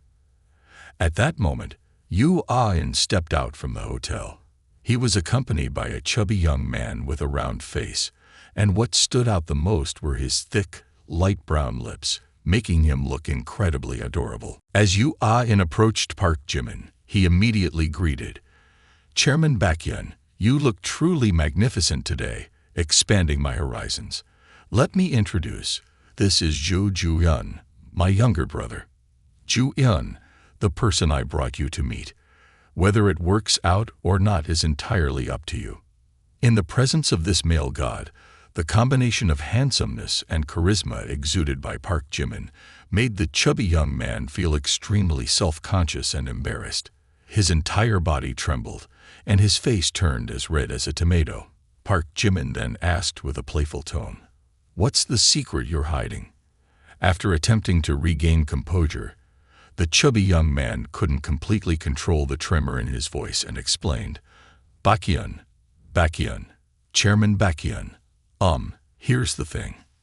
My family has an office building for sale, and I was wondering if you'd be interested." Upon hearing this, Park Jimin felt quite intrigued and inquired, "Office building, the entire one?" Initially, the chubby young man worried that Park Jimin wouldn't pay attention to him, but upon hearing Park Jimin's question, he was overjoyed to the point of forgetting his earlier anxiety. Cheerfully responding, he said, "Exactly, the whole thing. It's a 40-floor building. Each floor is 1,000 square meters. My parents are planning to move to Mado for development, so they want to sell it. Located in the city center, a piece of golden land, about 2 billion or so." Upon hearing these words from the chubby young man, Park Jimin couldn't help but be surprised, and Yoo Ah-in beside him seemed genuinely impressed. 2 billion, I truly am blind. Didn't expect this kid to be a big shot too. After listening, Park Jimin felt very intrigued. He took out his phone, extended it towards the chubby young man, and said, "You can add me as a friend. I will go check it out tomorrow. If you only have this building, I can also consider other options." Park Jimin's words left the chubby young man and Yoo Ah-in stunned. Unexpectedly, Chairman Baekhyun not only wants to buy a building, but also might consider purchasing an entire urban area. His parents have been trying to sell this building for half a year, and it still hasn't been sold. Moreover, real estate agents have been tirelessly trying to sell it, but without success. At this point, the chubby young man could only wave his hands repeatedly. No, there's not much left. Only this one building." After adding Park Jimin on WeChat, sweat started pouring down the chubby young man's forehead as if he had taken a bath. Thought Chairman Baekhyun would only buy a few floors, Turns out he's buying the whole package. I was even planning to brag a little.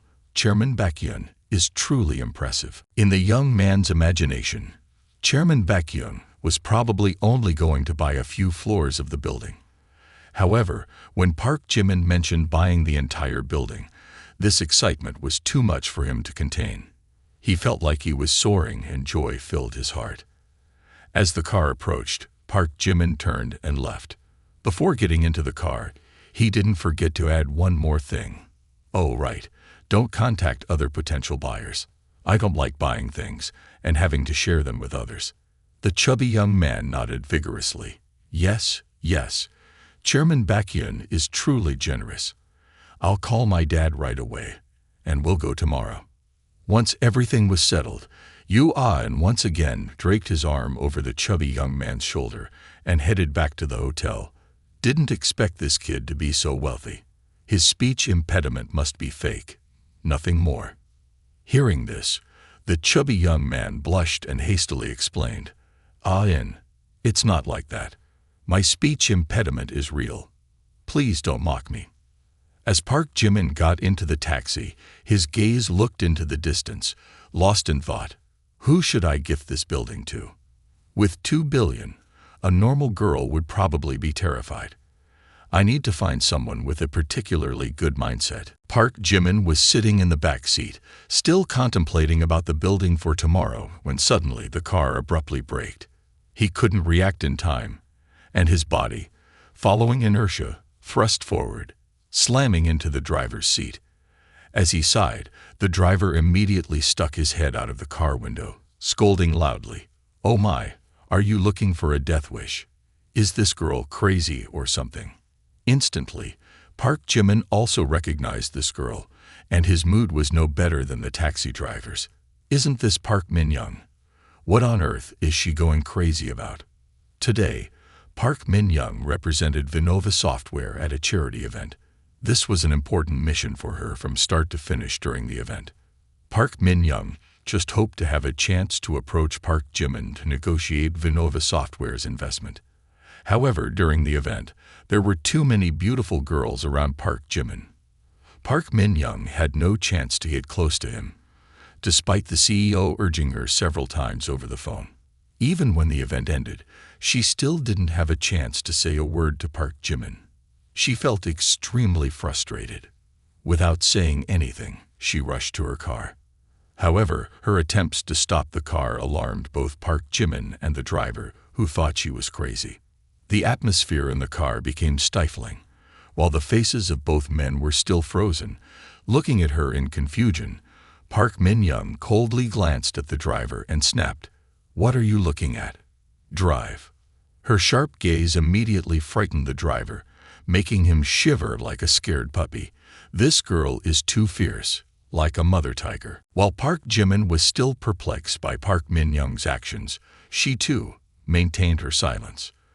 The aura emanating from her was like a cold breeze, making Park Jimin shiver without feeling cold. In the next moment, she refocused on her mission. Park Min-young's beautiful face turned serious, her eyes burning with determination. This is my last chance, my first job after graduation. I must excel and not disappoint the CEO's expectations. Park Jimin remained calm on the surface. Despite Park Min-young's extraordinary beauty, he remained unaffected. However, her icy demeanor and eccentric behavior still left him bewildered, recalling past encounters. Hey, Park Ji-han, if you have something to say, just say it straight. No need for beating around the bush. Externally, Park Jimin appeared composed, but internally, he couldn't help but curse. After being pursued by Suk-hwan, now I have another layer of frost. Is tonight my unlucky night, encountering all these crazy people? Hearing that, she looked at Park Jimin and spoke assertively. Indeed, I have something to discuss with you. Today, I represent Vinova App, hoping to attract your investment. Our company has great potential, focusing on the social networking sector for young people. Currently, our download count has exceeded 1 million, and daily activities have surpassed 500,000. You can visit our company. Park Jimin, having understood the gist, replied, "This is a social app similar to Facebook. However, it is essentially designed for young people who enjoy showcasing and boasting. Participants in this app tend to have high incomes, mostly being beautiful, wealthy girls. Besides boasting, the app also includes features for shopping, advertising, and earning money for those with a certain fan base." Moreover, he now understood why Park Min-young intentionally approached him at the beginning of the party. Unfazed, he questioned, "Excuse me for interrupting.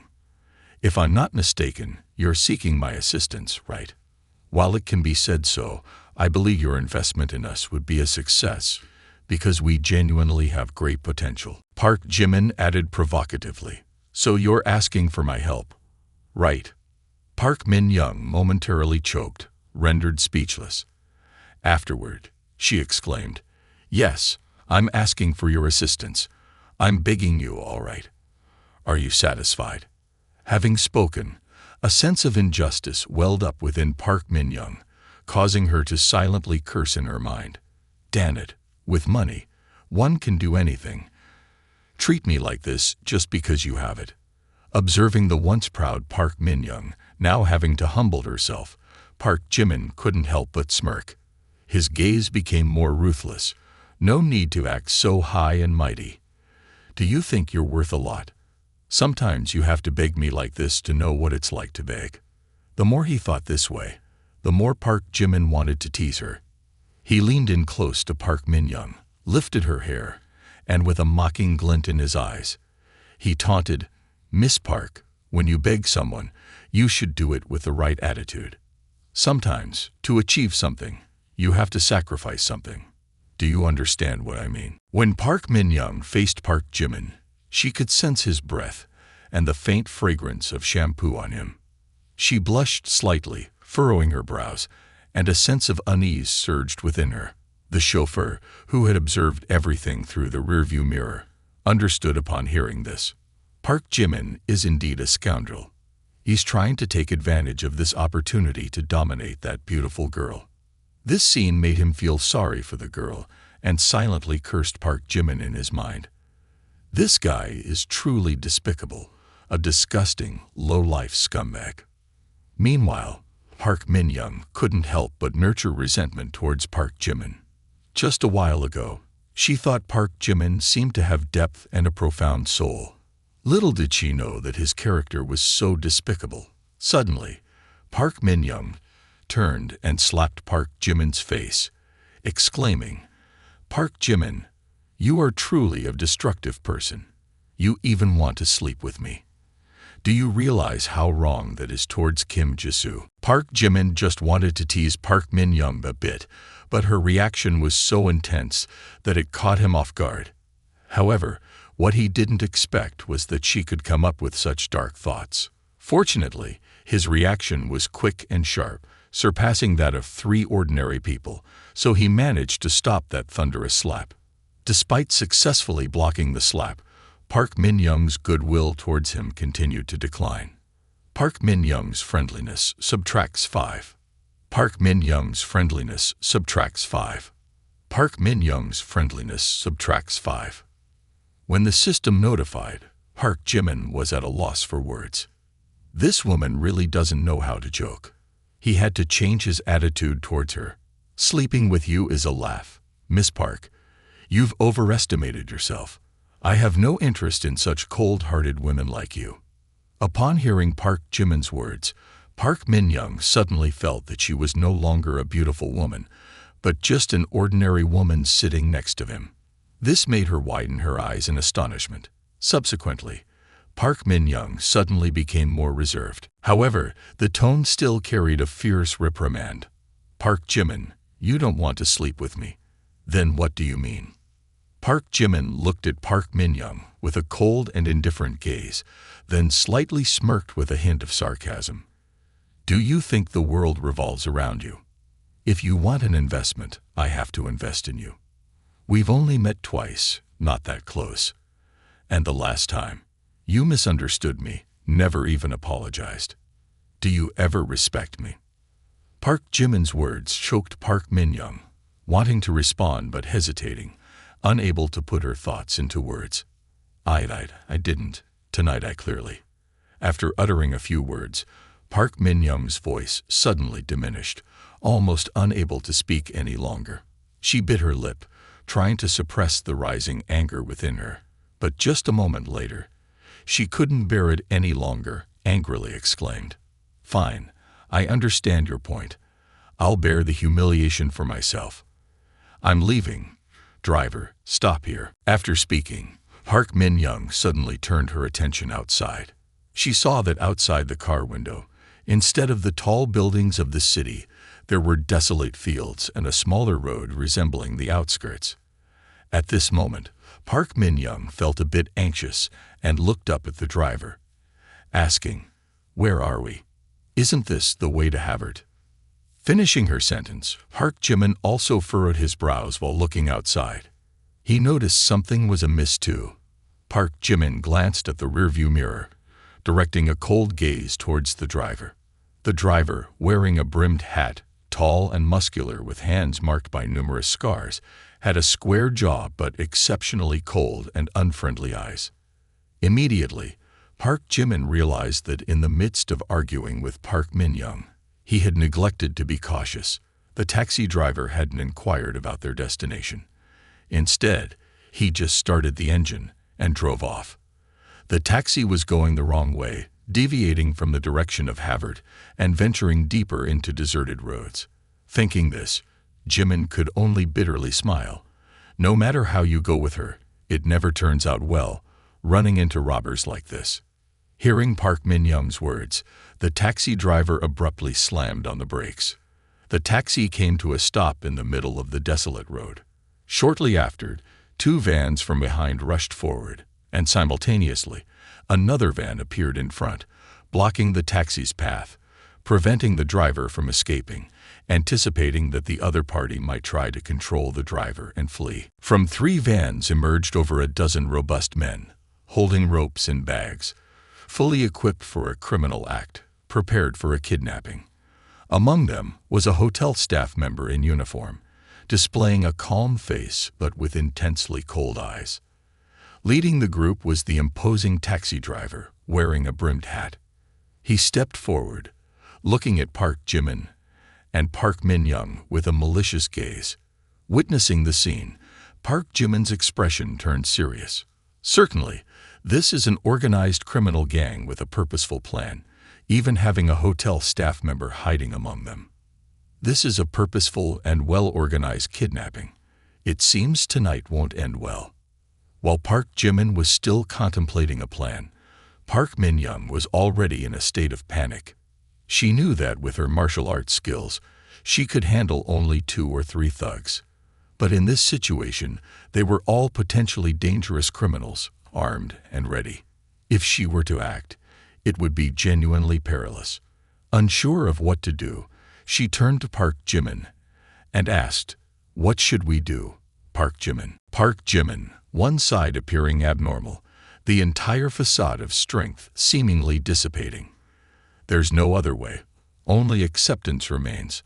I can't resist any longer." Upon hearing this, Park Min-young stood as if frozen.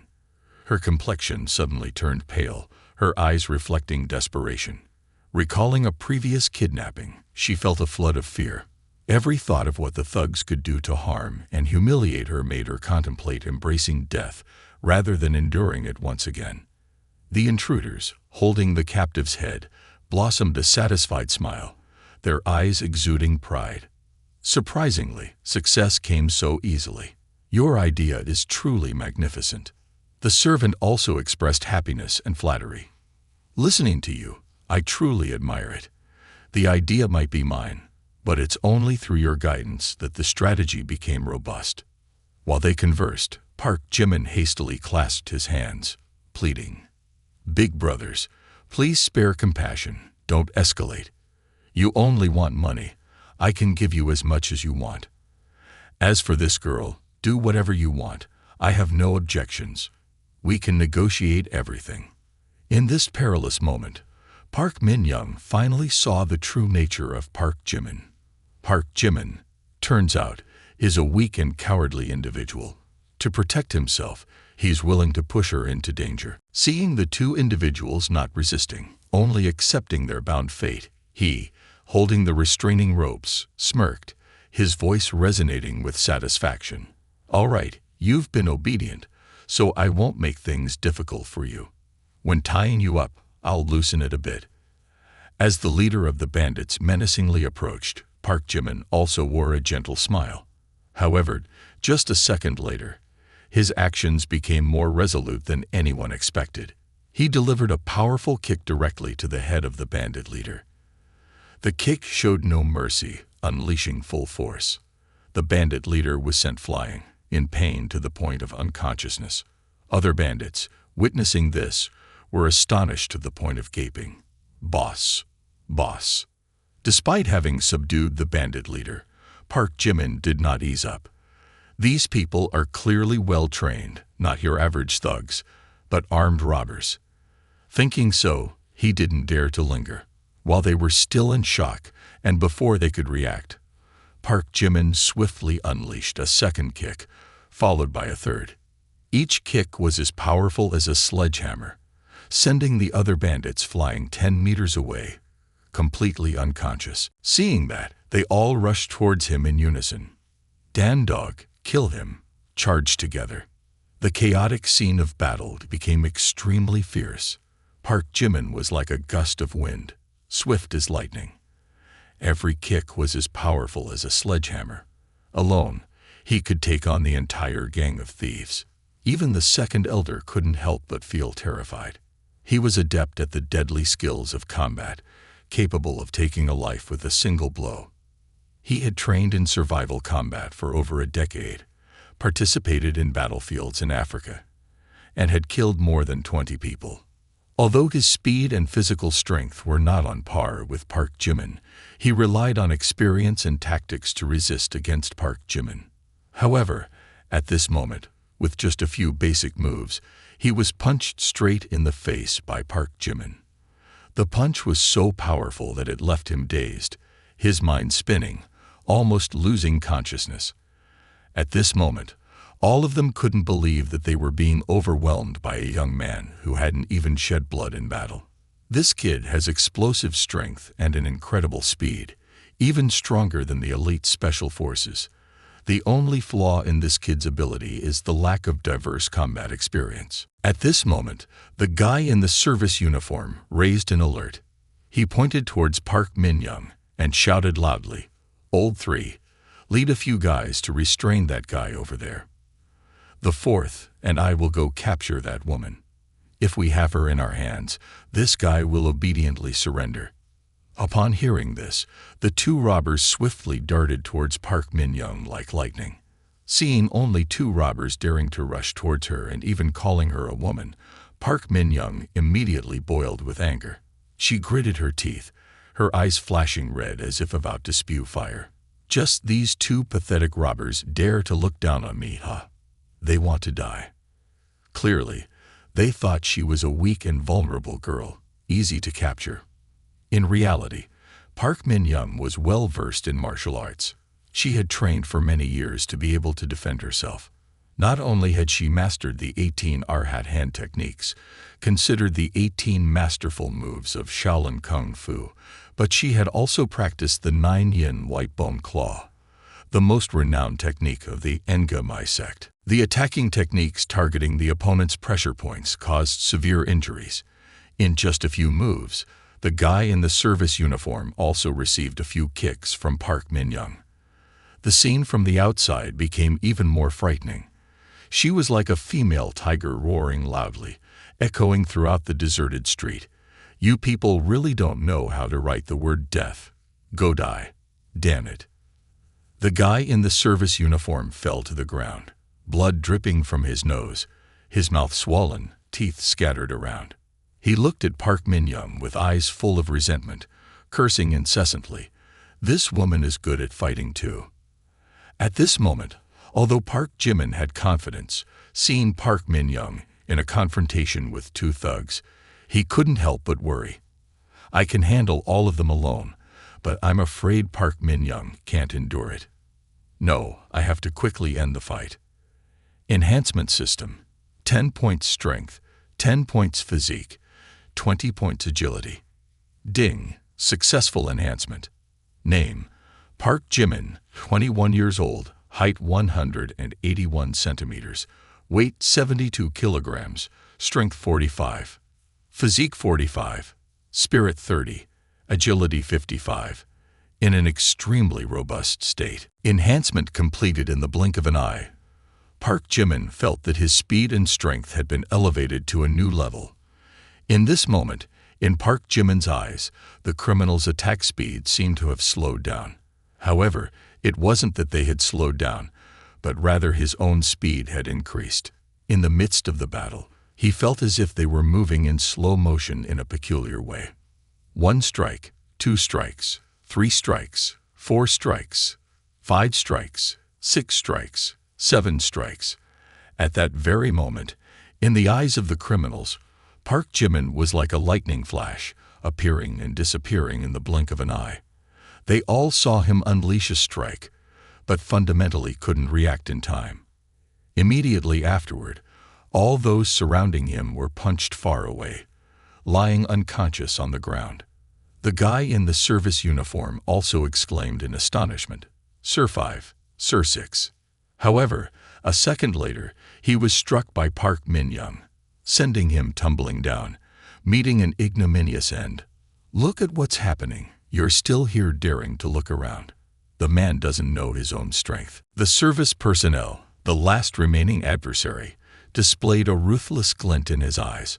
Without a trace of mercy, he gripped a sharp dagger and thrust it towards Park Min-young's chest.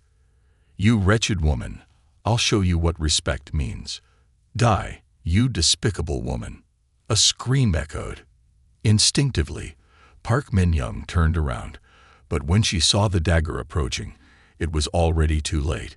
She couldn't evade in time, only able to stare as the razor-sharp blade drew closer. At the moment of impending danger, Park Min-young felt like she was about to be fatally stabbed in the blink of an eye. Suddenly, a sturdy figure stood firmly behind her. The advancing dagger was halted by an ironclad hand, unable to take another step. Under the sharp blade, blood streamed from Park Jimin's hand. Using a knife on women is not a commendable habit. "It seems I need to teach you a lesson." Upon turning around, Park Min-young was shocked, blood flowing profusely from the wound onto the street. Her whole body trembled, her eyes wide as if trying to escape their sockets. She stared intently at the arm gripping the razor-sharp dagger, exclaiming, I almost died. Park Jimin, you saved me again." Park Jimin shouted, "Evil will self-destruct. Just die." With those words, the hotel service staff member was sent flying 3 meters high by a kick from Park Jimin.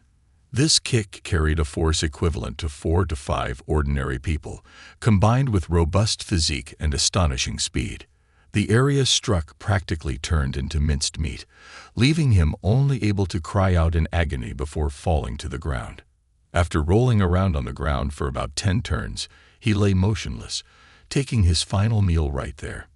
In the pitch-black night, the corpses of the ruthless marauders lay scattered, fresh blood flowing into rivulets. The air became so heavy it was stifling, and the pungent smell of blood made everyone shudder. Unbelievably, those ferocious predators had become feeble prey, powerless to resist under Park Jimin's hands. At this moment, Park Min-young remained standing in stunned silence, trembling as she called out, "Park Jimin." Immediately after, she embraced Park Jimin tightly, as if wanting to melt into him, a surge of unprecedented emotions rushing over her. It was a feeling of warmth, safety, and gratitude. "Just now, I thought I was about to die. Hoo. Certainly, no one could have imagined. Hoo. The tighter Park Min-young held on to Park Jimin, the more she felt the firmness of his shoulders, as solid as rock. She felt that no matter what dangerous situation occurred, he could handle it effortlessly. In the embrace and tenderness of Park Min-young, Park Jimin experienced an indescribable feeling.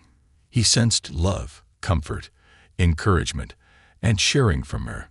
His heart pounded with joy, and his cheeks flushed. The renowned Park Min-young, showing such a vulnerable side, truly adorable. In the dark night, Park Min-young continued to hold onto Park Jimin, crying, unwilling to let go. She felt safe and warm being beside him, and she would never have to be lonely again. Park Jimin gently patted and comforted her, saying, "It's okay, I'm here. Don't let the words from earlier on the car linger in your heart. In reality, you're a very good girl." Park Min-young looked up at Park Jimin.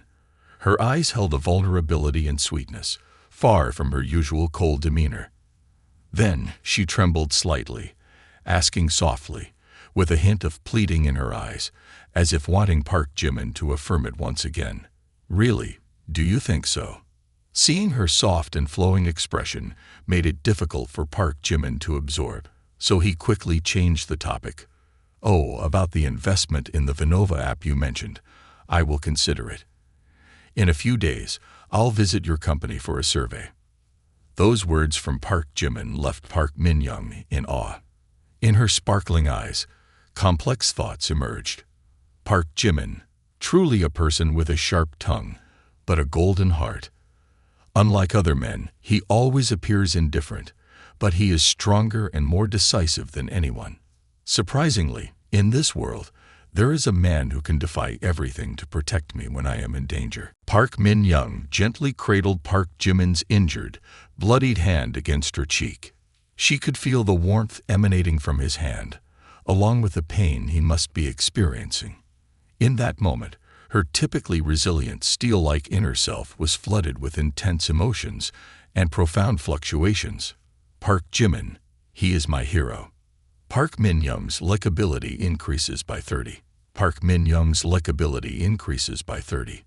Park Min-young's likability increases by 30. Current likability level, 80 points. "It's okay. Just a minor injury. Don't worry. Quickly call the police. I might have to stay at the police station tonight, due to getting a bit rough with them," Park Jimin said, his gaze cold and fixed on the wounded assailant. Following Park Jimin's instructions, Park Min-young took out her phone and dialed 110. She meticulously recounted the incident to the police. The police, upon receiving the report, promptly dispatched to the scene. Before the police arrived, Park Min-young's gaze never left Park Jimin.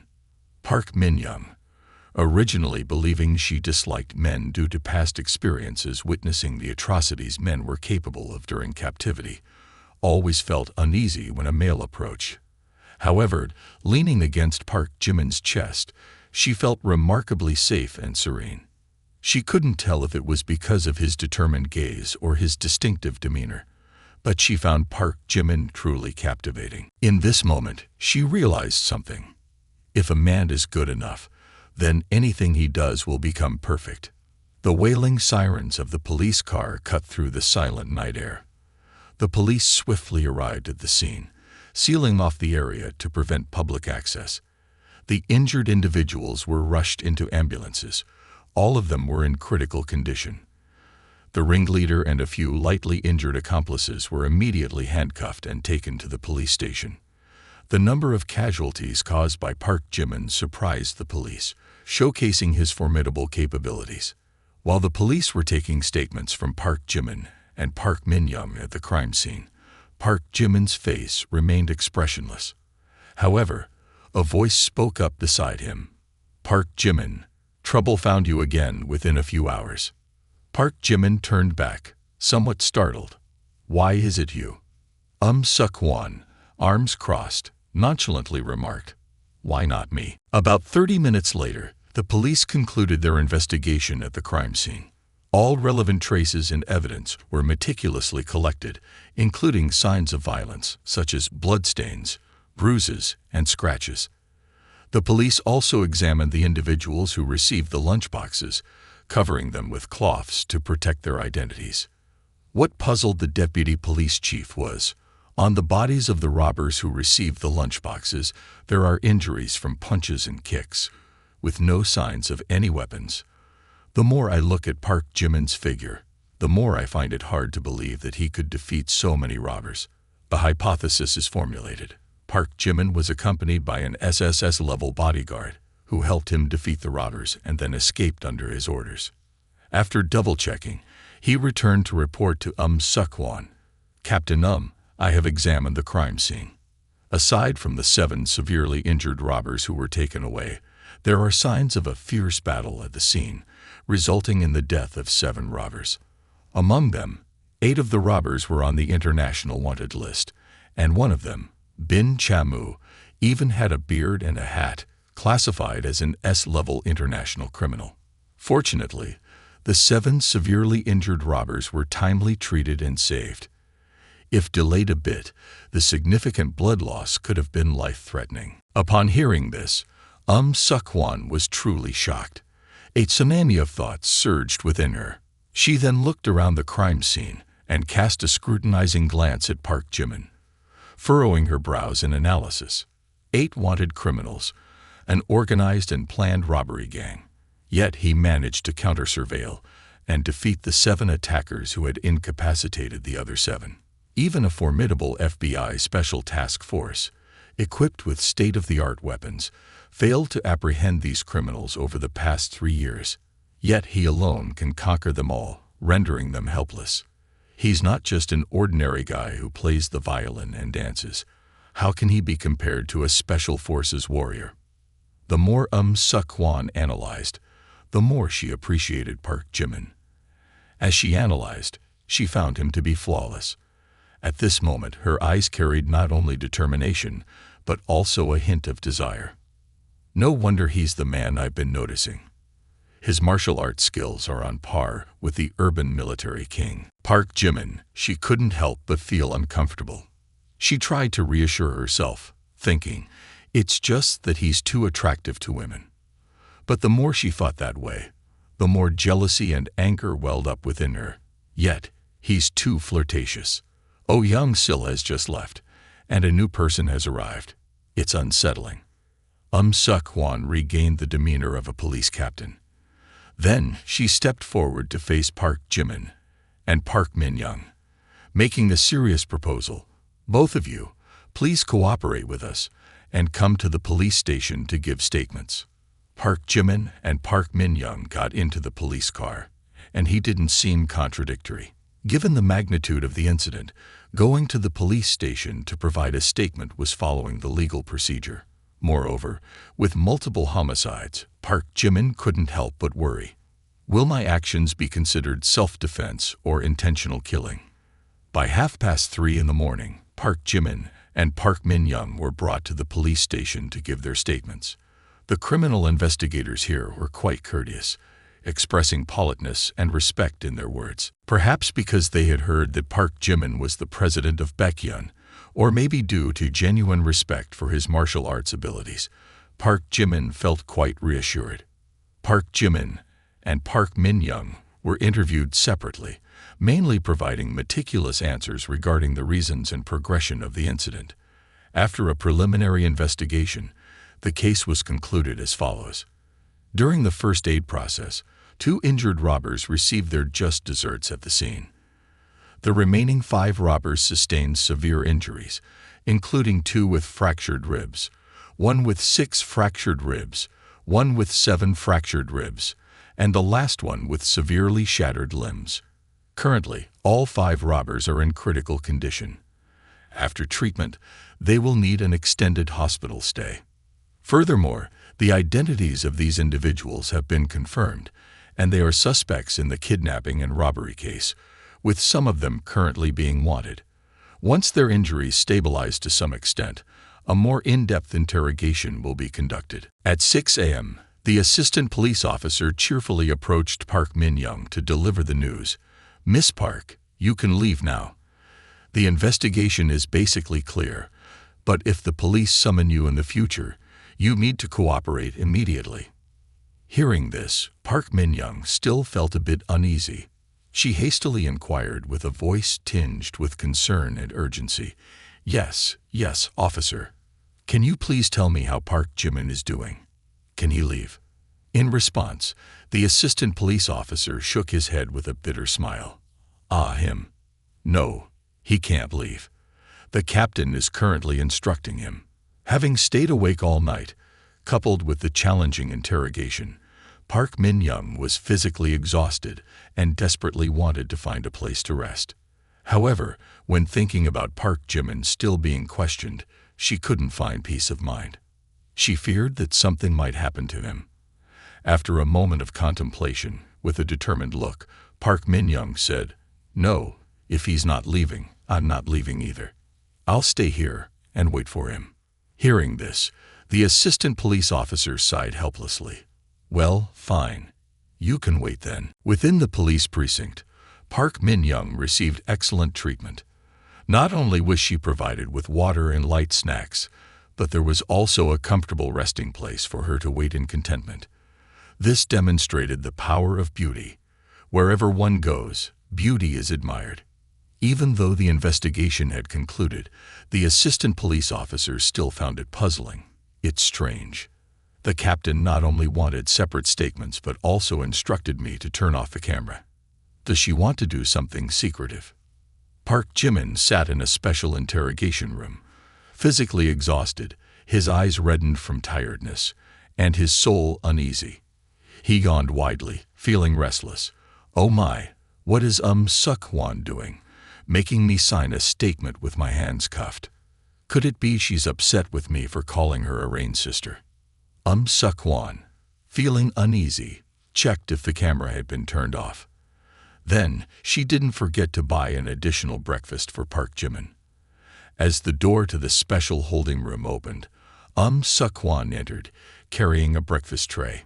She placed it in front of Park Jimin, saying, "Come on, have something to eat." Park Jimin paid no attention to Suk-hwan and began devouring his food like a hungry tiger. Since his enhancements, he felt an increase in his appetite, thinking, "I didn't expect her to be a police officer, and a captain at that." Seeing her man eating the breakfast she bought, and enjoying it, made Suk-hwan feel pleased. Though she outwardly maintained a semblance of annoyance from the incident at the party, she said, "You still don't know a lot of things." Suk-hwan's favorability rating increased by 5 points, and the current rating was 50 points. When the system announced this, Park Jimin felt a bit surprised, pondering, eating a bowl of noodles can increase favorability. This woman is really strange. Could it be that eating noodles makes someone handsome? Well, let's eat quickly and get out of here. After some thought, he found it quite reasonable. After finishing the hearty meal, Park Jimin raised his cuffed hand and asked, "Officer, I am the victim here. There's no need to keep my hands cuffed like this. When can I leave?"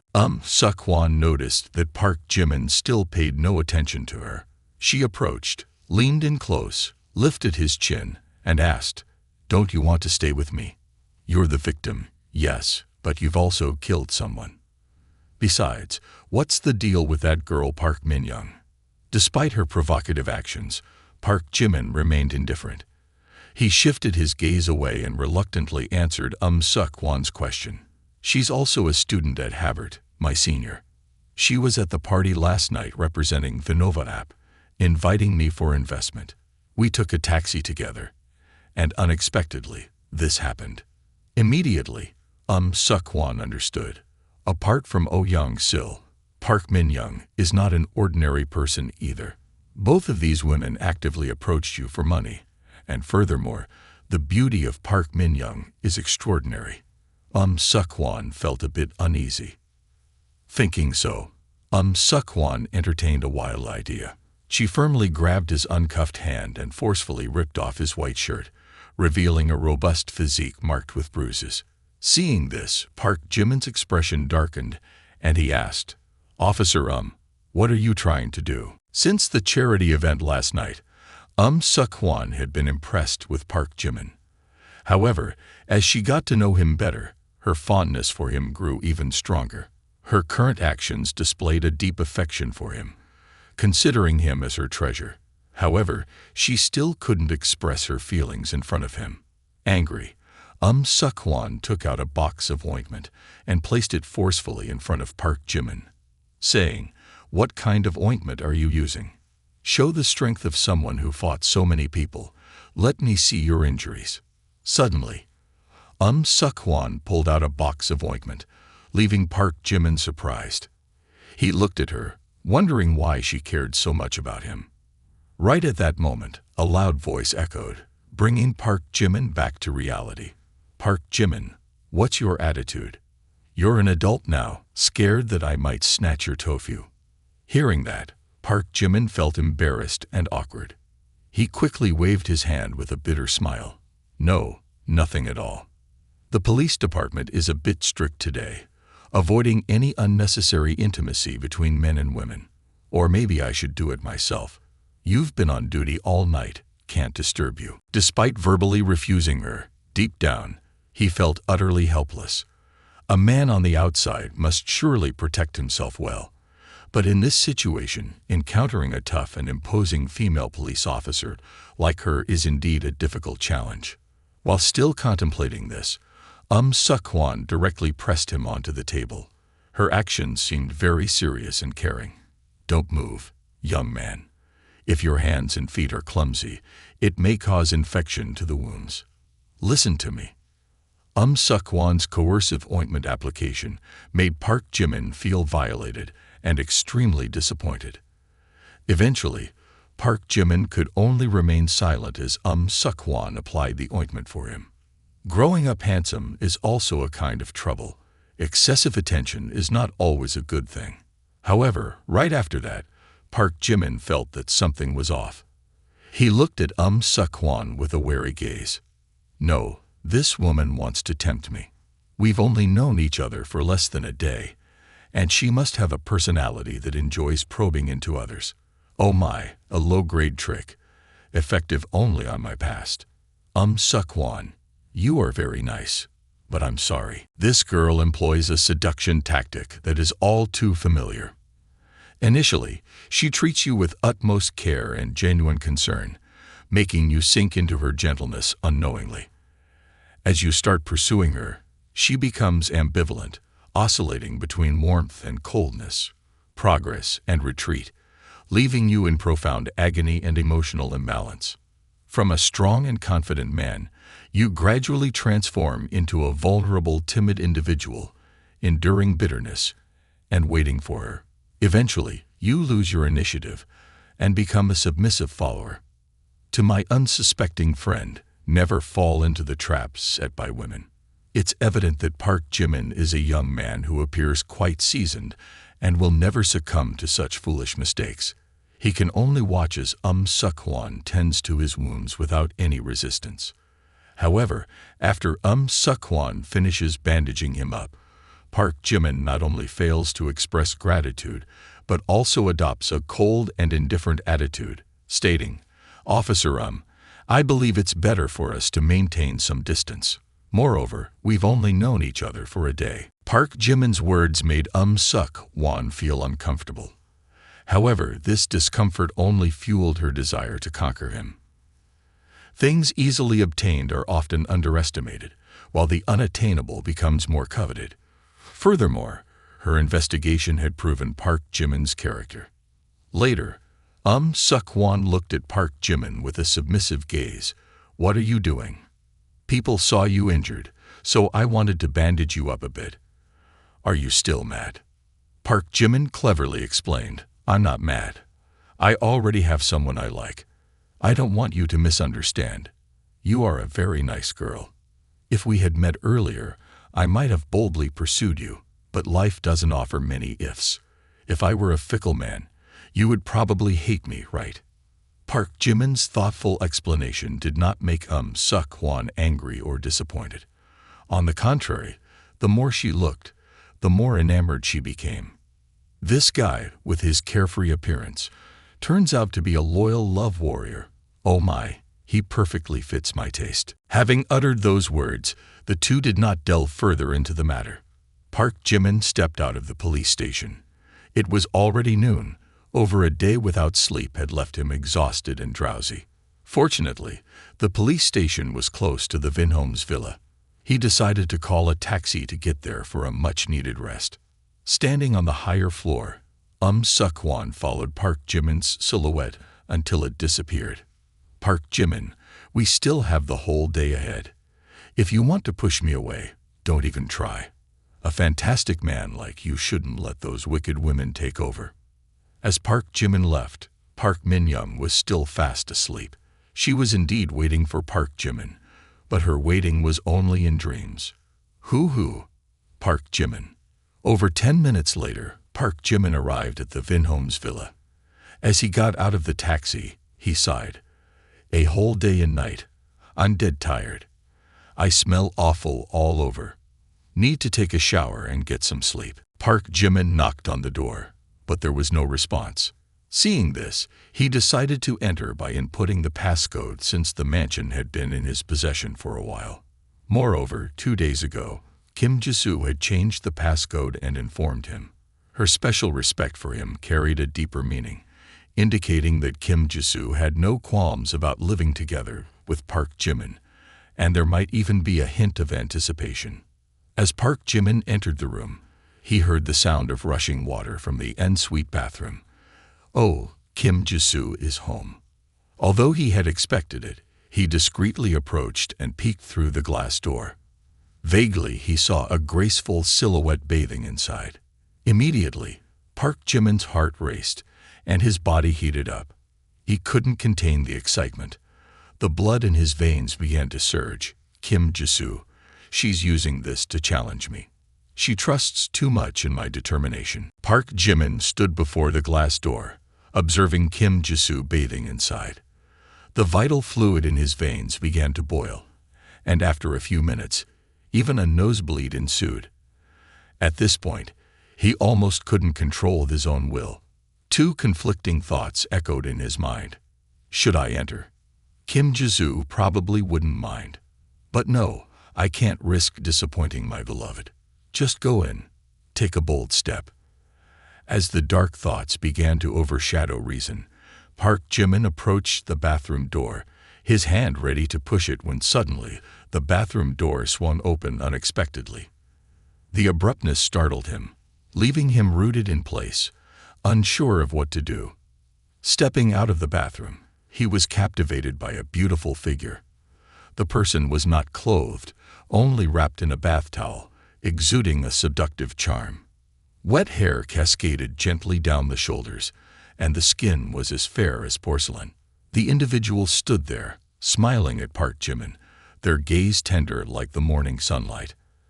At that moment, the person spoke. Kim Ji-soo, your bathroom is almost as big as mine, but it's genuinely comfortable here. In an instant, Park Jimin immediately froze, and the woman in front of him did the same, standing in astonishment as she gazed at Park Jimin. Immediately, she recognized that the person in front of her was not Kim Ji-soo. Following that, a piercing scream, like tearing through the azure sky, echoed, shaking the entire room. Upstairs, Kim Ji-soo, upon hearing Jun Sun-sun's scream, couldn't help but feel alarmed. "Scoundrel! Who are you? Get out of here quickly," she shouted. In the next moment, Jun Sun-sun hastily retreated to the bathroom, crying and fuming while hurling a barrage of curses.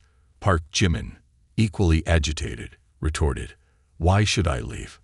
I haven't even asked who you are. Why are you bathing at Kim Ji-soo's house?"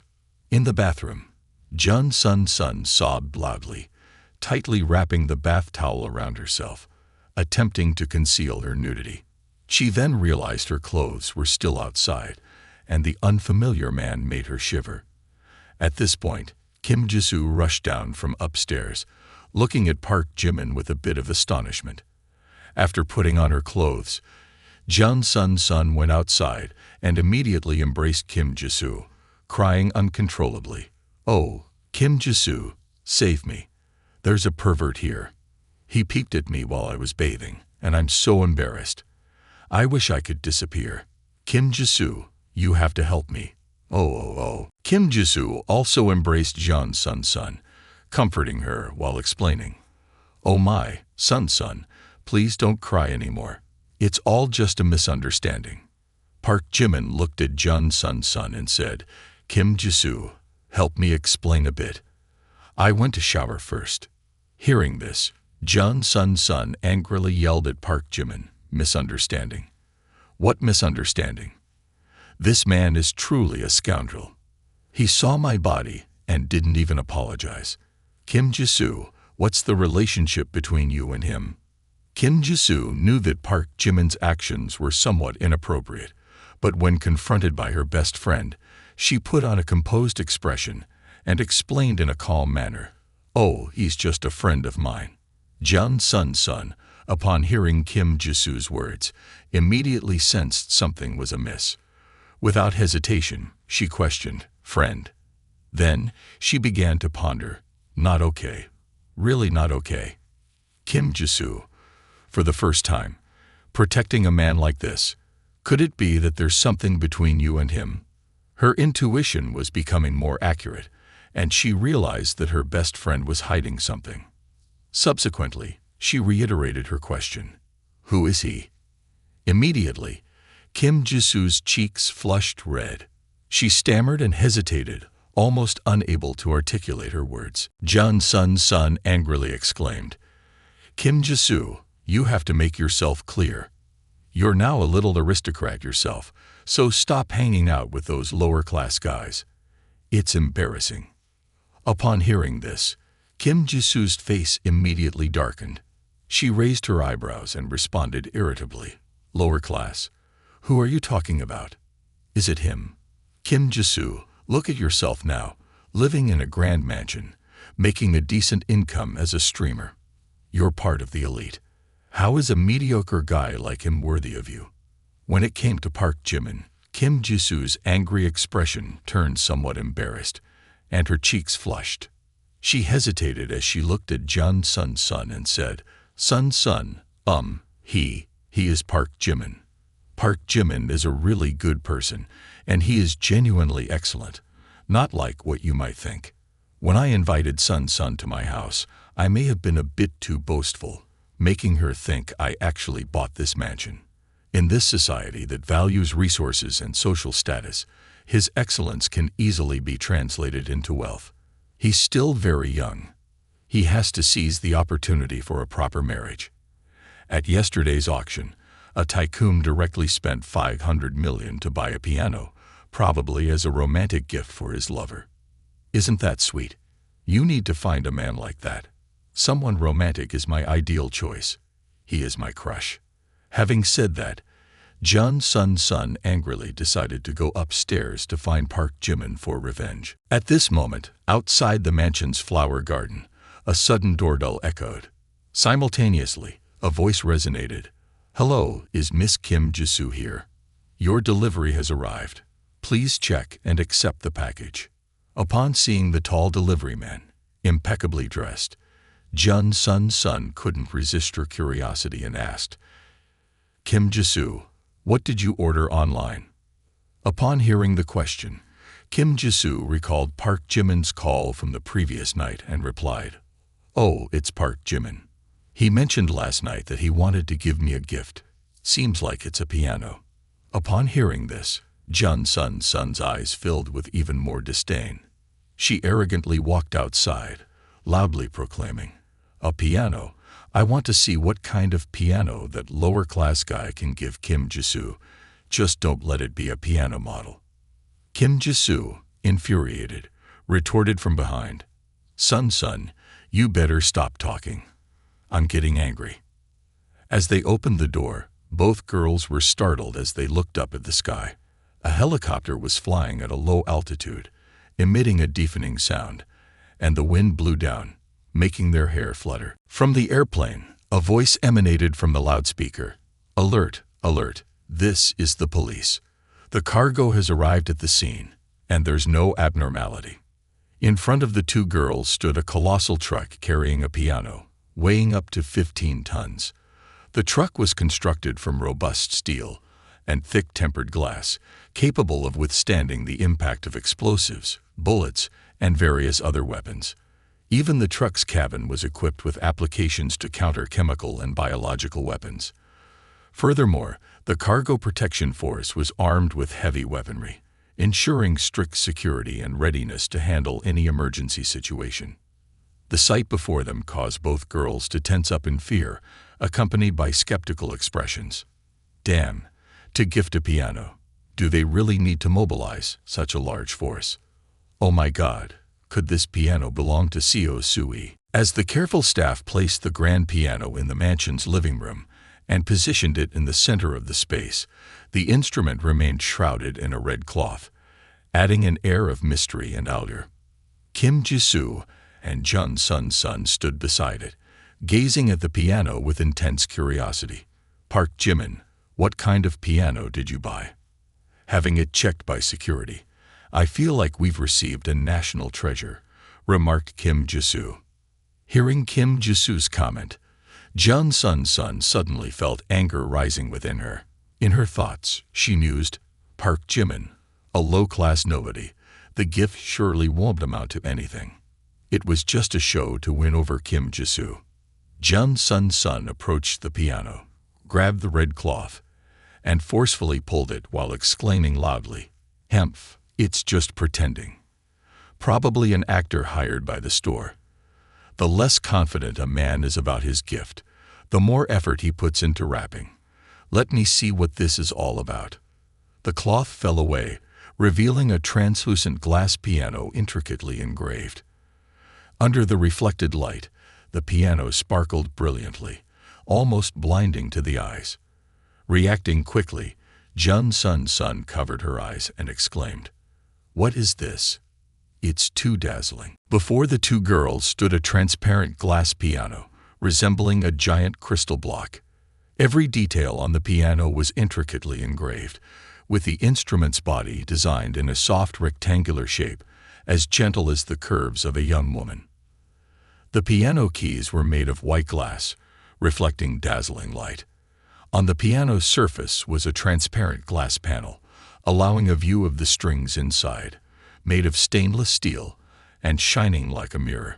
When the artist touched the piano keys, the strings vibrated, creating melodious and ethereal sounds. All combined, it created a harmonious and exceptionally refined ensemble. Kim Ji-soo stood in awe, unable to believe her eyes. The glass piano in front of her left her feeling overwhelmed and moved. She had never seen a piano so beautiful. Made of transparent glass, reflecting sparkling light, the delicate engravings on the piano were meticulously crafted, making her feel as if she were admiring a work of art. At this moment, she gently touched the piano keys, sensing the smooth and cool texture of the glass. The melodious sound resonated to the depths of her soul, prompting her to exclaim in astonishment and admiration, Is this a crystal piano? It's incredibly beautiful. As for Jun Sun-sun, she carried suspicion in her eyes. She approached and circled the piano, even tapping her fingers on its material, but the piano remained unfazed. Each clear and crisp note resounded, pleasing to the ears. Here, how much does a crystal piano like this cost? She exclaimed. At this moment, the doubt in Jun Sun-sun's eyes grew more intense. She pondered, could he be a tycoon? Did I misjudge him? It's impossible for any tycoon to look as unkempt as this lower-class guy, seeming no different from the guards under my house. On the television screen, the charity auction at Gyeongbokgung was being replayed, addressing her questions. Yesterday, the charity event at Gyeongbokgung was a great success. Prominent figures were in attendance, and an astonishing scene occurred during the auction. Our city's mysterious tycoon, Chairman Baekhyun, appeared and spent 500 million to purchase a crystal piano, breaking the auction company's record. As the handsome image of Park Jimin, holding a bidding paddle with the number 5, appeared on the TV screen, Jun Sun-sun couldn't help but be shocked. Her eyes widened, and her mouth gaped open as she heard the price of the glass piano. 500 million for this piano. Simultaneously, she couldn't believe her eyes. The man who peeked at me bathing is none other than Park Jimin, one of the wealthiest and most powerful young tycoons in the city. Then she recalled his cold gaze and distant gestures, not at all resembling a generous man willing to spend on such a luxurious item. Witnessing her close friend in such shock, Kim Ji-soo quickly spoke up to explain. Sun, I've told you before, Park Jimin is truly outstanding. I'm not just talking about his wealth. I value his character and inner qualities even more. Park Jimin descended from the upper floor, having cleaned up. When he saw the crystal piano placed in the living room, he couldn't help but express surprise. "Oh, the piano has been delivered already. I thought it would be tomorrow." That was quick. Park Jimin's voice resonated like a fire alarm. In less than a second, Sun's eyes immediately turned toward him. Before Sun's eyes, Park Jimin was wearing a white button-up shirt, with only half of the buttons fastened, showcasing a robust chest along with 8 well-defined abdominal muscles and the distinct lines of a V-shaped figure. She couldn't believe that Park Jimin, who seemed a bit slender, possessed such a muscular and well-defined physique. Moreover, she even admitted that Park Jimin's physique is even more stunning than that of professional male models. Immediately, a masculine fragrance wafted into Sun's nose, leaving her feeling flustered. Oh no, he's too handsome. Kim Ji-soo felt similarly. Despite having interacted with Park Jimin day in and day out, she never expected his physique to be so impressive, with well-defined muscles and a perfect V-shaped figure, causing her heart to race and her cheeks to flush. Unable to contain her emotions, she quickly approached Park Jimin and expressed her gratitude. "Thank you, Park Jimin. I really love this gift. It's just too expensive, but if it weren't, how could it be worthy of me? I'm a priceless treasure in your heart." "Oh, right. You have a business meeting later. Do you want me to accompany you?" It's about time to visit Park Min-young's office. Kim Ji-soo really wanted to go on a date with Park Jimin, but with Sun in tow, she would feel like carrying a weight. Moreover, glancing at Sun's darkened expression, she assumed that Sun wouldn't want it either. However, Park Jimin's enticing invitation still made her pause for thought. Even though Sun is my close friend, leaving her alone at home might not be good. It could potentially hurt her. Kim Ji-soo hesitated for a moment but ultimately decided to decline Park Jimin's offer. "I'm sorry, but I can't go with you. My best friend is visiting today, and I can't be the type of woman who forgets her friends for the sake of indulgence."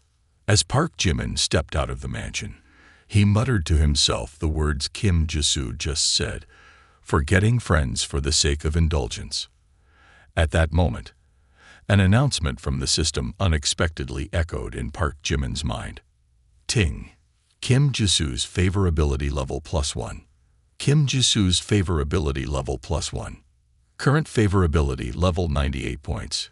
Due to the target's favorability exceeding 95 points, for each favorability point gained, reward for the owner, +10 enhancement points. Reward for the owner, +20 enhancement points. Current enhancement points, 29 points. The unexpected joy arrived, momentarily surprising Park Jimin, but he quickly responded. Then, a faint smile appeared on his lips. "Kim Ji-soo, truly a knave girl, considering that green tea as your friend. She's paying attention to me." Inside the mansion, Kim Ji-soo was excitedly testing the new piano. Sun, listen to this sound. It's amazing." Meanwhile, Sun felt a hint of jealousy. "A handsome and wealthy man like this, it would be wonderful if he were my boyfriend." Kim Ji-soo declined to accompany him, so Park Jimin had to find someone else to go with. "At least I need a lickspittle for appearances." After some thought, Park Jimin decided to call Yang Guibai. When he called, Yang Guibai was overjoyed. These past few days, he hadn't contacted her, making her anxiously await his call. It was the first time he took the initiative to call her, but this time, he didn't pick her up. He just informed her of the location and time for her to come on her own. Yang Guibai agreed, but after hanging up, she showed extreme anger. "Damn it, Park Jimin. He disappears for days, and when he finally contacts me, it's just to meet him for business. I never thought the first time I skipped school was for a man. Business is business. Why make me come here on my own? I'm so frustrated." He's been treating me more coldly lately. Is it because he couldn't get in bed with me that night? This is what men are like. Yang Guibai was naturally proud, and being a female student, she couldn't apologize to a male student. So when thinking about that night when Park Jimin left in anger, she became even more furious. Her favorability towards him immediately dropped. Yang Guibai's favorability decreased by 1 point, and her current favorability was 95 points. When the system announced, it immediately left Park Jimin feeling extremely perplexed. Reflecting on the recent call, he felt that he spoke very gently and reasonably. The more he analyzed his behavior, the more he found it confusing. Why is the favorability reduced? I just made an appointment to meet her. There shouldn't be any issues, right? Or is it because I didn't pick her up? Women's thoughts can sometimes be too hard to understand. When Yang Guibai arrived at the meeting point, her face still showed extreme anger. Park Jimin knew he had done something to upset her, but he didn't know how to explain. At the same time, it was time for the business meeting.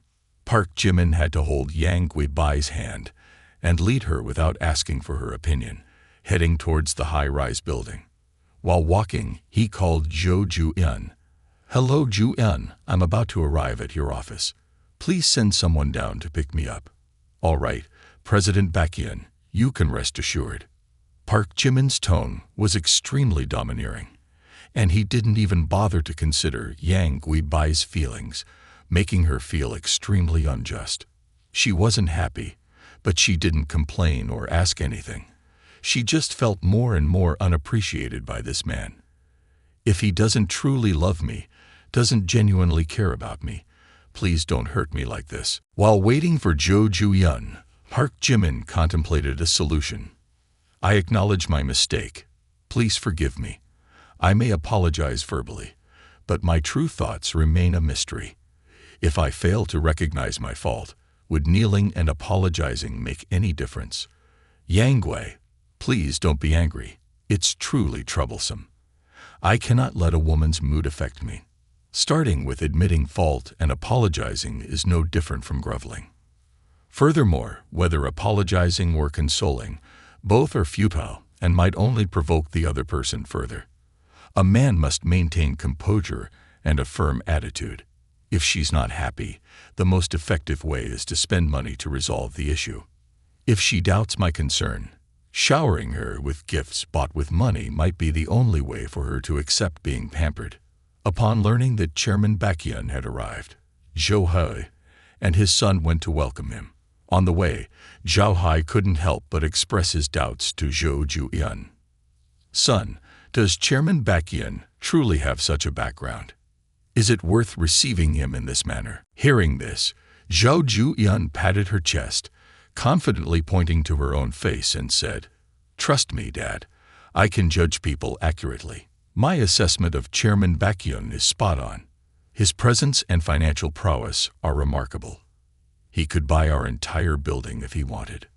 Chairman Zhou couldn't help but be surprised at this revelation. However, looking at his son's face, any skepticism he had vanished. Instead, he became just as enthusiastic as his son. To have someone like him in Gyeongbokgung is extraordinary. Today, I must witness his demeanor firsthand. This golden tower has 40 floors, each 3.2 meters tall, towering over 130 meters in total. In their haste to welcome Chairman Baekhyun, Zhou Hai and his son took more than a year. Along the way, many pedestrians, especially those working in the Golden Tower, noticed them. Each person felt a strong sense of excitement. Compared to the skyscrapers in Mado or Beijing, this Golden Tower might be significantly shorter. Nevertheless, in Gyeongbokgung, a skyscraper like this is considered a symbol of economic development and a workplace for many successful individuals. Certainly, the appearance of the owner of the Golden Tower immediately sparked discussions among onlookers. "Oh, what day is it today? Chairman Zhou personally coming to welcome someone." Hearing this, Jum Hoseok, who had just stepped into a company in the area, curiously asked, "Who is Chairman Zhou? Is he powerful?" "I'm just an intern, Jum Hoseok.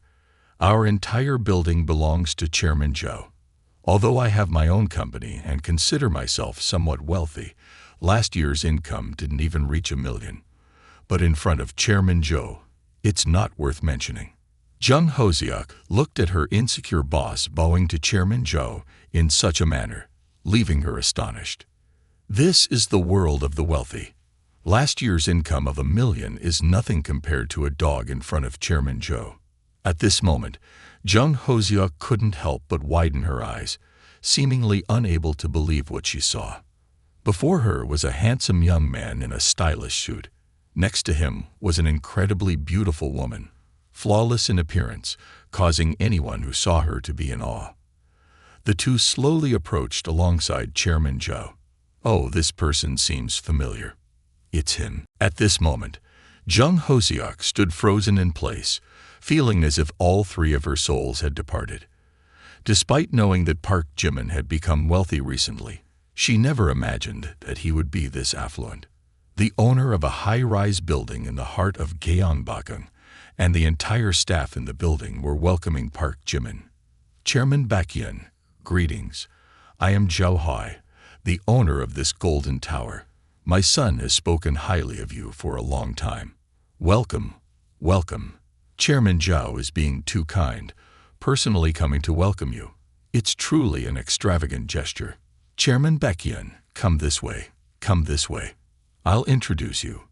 Ju-eun, take the elevator. If my son introduces, it might take until evening. Or should I introduce you?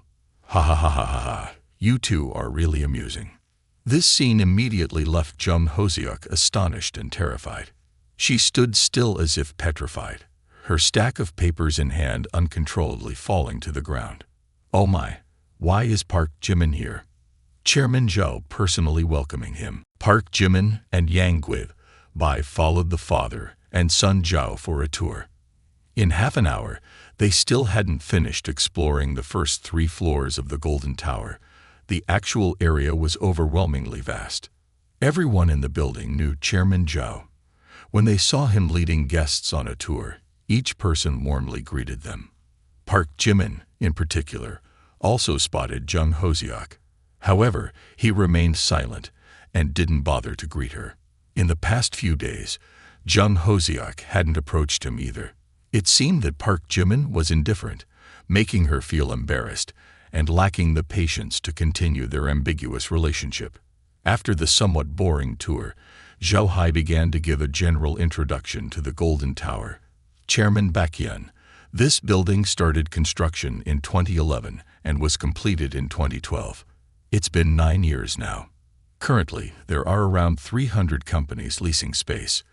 The 1st to 10th floors serve as a commercial center with clothing stores and a cinema. Particularly, the 2nd floor of the building has direct access to the subway station, where many snack shops are concentrated. Additionally, from the 1st to the 5th floor of the building is a shopping paradise for fashion enthusiasts. Here you can find all the world-famous fashion brands, from men's and women's apparel to luxury boutiques. From the 6th to the 21st floor, the building transforms into an entertainment and resort haven.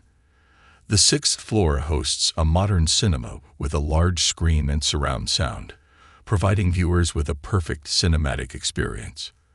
The 7th floor features a hot pot restaurant with delicious dishes from around the world, an ideal place for gathering with friends and family. The 8th floor houses a premium fitness club with state-of-the-art equipment, allowing participants to enhance their health and maintain a fit physique. The 9th floor is a KTV lounge with excellent sound and lighting, providing a fantastic space for relaxation and entertainment. Additionally, there is a lineup of top 50 supermodels nationwide to ensure attentive service. From the 10th to the 21st floor, a luxurious hotel system awaits, offering fully equipped rooms to provide users with a premium resort experience.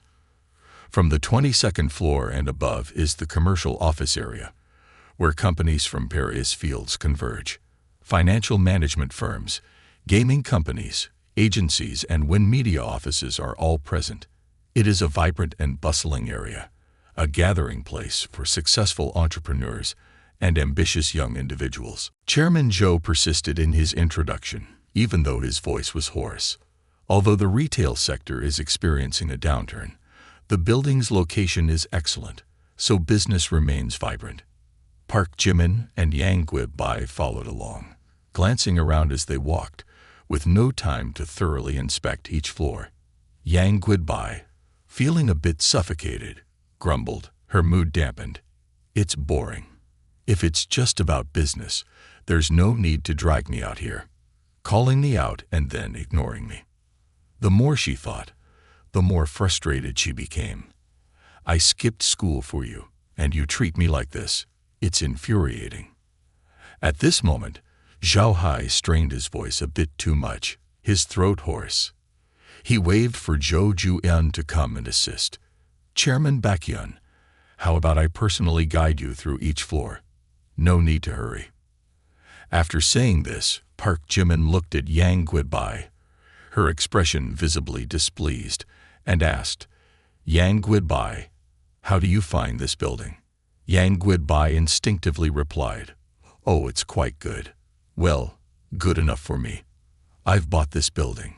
Chairman Zhou gave me a price, and he directly transferred it to the woman next to me." Upon hearing these words, Yang Guibai gasped, feeling a profound impact on her very soul. She blurted out, questioning, "For me?" Zhou Juan took a sip of water, and her heart skipped a beat immediately. Zhou Hai, astonished to the point of his soul nearly departing his body, mouth agape, questioned, "Chairman Baekhyun, are you serious? Do you really want to buy Kim Mao Tower to gift it to this woman?" Park Jimin, staring directly into Yang Guibai's eyes, unwavering and resolute, answered without hesitation, "Yes, as long as she likes it. There's nothing impossible." Hearing Park Jimin's response, Zhu En took another sip of water, and her heart immediately pounded fiercely, causing her to spray water out in volume 2. Zhou Hai, profoundly shocked, stood still as if petrified. It took him a few seconds to come back to his senses. Buying a grand hall is understandable. After all, Chairman Baekhyun has money, but transferring billions worth of assets in the blink of an eye, this is quite a joke. This time, Yang Guibai was also profoundly shocked, urgently asking, "Park Jimin, are you joking? This is a whole building we're talking about." Park Jimin still maintained his stern expression. He looked into her eyes, clearly conveying his attitude. "Of course, I'm not joking, Yang Guibai. I've bought this building for you. From now on, you can confidently be the real estate owner. You are now the chairwoman of the Yang family conglomerate." Despite its glamorous exterior, the reality carries a tremendous amount of pressure. "I don't want you to struggle like that. Now that you have this building, no matter what happens to the Yang conglomerate, Yang Guibai, you will have a place to rely on for your entire life." Jimin's words created a deep contradiction within her. When she first encountered his attitude, she felt he was excessively masculine, not really concerned with her feelings. He seemed somewhat selfish, only thinking about himself, a detestable trait. However, at present, Park Jimin maintained that same attitude, still very masculine, even neglecting to inquire about her opinion and directly making decisions. Strangely, she found herself deeply moved. Perhaps this was the assertive CEO image that many women secretly desired. Indeed, his charisma was dazzling. At this moment, Yang Guibai finally understood. "So, Park Jimin called me out just to buy me a large building. It turns out I completely misunderstood Park Jimin. He isn't a selfish person, only thinking about himself like I assumed. Park Jimin, a sincere, gentle, and very considerate man. He always thinks about me. Why did I blame him, doubt him? Maybe I really need to adjust my spoiled princess temperament." Thinking so, Yang Guibai lifted her head to look at Park Jimin with grateful eyes. She felt a mix of emotions, moved, ashamed, and remorseful. In this moment, Yang Guibai was dazed. Her cheeks flushed, her eyes filled with affection. She felt as if she were wrapped in warm arms, with nothing to fear. She also felt incredibly happy, as if she had found a man she could rely on for a lifetime. Yang Guibai's favorability rating increased by 3. Current favorability rating, 98 points.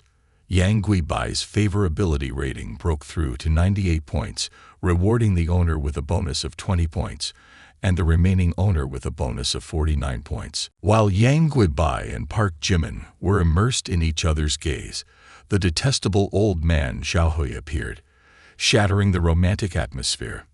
"Hey, have you two finished your discussion?" Instantly, Park Jimin became irritated, his fur standing up like an annoyed cat. Yang Guibai also shouted loudly, a rush of heat flushing her head and turning her face red. "Chairman Baekhyun, the selling price of this building is 2.6 billion. What do you think?" At this point, the detestable old man Zhao Hai, with a slightly hesitant tone, continued. "The process of buying or selling a large building is quite complex. First, permission must be obtained from the relevant authorities. Then, the rental issues of the companies and stores within the building need to be addressed. There are also many other considerations, such as legal procedures, taxes, and so on. However, with money, everything can be resolved." Upon hearing this, Park Jimin felt that the process of buying or selling a large building was quite complicated. However, when the detestable old man Zhao Hai mentioned that money could solve everything, he immediately decided without hesitation. "All right, exactly 2.6 billion. Let's start the procedures. Once everything is in order, I'll transfer the 2.6 billion today." After completing the buying and selling procedures, the detestable old man Zhao Hai immediately summoned all the employees working in the building for a handover ceremony. "Chairman Baekhyun, the contract and ownership transfer have been completed, and your funds have arrived. At this moment, you are officially the new owner of the Kim Mao building." All the employees turned their gaze towards Park Jimin, applauding enthusiastically. Park Jimin gestured towards Yang Guibai and declared, "I just provided the funds. The new owner of the building is Ms. Yang standing behind me." Upon hearing this, Yang Guibai stood in place, somewhat bewildered. Shortly after, dozens of workers simultaneously turned to look at Yang Guibai, who was standing next to Park Jimin. They gazed at her with eager admiration, then collectively turned towards her, bowing their heads in salute. "Hello, Chairman Yang." Yang Guibai, just an undergraduate student yet to graduate, suddenly became the owner of the Kim Mao skyscraper. In front of her were dozens of employees bowing in respect. At this moment, Yang Guibai naturally felt an indescribable sense of elevation, a mix of excitement, joy, and a hint of anxiety. So, this is the feeling of being a landlady. No wonder my dad spends the whole day at the company and doesn't come home. The feeling of having people bow wherever you go is truly enchanting and quite refreshing. The afternoon handover ceremony of the Kim Mao skyscraper attracted considerable attention, especially from the employees of the companies within the building.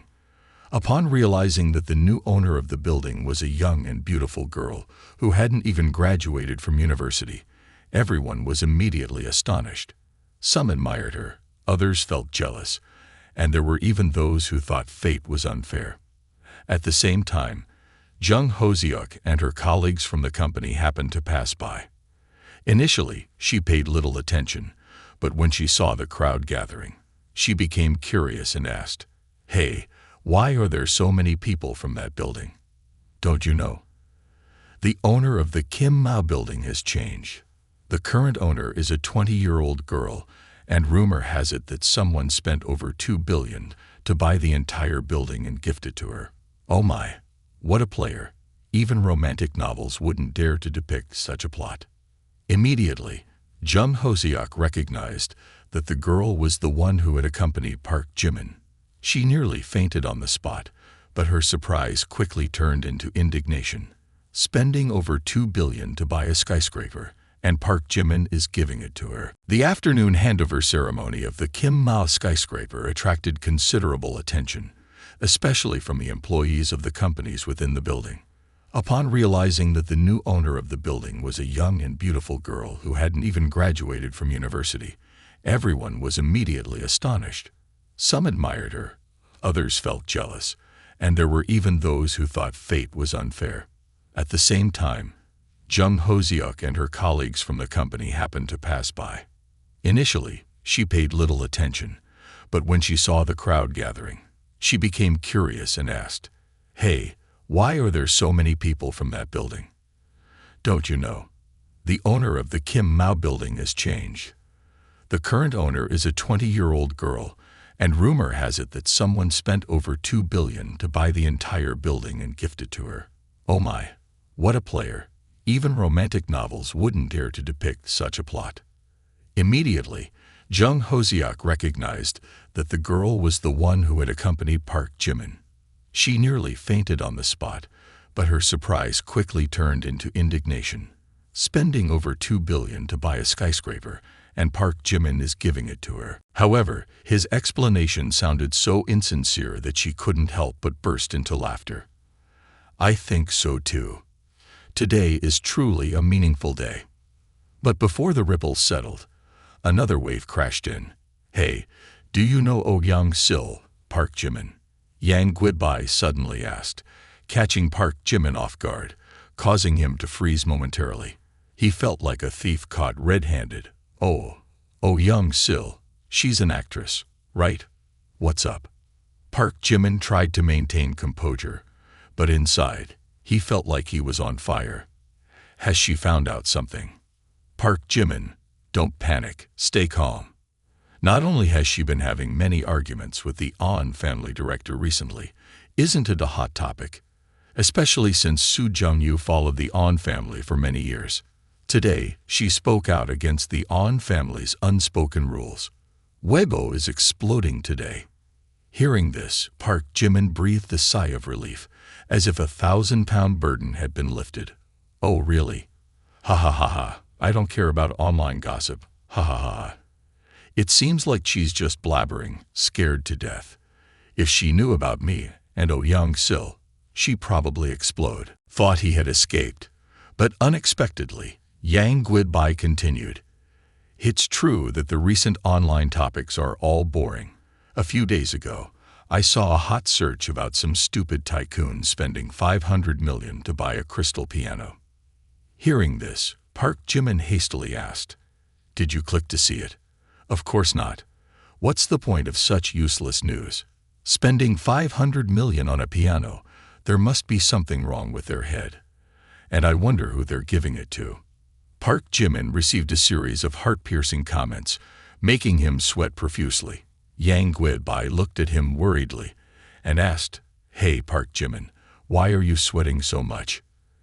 In this fiery moment, Park Jimin had to try to put out the fire. "Oh ha ha ha ha. Maybe it's because the subway is too hot." After sitting on the burning coals for more than 10 minutes, finally, Park Jimin and Yang Guidbai arrived at the dance hall. He greeted her and quickly walked away without looking back. Park Jimin hurried away like an escapee. Only when he was far enough not to see Yang Guidbai's figure did he breathe a sigh of relief. This isn't the subway. It's more like sitting in jail. Though some time had passed, the feeling of being caught off guard still lingered in Park Jimin's heart. Even as he approached Havert, he couldn't shake off Yang Guidbai's questions. "Yang Guidbai, do you know something? Were you deliberately testing me?" As for Park Min-young, after waking up at the police station, she anxiously searched for Park Jimin. However, the police informed her that he had left since noon. She wanted to call Park Jimin, but then she remembered that she didn't have his phone number, not even on WeChat. After a moment of thought, Park Min-young decided to run straight to the male dormitory and wait for him. At the same time, Mr. Joe called him. Park Jimin picked up the phone, and on the other end, Mr. Zhao exclaimed, "Jimin, quickly come back to the dorms and see the commotion." Park Min-young and Jae-han have been standing downstairs at the male dormitory for 6 hours, not sure who they are waiting for. Hearing this, Park Jimin was both shocked and anxious. What does Park Min-young want? Park Min-young stood waiting for Park Jimin under the male dormitory for a whole 6 hours. She remained there, gazing towards the row of male dormitories, and then casting longing looks toward the dormitory gate, anticipating someone. This scene sparked curiosity and commotion among a group of male students. Oh, that's Park Min-young Jae-han, the campus beauty of Harvard University. Why would she come back here after graduating? She's been standing here since the afternoon. Seems like she's waiting for someone. Whoever it is must be impressive, making Park Ji-han stand here like a stone statue. Oh, is she not a lesbian? As they approached, the male students became tense. Some even hesitated to get closer, mainly due to the excessively beautiful goddess that caused 99% of them to feel insecure and self-conscious. From 3 in the afternoon until now, over 20 male students tried to find Park Min-young, using various methods to obtain her contact information. Without a doubt, all these attempts were met with rejection. Not only that, but she also showed an unfriendly demeanor. Even when rejecting them, she spoke harshly. Even Park Jimin himself experienced a stern rebuke. Park Jimin still hadn't returned to the dormitory, causing Park Min-young to worry and fret. After a while, she picked up her phone to check. It's been 6 hours, and still no sign of Park Jimin. What should I do now? Woke up this afternoon and found Park Jimin nowhere to be seen. Suddenly came here. Whenever I can't find him, my heart gets anxious and restless for some reason. Could it be that I've developed feelings for Park Jimin? No way. Park Jimin is Kim Jisoo's boyfriend. Thinking of Kim Jisoo, Park Min-young felt a pang in her heart. She didn't want to compete with Kim Jisoo for Park Jimin, nor did she want to engage in any opportunistic behavior. However, she couldn't deny that she was genuinely starting to like Park Jimin, a feeling that was both painful and confusing. As Park Jimin entered the dormitory and navigated through the crowd, he spotted Park Min-young standing there. Is that Park Min-young? Is she here to stop me? Recalling how Park Min-young had once blocked him in a taxi due to business collaboration issues, Park Jimin concluded, it must be her. She won't let go of the company's funding issue, for sure. At this moment, Park Min-young, who was usually as cold as ice, suddenly appeared unusually gentle. As soon as she loudly uttered the words Park Jimin, Park Min-young seemed enchanted, quickly walking towards him. She ran faster and faster, standing in front of him in an instant, but she didn't stop there. She directly collided with his chest, then joyfully buried her head in it. Park Jimin was also taken aback. He had just brought Yang Gui-bai back to the university and unexpectedly encountered this situation. An unexpected attack. It's too strong. What is she trying to do? He wondered. At this moment, a strong aura enveloped the entire male dormitory. If looks could kill, Park Jimin would have died countless times. Oh my God, what am I seeing? Park Ji-han embracing someone. Who is this person? Exclaimed the onlookers. In this moment, Park Min-young felt that Park Jimin was like a lighthouse in the darkness, illuminating a small ray of light in her otherwise gloomy inner world. This ray of light allowed her to see hope, feel warmth, and no longer fear loneliness in the dark. It was this steadfast and warm feeling that provided comfort. Park Jimin stood still like a statue, not uttering a word. Previously, Park Min-young had always been distant and indifferent to him, but now she appeared so gentle and warm, leaving him unable to comprehend. Nevertheless, being embraced by the school's top beauty made him feel incredibly comfortable. The atmosphere around the male dormitory became increasingly intense. Park Jimin slowly pushed Park Min-young away, his gaze complex, with a slightly reproachful tone. Park Ji-han, I already had a bad reputation at school. If you do this, won't I be completely buried? Hearing that, Park Min-young hugged Park Jimin even tighter, speaking in a sweet voice. Don't push me away. Let me hug you a little longer, just a little longer. The 3 roommates of Park Jimin witnessed this scene, their eyes wide open as if they couldn't believe what they were seeing. Minho, give me a slap. Park Ji-han is hugging Jimin. Where? Where is this happening? Especially Gil On-gang, who considered Park Min-young as his goddess for the past 3 years. Now, seeing Park Jimin being embraced by her, he almost went insane, declaring, "No way, Jimin, I want to kill him." While the male students were angrily grumbling, the sky suddenly echoed with thunder, and heavy rain poured down relentlessly. This year's rainy season seemed endless, with almost non-stop rain every few days. The thunderstorm caught everyone off guard, and large raindrops fell like marbles, prompting the people to hastily seek shelter. "It's raining. Let's go quickly, Park Ji-han. It's pouring like this. Let's go back to the dorm to take cover for a while. It's too cold. Let's avoid the rain."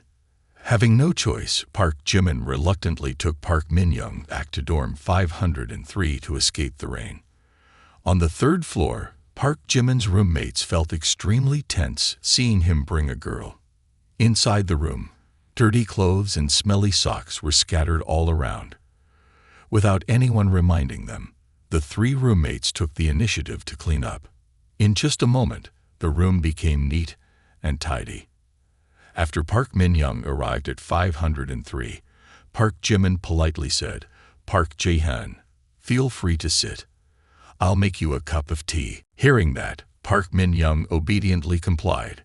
She sat down on the chair next to Park Jimin's bed, her eyes curiously scanning the entire room. Is this a boys' dorm room? It's not like the messy and dirty ones they talk about in stories. At this moment, Park Jimin's 3 roommates followed him to the back. In their eyes, Park Jimin suddenly became a magnificent deity. "Jimin, you dare to bring Park Ji-han to the dorm room. What are you thinking?" Hearing this, Park Jimin chuckled wryly. "Don't talk nonsense. You guys think I wanted to bring her here." Except for Mr. Hung and Mr. Zhou, who seemed excited, Gil On-gang stroked his chin, his eyes revealing deep thoughts. There's something not right with this kid. He still wants to take her somewhere." While Park Jimin was chatting with his roommates, suddenly Park Min-young's voice rang out. "Hey, Park Jimin, you've left your unwashed pile of dirty clothes again. What's this all about?" Hearing that, Park Jimin turned back in surprise, only to see Park Min-young holding up his underwear, her eyes wide open, and her face blushing. Gil On-gang had doubted the relationship between the two before, but in this situation, there was no room for further debate. Only in an abnormal relationship would Park Min-young dare to hold up Park Jimin's underwear. Previously, the events that transpired couldn't be put into words. Adding to it, Park Jimin didn't come home last night, so it was almost certain that the mystery of the sea snails had finally unraveled. From this point on, the mystery was no longer a secret. At 10:30 in the evening, the heavy rain had subsided, but this season still held the possibility of continuous rainfall. Park Min-young sat motionless in the room, and the presence of Park Jimin's roommate only made her more awkward. She almost didn't say anything, occasionally forcing a shy smile. But then, she suddenly remembered the incident with Park Jimin's underwear, and her face turned red as she hurriedly bowed to cover her embarrassment. Park Min-young didn't know why she did that. Perhaps she felt indebted to Park Jimin. However, with Park Jimin having so much money, he surely didn't need her compensation in financial terms. On the other hand, Park Jimin lacked nothing. Coincidentally, he also had a pile of dirty clothes lying around, and that was something small she could help him with. But somehow, holding up the right pair of underwear in that manner could easily be misunderstood. It was too embarrassing, and she felt like crawling under the ground, thinking, how did I end up holding his underwear? I want to disappear. Park Jimin stepped outside onto the balcony and noticed that the rain had stopped. He turned back to Park Min-young and suggested, "The rain has stopped, Park Ji-han. Let me take you home." "Okay, sure." Park Min-young rented a house in the campus area, not too far away. It took about 10 minutes to walk from the school gate. Sensing the atmosphere becoming awkward, Park Jimin broke the silence. "This time you came to find me to discuss fundraising, right?" Actually, you could have just messaged me on WeChat. Hearing that, Park Min-young immediately became alert. Fundraising. Right. I came to find you to discuss fundraising. Finding you is definitely about discussing fundraising. What else could it be? Thinking this way, Park Min-young turned to Park Jimin and said hesitantly, "But I don't have your WeChat. Mainly, I want to invite you to Manwha Company tomorrow. How do you feel about that? Can you give me your WeChat?" Finally said it, "Give me your WeChat."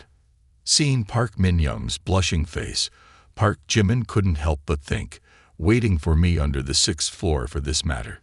It's the 21st century, and there are still honest people like this. After contemplating, Park Jimin took out his phone, opened the QR code for Park Min-young to scan, saying, "All right, now you can reach me anytime."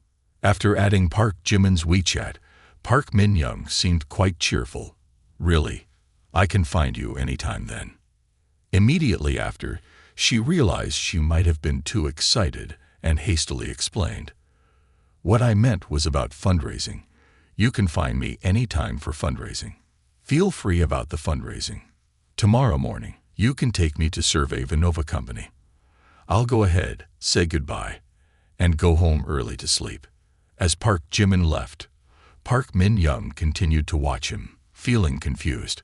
She questioned herself, "Am I behaving like a bad woman?" But just being near him, I truly feel warm and secure.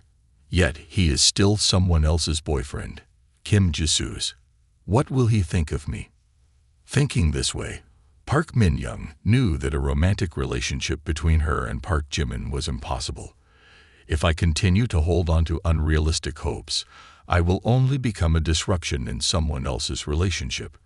Therefore, from now on, she will try to be distant from Park Jimin. She doesn't want to hurt him, but she also doesn't want to get hurt herself. Waking up, Park Jimin felt like a soulless being, probably due to a sleepless night making him incredibly tired. After a night of rain, the city seemed to don a fresh coat. The sun was emerging, casting bright golden rays onto the cool asphalt roads, dispelling the remaining dark clouds.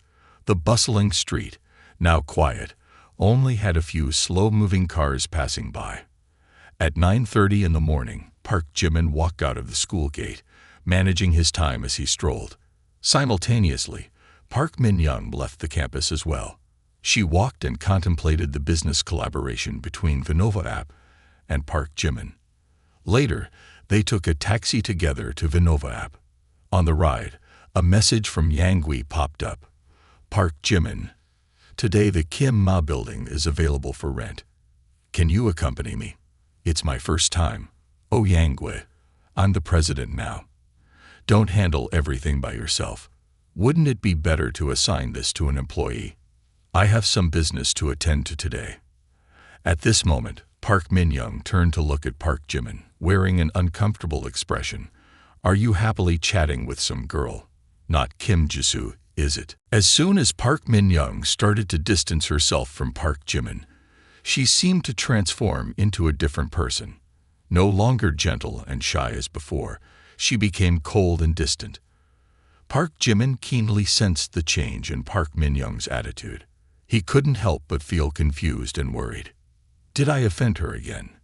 Just overnight, and she's back with that unusually dark and distant expression, almost like a coffin. Is this girl experiencing a split personality?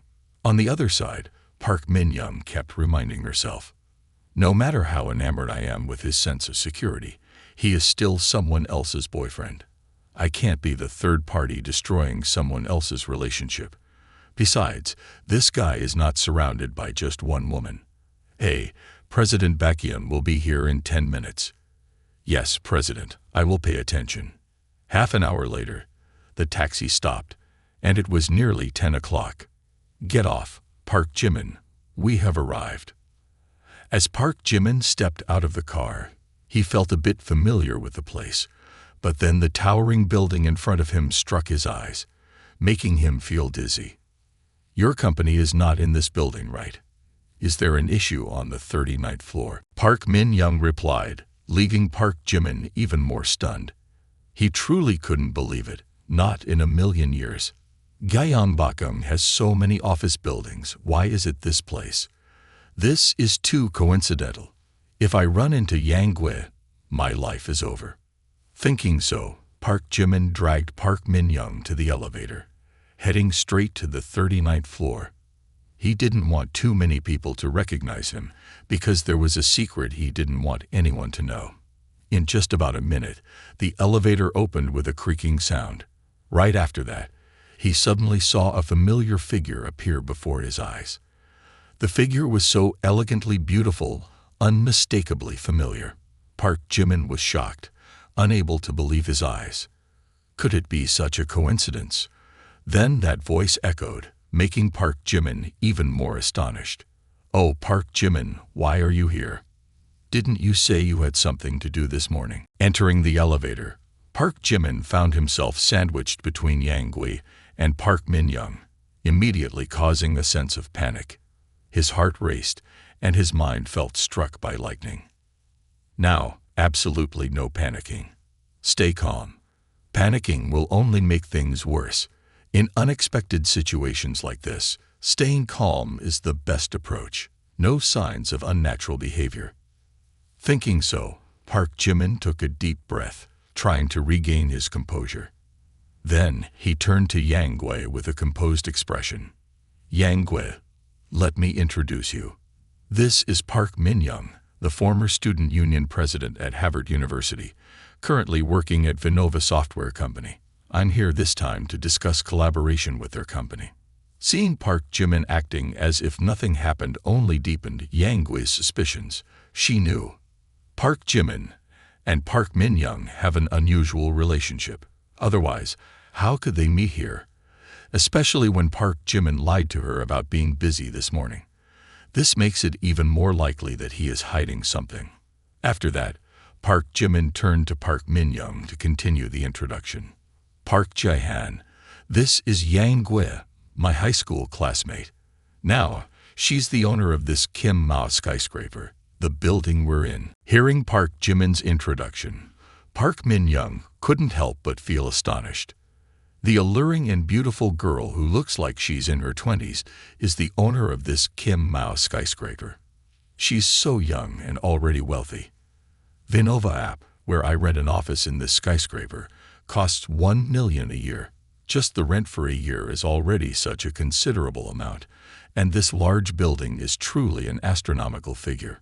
Moreover, she's both wealthy and beautiful, and also a high school classmate of Park Jimin. Their relationship seems quite unusual. Park Min-young looked at Yangui with a scrutinizing gaze before politely greeting. "Hello, I'm Park Min-young. Nice to meet you." Yangui responded with politeness, but her expression seemed a bit uncomfortable. "Hello." Afterwards, Yangui also looked at Park Min-young with contemplation. "I like him. And yet he's here with another beautiful girl. She's even his high school classmate. Someone as beautiful as Jae-han engaging in business talks. Park Jimin, who are you fooling? I know wealthy men are often promiscuous. But even if Park Jimin is, he can't be straightforward about it." Thinking about how Park Jimin behaved only made Yangui feel more uncomfortable. He makes an appointment with me to collect the rent, claims he has no time, but when meeting the beautiful Jae-han, suddenly he has time. "Park Jimin, you're not done with me yet. Regardless of their relationship, I feel belittled by that girl. I can't accept this. I can't condone it." Park Jimin continued to appear calm, as if he came here for a business meeting. However, he could sense the tension in the air, especially when he felt Yangui's gaze. He knew that these two women disliked each other, and there was even a strong sense of hostility. Now they had reached the 39th floor, and the elevator door slowly opened. Park Min-young turned to look at Park Jimin, smiling sweetly. "Park Jimin, we've arrived at the company. I'll go in to meet the president first. You wait here for a moment." After saying that, she walked away, her eyes showing a triumphant look. "Park Jimin, are you courting girls everywhere and getting caught in the act? Serves you right. Not long ago, you were dating Oh Young-sil. then Kim Jisoo, and now Yang Guibai. How are you going to explain this? Thinking so, Park Min-young couldn't help but chuckle. Right after Park Min-young left, Park Jimin scratched his head, smiling bitterly, explaining, Yang Guibai, I have something to tell you. Yang Guibai felt extremely uncomfortable but didn't know what to do to relieve it. Now that Park Jimin wanted to find a perfect excuse to explain everything, it made her even more angry. I'm not foolish enough to remember to apologize now. It's too late, and I can't be placated anymore. The more she thought, the angrier Yang Guibai became, to the point where she couldn't control herself. She shouted at Park Jimin, "Explain yourself." Park Jimin immediately stepped closer to Yang Guibai, leaned in close to her small ear, and said in a low voice, Yang Guibai, you have to be careful with this person. Hearing Park Jimin say that, Yang Guibai completely didn't understand what he meant. Then she asked a bit confusedly, why should I be careful? Seeing Yang Guibai starting to get a little perplexed, Park Jimin approached again, placed his hand on her shoulder, and looked straight into her eyes, saying, she is a famous lesbian at Harvard University, only likes to flirt with beautiful girls. I'm worried she might make you transgender. Yang Gui was immediately startled upon hearing that. What? Is it really true? Park Jimin nodded emphatically. Of course, it's true. Trust me, if you don't believe it, you can ask around. There must be someone who knows. I'm concerned that she might harm you. After hearing this, Yang Gui felt extremely bewildered and anxious. If I become the target of her pursuit, I have no idea what might happen. Then, she looked at Park Min-young running towards them, a bit of fear welling up inside her. Park Min-young approached in a hurry, saying, Park Jimin, come in, the chairman is waiting for you in the meeting room. Park Jimin nodded and then turned to Yang Gui. All right, wait for me a bit. I have a meeting with their company to discuss a project. If there's time during lunch, we can eat together. Yang Gui nodded, feeling a bit complicated inside. If Park Min-young is indeed a lesbian, it means that Park Jimin and she had no past relationship. Because homosexual individuals, both physiologically and psychologically, have an instinct to connect with the same sex. She is the president of the student union at Harvard University, and I need to find someone to confirm this a bit. I remember having a classmate studying at Harvard named Park Jin-ryu or Hyun-jin-ryu. He was a short-distance runner who once won the championship at the school's sports festival. He used to pursue me, and until now, he hasn't given up. Usually, he would frequently send me messages, but they were just meaningless words. Due to concerns about affecting our relationship as classmates, I blocked his phone number. I'll try asking him. After some thought, Yang Gui decided to call Hyun-jin-ryu. At this moment, Hyun-jin-ryu was outside the sports field of Harvard University. He quickly heard the ringtone of his phone, and as he looked at the screen, unexpectedly saw Yang Guibai's number, the goddess he had fondly remembered since high school. The proactive call excited him. No way, oh my, Yang Guibai is calling me. Could I be the lucky one to reverse the situation? Could it be that the ultimate goddess has finally noticed me? After 5 years of persistent efforts and endless sacrifices, have I finally touched her heart? Hurriedly, Hyun-jin-ryu answered the call with an enthusiastic voice. Yang Guibai, my fellow student, why do you have time to call me? What's going on? Yang Guibai replied, well, Hyun-jin-ryu, my fellow student, I want to ask you something. In your school, is there someone named Park Min-young? Do you know her? Hearing Yang Guibai inquire about Park Min-young, Hyun-jin-ryu couldn't help but feel a bit surprised. Oh, you're talking about Park Min-young, the reigning beauty of Harvard. There are very few male students unfamiliar with her, but she graduated this year. Why are you asking about her? Just curious. Is there something related to Park Min-young's psychology? At this moment, 2 young men observing his posture couldn't help but whisper to each other. Why is he standing here showing off like that? Is he crazy or something? Hyunjin Ryu, upon hearing Yang Gui's inquiry about Park Min-young's psychological issues, began to speculate in his mind. Could the rumors about Park Min-young be true? Is she really a lesbian, attracted to women? And for some reason, she happened to encounter Yang Gui, captivated by her beauty and demeanor, leading her to pursue her. Yang Gui must have sensed something abnormal in their friendship, which is why she called me to inquire. Thinking this way, Hyunjin Ryu couldn't help but feel pleased, and then he couldn't help but smirk and say, "This is my opportunity." Next, Hyunjin Ryu began recounting the story vividly and authentically, mentioning Park Jae-han, a pitiable figure that you might not be familiar with. Previously, she was just an ordinary person like everyone else. However, a horrifying incident occurred during her high school summer vacation. Once, she was unexpectedly abducted by a pervert and kept captive in a dark, lightless room underground for an entire month. During that time, she endured unimaginable acts of torture. Upon being rescued, she almost collapsed mentally and nearly became insane.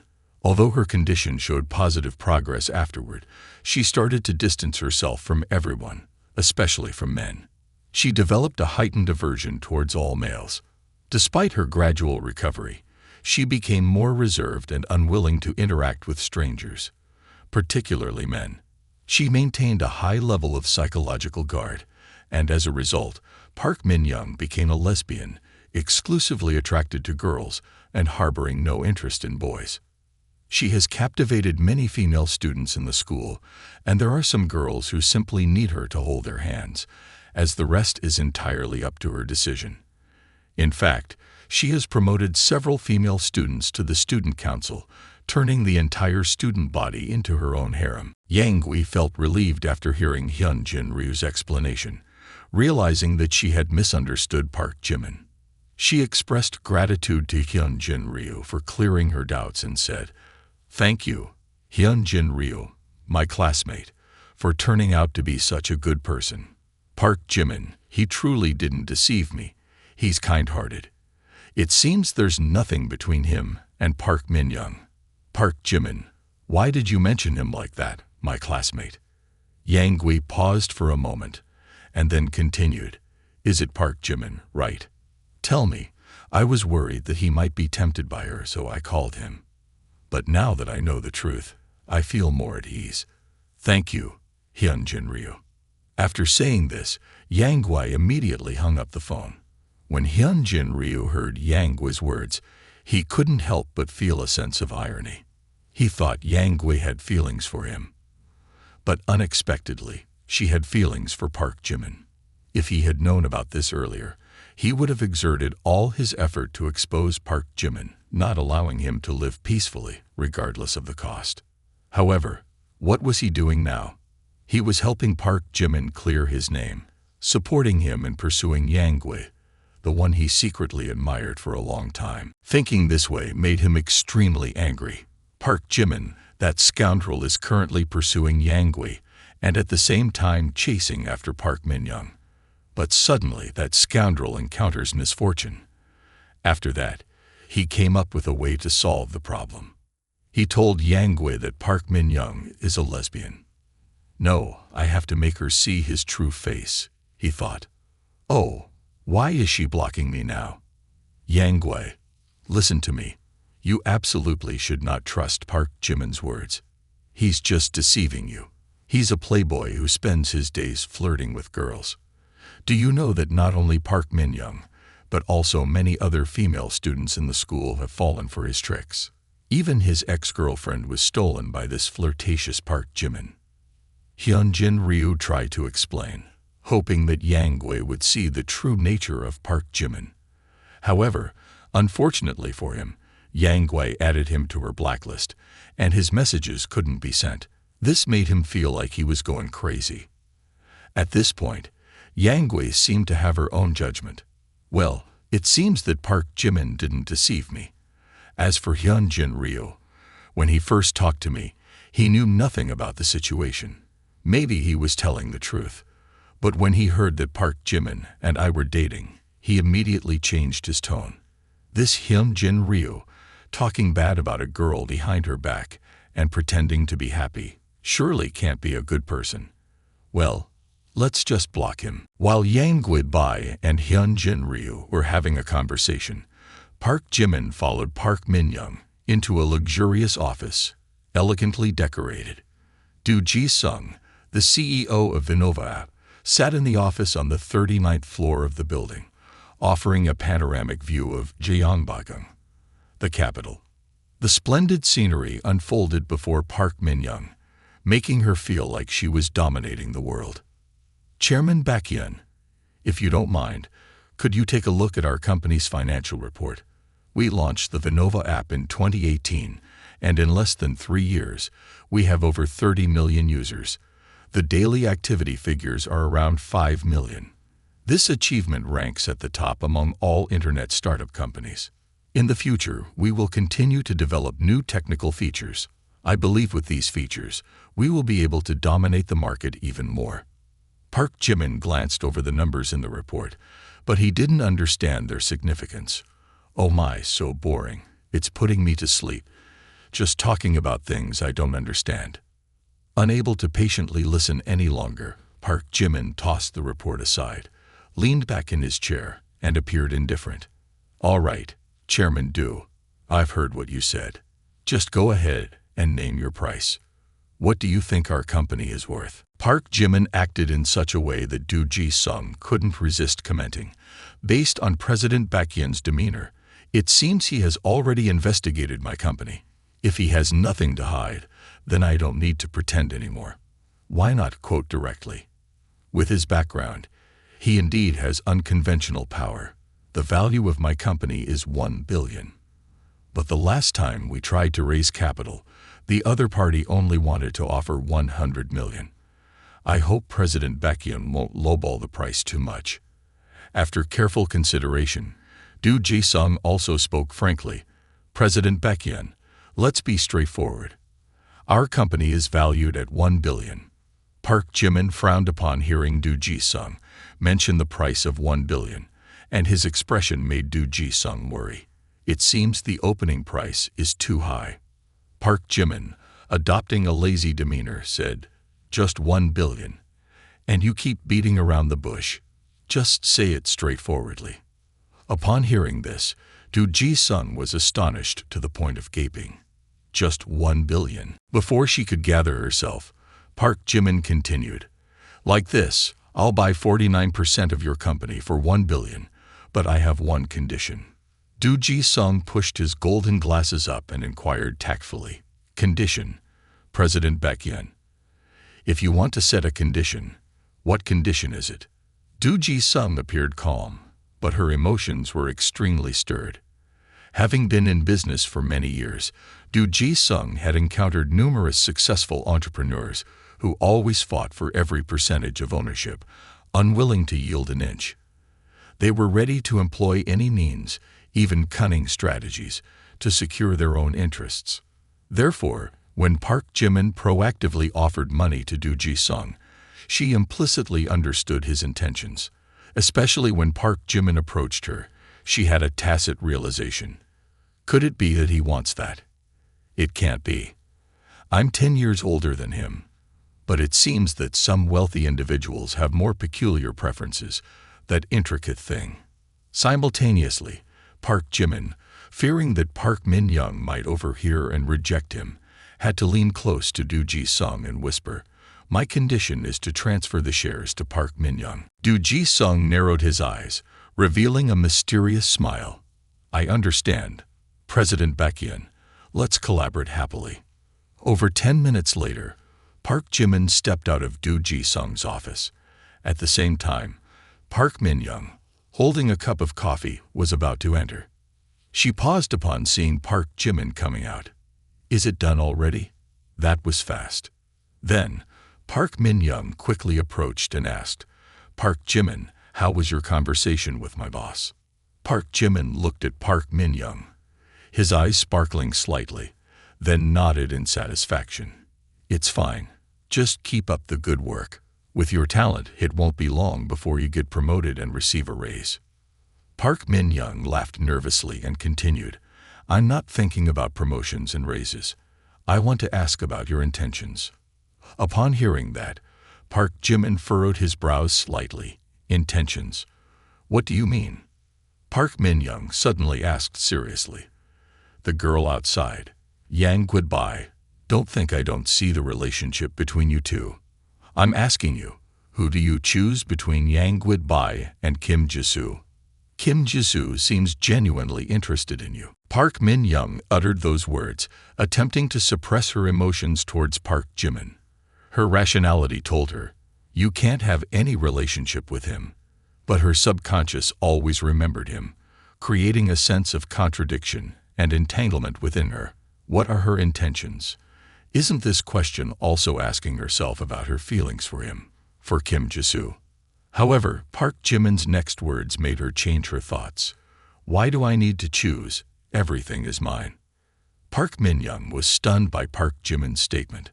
She couldn't believe that a man could utter such arrogant words, disregarding morals. Immediately, a feeling of discomfort and anger surged in her heart. You and your arrogance. But right after that, she found no hatred in her heart for Park Jimin. Perhaps compared to deceit, Park Jimin appeared more genuine. He didn't hide his true nature and showed no signs of pretense or coercion. Park Jimin laughed coldly, his eyes revealing a clear mockery. Exactly, not allowed. Ha! Park Min-young was so angry that her face turned purple. She glared at Park Jimin and scolded. You are truly skilled, uttering such vulgar words. I never thought you could stoop this low. Before Park Min-young could finish her scolding, Park Jimin immediately cut her off. Why act like you didn't know I enjoy playing around? You know I'm a terrible person. But yesterday, you still hugged me and let me take you home. I find you quite contradictory. If you like me, why not openly admit it, instead of asking me whom I choose? Why not ask if I can choose you? As Park Jimin spoke, Park Min-young's cheeks turned red, and she had no words left to retort. She knew Park Jimin was right. She loved him. But she dared not admit it. She feared being hurt, afraid of disappointment. Seeing Park Min-young silent, Park Jimin felt even more triumphant. If you truly want to protect Kim Jisoo, you shouldn't have seduced me yesterday. Emotionally, I feel more straightforward than you. What right do you have to lecture me? Think carefully before looking for me again. Don't offer yourself anymore. After saying this, Park Jimin turned away and walked off. Stepping outside the skyscraper, Park Jimin took a deep breath, still in a state of shock and excitement. He turned to look at the tall building, where the self-proclaimed beauty queen stood on high ground, smirking, pointing at the beauty queen's nose and scolding her was truly refreshing, very comfortable. Afterwards, Park Jimin walked away with a confident and arrogant posture, paying no attention to the gazes of those around him. His words were like a splash of cold water directly on Park Min-young's face, forcing her to confront the harsh truth. Am I really that hypocritical? If so, I have no right to lecture him. Park Min-young stood there, torturing herself over her actions. She felt pain and shame, as if someone had stabbed her in the heart. Suddenly, a voice rang in her ears, snapping her out of her confused thoughts. Min-young, why are you still standing here? President Du has called for an emergency meeting of all employees. Hurry up. That voice startled Park Min-young, her thoughts in disarray. An emergency meeting for all employees. What's going on? Could it be that the financial negotiations have collapsed? In no time, over 300 people from each department, about 100 from each, had gathered in the conference room. Although the conference room wasn't small, it wasn't overly spacious either, measuring just over 180 square meters. For a departmental meeting within the company, the space would still be comfortable. However, with the entire staff present, it seemed a bit cramped. At this moment, employees were fervently discussing the reason for President Du suddenly convening the meeting. Why is there such an impromptu meeting, especially a company-wide one? Didn't we just have a regular meeting a few days ago? Is the company on the verge of bankruptcy? This summoning might lead to immediate dissolution. Don't spread rumors. It could be that they want to give everyone a bonus. As Park Min-young entered the meeting room, she could see many people sitting and waiting. The technical department, sales department, management, human resources, all department heads and employees were present. Hearing the lively discussions, she couldn't help but think, President Du is always systematic in his work. What is he planning this time? It's making everyone uneasy and fearful. After a while, Du Ji-sung entered the conference room, stood before the microphone, and announced to those present, "Everyone, please calm down. Today's emergency meeting is primarily to share some good news. Our company is about to have a new vice president. Previously, the company's vice president was a major shareholder and one of the founders of the Manwha app. However, in 2019, he sold his shares and stepped down from the vice president position. Since then, this position has remained vacant." Du Ji-sung's announcement excited all the high-ranking leaders in the company. They all hoped to be promoted to the vice president position. The atmosphere in the conference room became lively, and people started discussing and exchanging thoughts about their own capabilities and those of others. Du Ji-sung continued, "Taking on the role of the company's vice president will be Park Min-young." Du Ji-sung concluded the meeting with over 300 employees, all turning their attention towards Park Min-young. Even Park Min-young herself was visibly flustered. "Vice President, me." At this moment, a senior executive loudly objected. "That's right, Min-young just joined the company last week. How can she take on the role of vice president? In order, she is not deserving." Another company leader also voiced his dissent. "You're right, Chairman Du. Your decision to appoint her seems a bit hasty. I don't agree." Du Ji-sung maintained a serious gaze and addressed the dissenters. "Hasty? I don't think so. Min-young, although relatively new to the company, has shown exceptional capabilities. You can't imagine how much she has contributed to the company." From the side, the secretary handed Du Ji-sung a share transfer agreement. After receiving it, she coldly looked at those opposing and continued, "This is the share transfer contract." Currently, she is the second largest shareholder in the company, holding 49% of the shares. She has brought in $1 billion in investment for our company. Any questions? Du Ji-sung's words were like a strong wave and a fierce wind, causing a stir throughout the entire auditorium. No one expected that a newly hired female assistant could pull out $1 billion in finances to acquire 49% of Manwha app's shares. Not only those present, even Du Ji-sung herself couldn't help but feel envious. This is the style of a president. $1 billion to buy shares as a gift. Min-young, if I were back in my 20s, I would definitely compete for this man with you. The fact that Park Min-young bought 49% of Manwha app's shares for $1 billion dong also raised doubts and concerns. $1 billion, even if the company is packaged and sold, it might not fetch such a high price. How did she do it? Looks can be deceiving. Min-young, does she have the capability to do this? Does she have her own plans to establish influence within the company? Can I still be friends with her now? Although everyone had suspicions, there were still no accurate answers to these questions. Seeing no further objections, Du Ji-sung raised her hand and declared, "If there are no objections, Park Min-young will officially take on the position of vice president of our company. By the way, I also want to announce another piece of good news. Due to this investment, the company will reward bonuses to all employees who have been with the company for more than 2 years. Additionally, long-serving managers with more than 3 years of tenure will receive dividend shares."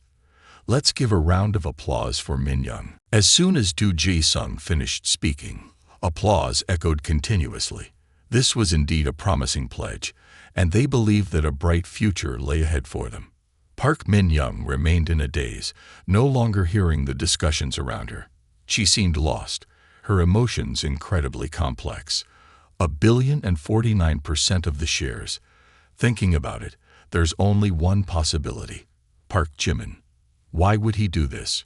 Could it be that he genuinely likes me? The more she thought, the more complicated Park Min-young's feelings became. Then, she suddenly remembered a question that Park Jimin had confronted her with during an angry outburst. "Why don't you ask if I can recruit you into my harem?" That question completely awakened her. "He genuinely wants to choose me. He likes me. Park Jimin, where are you? I want to see you." With reddened eyes, Park Min-young hastily left the conference room. Finally, she was certain. Park Jimin loves me.